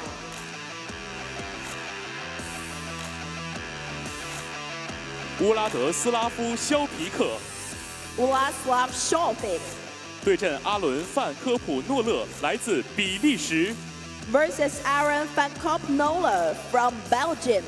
裁判员 Umpire 杨静文、杨宇龙。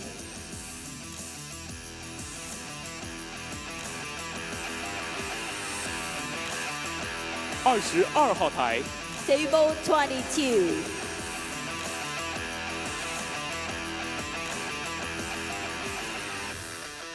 迈克尔希尔来自英国 Michael Hill from Great Britain 对阵拉德利格尔达莱来自蒙古 versus La Delgradalai from Mongolia.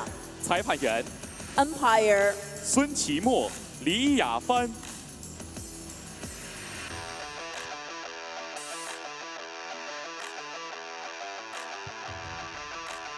23号台 Table 23. 运动员黄勇来自韩国 Hwang Yong from Republic of Korea 对阵严辉煌来自马来西亚 versus Yan Hui Huang from Malaysia. 裁判员 Umpire 田颖、张毅。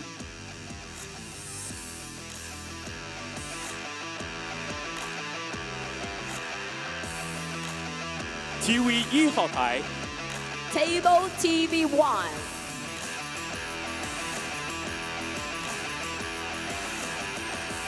基兰·邓普西来自新西兰 Kieran Dempsey from New Zealand 对阵达伦·艾普尔顿来自英国 versus Darren Appleton from Great Britain. 裁判员 Umpire 范文涛，助理裁判员 Assistant Umpire.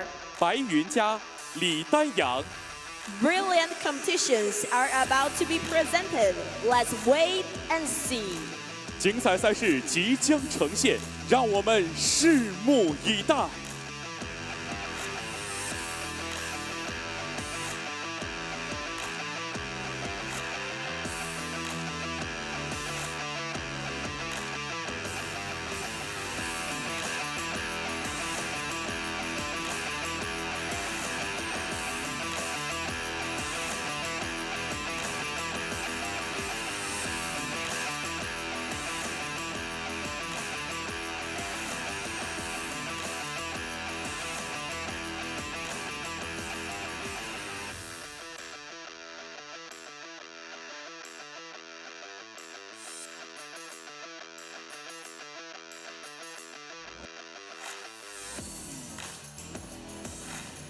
接下来的稳定挺好。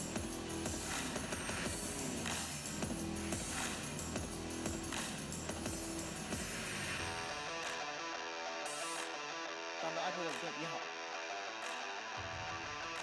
Banking first。Listen to me. Ready? 3, 2, 1, go. And that was the spectacular player entrance that we have here in stage 1. And as you can see on the TV table, it's Darren Appleton from Great Britain up against Kieran Dempsey from New Zealand. If you are just joining us, good day and welcome to the 14th Joy Cup Liebewin Grand Masters Finals from Qinhuandao, Hebei province here in China. Now this is still round 1 of the international group. We had round 1 earlier as well. So still in round 1, as we do have 128 players in that international group as we play down to 32. It is double elimination, so players that took a loss earlier and take a loss now are still in the tournament. They are down to the losers bracket, where you have to win a few more matches than the winners bracket to get through. Winners bracket, 3 wins and you're through.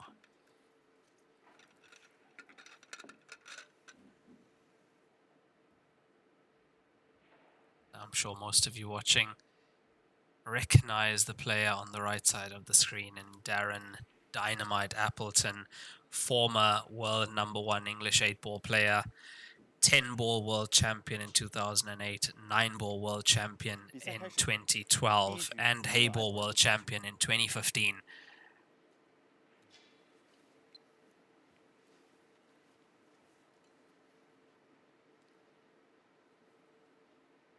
Let's see what he brings to this Joy Grand Masters event here in 2026. Using the second ball side break, pots a ball into the bottom right corner pocket. It's actually quite a nice split. It's just the high end of the second ball that he hit that. Now all the tables are currently live. If you are looking for the other tables being streamed, that is on wpalive.tv.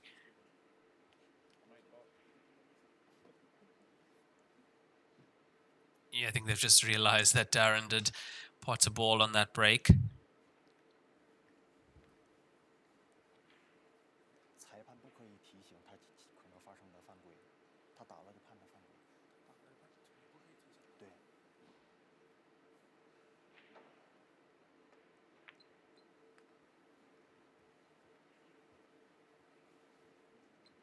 Now on the Facebook stream, I have put the links to the draw and the live scores in the description, as well as if you look at the pinned comment, you can see how to get to the other streams. If you are watching on YouTube, just go wpalive.tv in your browser and you'll be able to find all the other tables that are being streamed currently at this tournament.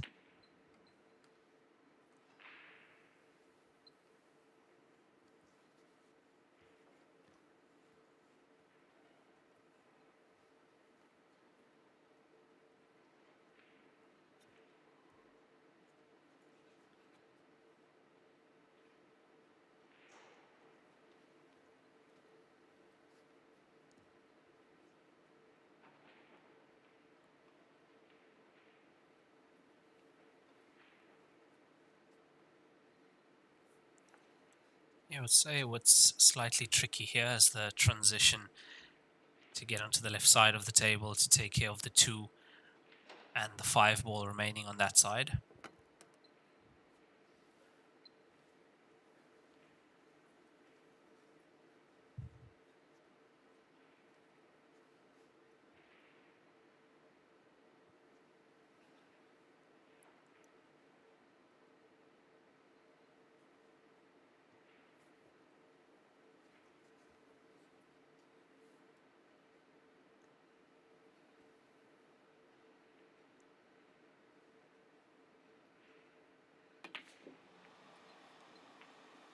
It wasn't a full pocket he was going for there. 14 was slightly in the way, ever so slightly, but it has cost him that pot. And Kieran Dempsey now to the table.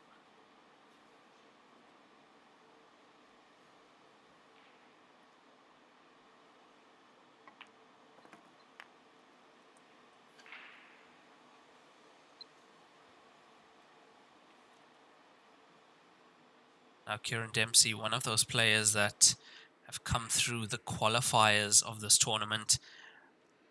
Started 5 days ago, 384 players, down to 96 in the qualifying stages of the tournament. That was followed by the opening ceremony last night. And today commenced stage 1 of the 14th Joy Cup Grandmasters Finals.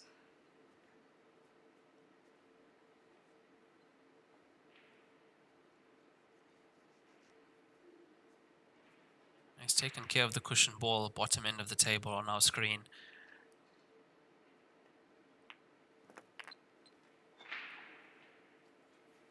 Which means there's a good chance that we will see Kieran Dempsey first on the scoreboard here.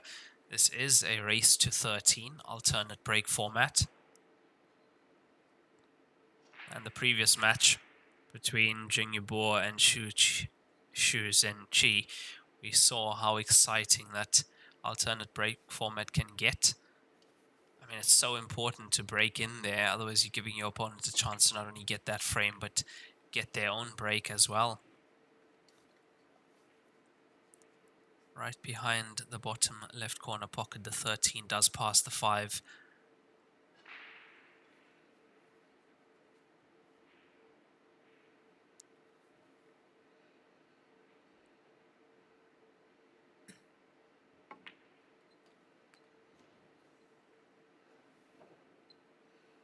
Not from there, unfortunately. That is a little bit of a lapse in judgment from Kieran Dempsey. Screwed the cue ball behind the black ball. He doesn't have sight of those stripes.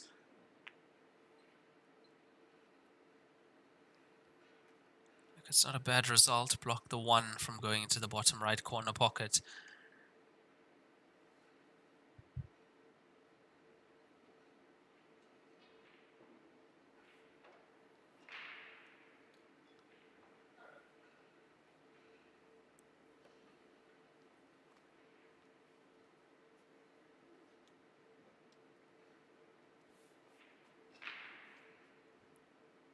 We did see previously that the 13 does pass the 5. 10 seconds. Tension. 1 is covering the 10 if the cue ball is left in the balk area. But if that's the play, he's going to want to leave the cue ball tight to the balk cushion, or at least get some cover.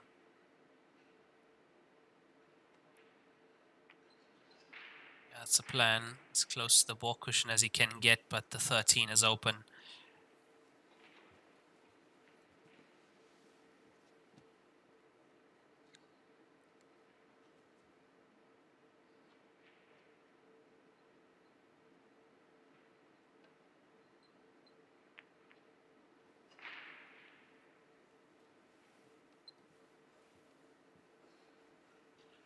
There was definitely enough of the 13 to get it in there. There's enough of the pocket available.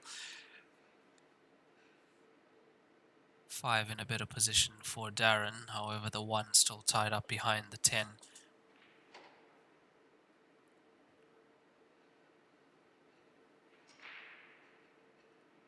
Look, if he takes the 1 out and leaves the cue ball on the cushion nearest to the bottom of our screen, wrong side of those 2 stripes, they are not potable.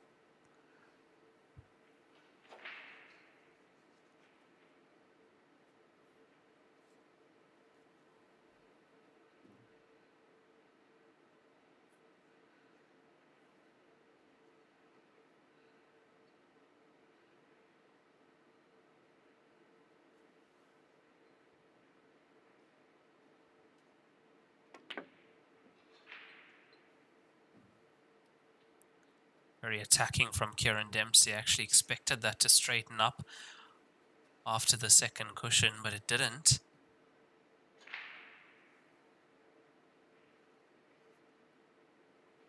Don't think Darren can get to the 2, a potting angle of the 2 at least.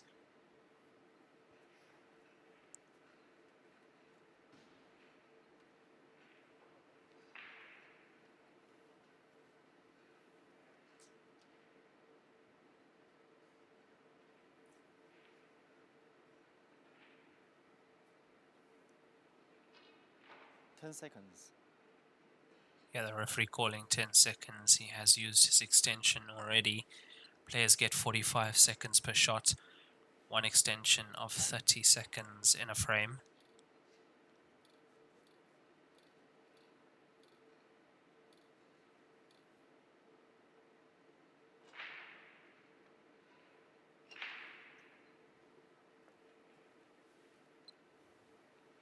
Containing safety, not leaving the 2 available. From here, neither is the 1.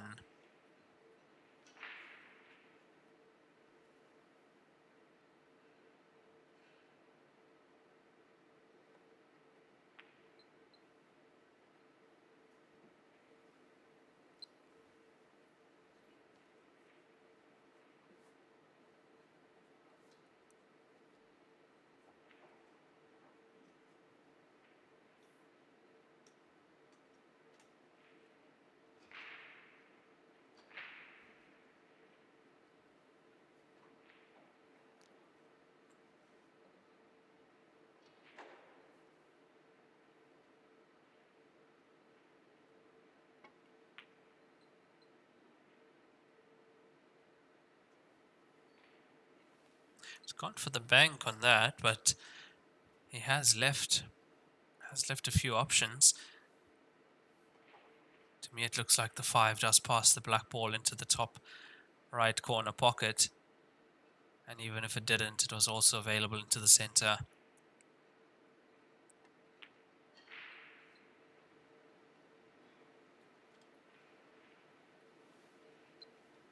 Now, the pot's not there, but he's tied up the 13 for Kieran.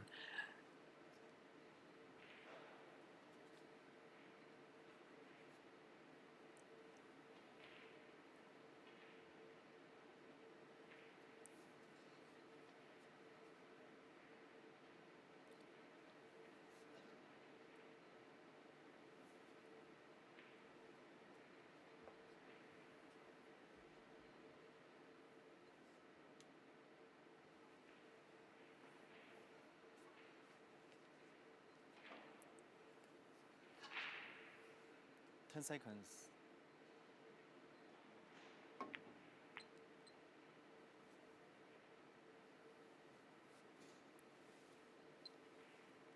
It's not a bad result if he does get the cue ball left with in a place where he can see the 10. He might have a chance to open up the 13 and 5. Rack time 11 minutes 34 seconds at the moment.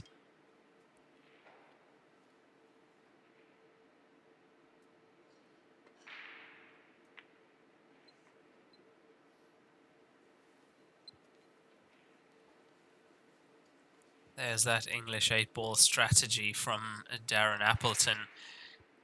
Securing the frame, tying his opponent up. And also securing those pockets, or the path to those pockets at least.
I'd have to say advantage to Darren Appleton at the moment in this first frame. He's got two of the solids that are available, and none of the stripes currently available for Kieran.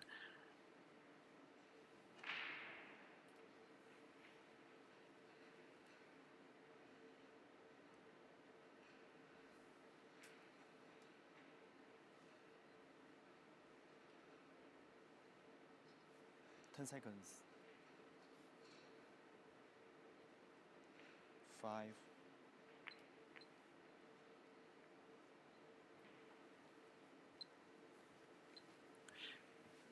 And just herding those stripes together.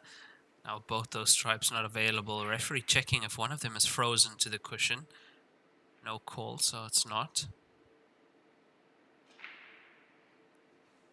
The reason he's checked that is because ball has to make contact. Either the cue ball or the object ball make contact with the cushion after contact with the cue ball.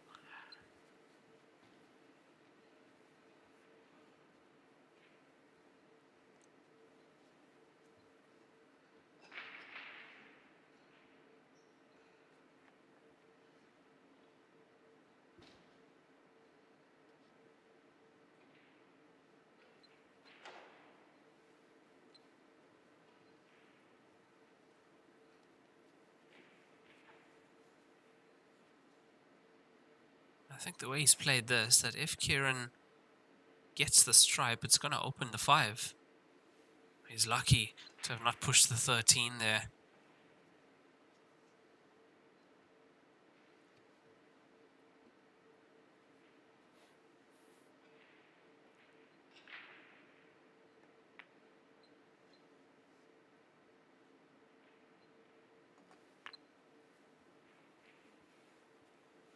That one ball is in, but the 5 still not potable.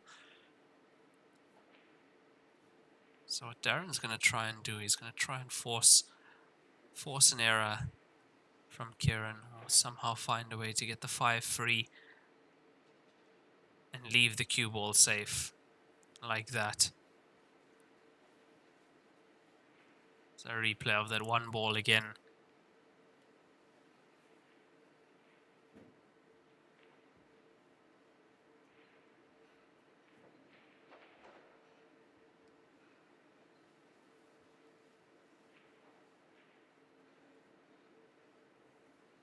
I didn't hear the referee call a touching ball, but Heyball rules, you can't play a touching ball.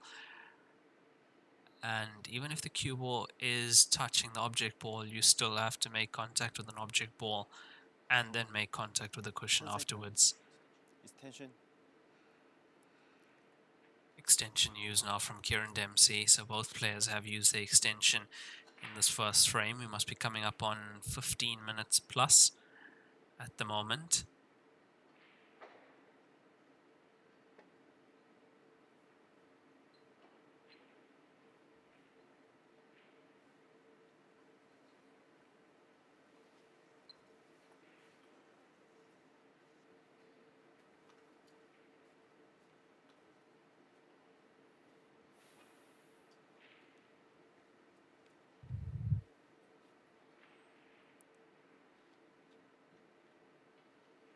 So what he's tried to do there, he's tried to cover the 5 with the stripes, but cue ball a little bit too far, and he was always going to be leaving Darren on this 2.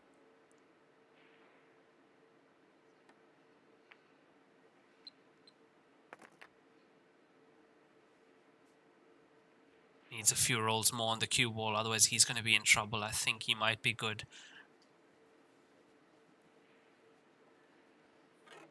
Just.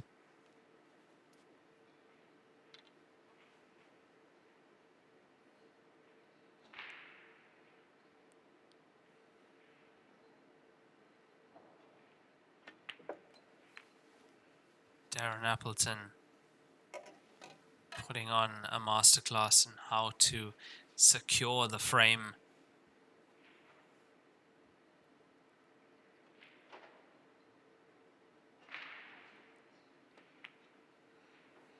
That's their point on the board. Darren Appleton takes the first point. He leads Kieran Dempsey 1-0.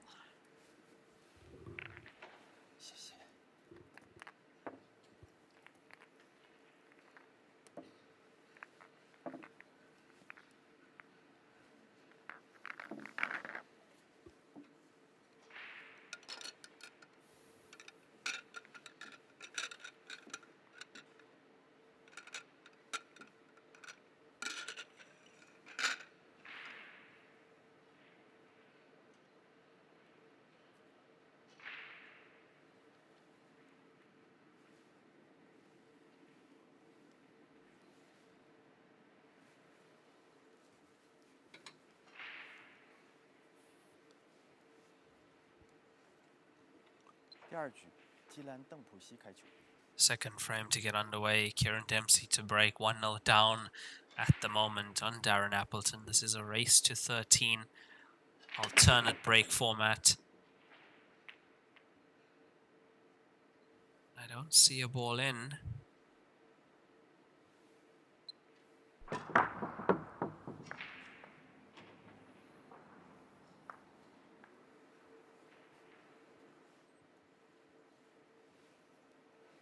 Try break from Kieran.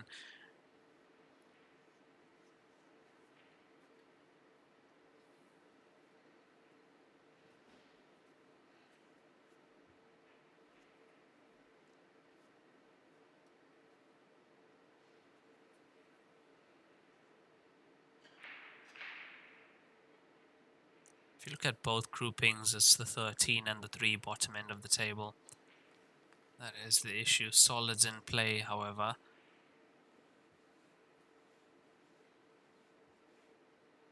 Now, if you have a steep enough angle, does the 3 go from where it lies? Like if the cue ball is around where the 14 ball is at the moment, that's the green stripe 14.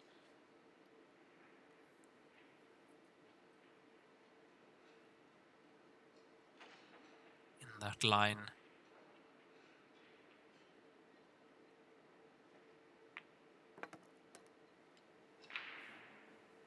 I believe that's what he's looking for.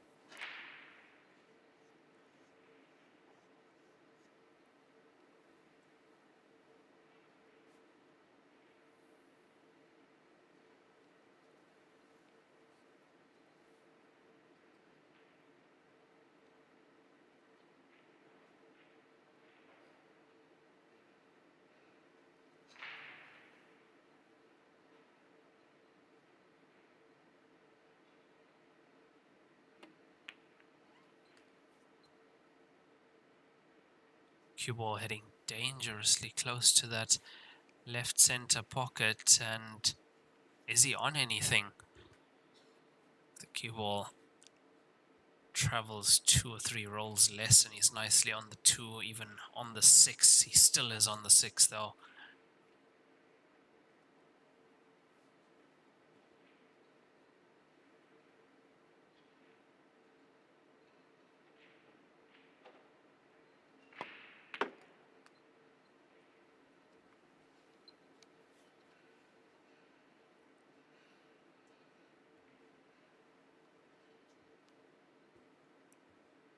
Now currently we do have the other tables live at the moment as well. They are on wpalive.tv. Head over there myself just to check that all the links are working. That's wpalive.tv. So as you enter the website, you'll see what's the first thing, 14th World Heyball Masters Grand Finals, Day 1. Click on that and then you can see there's the TV table, table 1, 2, 3, up to table 10.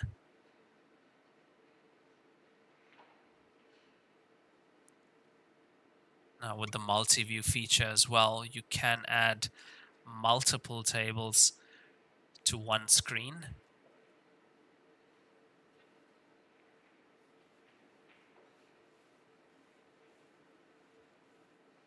So the match that I see a lot of people in the comment section are looking for, that's Caesar Chandiga. He is on table 2. and that is on the WPALive.tv website. So head over to WPALive.tv and you can find table 2. That's the link you guys are looking for.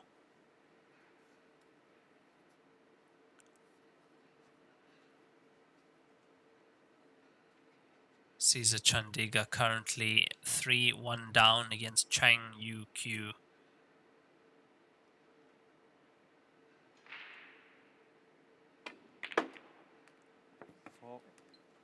Yeah, unfortunate there from Darren Appleton getting the cue ball in. Nice cheeky previous shot on the 5 ball, coming off one cushion and getting that in.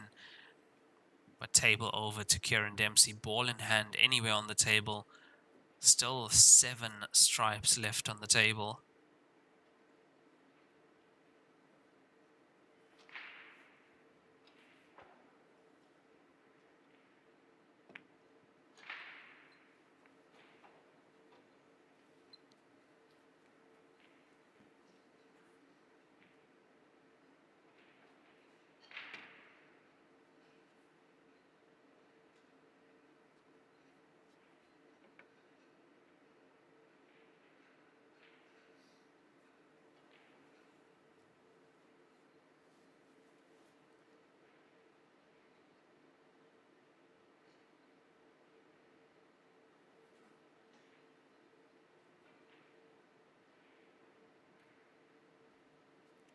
Seconds.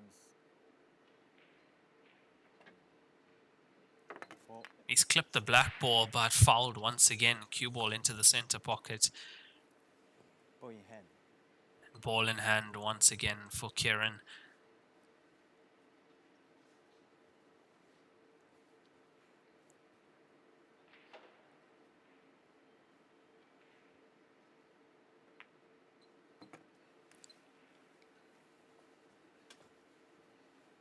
So he's left the 9, so which tells me he's going to find a way to just clip the 9 off the cushion. That's it right there. That's a great shot. Just a small nudge. Gets it over the center pocket. Controlled.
Better from Kieran Dempsey. And this black ball to get his first point on the board.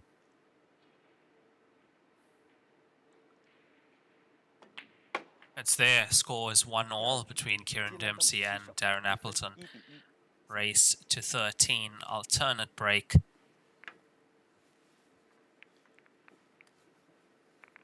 Yeah, this was a shot of the clearance here, just nudging that 9 out into open play.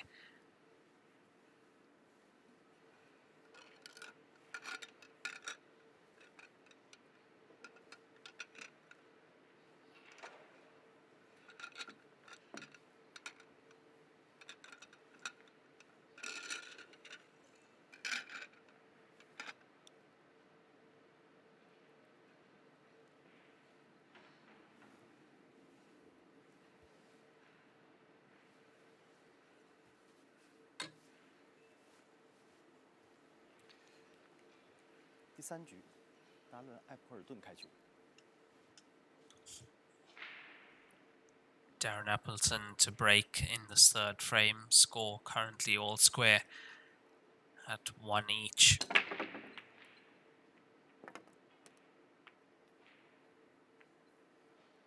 Ball made into the center pocket. He's been breaking well in in this match thus far has Darren Appleton, 2015 Heyball World Champion.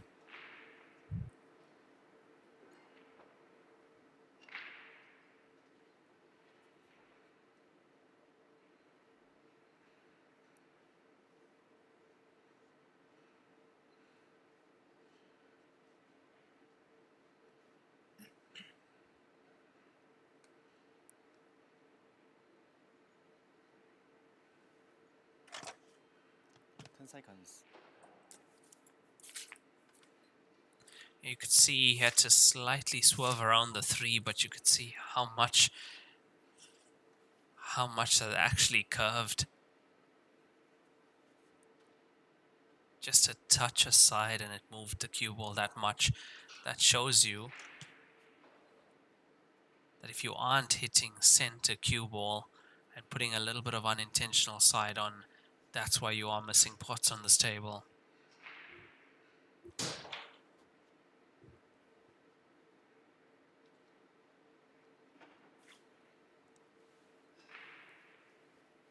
Seconds. It's tension.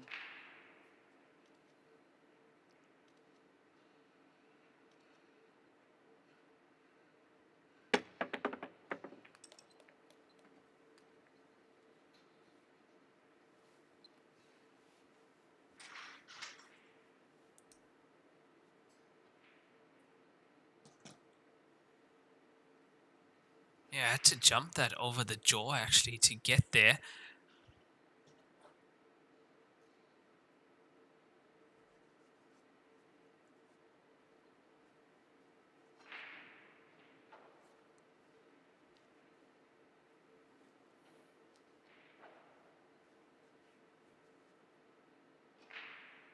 And that was to secure solids.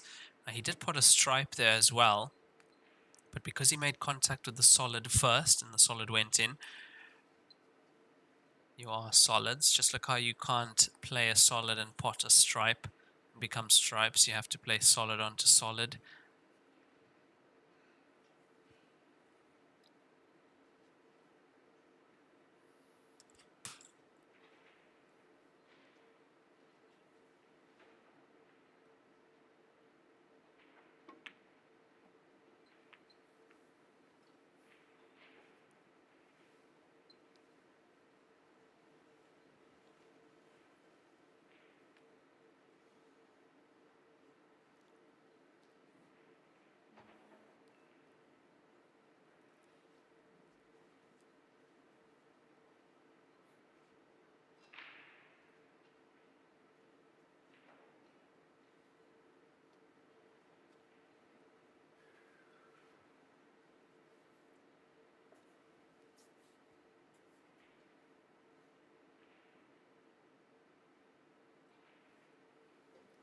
Seconds.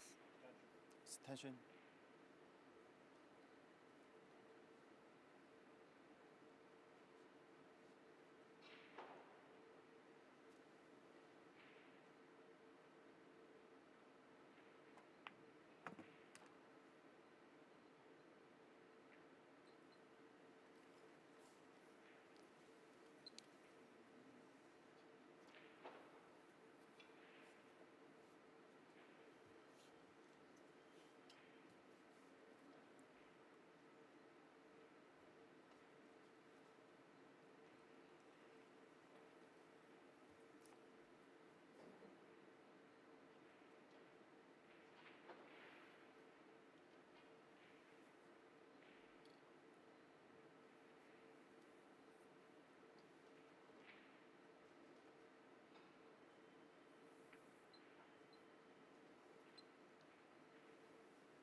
What I can see here is that if Kieran Dempsey has a chance at the table and misses, more than likely he's not going to be getting a good chance after that. Darren is so clever in the way he plays this game. Kieran's going to have to work for every point here.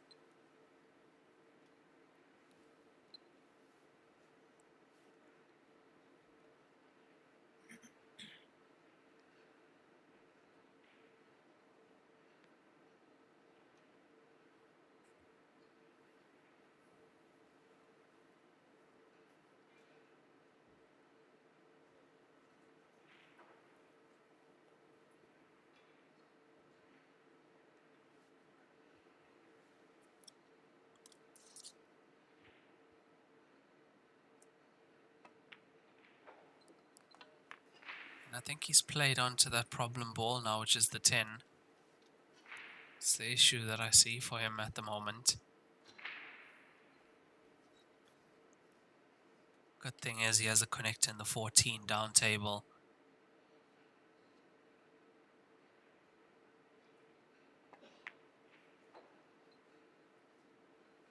It's not there. I think at some point it just grazed the cushion on its way down. Let's have a look at that again. Yeah, the slight bounce onto the cushion and it's not in. As soon as it comes off.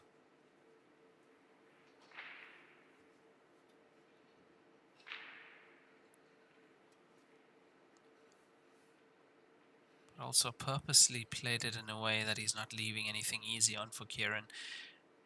If you look at the cue ball being where it is, which was purposely done by Darren, he stunned it instead of letting it roll forward, which would have left Kieran on an easier 3 and 5, but good pot into the top left corner pocket.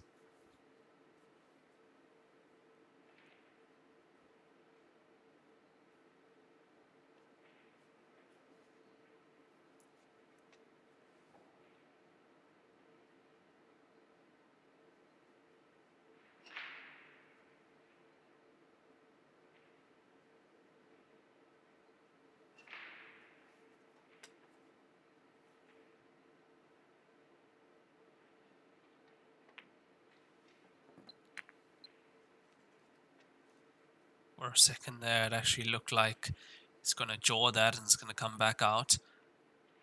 Made its way in the end.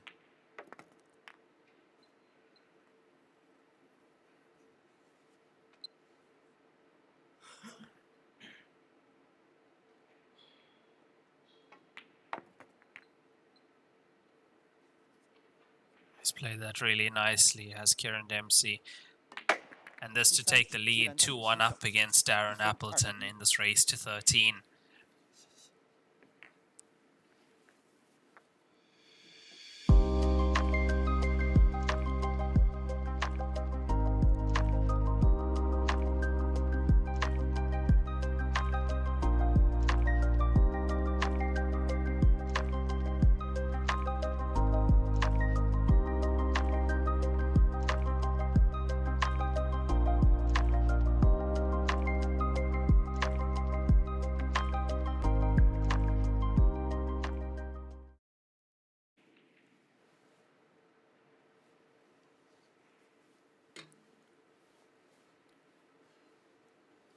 第4局，基兰邓普西开球。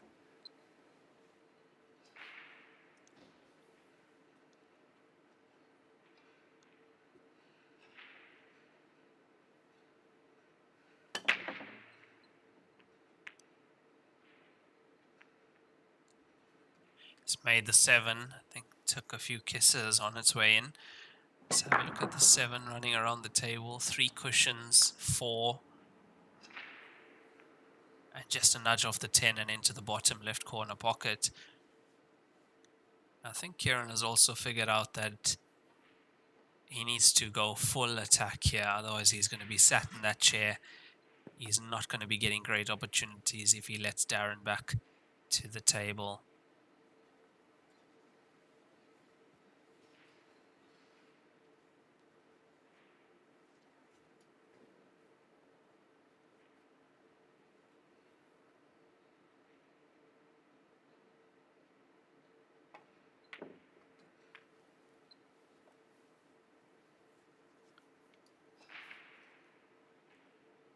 You can see Kieran is quite a quick player as well. He's fast at the table, so he knows that he can't be sat in that chair that long. He's going to get cold.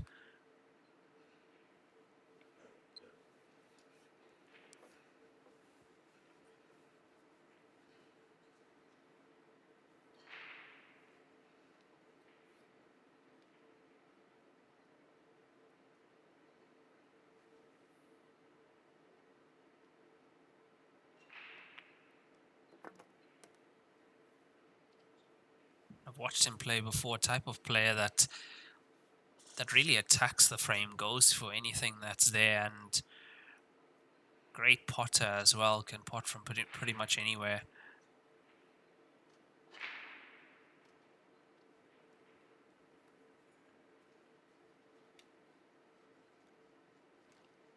to get the cue ball where he wants it, and that's down the right side of the table.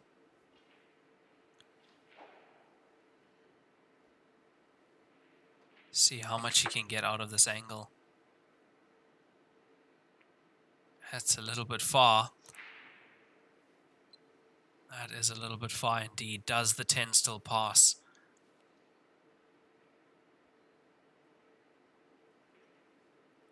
Now what he has to be very careful about is having just one ball remaining and leaving Darren with everything left on the table.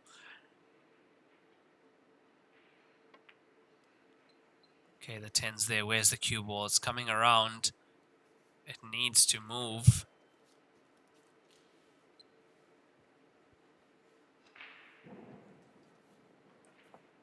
And I don't think the 12 passes the 1. We are right behind the pocket. It actually can squeeze. If it goes in off the outside jaw, there is space.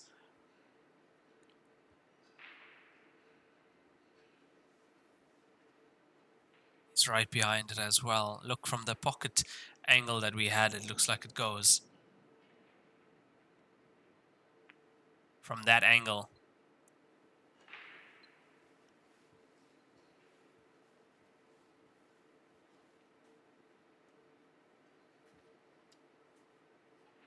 And Heyball rules, you can pot your opponent's ball.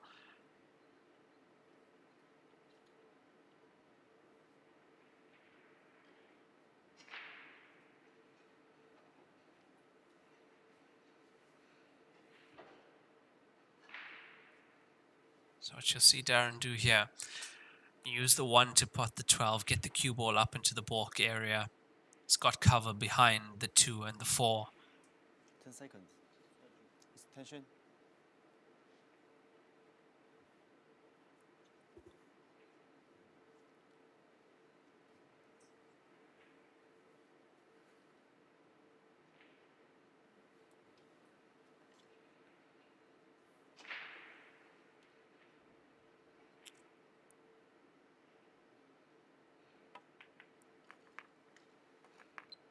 Now, the 1 following the stripe in means that Darren stays at the table.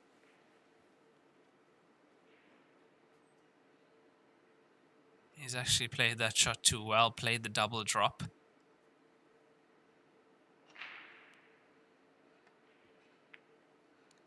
Works in his favor though, is able to get the 6 off the cushion out into open play. And as you can see, using the 2 and the 4 as cover.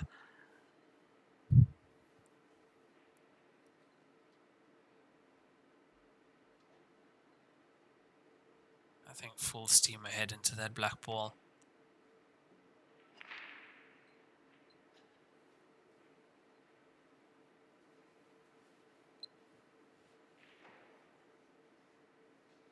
It's not a bad leave. It could have been in a worse place.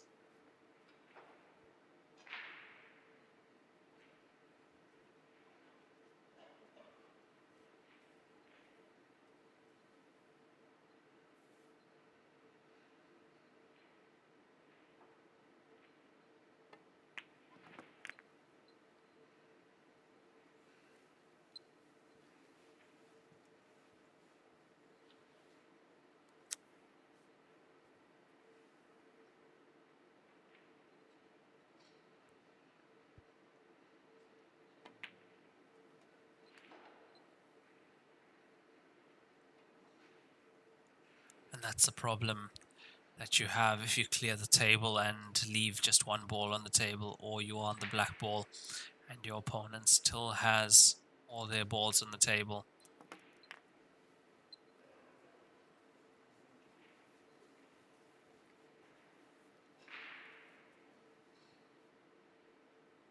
That almost went wrong. He's just got the pathway past the 4 to the 3.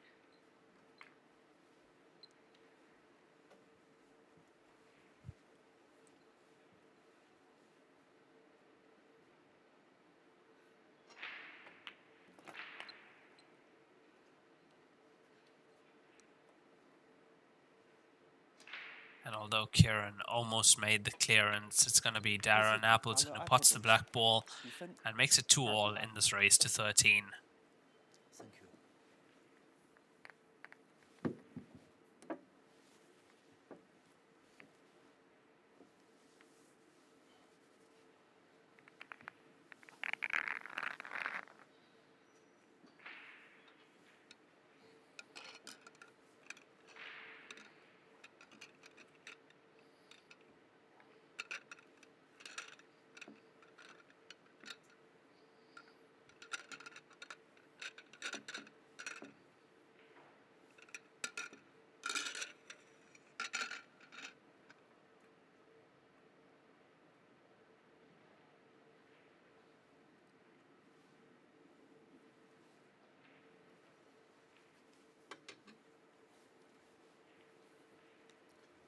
第5局，达伦·埃普尔顿开球。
10 seconds.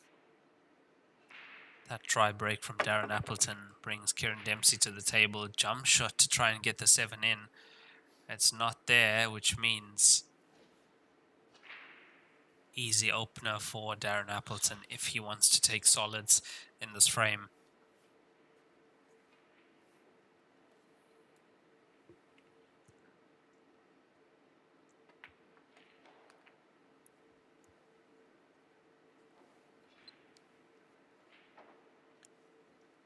That opening shot opens up the 2, which means that everything's there for Darren now to take the lead and get this 3rd point on the board.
Extension.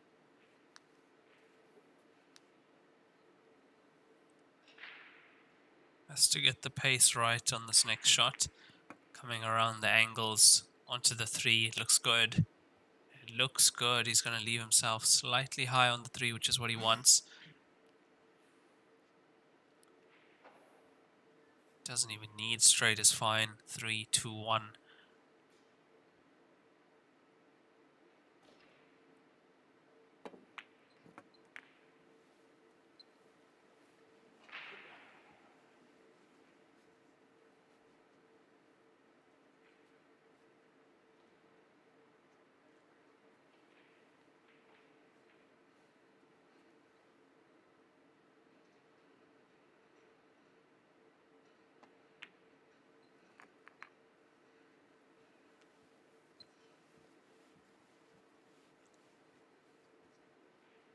Could actually use the stripe to stop the cue ball. Stop the cue ball on the stripe. Play the black ball to the opposite center pocket.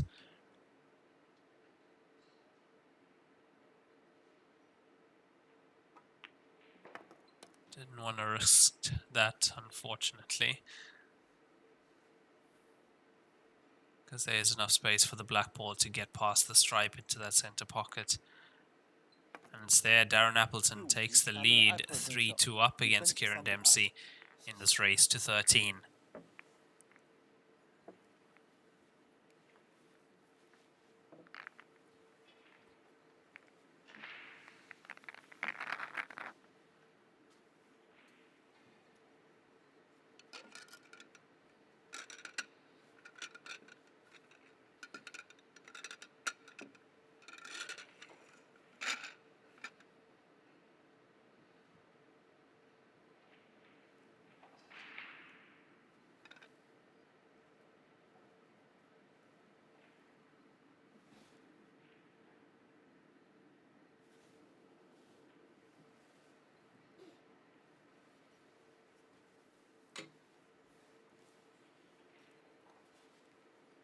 第6局，基兰德姆西开局。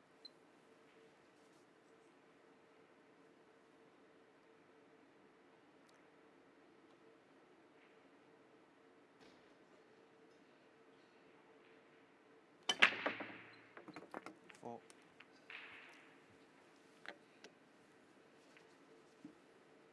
Behind the line.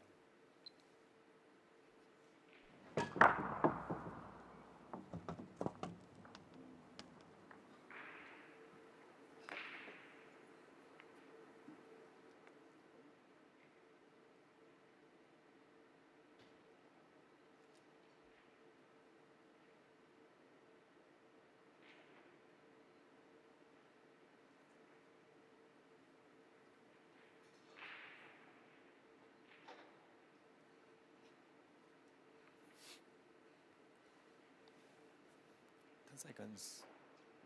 With tension.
Seconds.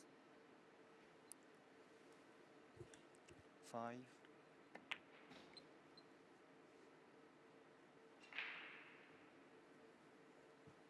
The table back over to Kieran Dempsey, currently 3-2 down after 5 frames played here, out of a possible 25 race to 13.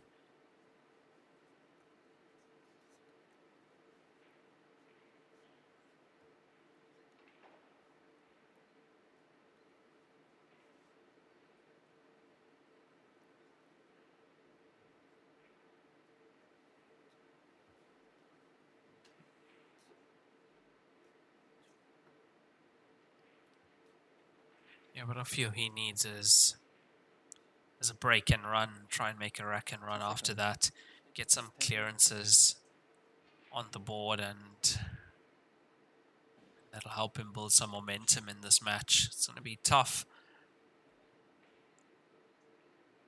knowing that every time he misses, he's going to be in trouble.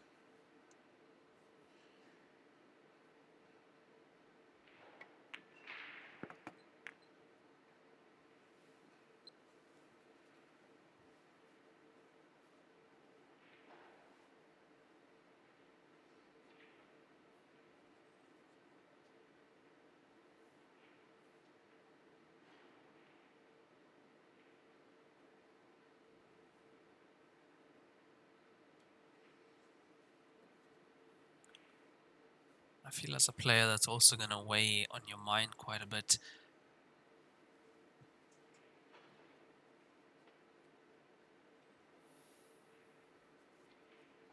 Seconds.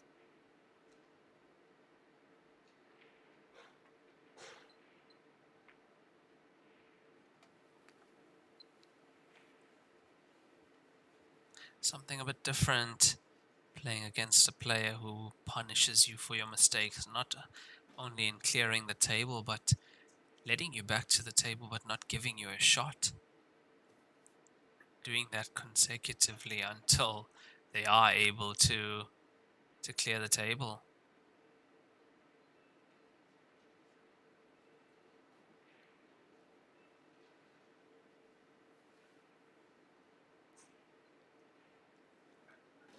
Seconds.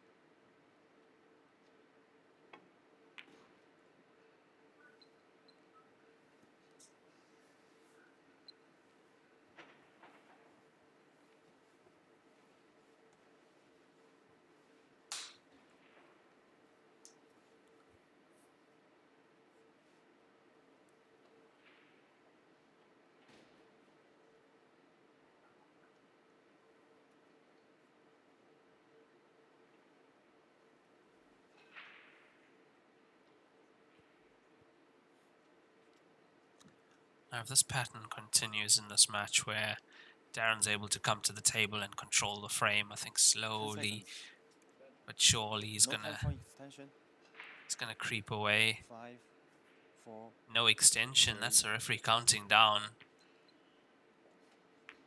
Oh, look at this, into the 10.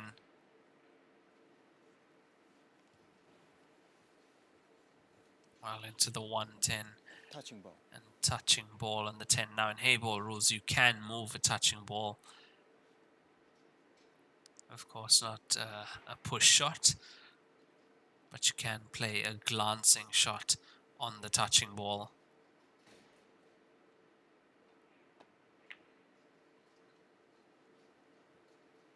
Oh, what a pot that is. What a pot that is. I'd say best pot of the match thus far.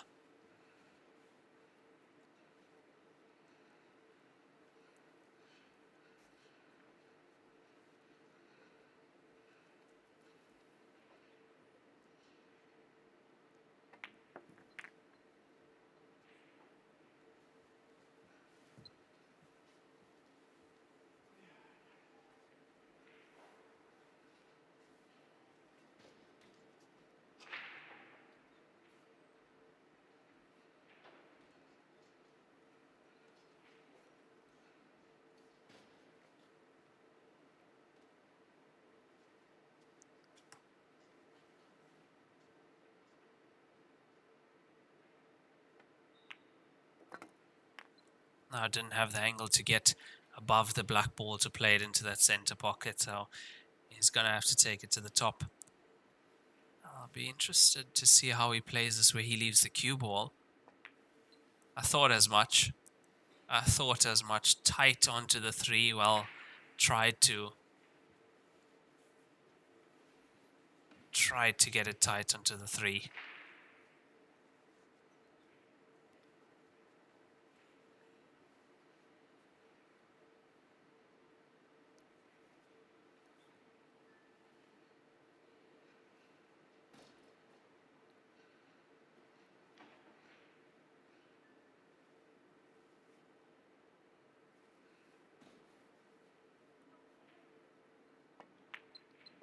That's a cracking pot from Kieran Dempsey. There's the only shot that he had available, having the cue ball that tight behind the 3.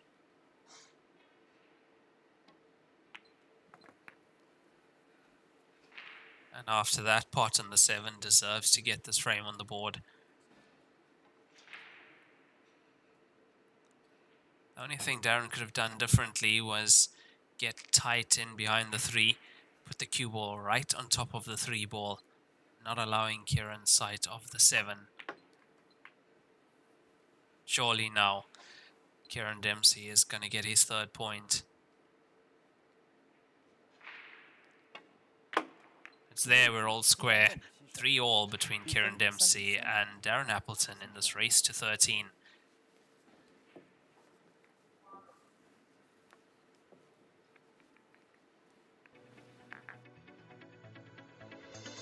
音速胶边具有国内胶边很难做到的特点，音速胶边的硬度达到了45度，使反射角高度接近入射角。音速整条胶边误差小于20丝，因而各部位酷性一致。欢迎各品牌厂家使用音速胶边来提升台球桌的专业性能。好胶边音速造，好胶边音速造。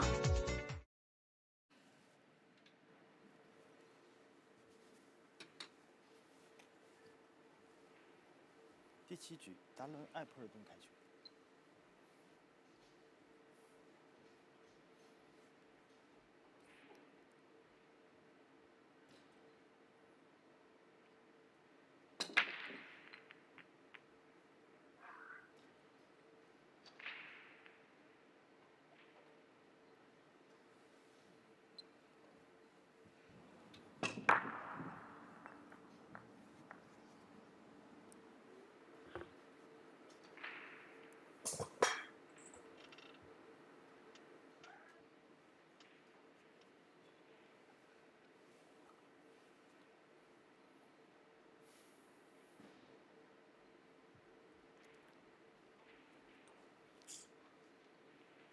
And we're all square at the moment in this round 1 match, stage 1 of the international group.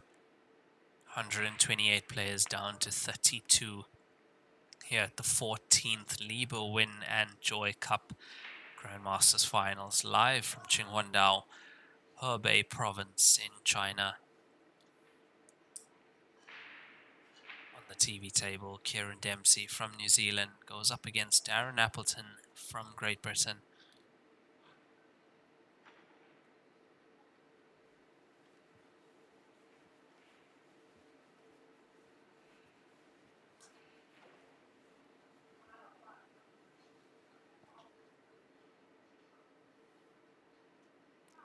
Seconds. It's tension.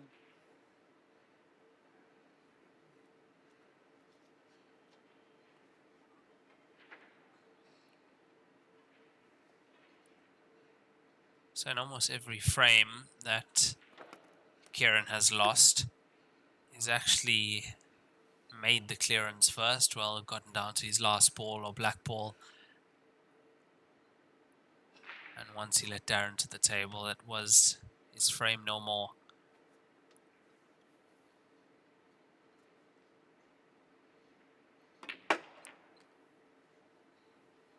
Gets the 2 free, the 2 is now out in the open.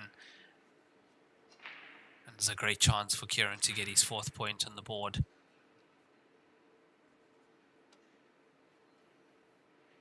A bit of awkward bridging required coming past the 12 ball. There's a slight angle on the 3. Able to just draw the cue ball and float it over to the right side of the table.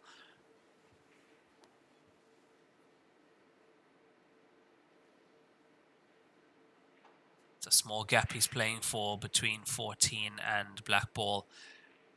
Playing to be on the 2. Leave the 1 as his last ball.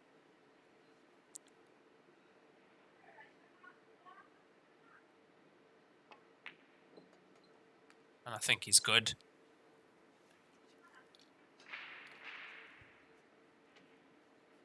It was a bit risky, that. So if you're not on the 2 and you come too high, you're not going to be on the 1 either, but nicely done from Kieran Dempsey thus far.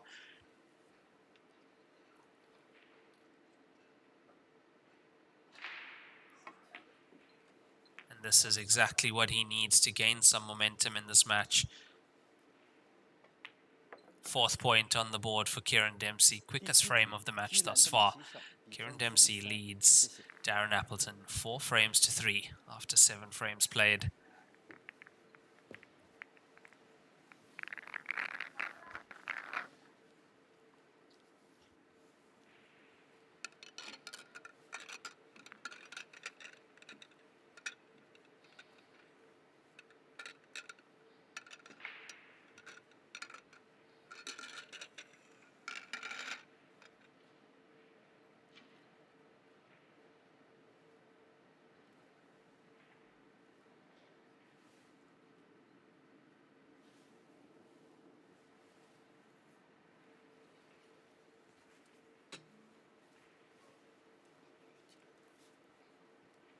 第8局，基兰邓普西开球。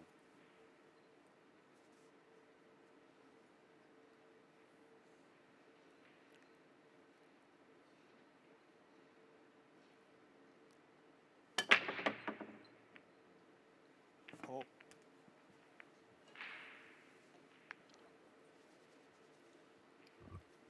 And that was Kieran Dempsey breaking in the 8th frame. Unfortunately for him, cue ball in. And that brings Darren Appleton back to the table. Ball in hand behind the balk line, has to play forward. Can't play any of the balls behind that balk line. Now this is the 8th frame. After this frame, we will have a 10-minute player break. So it's either going to be 4-all or 5-3 Kieran Dempsey.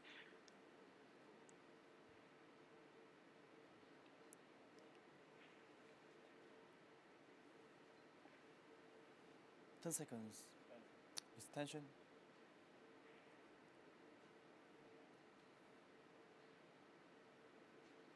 When you first look at the table, you have to say stripes look better, having, well, it's blocking these 2 pockets at the bottom end of the table. The pockets where the 3, 6 is supposed to go into. Have to find a way to open that if you are going to take solids, and open the 5 and get your cue ball up to the 4.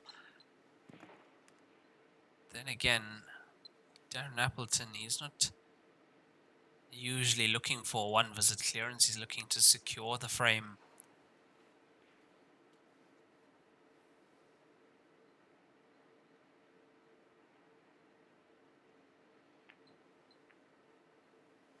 And that's how he does it.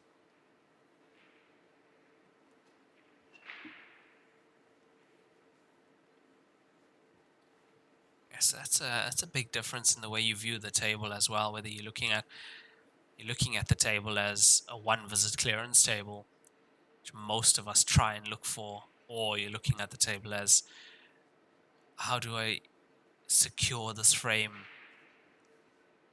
It's not just about potting all your color grouping balls in 1 visit. It's about making sure your opponent can't make that clearance and then leaving you an easier table. 5. It's actually not often you see that.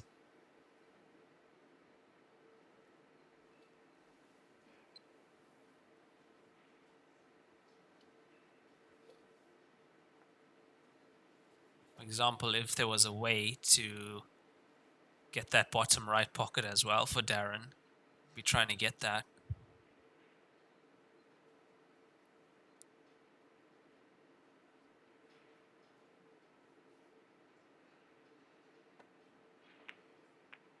Yeah, like that. Exactly like that. Now from solids being blocked by 2 stripe balls,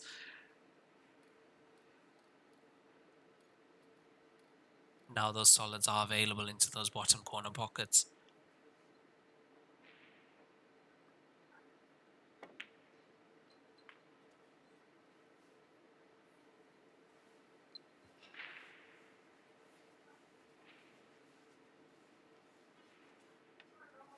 Looks like he might just have the angle to get into the 11 here.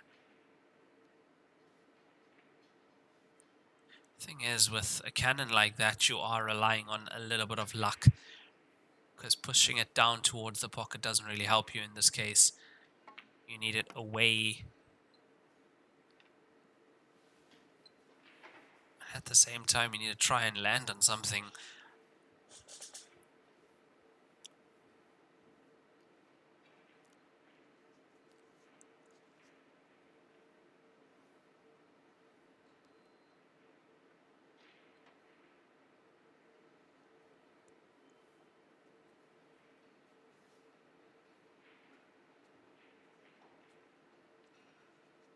Whatever he does, it needs to work, because if it doesn't, he's going to be leaving. Definite shot on for Darren Appleton. He's taken that to the top corner. It's not there.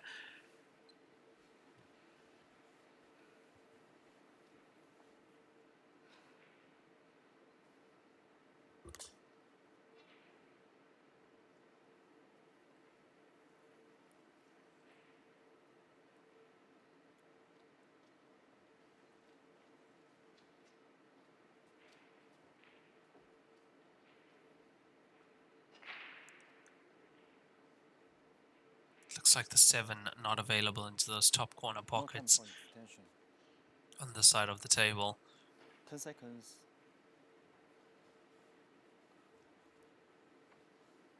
5, 4, 3. Should mean he's going to have to get onto the 4 and get behind the 7.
I think with what he was left, that was pretty much the only thing he could do. But I'm sure Darren is going to find a way to secure that pocket once again. He's not going to let Kieran have that pocket.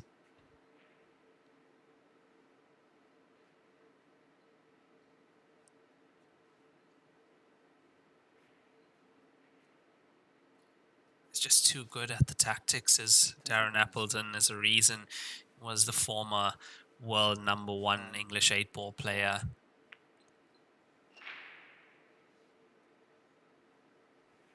Case in point, taking that top right corner pocket where Kieran has 2 balls heading towards.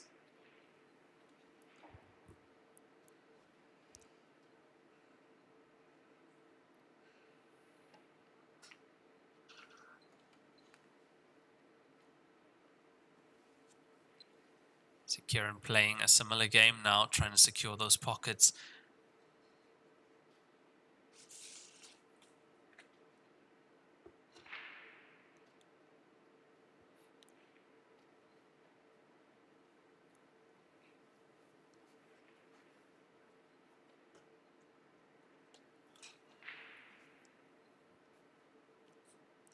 I did see a comment in the comment section asking for some updates on the South Africans currently playing.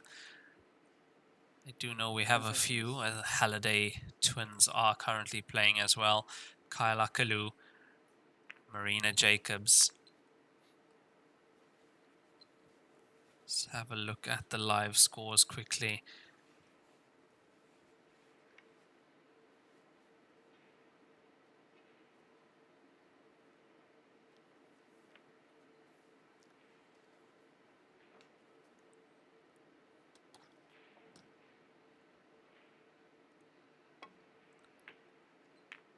See Healy White from New Zealand is 7-2 up as well. Healy White, the giant killer, he's been performing excellently in every Heyball tournament he plays in. Marina Jacobs currently 5-3 down against Gan Bolsuren from Mongolia. Got Jordan Shepherd up against Jeremy Chai, 7-3 up is Jordan Shepherd. Kailakalu from South Africa, 7-4 down against Gan Lovsandorj from Mongolia as well.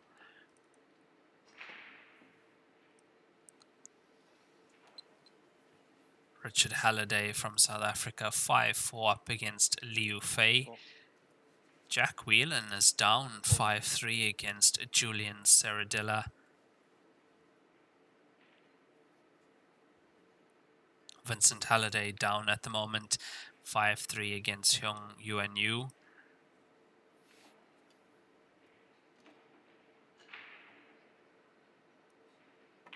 Some tight matches on at the moment. Michael Hill in action also, 5-4 up against La Delgadilai from Mongolia.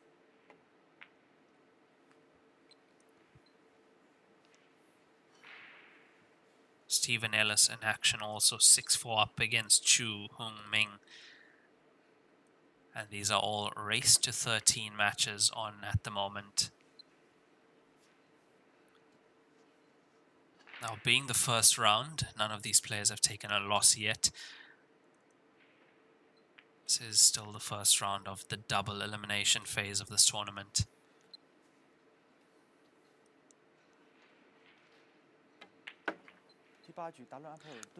Darren Appleton equalizes with his fourth frame. The score is now 4 each in this race to 13. That's 8 frames played, and that brings us to our player break. We'll be back in about 10 minutes. 乔氏金腿比赛专用，提醒您，精彩比赛马上开始。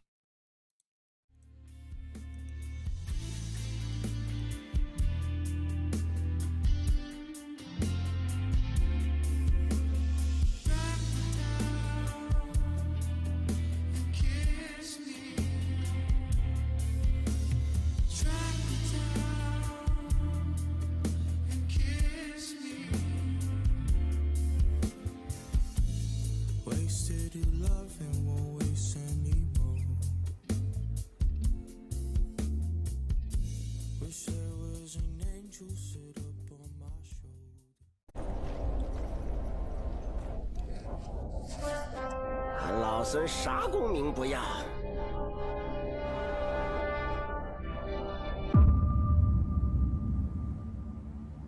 只求回到这花果山中了，过过逍遥日子。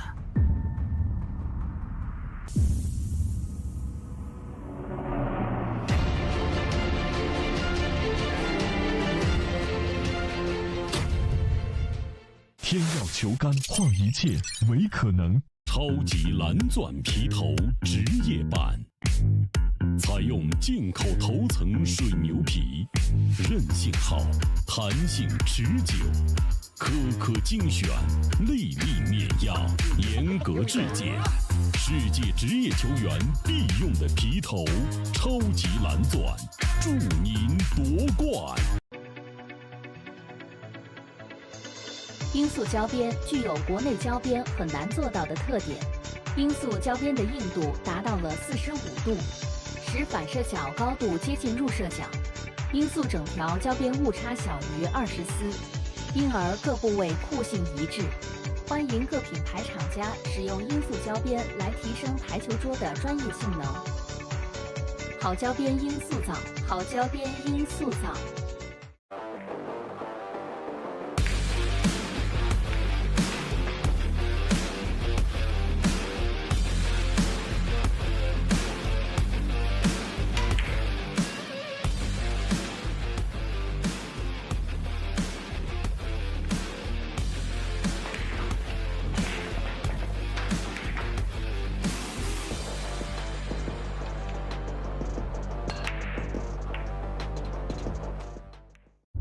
超级蓝钻皮头，黄金版，白金金版，采用进口头层水牛皮，颗颗精选，严格质检，韧性好，弹性持久，世界职业球员必用的皮头，超级蓝钻，一专业，缔造不凡。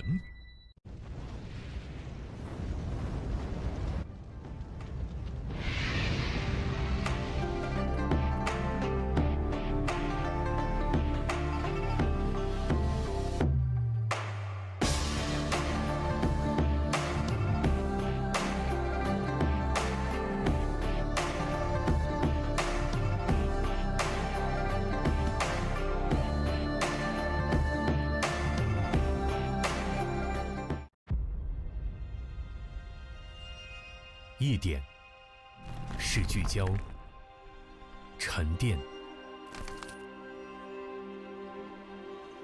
一线是专注、艺术；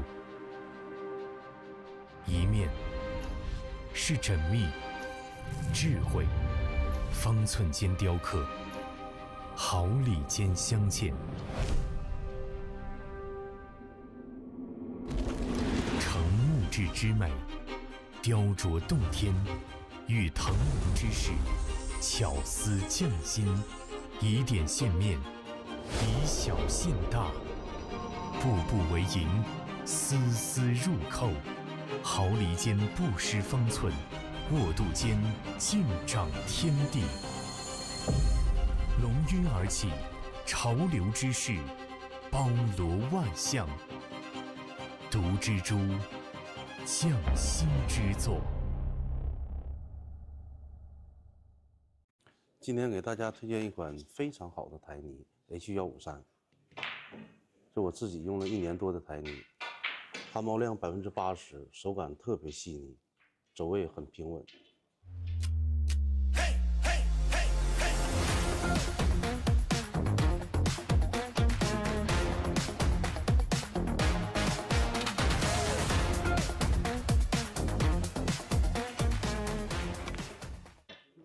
根据我自己用了1年多的这个台泥，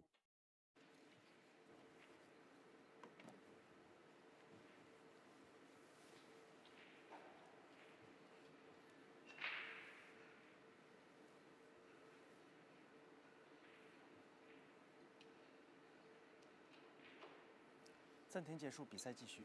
第9局，达伦·埃普尔顿开球。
10 seconds.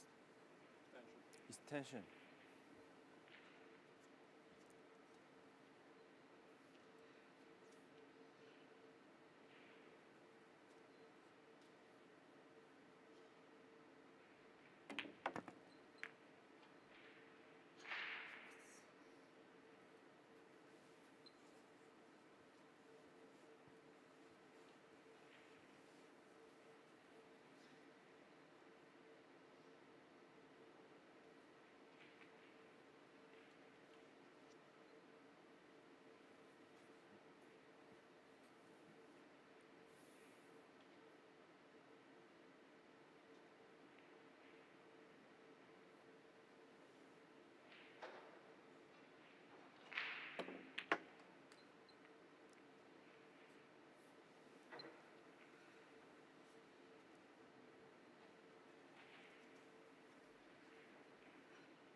Seconds.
第9局达伦埃普尔顿胜，比分5-4。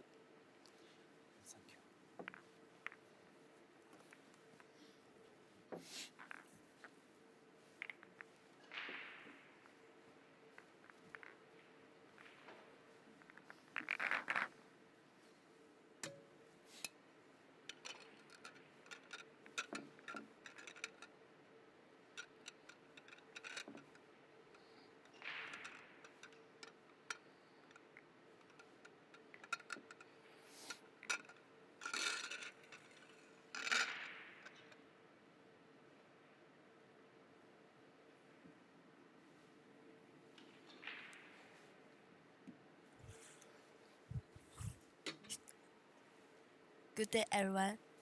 This is Doris from Joy Villiers. I'm here with Raymond Tillack to do the commentary together.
Okay, so if you are interested into joy tables, welcome to contact Doris Cheng.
Seconds.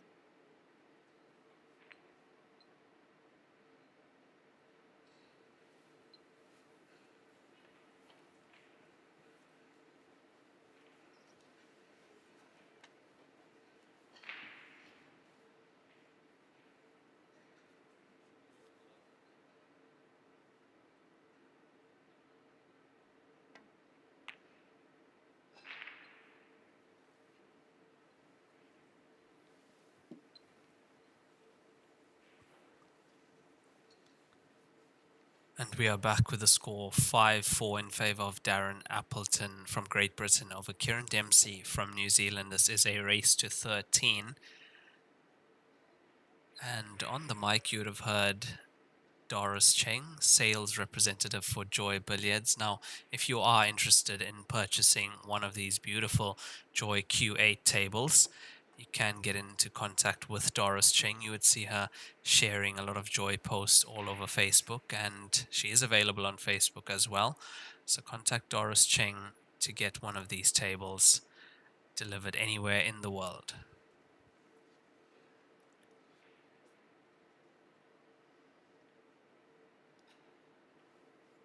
Now, similar situation as before, Kieran having one ball left on the table, and it's in quite a safe spot, so Darren Appleton having the upper hand in this 10th frame, currently 5-4 up.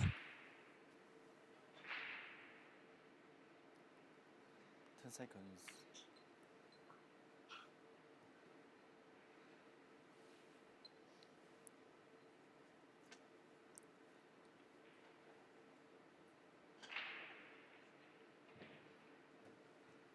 And when it comes to Darren Appleton, the stats speak for themselves. I mean, former world #1 English 8-ball player, 10-ball world champion, in 2008, 9-ball world champion in 2012, and Heyball world champion in 2015.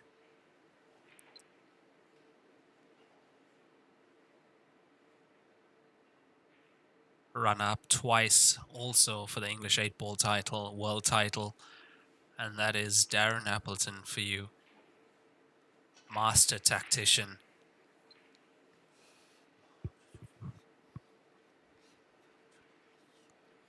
You can see how easy it is for him to make life quite difficult for Kieran Dempsey.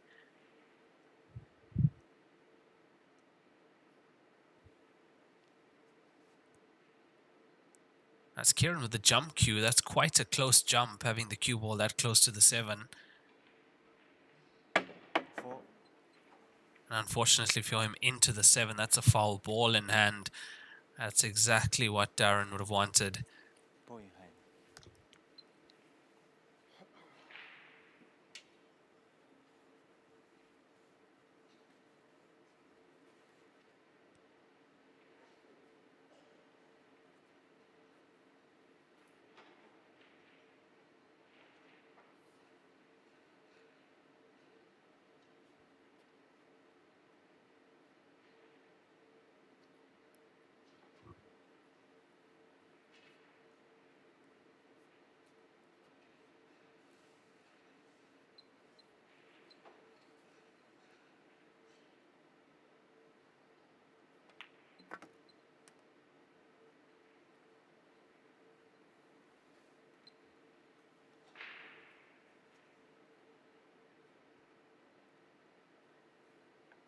So far, this match has been quite tight between these two players, not much in it.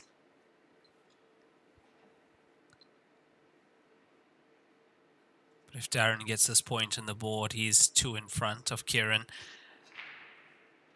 Be 6-4 up and almost halfway to the finish line.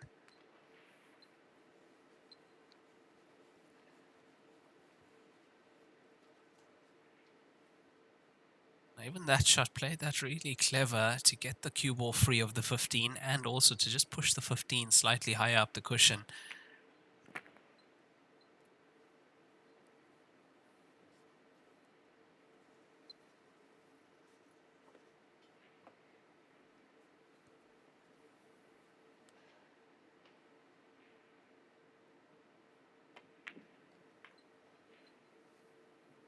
Absolute punisher is Darren Appleton. You cannot afford to make a mistake against this player. And that's 6 point on the board. He's 6-4 up against Kieran Dempsey in this race to 13.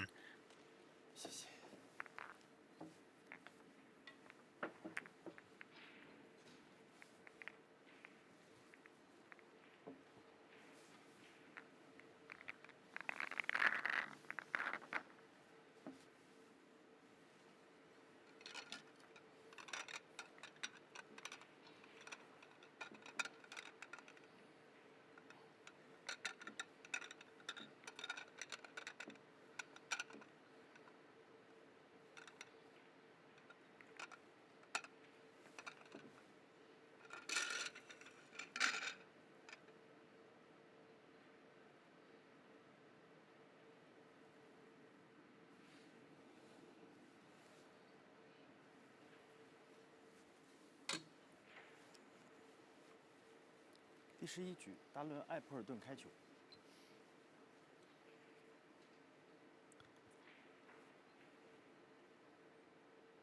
Darren Appleton having won the leg, breaking now it is alternate break format.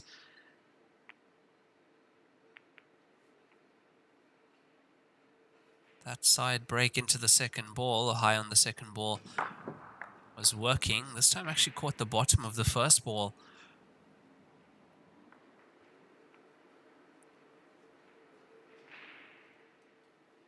Also in a race to 13, if you are in the situation where you are always having to chase a finish and more often than not getting the finish, that takes a toll on you. It really does.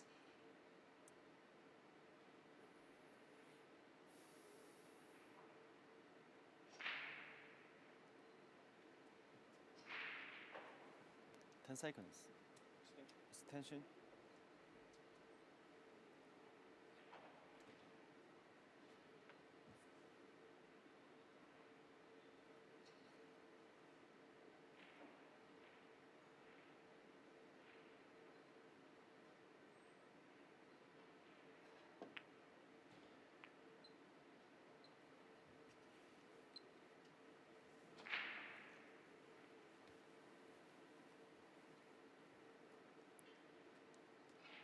Yeah, so having to chase the finish all the time, it's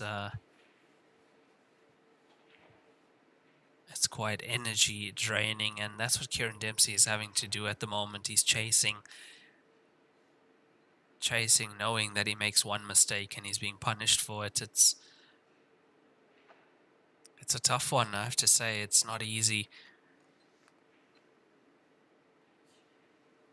And then you would have heard of advice where people say, play your own game, don't play your opponent's game. So I think it would be a mistake for Kieran to start playing into Darren Appleton's game, which he plays so well, the tactical side of things.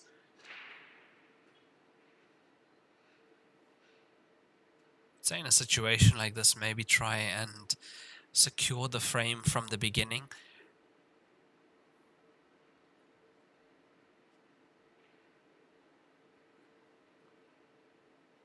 Now Kieran Dempsey is an excellent potter of the ball and can get the cue ball pretty much anywhere on the table. But only attack a clearance when it's absolutely certain.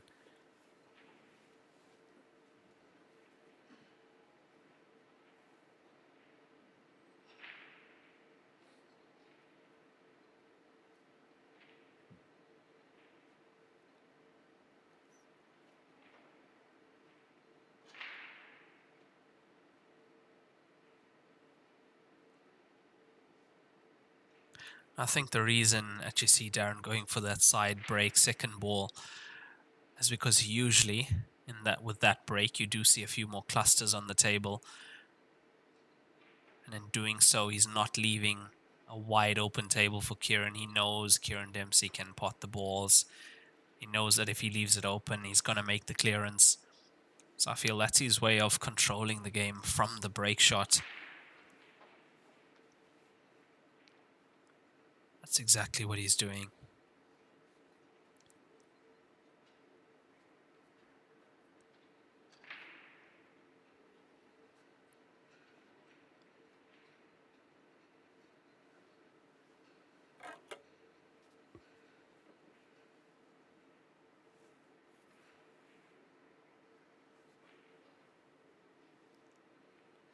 Seconds.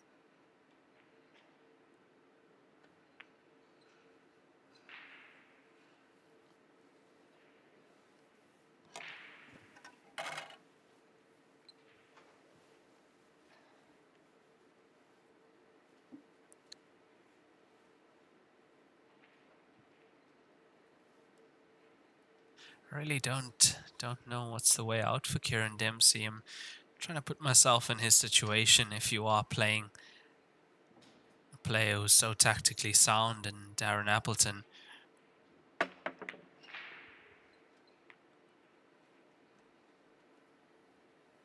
what is the way out of situations like this where you are not getting an easy opportunity at the table?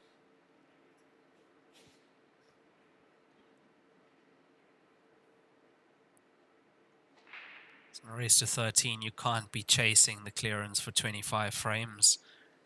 You just can't.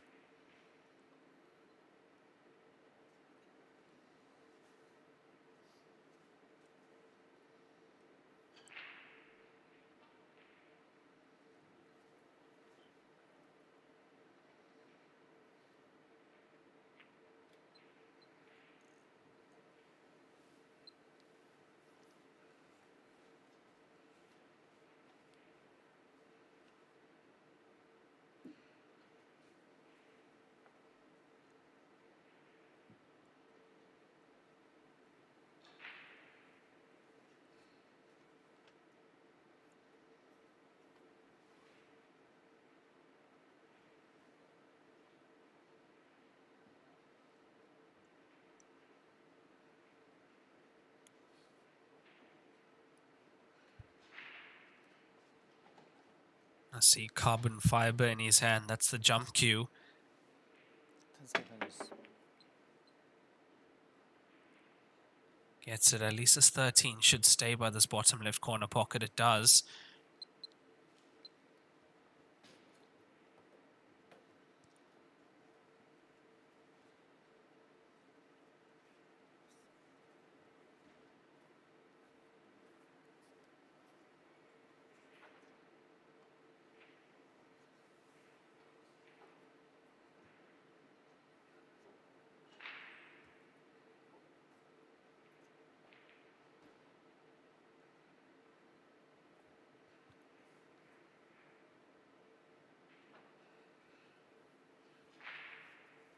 Seconds.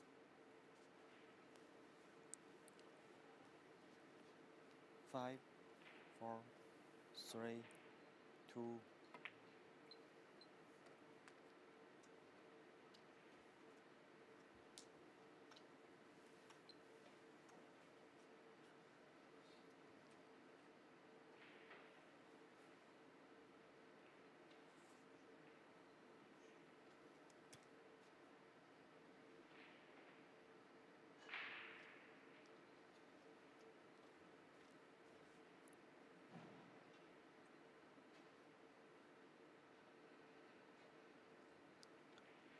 Yeah, when Darren's at the table, you can see the calculations going on.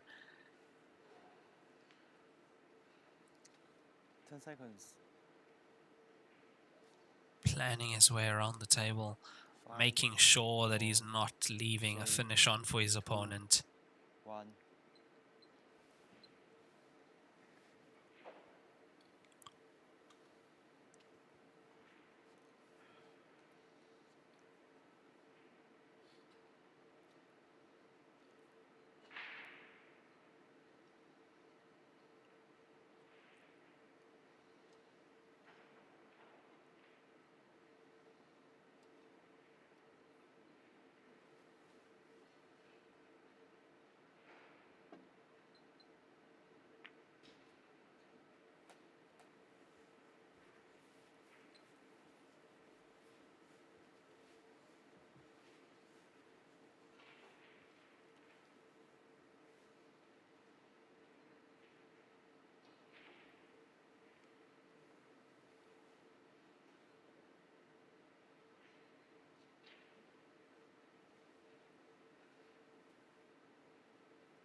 Seconds.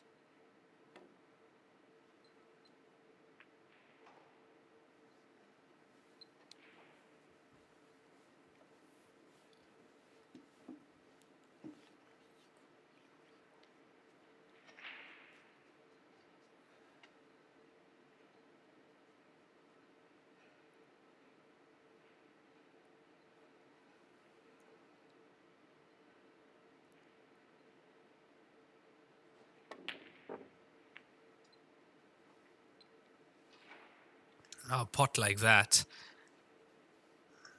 usually is going in for Kieran. Just rattling that one at the moment.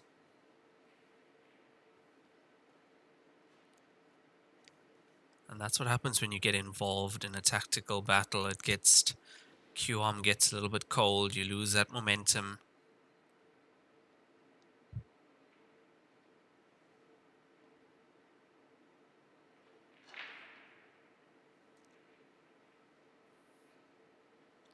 Seconds. The only thing stopping Darren at the moment from actually executing the clearance is that one ball.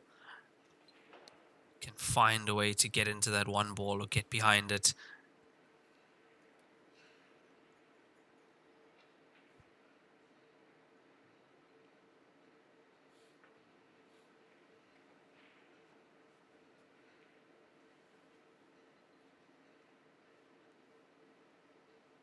But then the issue is still connecting 1 to the 7, not going to be easy.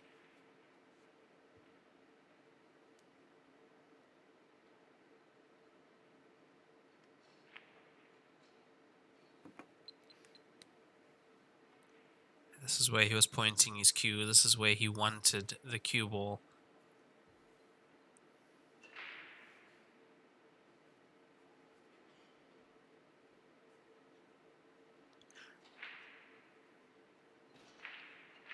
This has to be a very accurate screw back off the cushion into the one. That's what he's tried to do. He has attacked the clearance.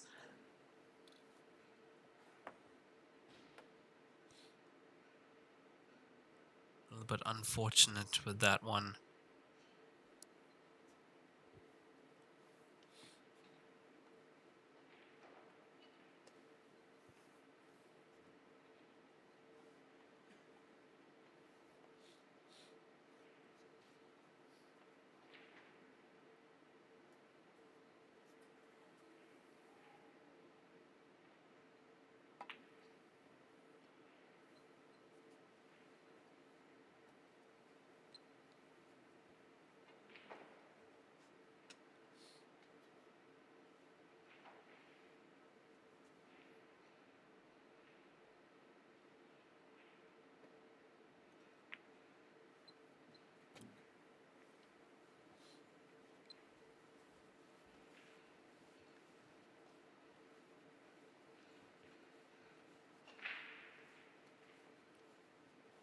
International player list for tomorrow's matches are out.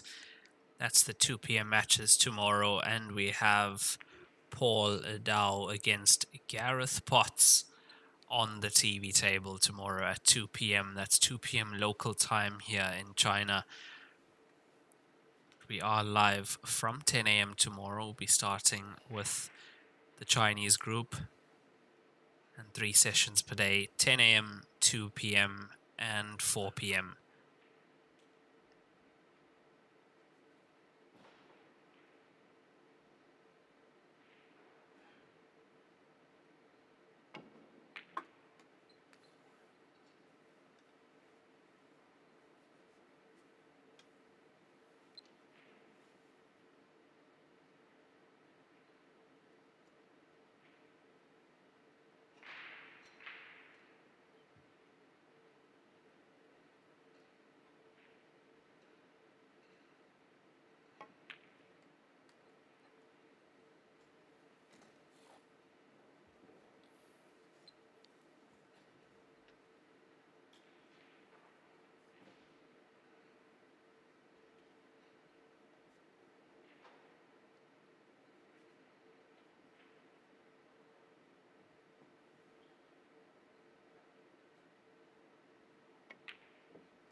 Now that was one of the first times we saw Darren going for the clearance and not getting what he wanted.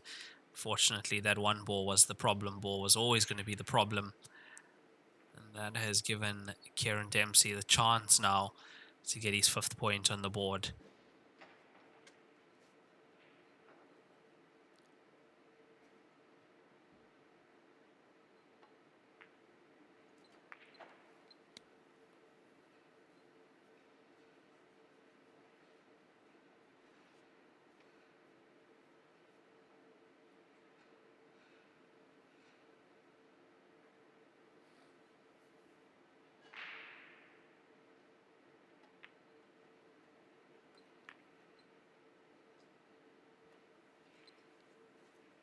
Just had to be careful of the black ball there, not to be blocked by the black ball. He seems to be good. He has more than enough space.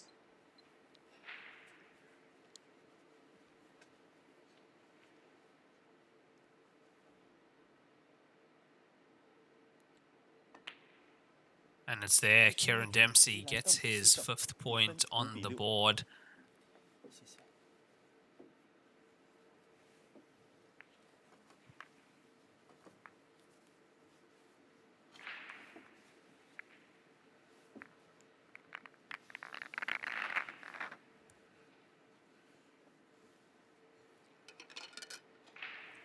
there you have it, 6-5 in favour of Darren Appleton at the moment over Kieran Dempsey from New Zealand. So far just one visit clearance, that's from Kieran Dempsey, one rack and run.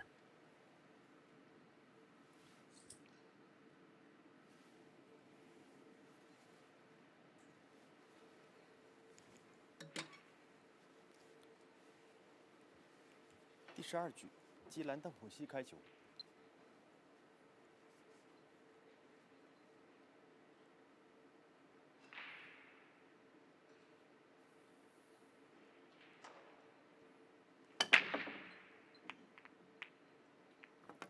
A little bit fortunate there not to get the cue ball into that center pocket, Kieran Dempsey. However, he has potted the one ball into the center pocket on the opposite side. There it goes, kiss off the 7 and in.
Looking at the pattern at the moment, it looks like 5 and 3 are going to be left for last.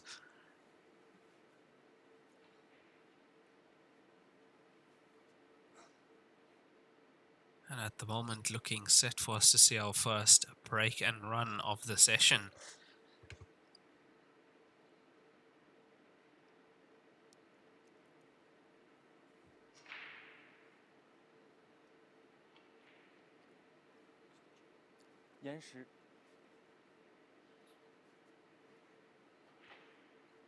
Yeah, it does get a bit tricky when you are splitting balls like that, when you are in the middle and you need to go up and then to the bottom end of the table, then make position for the black again. Which is why you've seen him just take a few extra seconds on this.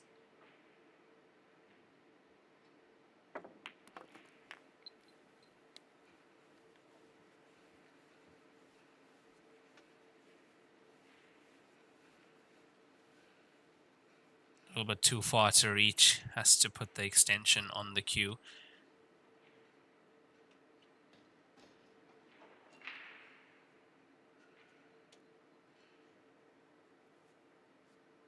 And just adding that little extension to the back gives the player the ability to reach further across the table.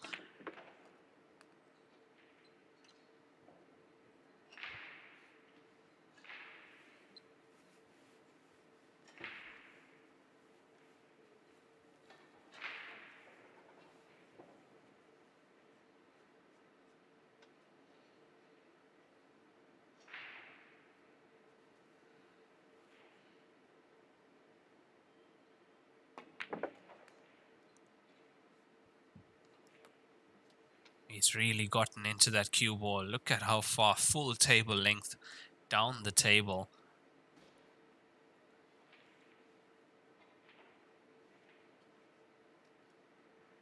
And just taking an extra second to compose himself. This is not an easy black ball to the top right corner.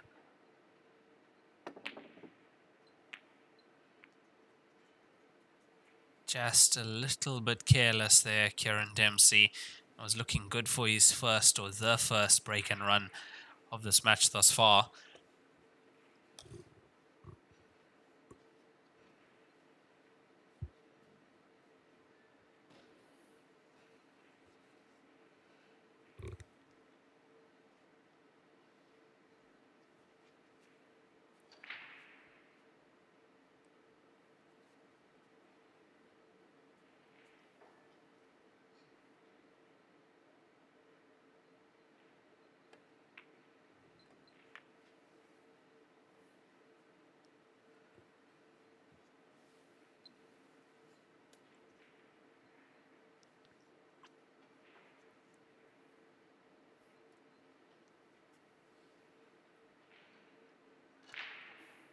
Now Darren's got to find a way to get into that 15. That was an attempt. Because that 15, not potable from where it is at the moment.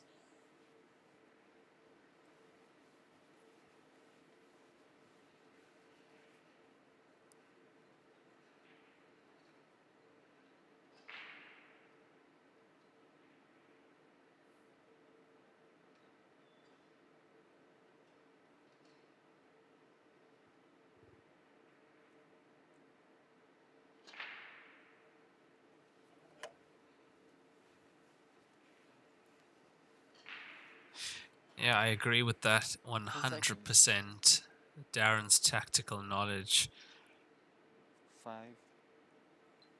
Really, the things he can see on this table. As the confidence also in his tactical abilities. I mean, he comes to the table in a situation like this. He knows that 90, I'd say 99% chance the frame's his, barring an exceptional jump and pot. Something like that. Something like that. That is why I said 99%. I had to leave 1% on the table, and Kieran Dempsey, have to give that one to him. He loves that jump cue. 星星暴走，年轻自由。我是代言人雨龙海，星星暴走，年轻自由。我是代言人楚炳杰，星星暴走，年轻自由。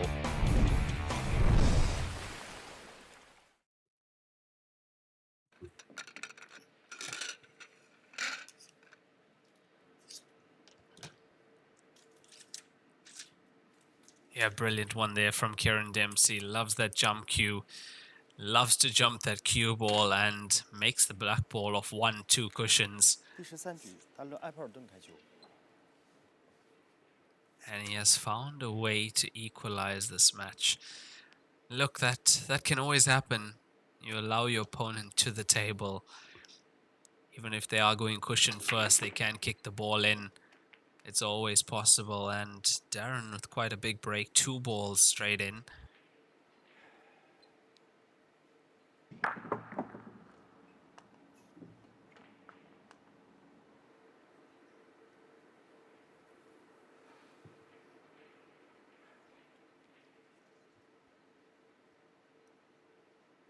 So we're all square at the moment after 12 frames played in this race to 13, 6 all. So just short of halfway to the finish line.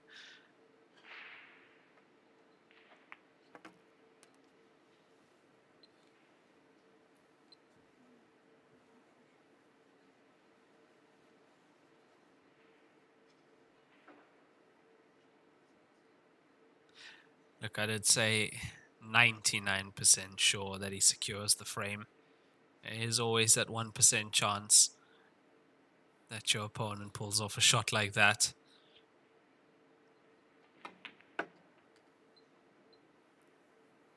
At the end of the day, you can't be upset with that. You've given your opponent a chance at the table. The shot is on, the shot is there. 6 pockets on the table. Credit where it's due. That was an excellent jump shot from Kieran Dempsey. Hit the black ball full in the face.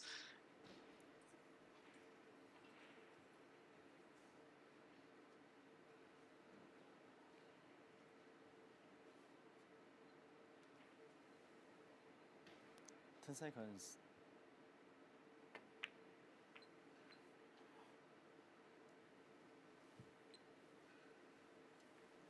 Now 6 stripes remain on the table. Kieran Dempsey's first visit to the table in this frame.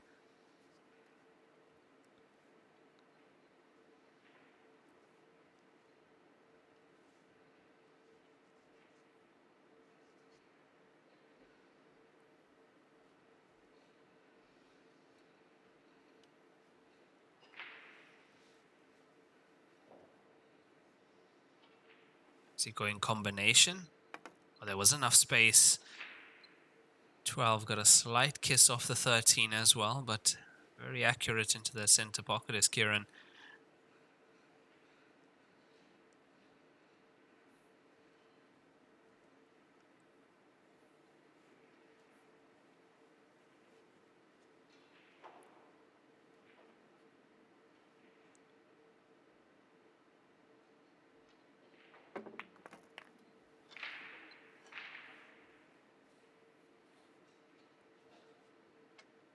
Look, when Kieran comes to the table, you know exactly what he's thinking. He's going for it. He wants to finish that frame in one visit. He's trying his best to make sure of the clearance. I think he's also trying to, in the back of his head, trying to run away from the tactical game. He doesn't want to get involved in the tactical battle with the likes of Darren Appleton.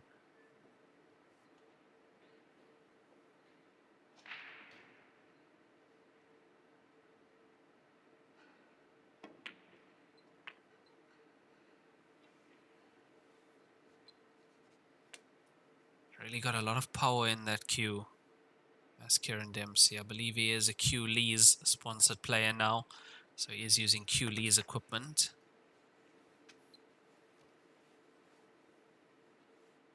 As is most of the top international players here at these tournaments.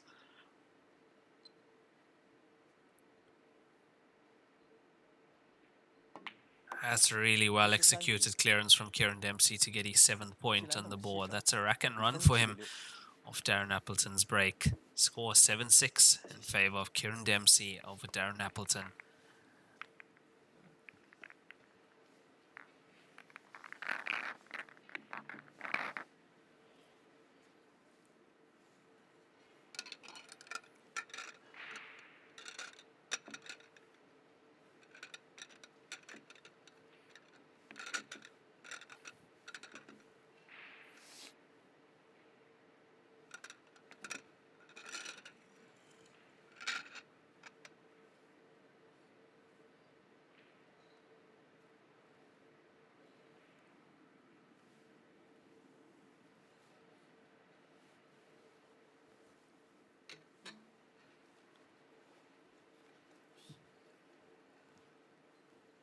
第14局，基兰特姆西开球。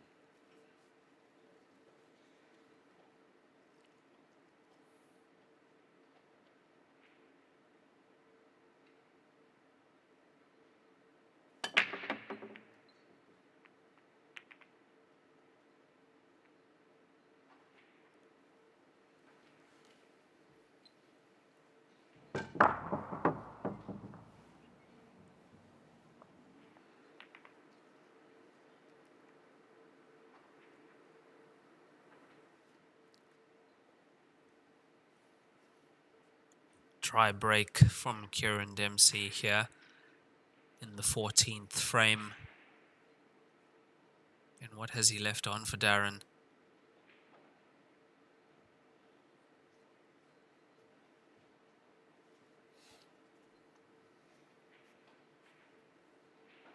The question is Darren looking at a one visit clearance or at a way to secure the point and make sure that he gets that 7th point on the board, equalizes the match?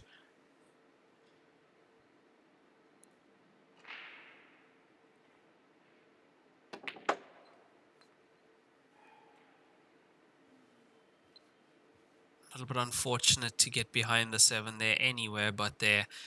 And he would have been nicely on the 13.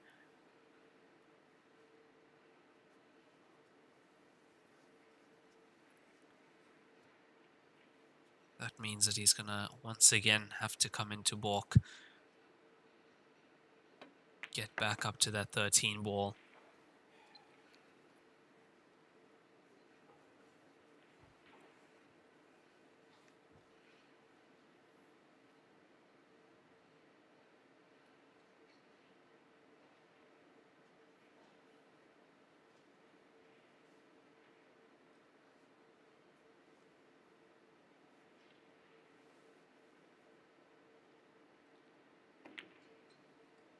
Now looking at some of the score lines from the other tables, and most of these tables are currently being live streamed on WPAlive.tv. think definitely the first 10. I believe we will have all 20 tomorrow. And table 2 currently sees a Chandigarh 10-4 down against Chang Yu Q. Healy White from New Zealand 9-7 up in his match against Beg Archibald. Gand Balsurin from Mongolia 8-6 up against Marina Jacobs from South Africa. Jordan Shepherd 13-3 victory over Jeremy Chai. Yeah, textbook Jordan Shepherd, first to finish. I'd say one of the quickest players we have on tour is Jordan Shepherd. Gan Loveson Dorje 11-9 up against Kyle Akalu from South Africa.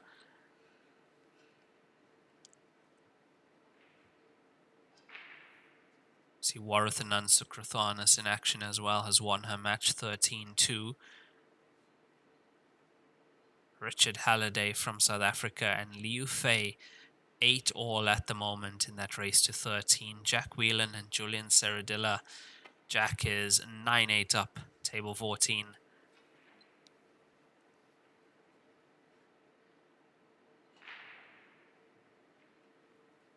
Fong Nguyen Yu from Malaysia 10-4 up against Vincent Halliday from South Africa. And Stephen Ellis 9-7 up in his match. Michael Hill also playing at the moment on table 22, 9-6 down against La Delgadilai from Mongolia. As we see, Darren Appleton completing that clearance. Really nicely done from Darren. 7-all now in this race to 13.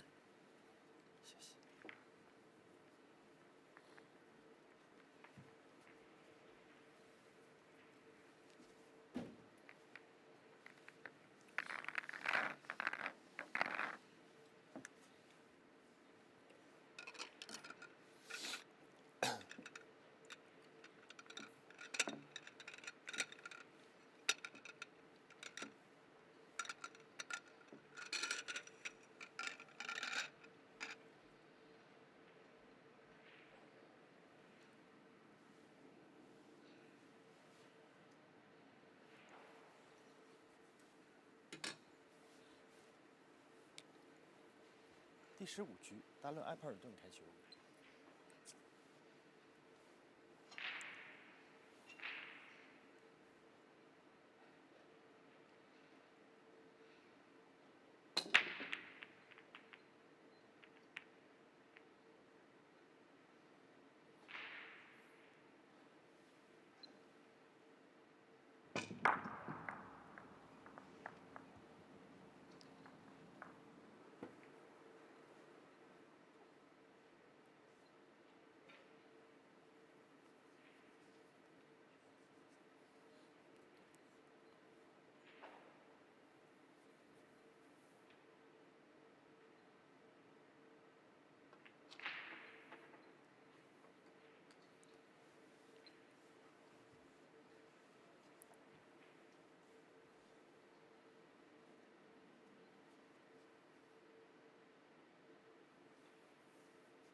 Attention.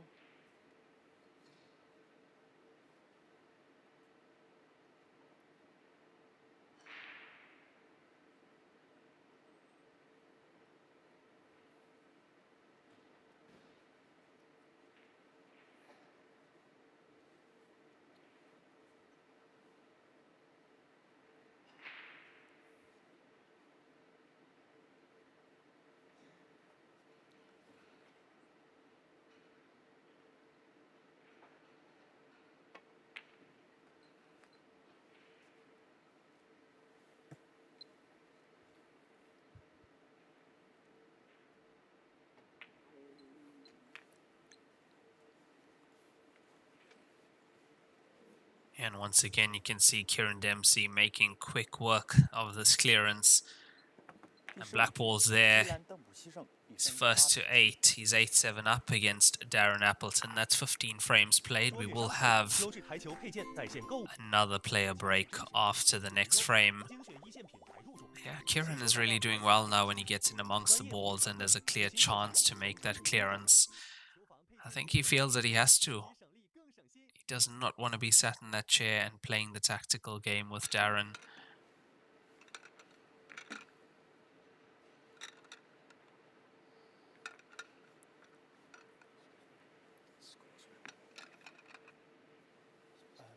Pardon me. 8-7 to me.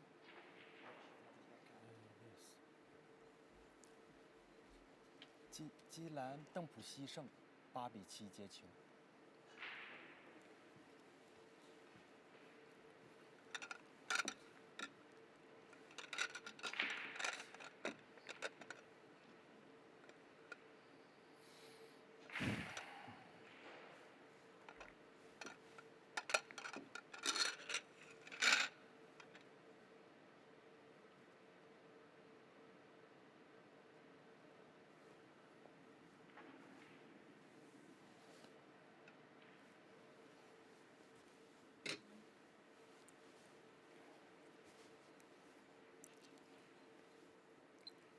第16局，基兰邓普西开球。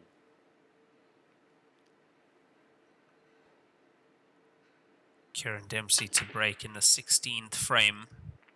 Currently 8-7 up. I don't see anything in. That is a dry break from Kieran.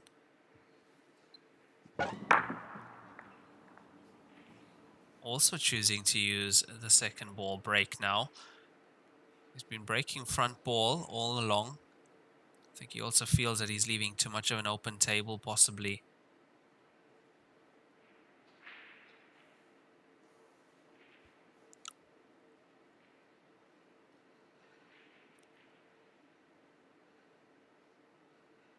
But having said that, there aren't really any clusters on this table. If you are looking at solids, you have to get that cue ball top half of the table and come back down to sort out the 7 and the 4.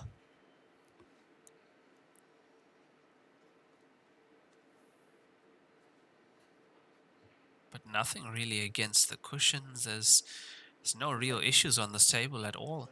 I do expect Darren Appleton to make this clearance and get us to 8-all before the player break.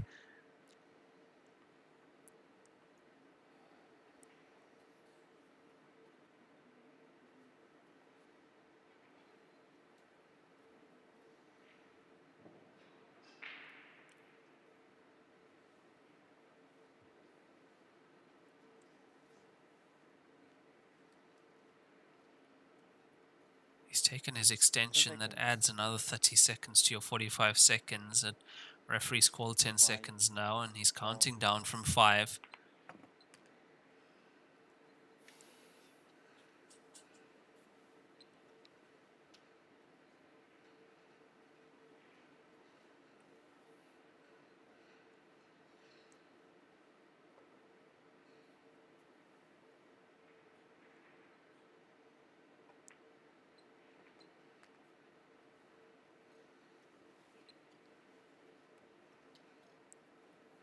Didn't really need to get the 1 further away from the cushion. It was potable from where it was, but I feel with where the 1 is now, it gives him easier access to the bottom half of the table.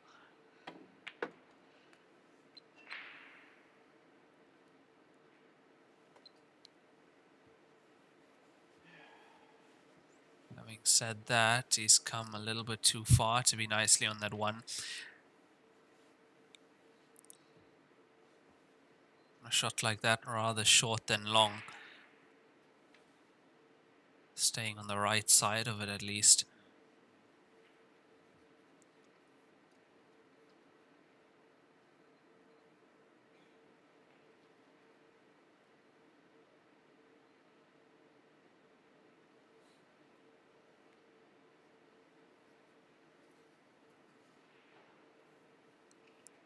What is he looking at? 3 cushions around the angles through balk. There we go. 1, 2, 3 just before the center pocket on the 7. That was the plan.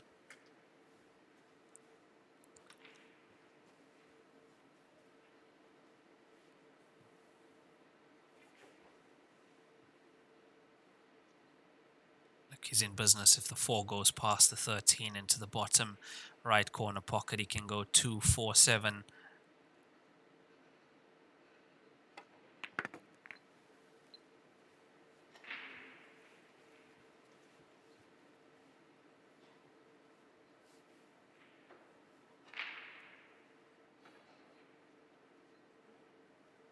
It's just about navigating traffic from the 7 to the black ball. The 4 goes past the 13. A lot of space.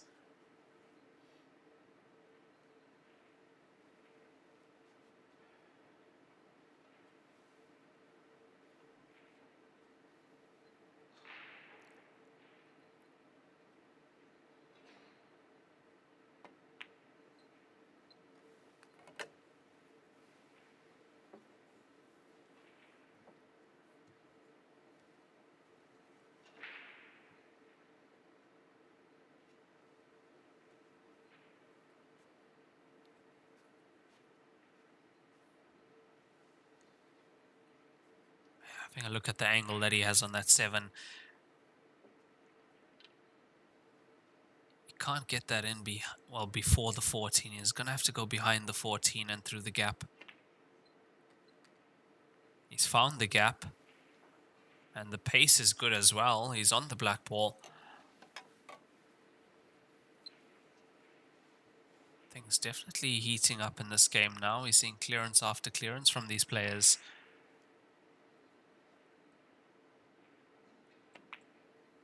Darren Appleton equalizes with that clearance. That's a rack and run from Darren Appleton. It's 8-all in this race to 13. 16 frames played. That's a player timeout. We'll be back in just under 10 minutes.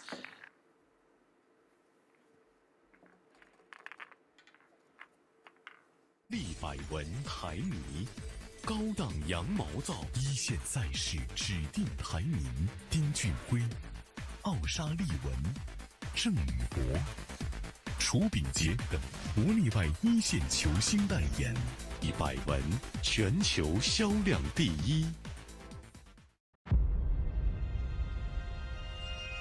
一点是聚焦、沉淀；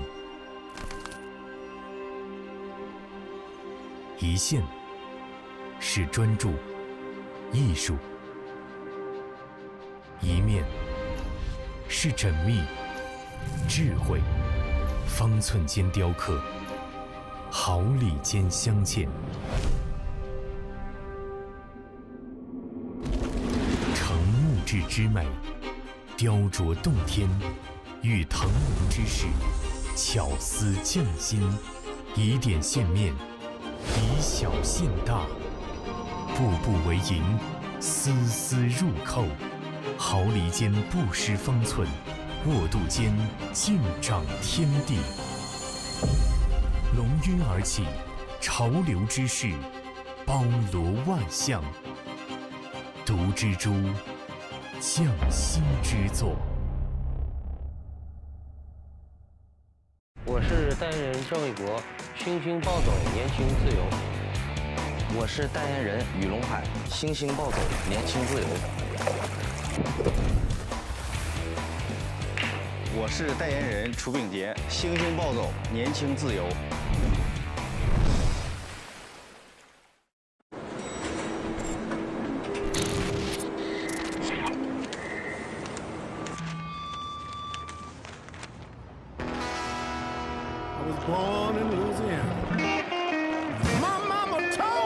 Papa,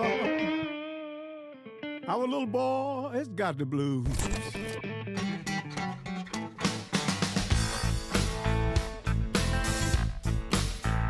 You better watch what you do to me. Watch what you do to me.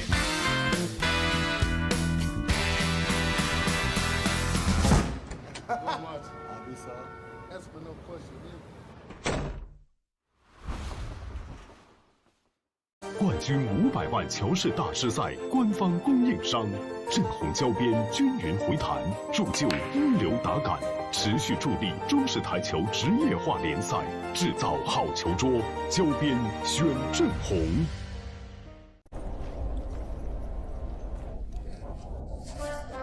俺老孙啥功名不要，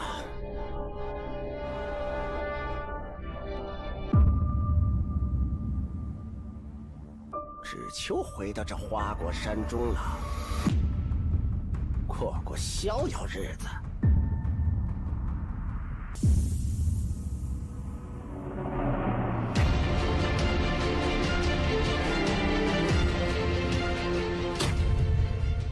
天要球杆，换一切为可能。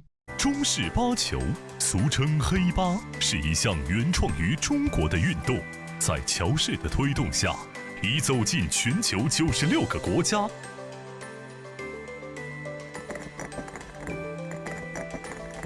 乔氏中式八球，风靡全球的中国运动。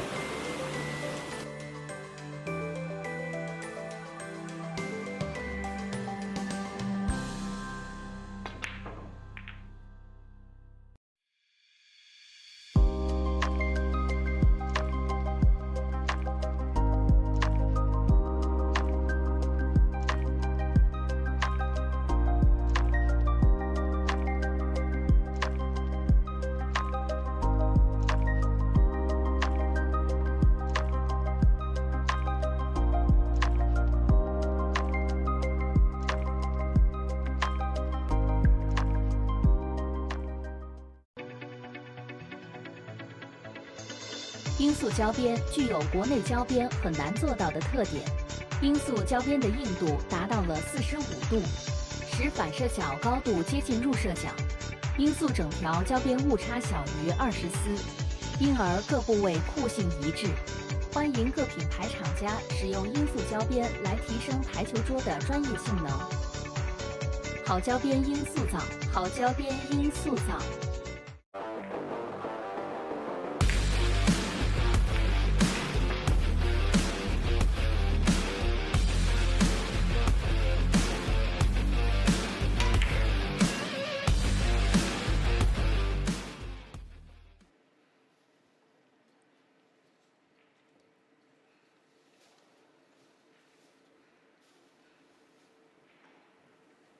暂停结束，比赛继续。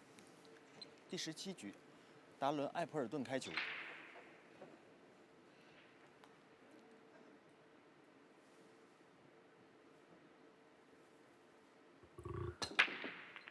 And the players are back after that 16-frame player break. The score 8-all between Darren Appleton from Great Britain up against Kieran Dempsey from New Zealand.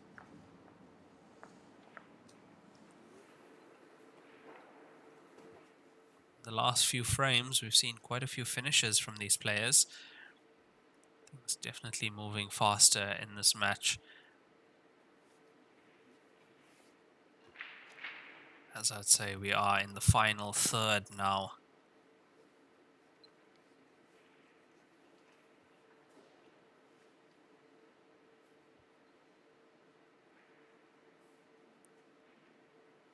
Like I feel it's going to come down to who wants it more. Kieran definitely the aggressor, playing the more attacking game. But as soon as he misses, Darren Appleton and that excellent tactical ability comes out.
10 seconds. Extension.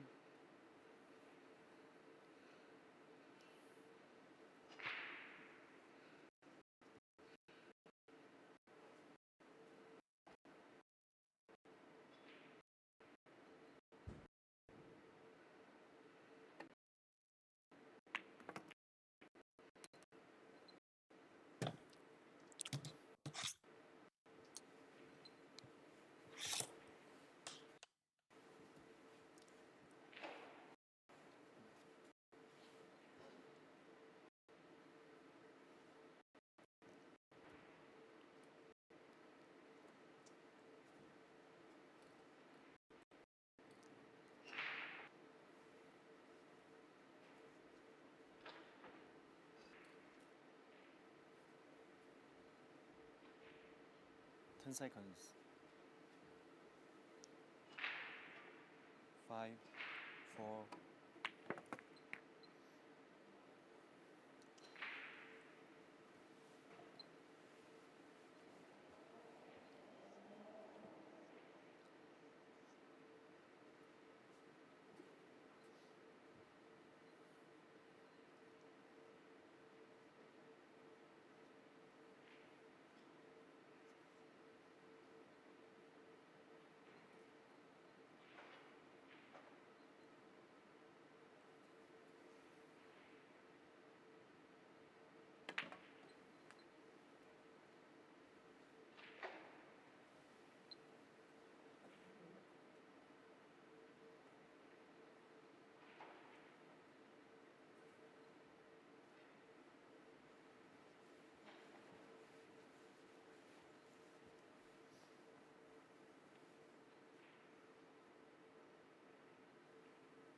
That was definitely quite attacking from Darren Appleton, taking on the 14. That bottom right corner pocket. He's left Kieran Dempsey.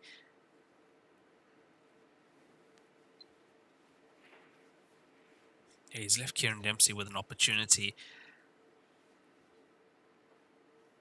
Let's see what he can do with this.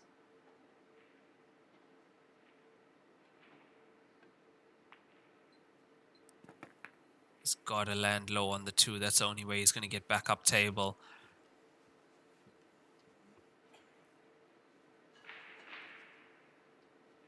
Hard to tell from this angle whether the black ball goes past the 15 into the top left corner. He's behind it. He'll be able to know. Extension. It does. From this camera angle, it does. Just. It's very close though. It's very close indeed. Would you rather fancy coming across, playing it into the center pocket instead?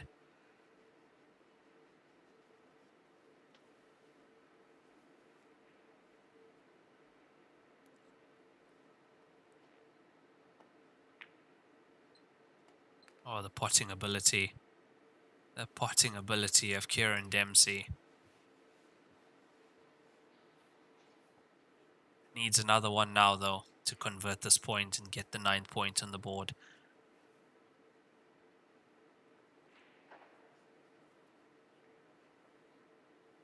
Because if this doesn't go, and if it doesn't sit in the jaws of the pocket, Darren Appleton is not going to let him back to the table with the chance.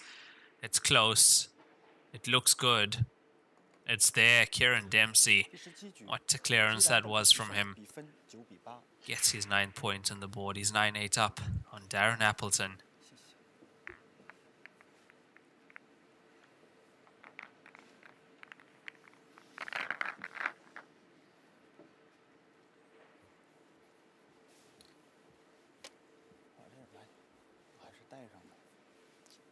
才的这里的噪音特别大，这里噪音特别大。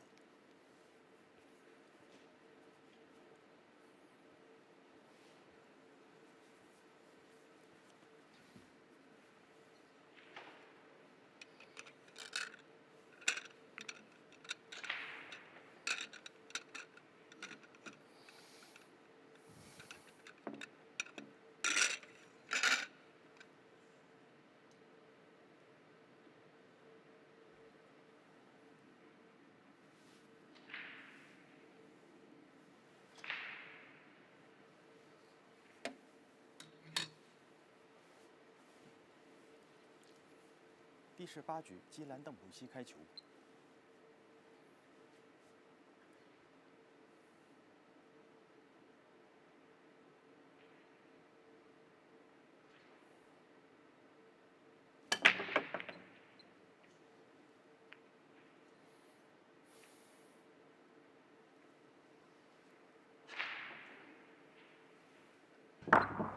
It looks like he's added a little bit more power to that break as Kieran Dempsey, but nothing in on that occasion.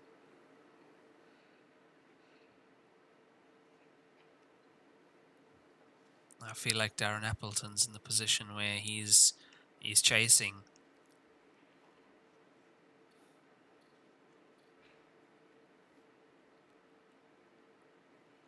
Somehow he just hasn't managed to keep that cueing arm cold of Kieran Dempsey's.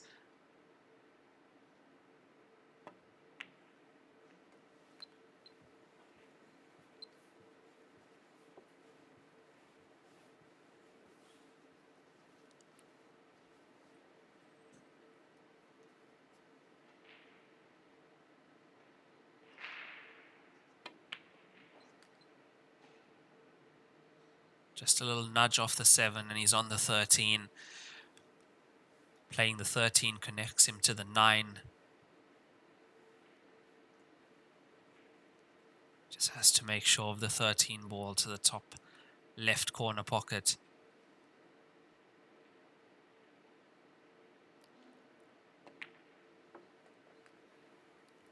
Does make sure of it nicely on the 9 with the angle to get the cue ball pretty much anywhere he needs to for those 3 balls in the center of the table. He's going to be coming into the angle to be playing the 15 or even 14 into the left center pocket.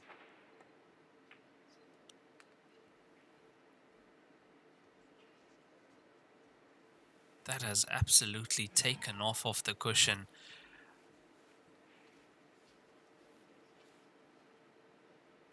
The cue ball was absolutely flying.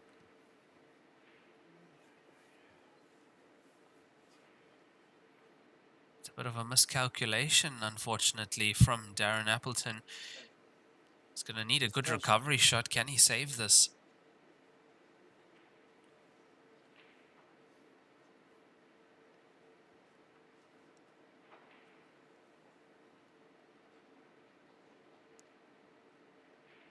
It's 15 to the top left.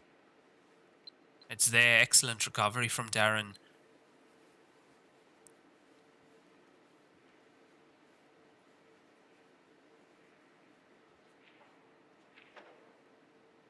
I think we see a decider in this match. Really, it's been so close between these two players. And Darren Appleton, having won the leg, means he'll be breaking in that decider if it does go there.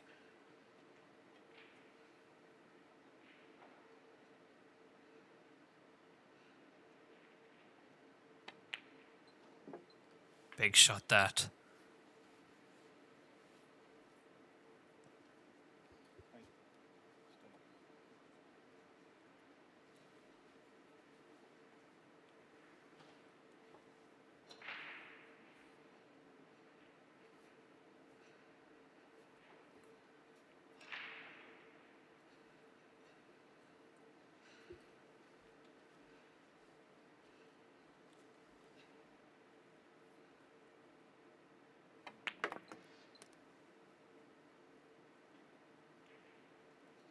Nicely played to get back onto the right side of the black ball.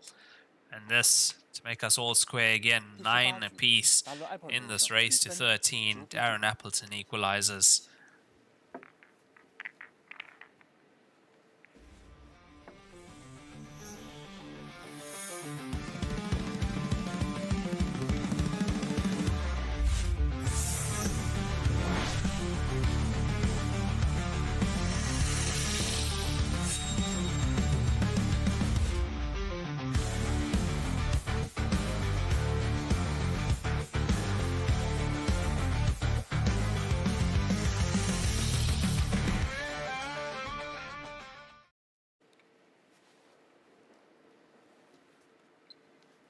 第19局，达伦·艾普尔顿开球。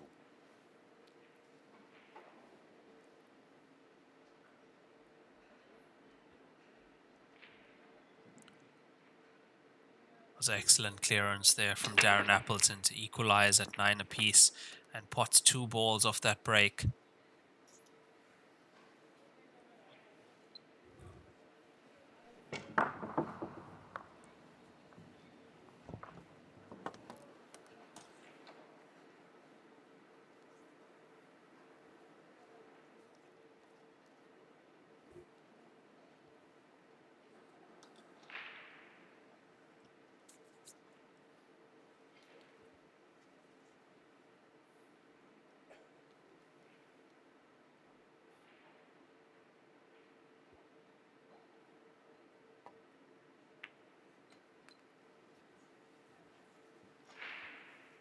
Nicely done, and it looks like he's turning it up also in this match now. He's looking way more comfortable. He's looking attacking. He's looking hungry. And he's taking the game to Kieran Dempsey.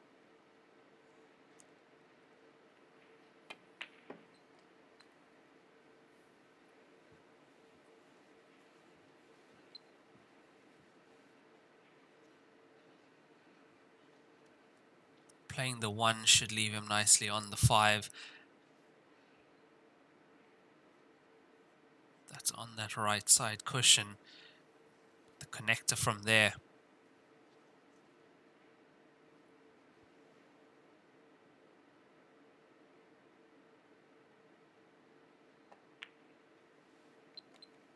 Yeah, center of the pocket. He's looking at a gap. That is a tight gap between the 10 and the 11 to be on the 4.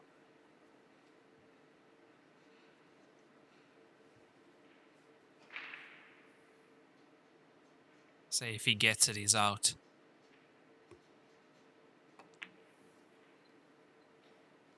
Yeah, I was focusing a lot on getting that gap between 10 and 11 to have access to the 4 ball. Like, I think he's got it. But unfortunately, just took his eye off the pot on the 5.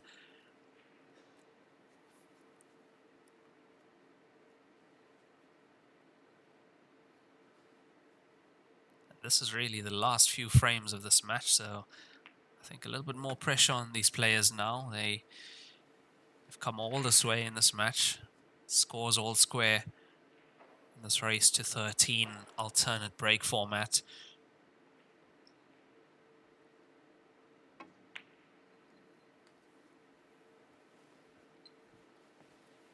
Kieran Dempsey, from what I've seen, his potting ability, really something special.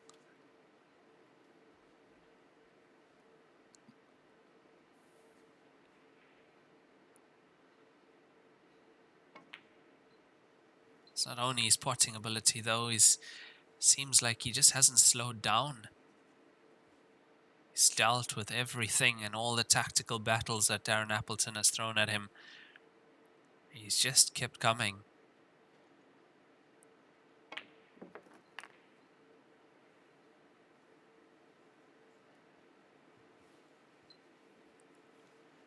He's going to have to work the cue ball here slightly. He's on the wrong side. He's on the wrong side of that 9 to get nicely on the 13.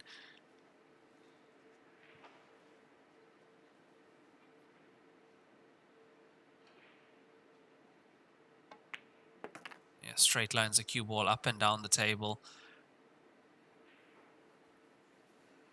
Pretty much perfect. judges the pace really well.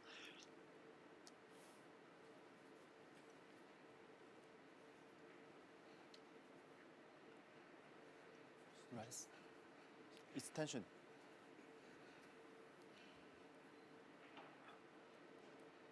And we see the black ball does pass the 2 into that pocket.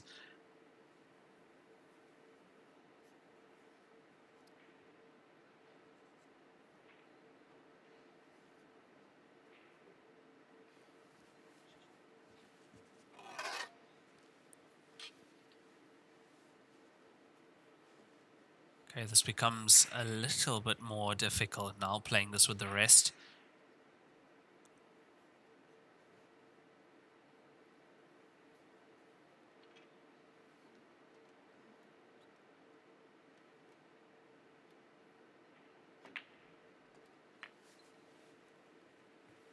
Needs a cue ball to hold up, doesn't want to be behind the 2. I think it's absolutely perfect.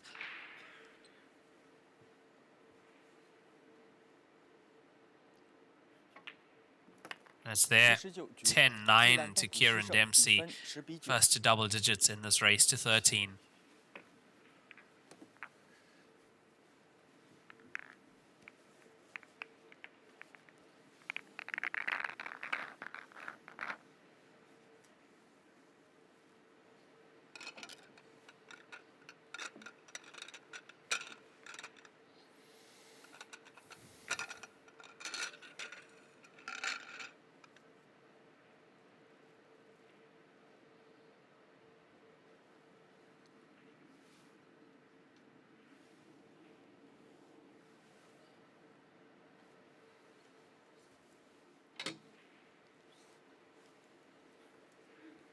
第20局，基兰邓普西开球。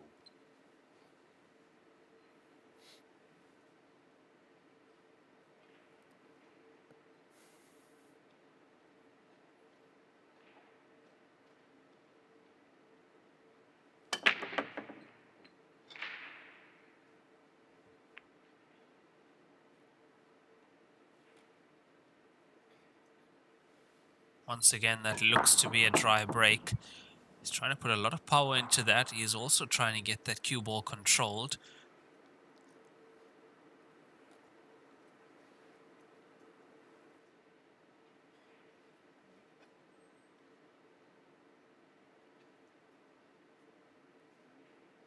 Yeah, I think Darren's going to be going for it as well now. Really looks like he's in the mood to pull the trigger on these finishes.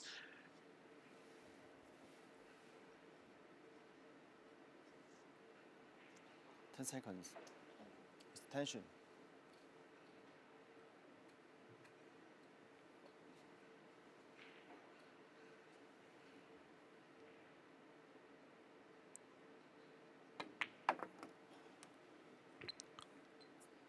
If you have just joined us, welcome to day 6 here at the 14th Liebe Windjoy Cup Grandmasters Finals. We are coming to you live from a very chilly, nippy Qinhuangdao, the Hebei province in China. Current temperature is around 0 degrees at the moment.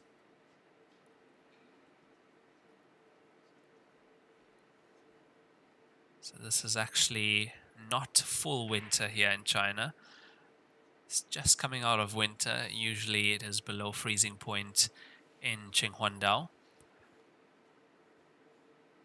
10 seconds. Let's have a look at some of the live scores. Caesar Chandiga on table 2, 12-8 down against Chang Yu-Q. Healy White from New Zealand, I believe he was up 9-7. He's down 11-10 now against Beg Orchbald. Marina Jacobs from South Africa down 12-8 against Gan Bolsuran from Mongolia. Mentioned earlier, Jordan Shepherd won his match 13-3 against Jeremy Chai, and Kyle Akalu won his match 13-12 against Gan Lufsendorj from Mongolia. Andrew Paget also winning his match. Warathan Sukrathanis winning her match as well. Richard Halliday from South Africa, 11-10 up against Liu Fei. Julian Serradilla, 12-10 up against Jack Whelan. Clint Anson winning his match 13-4. Fong Nguyen Yu from Malaysia defeating South Africa's Vincent Halliday 13-5. Stephen Ellis currently playing 12-10 up in his match. And La Dalgadalai from Mongolia has defeated Michael Hill 13 frames to 6.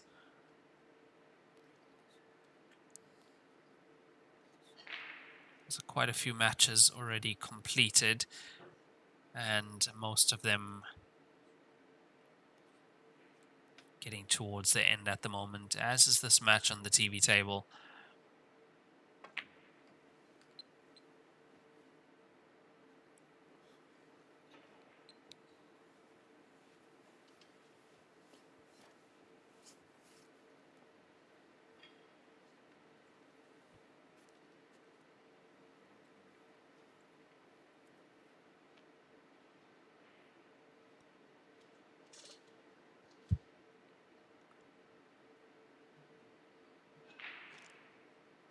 I feel if the scores stay this tight in this match, where it's one frame apiece, we are going to see a decider. But if one of these players can get a lead of 2 frames, I think they'll keep it to the end.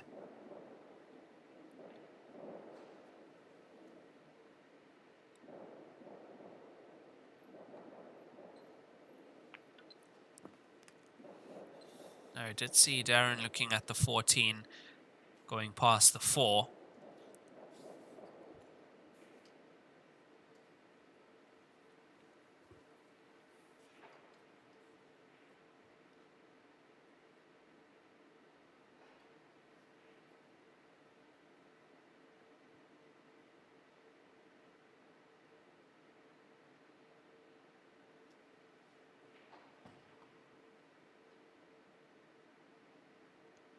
That is the shot that he has been looking at for quite a while now. There we are with the overhead.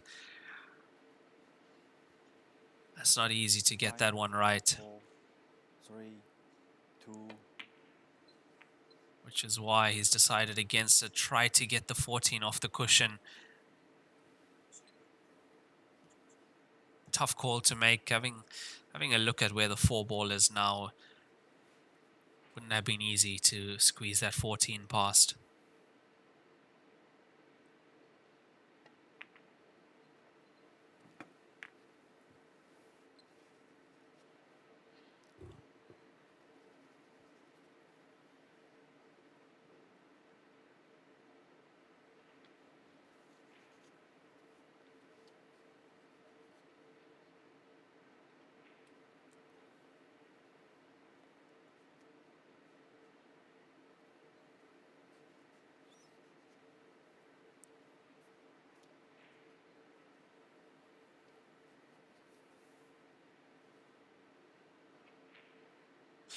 Not only has Darren Appleton finished 3rd in this event in 2014, he's also the 2015 Heyball World Champion.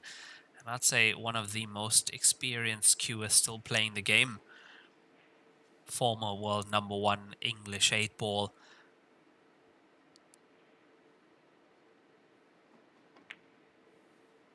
Twice finalist in the English 8-ball World Championship, 10-ball World Champion, a 9-ball World Champion, and as I mentioned, Heyball World Champion as well. And that's why you see his tactical knowledge, his knowledge of the game, the amount of experience he brings to the game.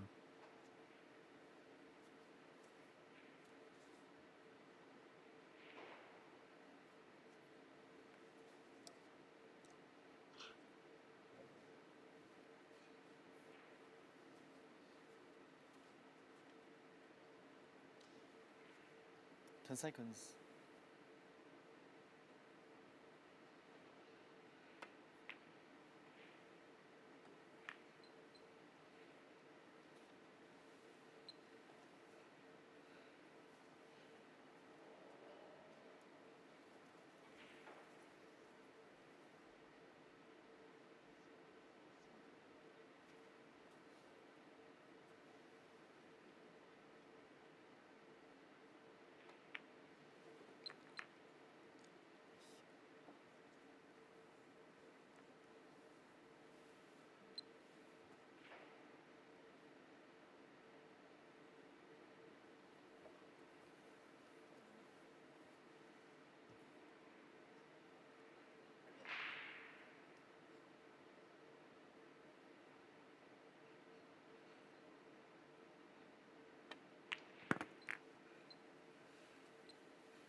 It's back to that 14 that has to get past the 4 ball. So the shot he had earlier was the 14 closer to the left side cushion.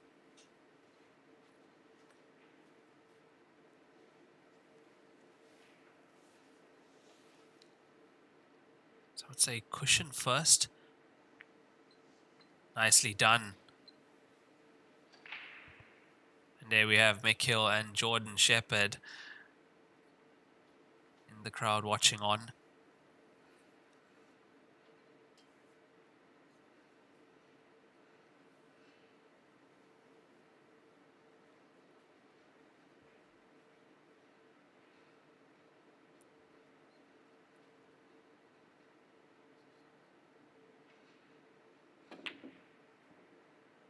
It's going.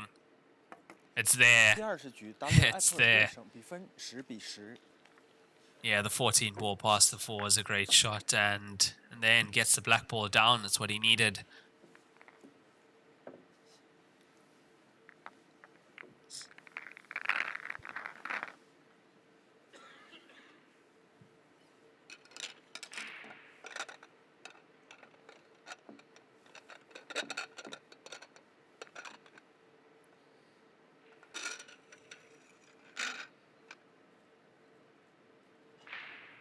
And that's the scoreline after 20 frames played, 10 apiece, 3 rack and runs each, 0 break and runs at the moment in this match.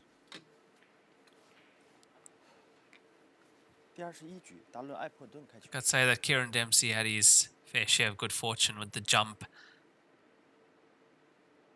and getting that black ball in earlier to the center pocket, so favor return for Darren Appleton.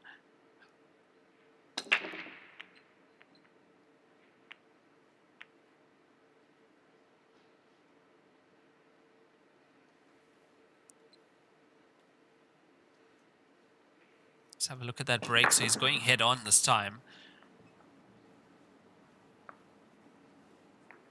Fortunately not making anything off that break. However, stripe and solid hanging over the bottom corner pockets.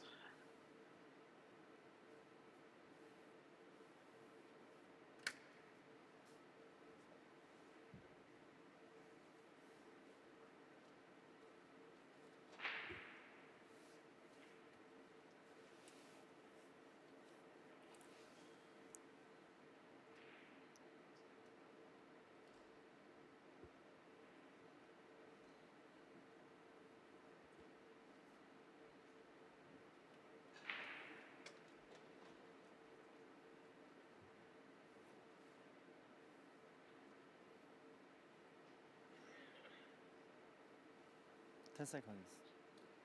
Extension. Kieran has taken his extension now. A bit of a tricky decision. Take stripes, you have to deal with the 1 ball that's in the bottom corner pocket on the right side. You take solids, you'll have to deal with the stripe on the opposite side.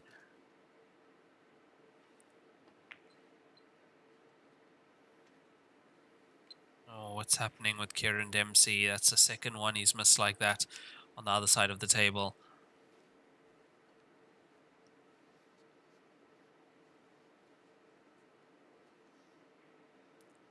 Was not missing that earlier in this match.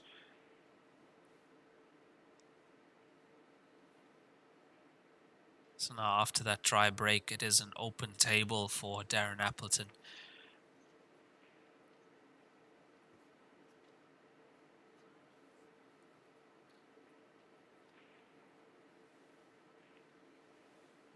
Seconds. 5, 4, 3.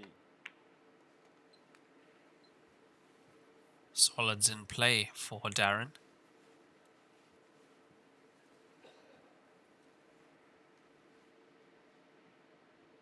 So he must have a plan for the 3 ball that's behind the 13. Bottom left-hand side of the table on our screen.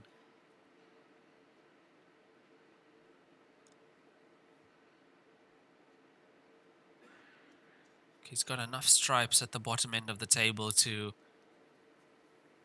come off the cushion and open up that 3, and even the black ball as well. Well, he's actually tried to go into it from there. Because of the area he was playing into, he was almost guaranteed to be on something, which he is.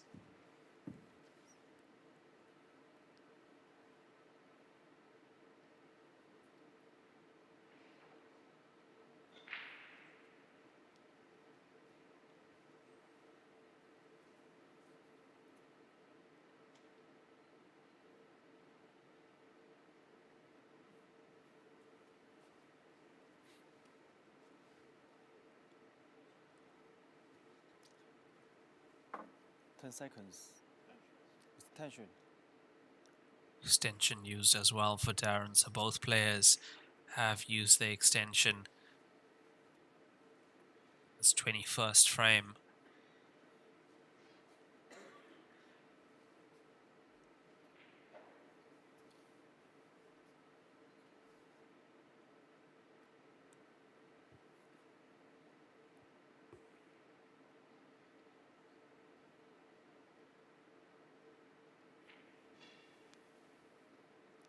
Seconds.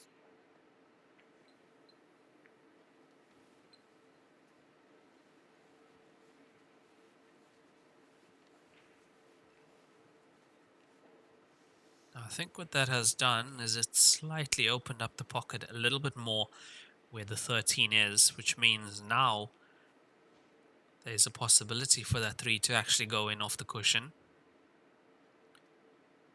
Just like he did with the 14 in the previous frame.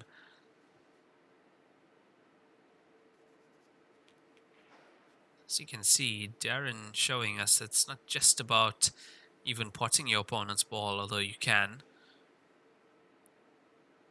But just moving that ball into a place where it might make your pot easier. And then, of course, trying to leave them hampered, not give them an easy opportunity.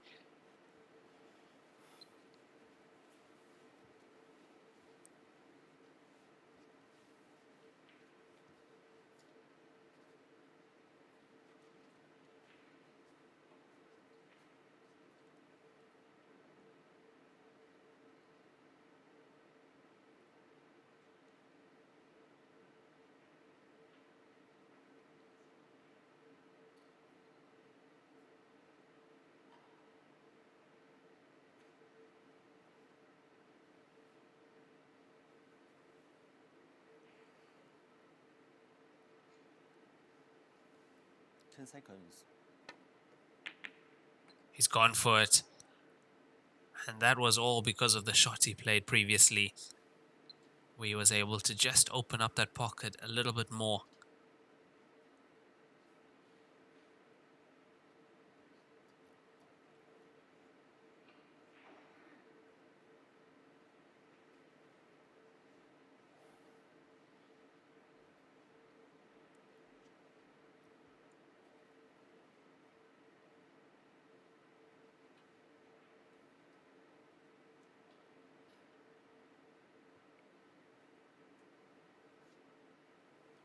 Not quite comfortable with the bridge hand there, passing the 9.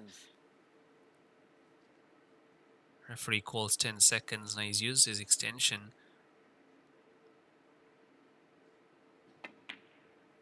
Oh, that was clean.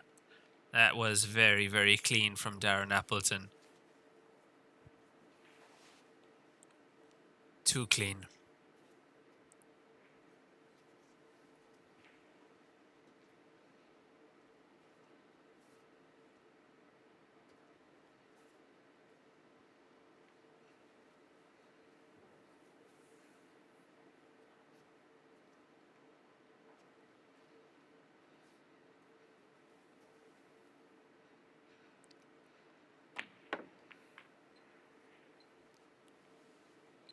Very attacking that, getting into the black ball, getting it off the cushion.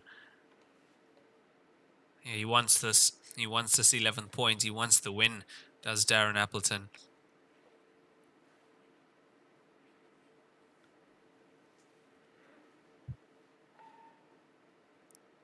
Seen a few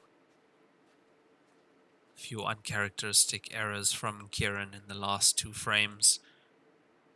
He's made sure that he's capitalized on that. 10 seconds. This is going to be a tough 7 though. He's trying to swing that cue ball around.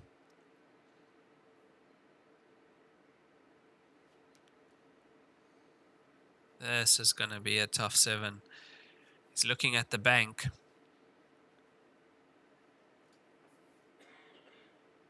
If he gets this point, I'll put him as a massive favorite to take the match as well.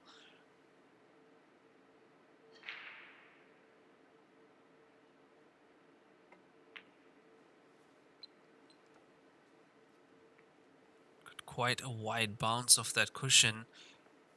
So not gonna be, and Kieran Dempsey back to the table. Now he has to play this smart as well. Darren Appleton left with just 1 ball on the table.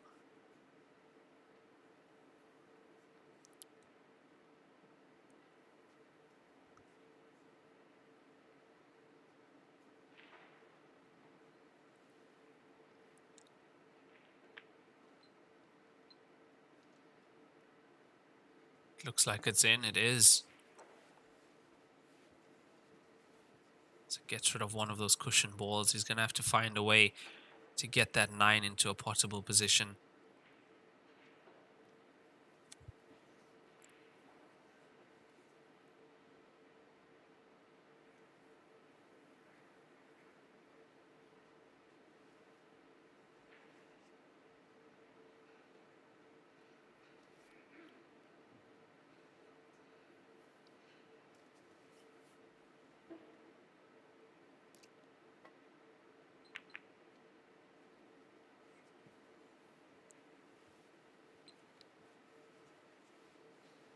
Didn't get the combination, and he's left full sight of the 7. What do you do with the 7 ball? It doesn't go across, it doesn't go to the bottom. Trickle it into the center pocket. It's come across. I don't think it goes though.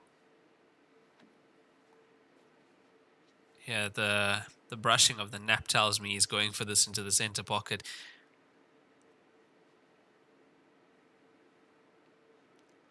This is tough.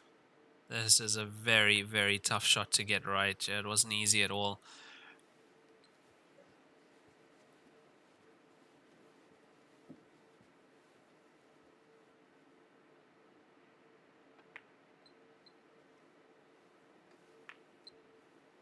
So that's advantage back over to Kieran Dempsey.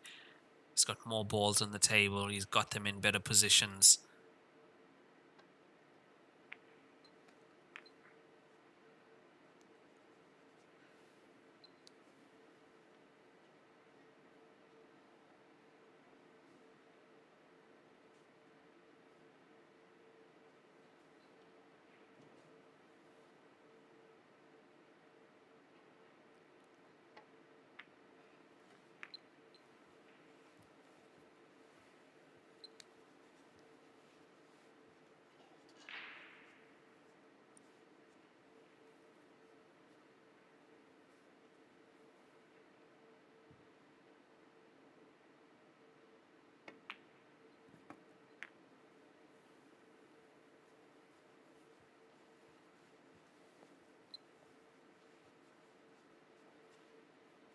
Taking these really well at the moment is Kieran. Just needs to leave himself sight of that 11. We'll be careful. A couple rolls more, he would have been in trouble there, but he's got sight of the 11. It's going to come out naturally for the black ball into the center pocket.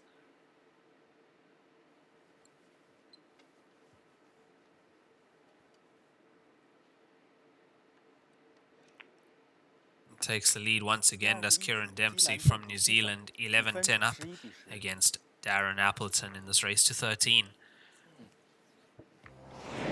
老鹰交边，乔氏官方合作伙伴，冠军品质，成就梦想。全球每100张高端台球桌就有1张搭配老鹰胶条。通过高分子纳米配方，我们让橡胶拉伸强度提升40%，回弹误差0.03毫米。每一道工序全程数控化，每条胶边都需要经历严苛的平整度检测，确保每延米承载10万次冲击不变形。顶级赛事官方认可，精准回弹，每一次撞击释放力量本真。第22局，基兰邓普西开球。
So he didn't really get the best spread off that break. But as you can see, he's picking those solids off really nicely. Here's Kieran Dempsey.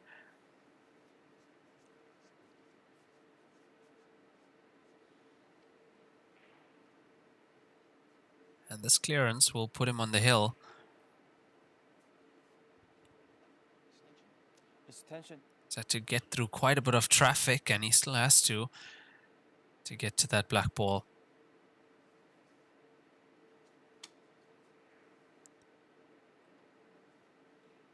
Having taken away most of his solids, he can't afford to let Darren back to the table here. There's nothing difficult on stripes, they're all there, nothing's on the cushion. Mostly all in the bottom half of the table.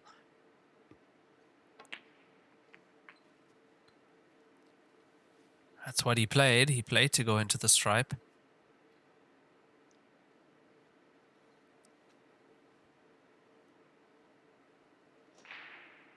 This is tough though. Not only is the pot and the one, can't see him holding that cue ball for the black ball.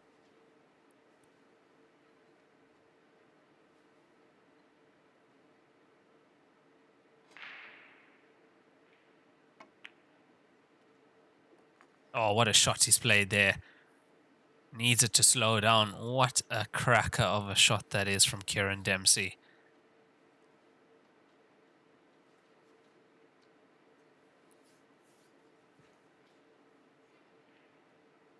The amount of check side he had to use on that to straighten up the cue ball. We said this guy can pot. He's really excellent potter. There's Kieran Dempsey.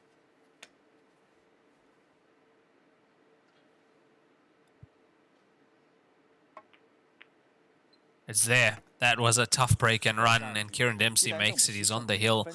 12-10 up against Darren Appleton.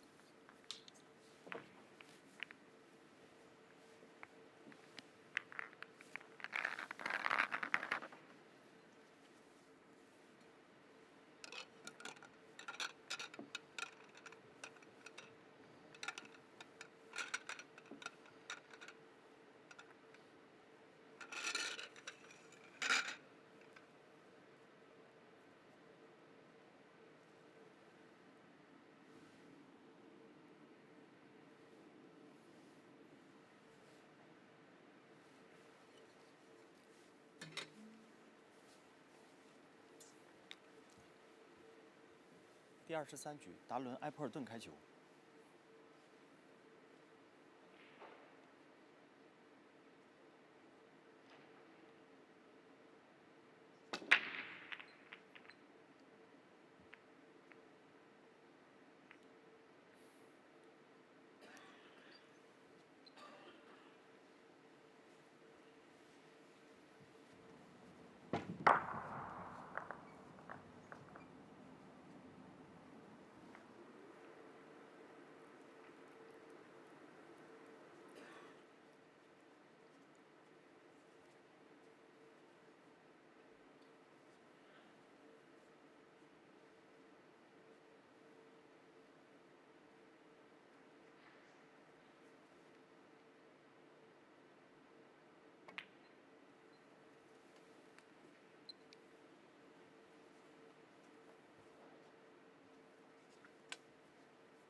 So currently match point for Kieran Dempsey, and he's at the table.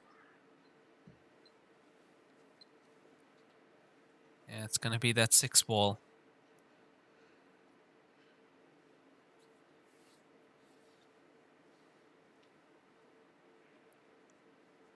Where does he put that 6 ball?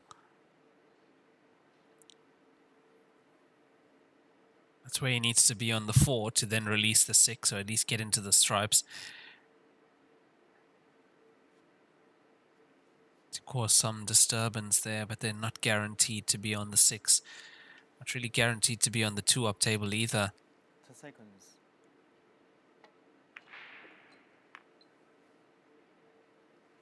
And I believe it's Kieran Dempsey's first time playing Heyball in China, and that's also why I talk about him so highly. Is imagine your first time being here. Yes, he puts in a lot of work back home. But what a player he is Kieran Dempsey. He's made it through the qualifying stages. Deserves the recognition that he's getting now.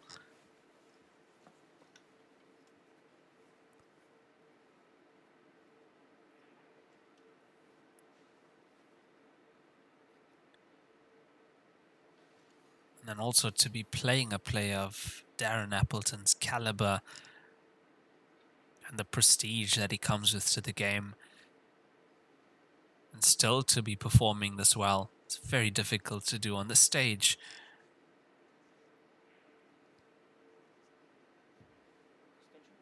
Tension.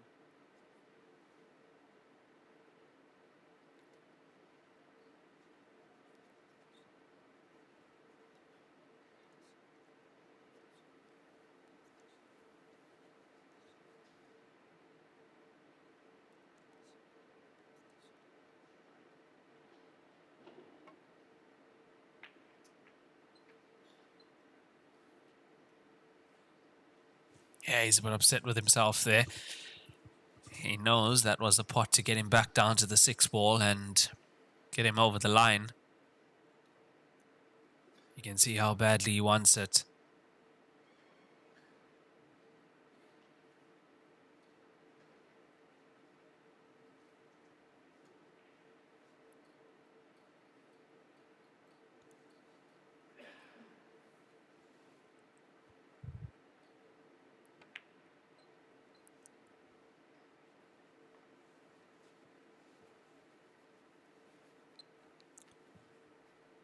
That's not the result with the object ball that Darren would have wanted. He would have wanted that 14 out in open play at least. Good cue ball though. It's exactly where you wanted that cue ball.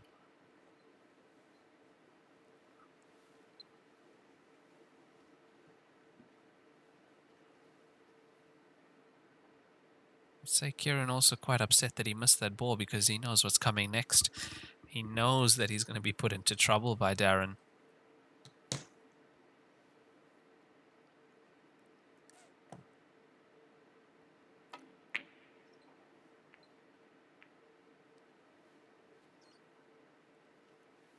Oh, that 6 ball going dangerously close to that bottom corner pocket.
Don't think he expected that one to drop. He'd have liked it to actually stay there, control that pocket.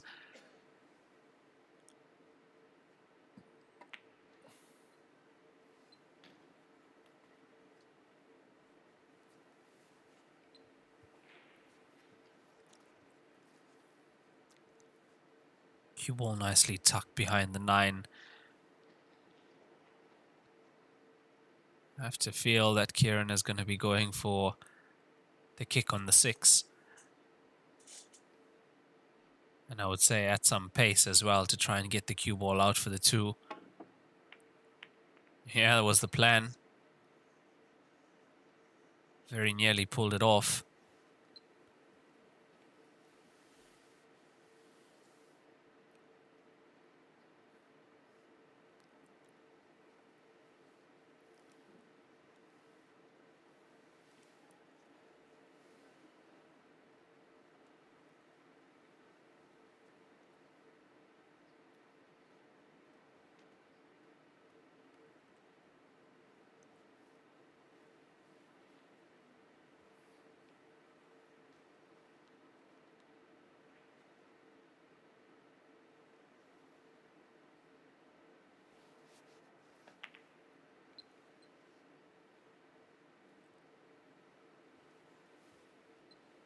Making sure the cue ball is hidden from the 2, however, does have sight of the 6.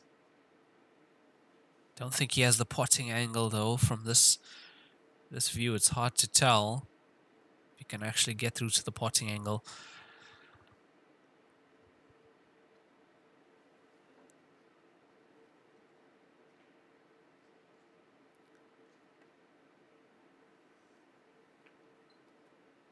Almost, actually. So I would say with a bit of swerve,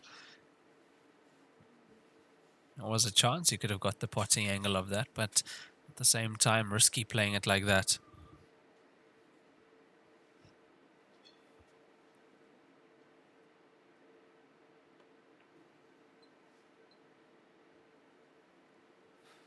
Yeah, it's a nice shot from Darren. The shot that is. That 6-ball now completely tied up.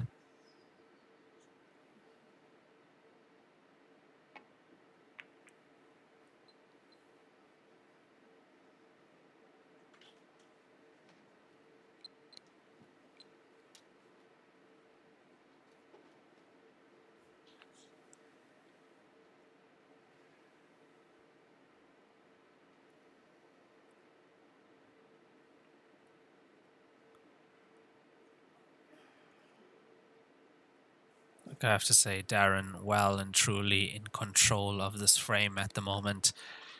There was a point in this match I would have said he was in control of this match, but Kieran's potting and his finishing abilities have got him out of some trouble at times. I don't see a way out of it this time, though. It's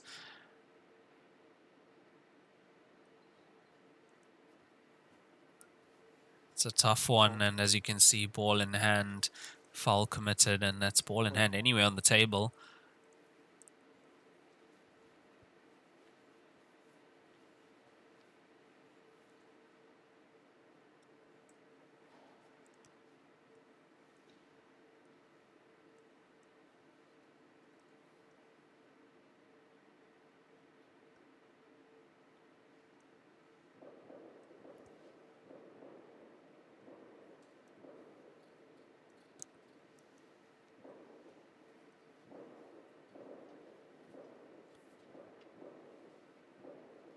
Seconds.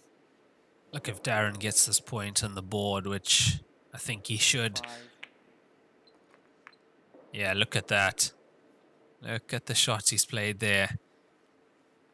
If you are new to Heyball rules, you can pot your opponent's ball like what he just did, but you have to make contact with your ball first. The tactical experience. Unbelievable.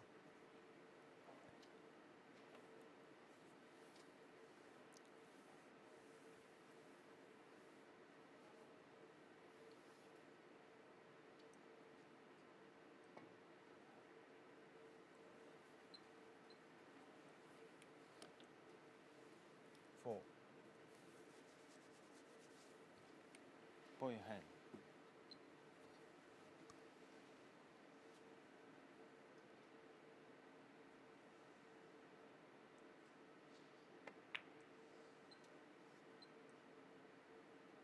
This is actually going to nudge either the 6 or the 13. It does nudge the 6.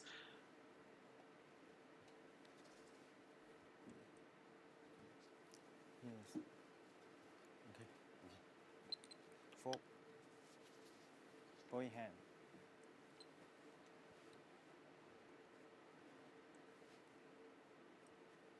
So that is Heyball rules. If you can't get to that ball, which you can see he can't, you can tell the referee you give away the foul, and your opponent takes the foul. Now, of course, your opponent, well, it's referee's discretion and also player's discretion. Your opponent has to be some sort of movement in the game, forward play happening. What can happen is a stalemate can be agreed upon between referees and players. Ball in hand. Yeah, this is only the 3rd time I've seen a situation like this.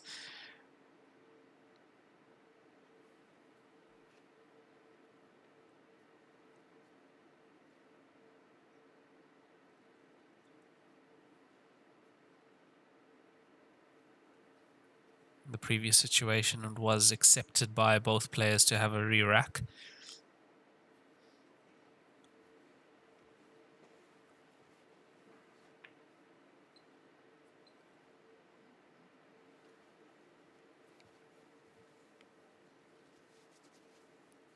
Ball in hand.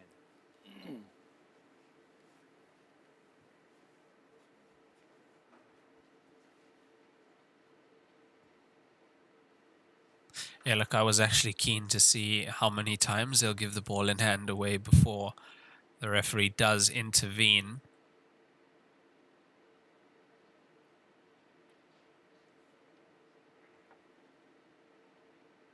because in the rules, in the rule book, there is no stipulated amount.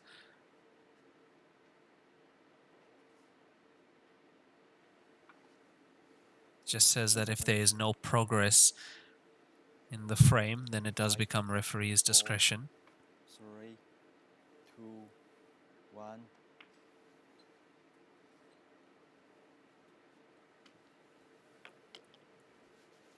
Going ahead.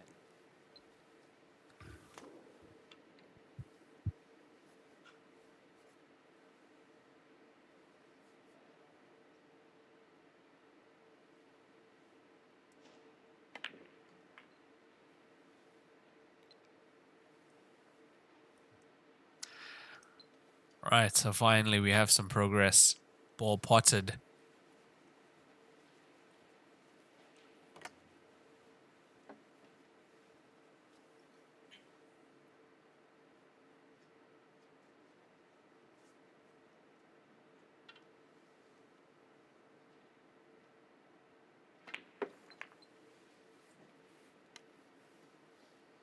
Used his time very wisely to get all the stripes to really nice positions for him to make this clearance once he decided to pull the trigger.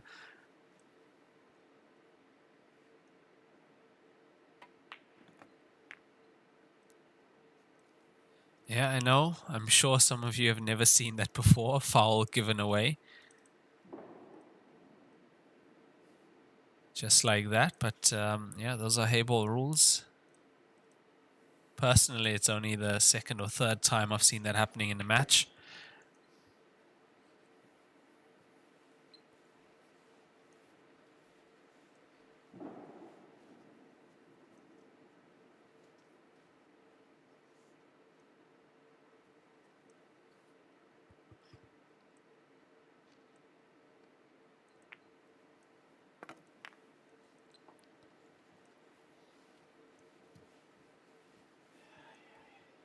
He's not going to be too happy with that wrong side of the 10 ball to get onto the black ball into the center pocket.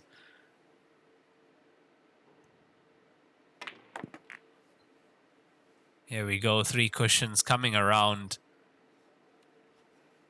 Oh, look at that. He couldn't have placed that better with ball in hand. Darren Appleton takes that 11th point. He's 12-11 down, but he's fighting in this match. Thank you.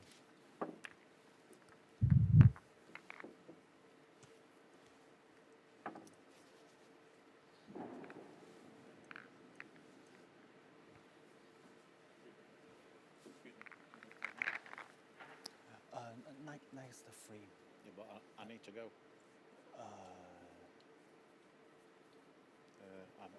I need to go. Okay. 10 minutes. Timeout for 10 minutes. So we are going to have our player timeout a little bit earlier. He wants to go to the bathroom. Right. Okay. Yes. So yeah, score 12-11, and that will be our player timeout now. 文台泥，高档羊毛皂，一线赛事指定台泥，丁俊晖、奥沙利文、郑宇博、楚秉杰等不例外一线球星代言，以百文全球销量第一。一点是聚焦、沉淀；一线是专注、艺术；一面是缜密、智慧。方寸间雕刻，毫厘间镶嵌。成木质之美，雕琢洞天；遇腾龙之势，巧思匠心。以点线面，以小现大，步步为营，丝丝入扣。毫厘间不失方寸，握度间尽长天地。龙跃而起，潮流之势，包罗万象。读之珠，匠心之作。我是代言人郑卫国，星星暴走，年轻自由。我是代言人雨龙海，星星暴走，年轻自由。我是代言人楚炳杰，星星暴走，年轻自由。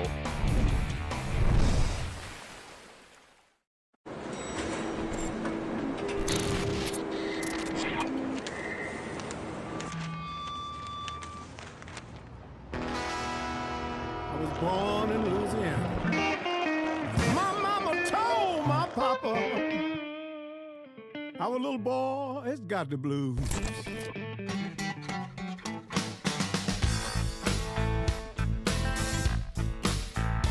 You better watch what you do to me. Watch what you do to me.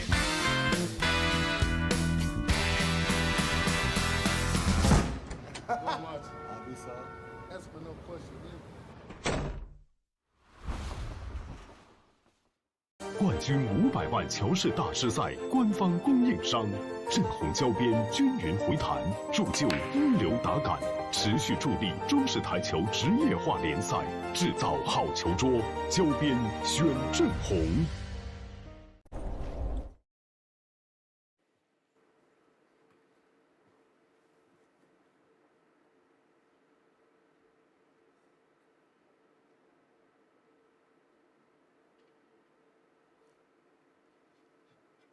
暂停结束，比赛继续。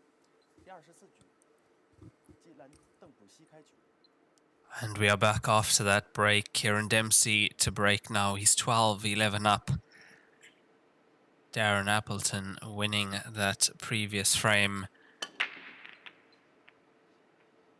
In true Darren Appleton style. As soon as he got a chance, controlled the frame, made sure, went for the finish when he was absolutely 100% sure. Played an excellent positional shot to get onto that black ball for the centre pocket and got that 11th point on the board.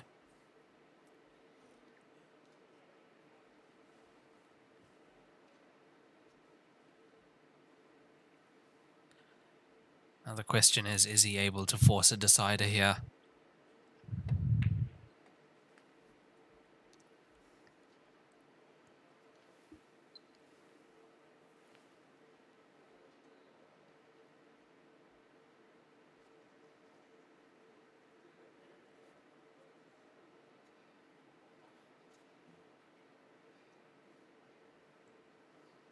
Yeah, so the break rule hasn't changed. You can break from anywhere behind the balk line. Cue ball can be placed absolutely anywhere behind that balk line.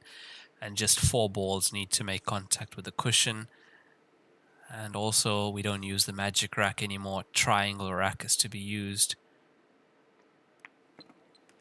The only rule that's really changed from this tournament to the previous Masters events, Grand Masters events, is that it is now alternate break. You would have seen before. The last few tournaments have been winners break format. A little bit of controversy and mixed opinions about that.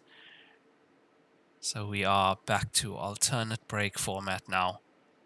There's race to 13 right up to stage 2. Then we go 13, 17, 19,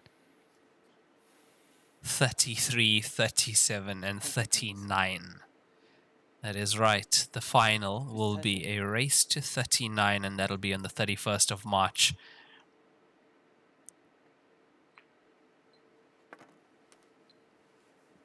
Race to 39, you could take a guess as to how long that might take. If I had to guess, I'd say about... Say you're looking at about 10 to 12 hours.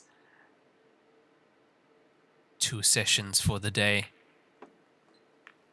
2 5 to 6 hour sessions. Yeah, so that's the final.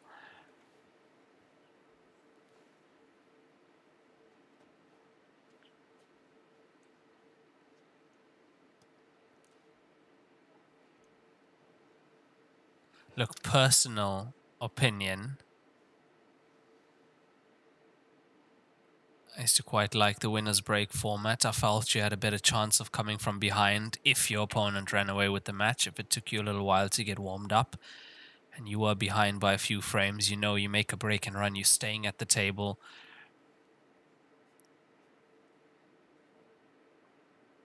Can quickly get back into the match, but it also leaves opportunity for your opponent to go ahead by 5 frames very quickly.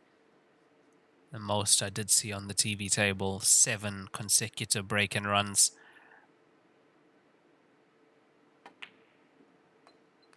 And that was by none other than Zhao Ruliang. We are still in the double elimination phase of this tournament. It's single elimination in the next stage. Currently still a double elimination. And Darren Appleton is going to be forcing a decider here. It's there. Decider loading. And having won the leg, it's going to be Darren Appleton breaking in the 25th frame.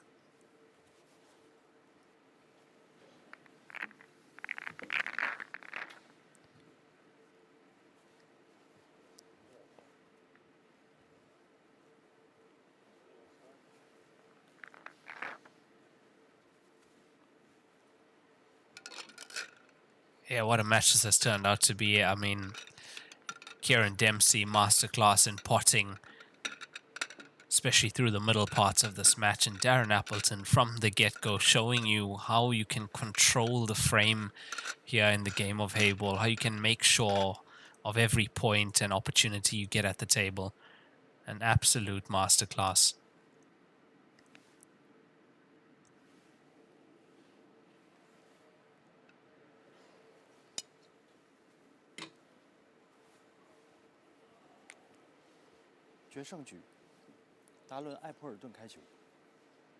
And this is the decider, ladies and gentlemen.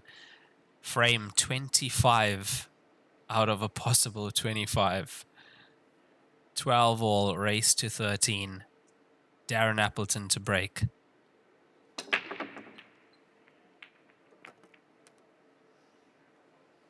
See a ball in. It looks like it's the 15 stripe into the center pocket.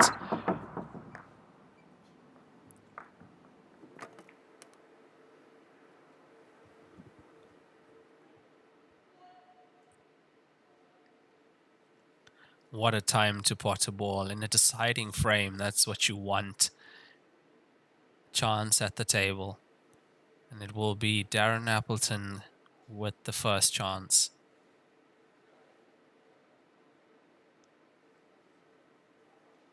Now, so far in this match, I'd say 90% of the frames that he's gone to secure, he's been the winner of those frames. It was just the one frame, let's say, where Kieran had the jump shot on the black ball of 2 cushions and made it in the center. But other than that, when Darren played to secure, he secured.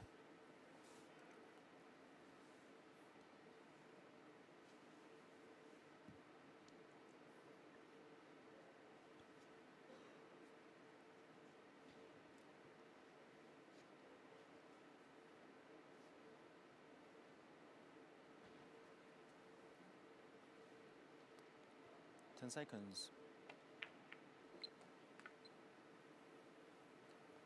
And that is solids in play for Darren Appleton at the table.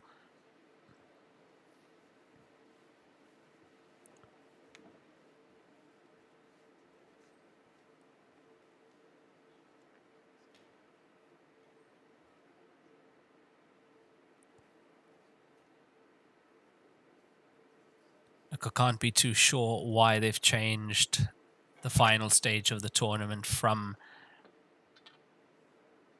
double elimination to single. Perhaps just trying out a new format as well, because if you'd looked at all the past tournaments, the player that came through the winner's bracket, and actually I remember doing the math on this, the player that came through the winner's bracket and had more rest towards the end of stage 3 was the player who always won stage 3. Because the player coming through the loser's bracket was playing 2 race to 17s or 2 race to 19s a day. No day off. and having to play the finalist after playing all of those matches. So I think that's another reason why it might have changed it, to mix things up a bit, because it was becoming quite obvious as who was most likely going to be the favorite to win that final. And it was, from what I've seen, 90% of the time it was the player that came through the winner's bracket.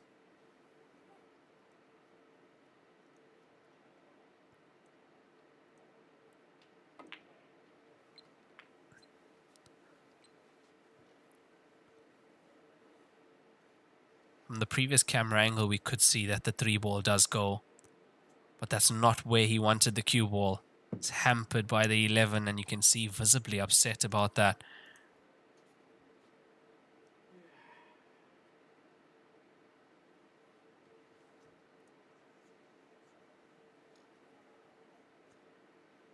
This match now approaching 4 hours.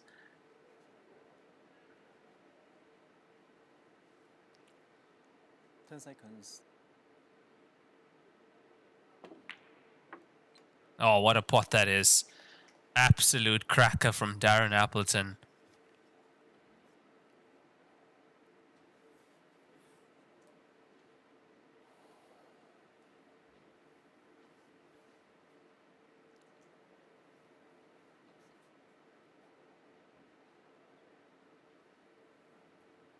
Absolutely drilled that 3-ball into the top right corner pocket. Now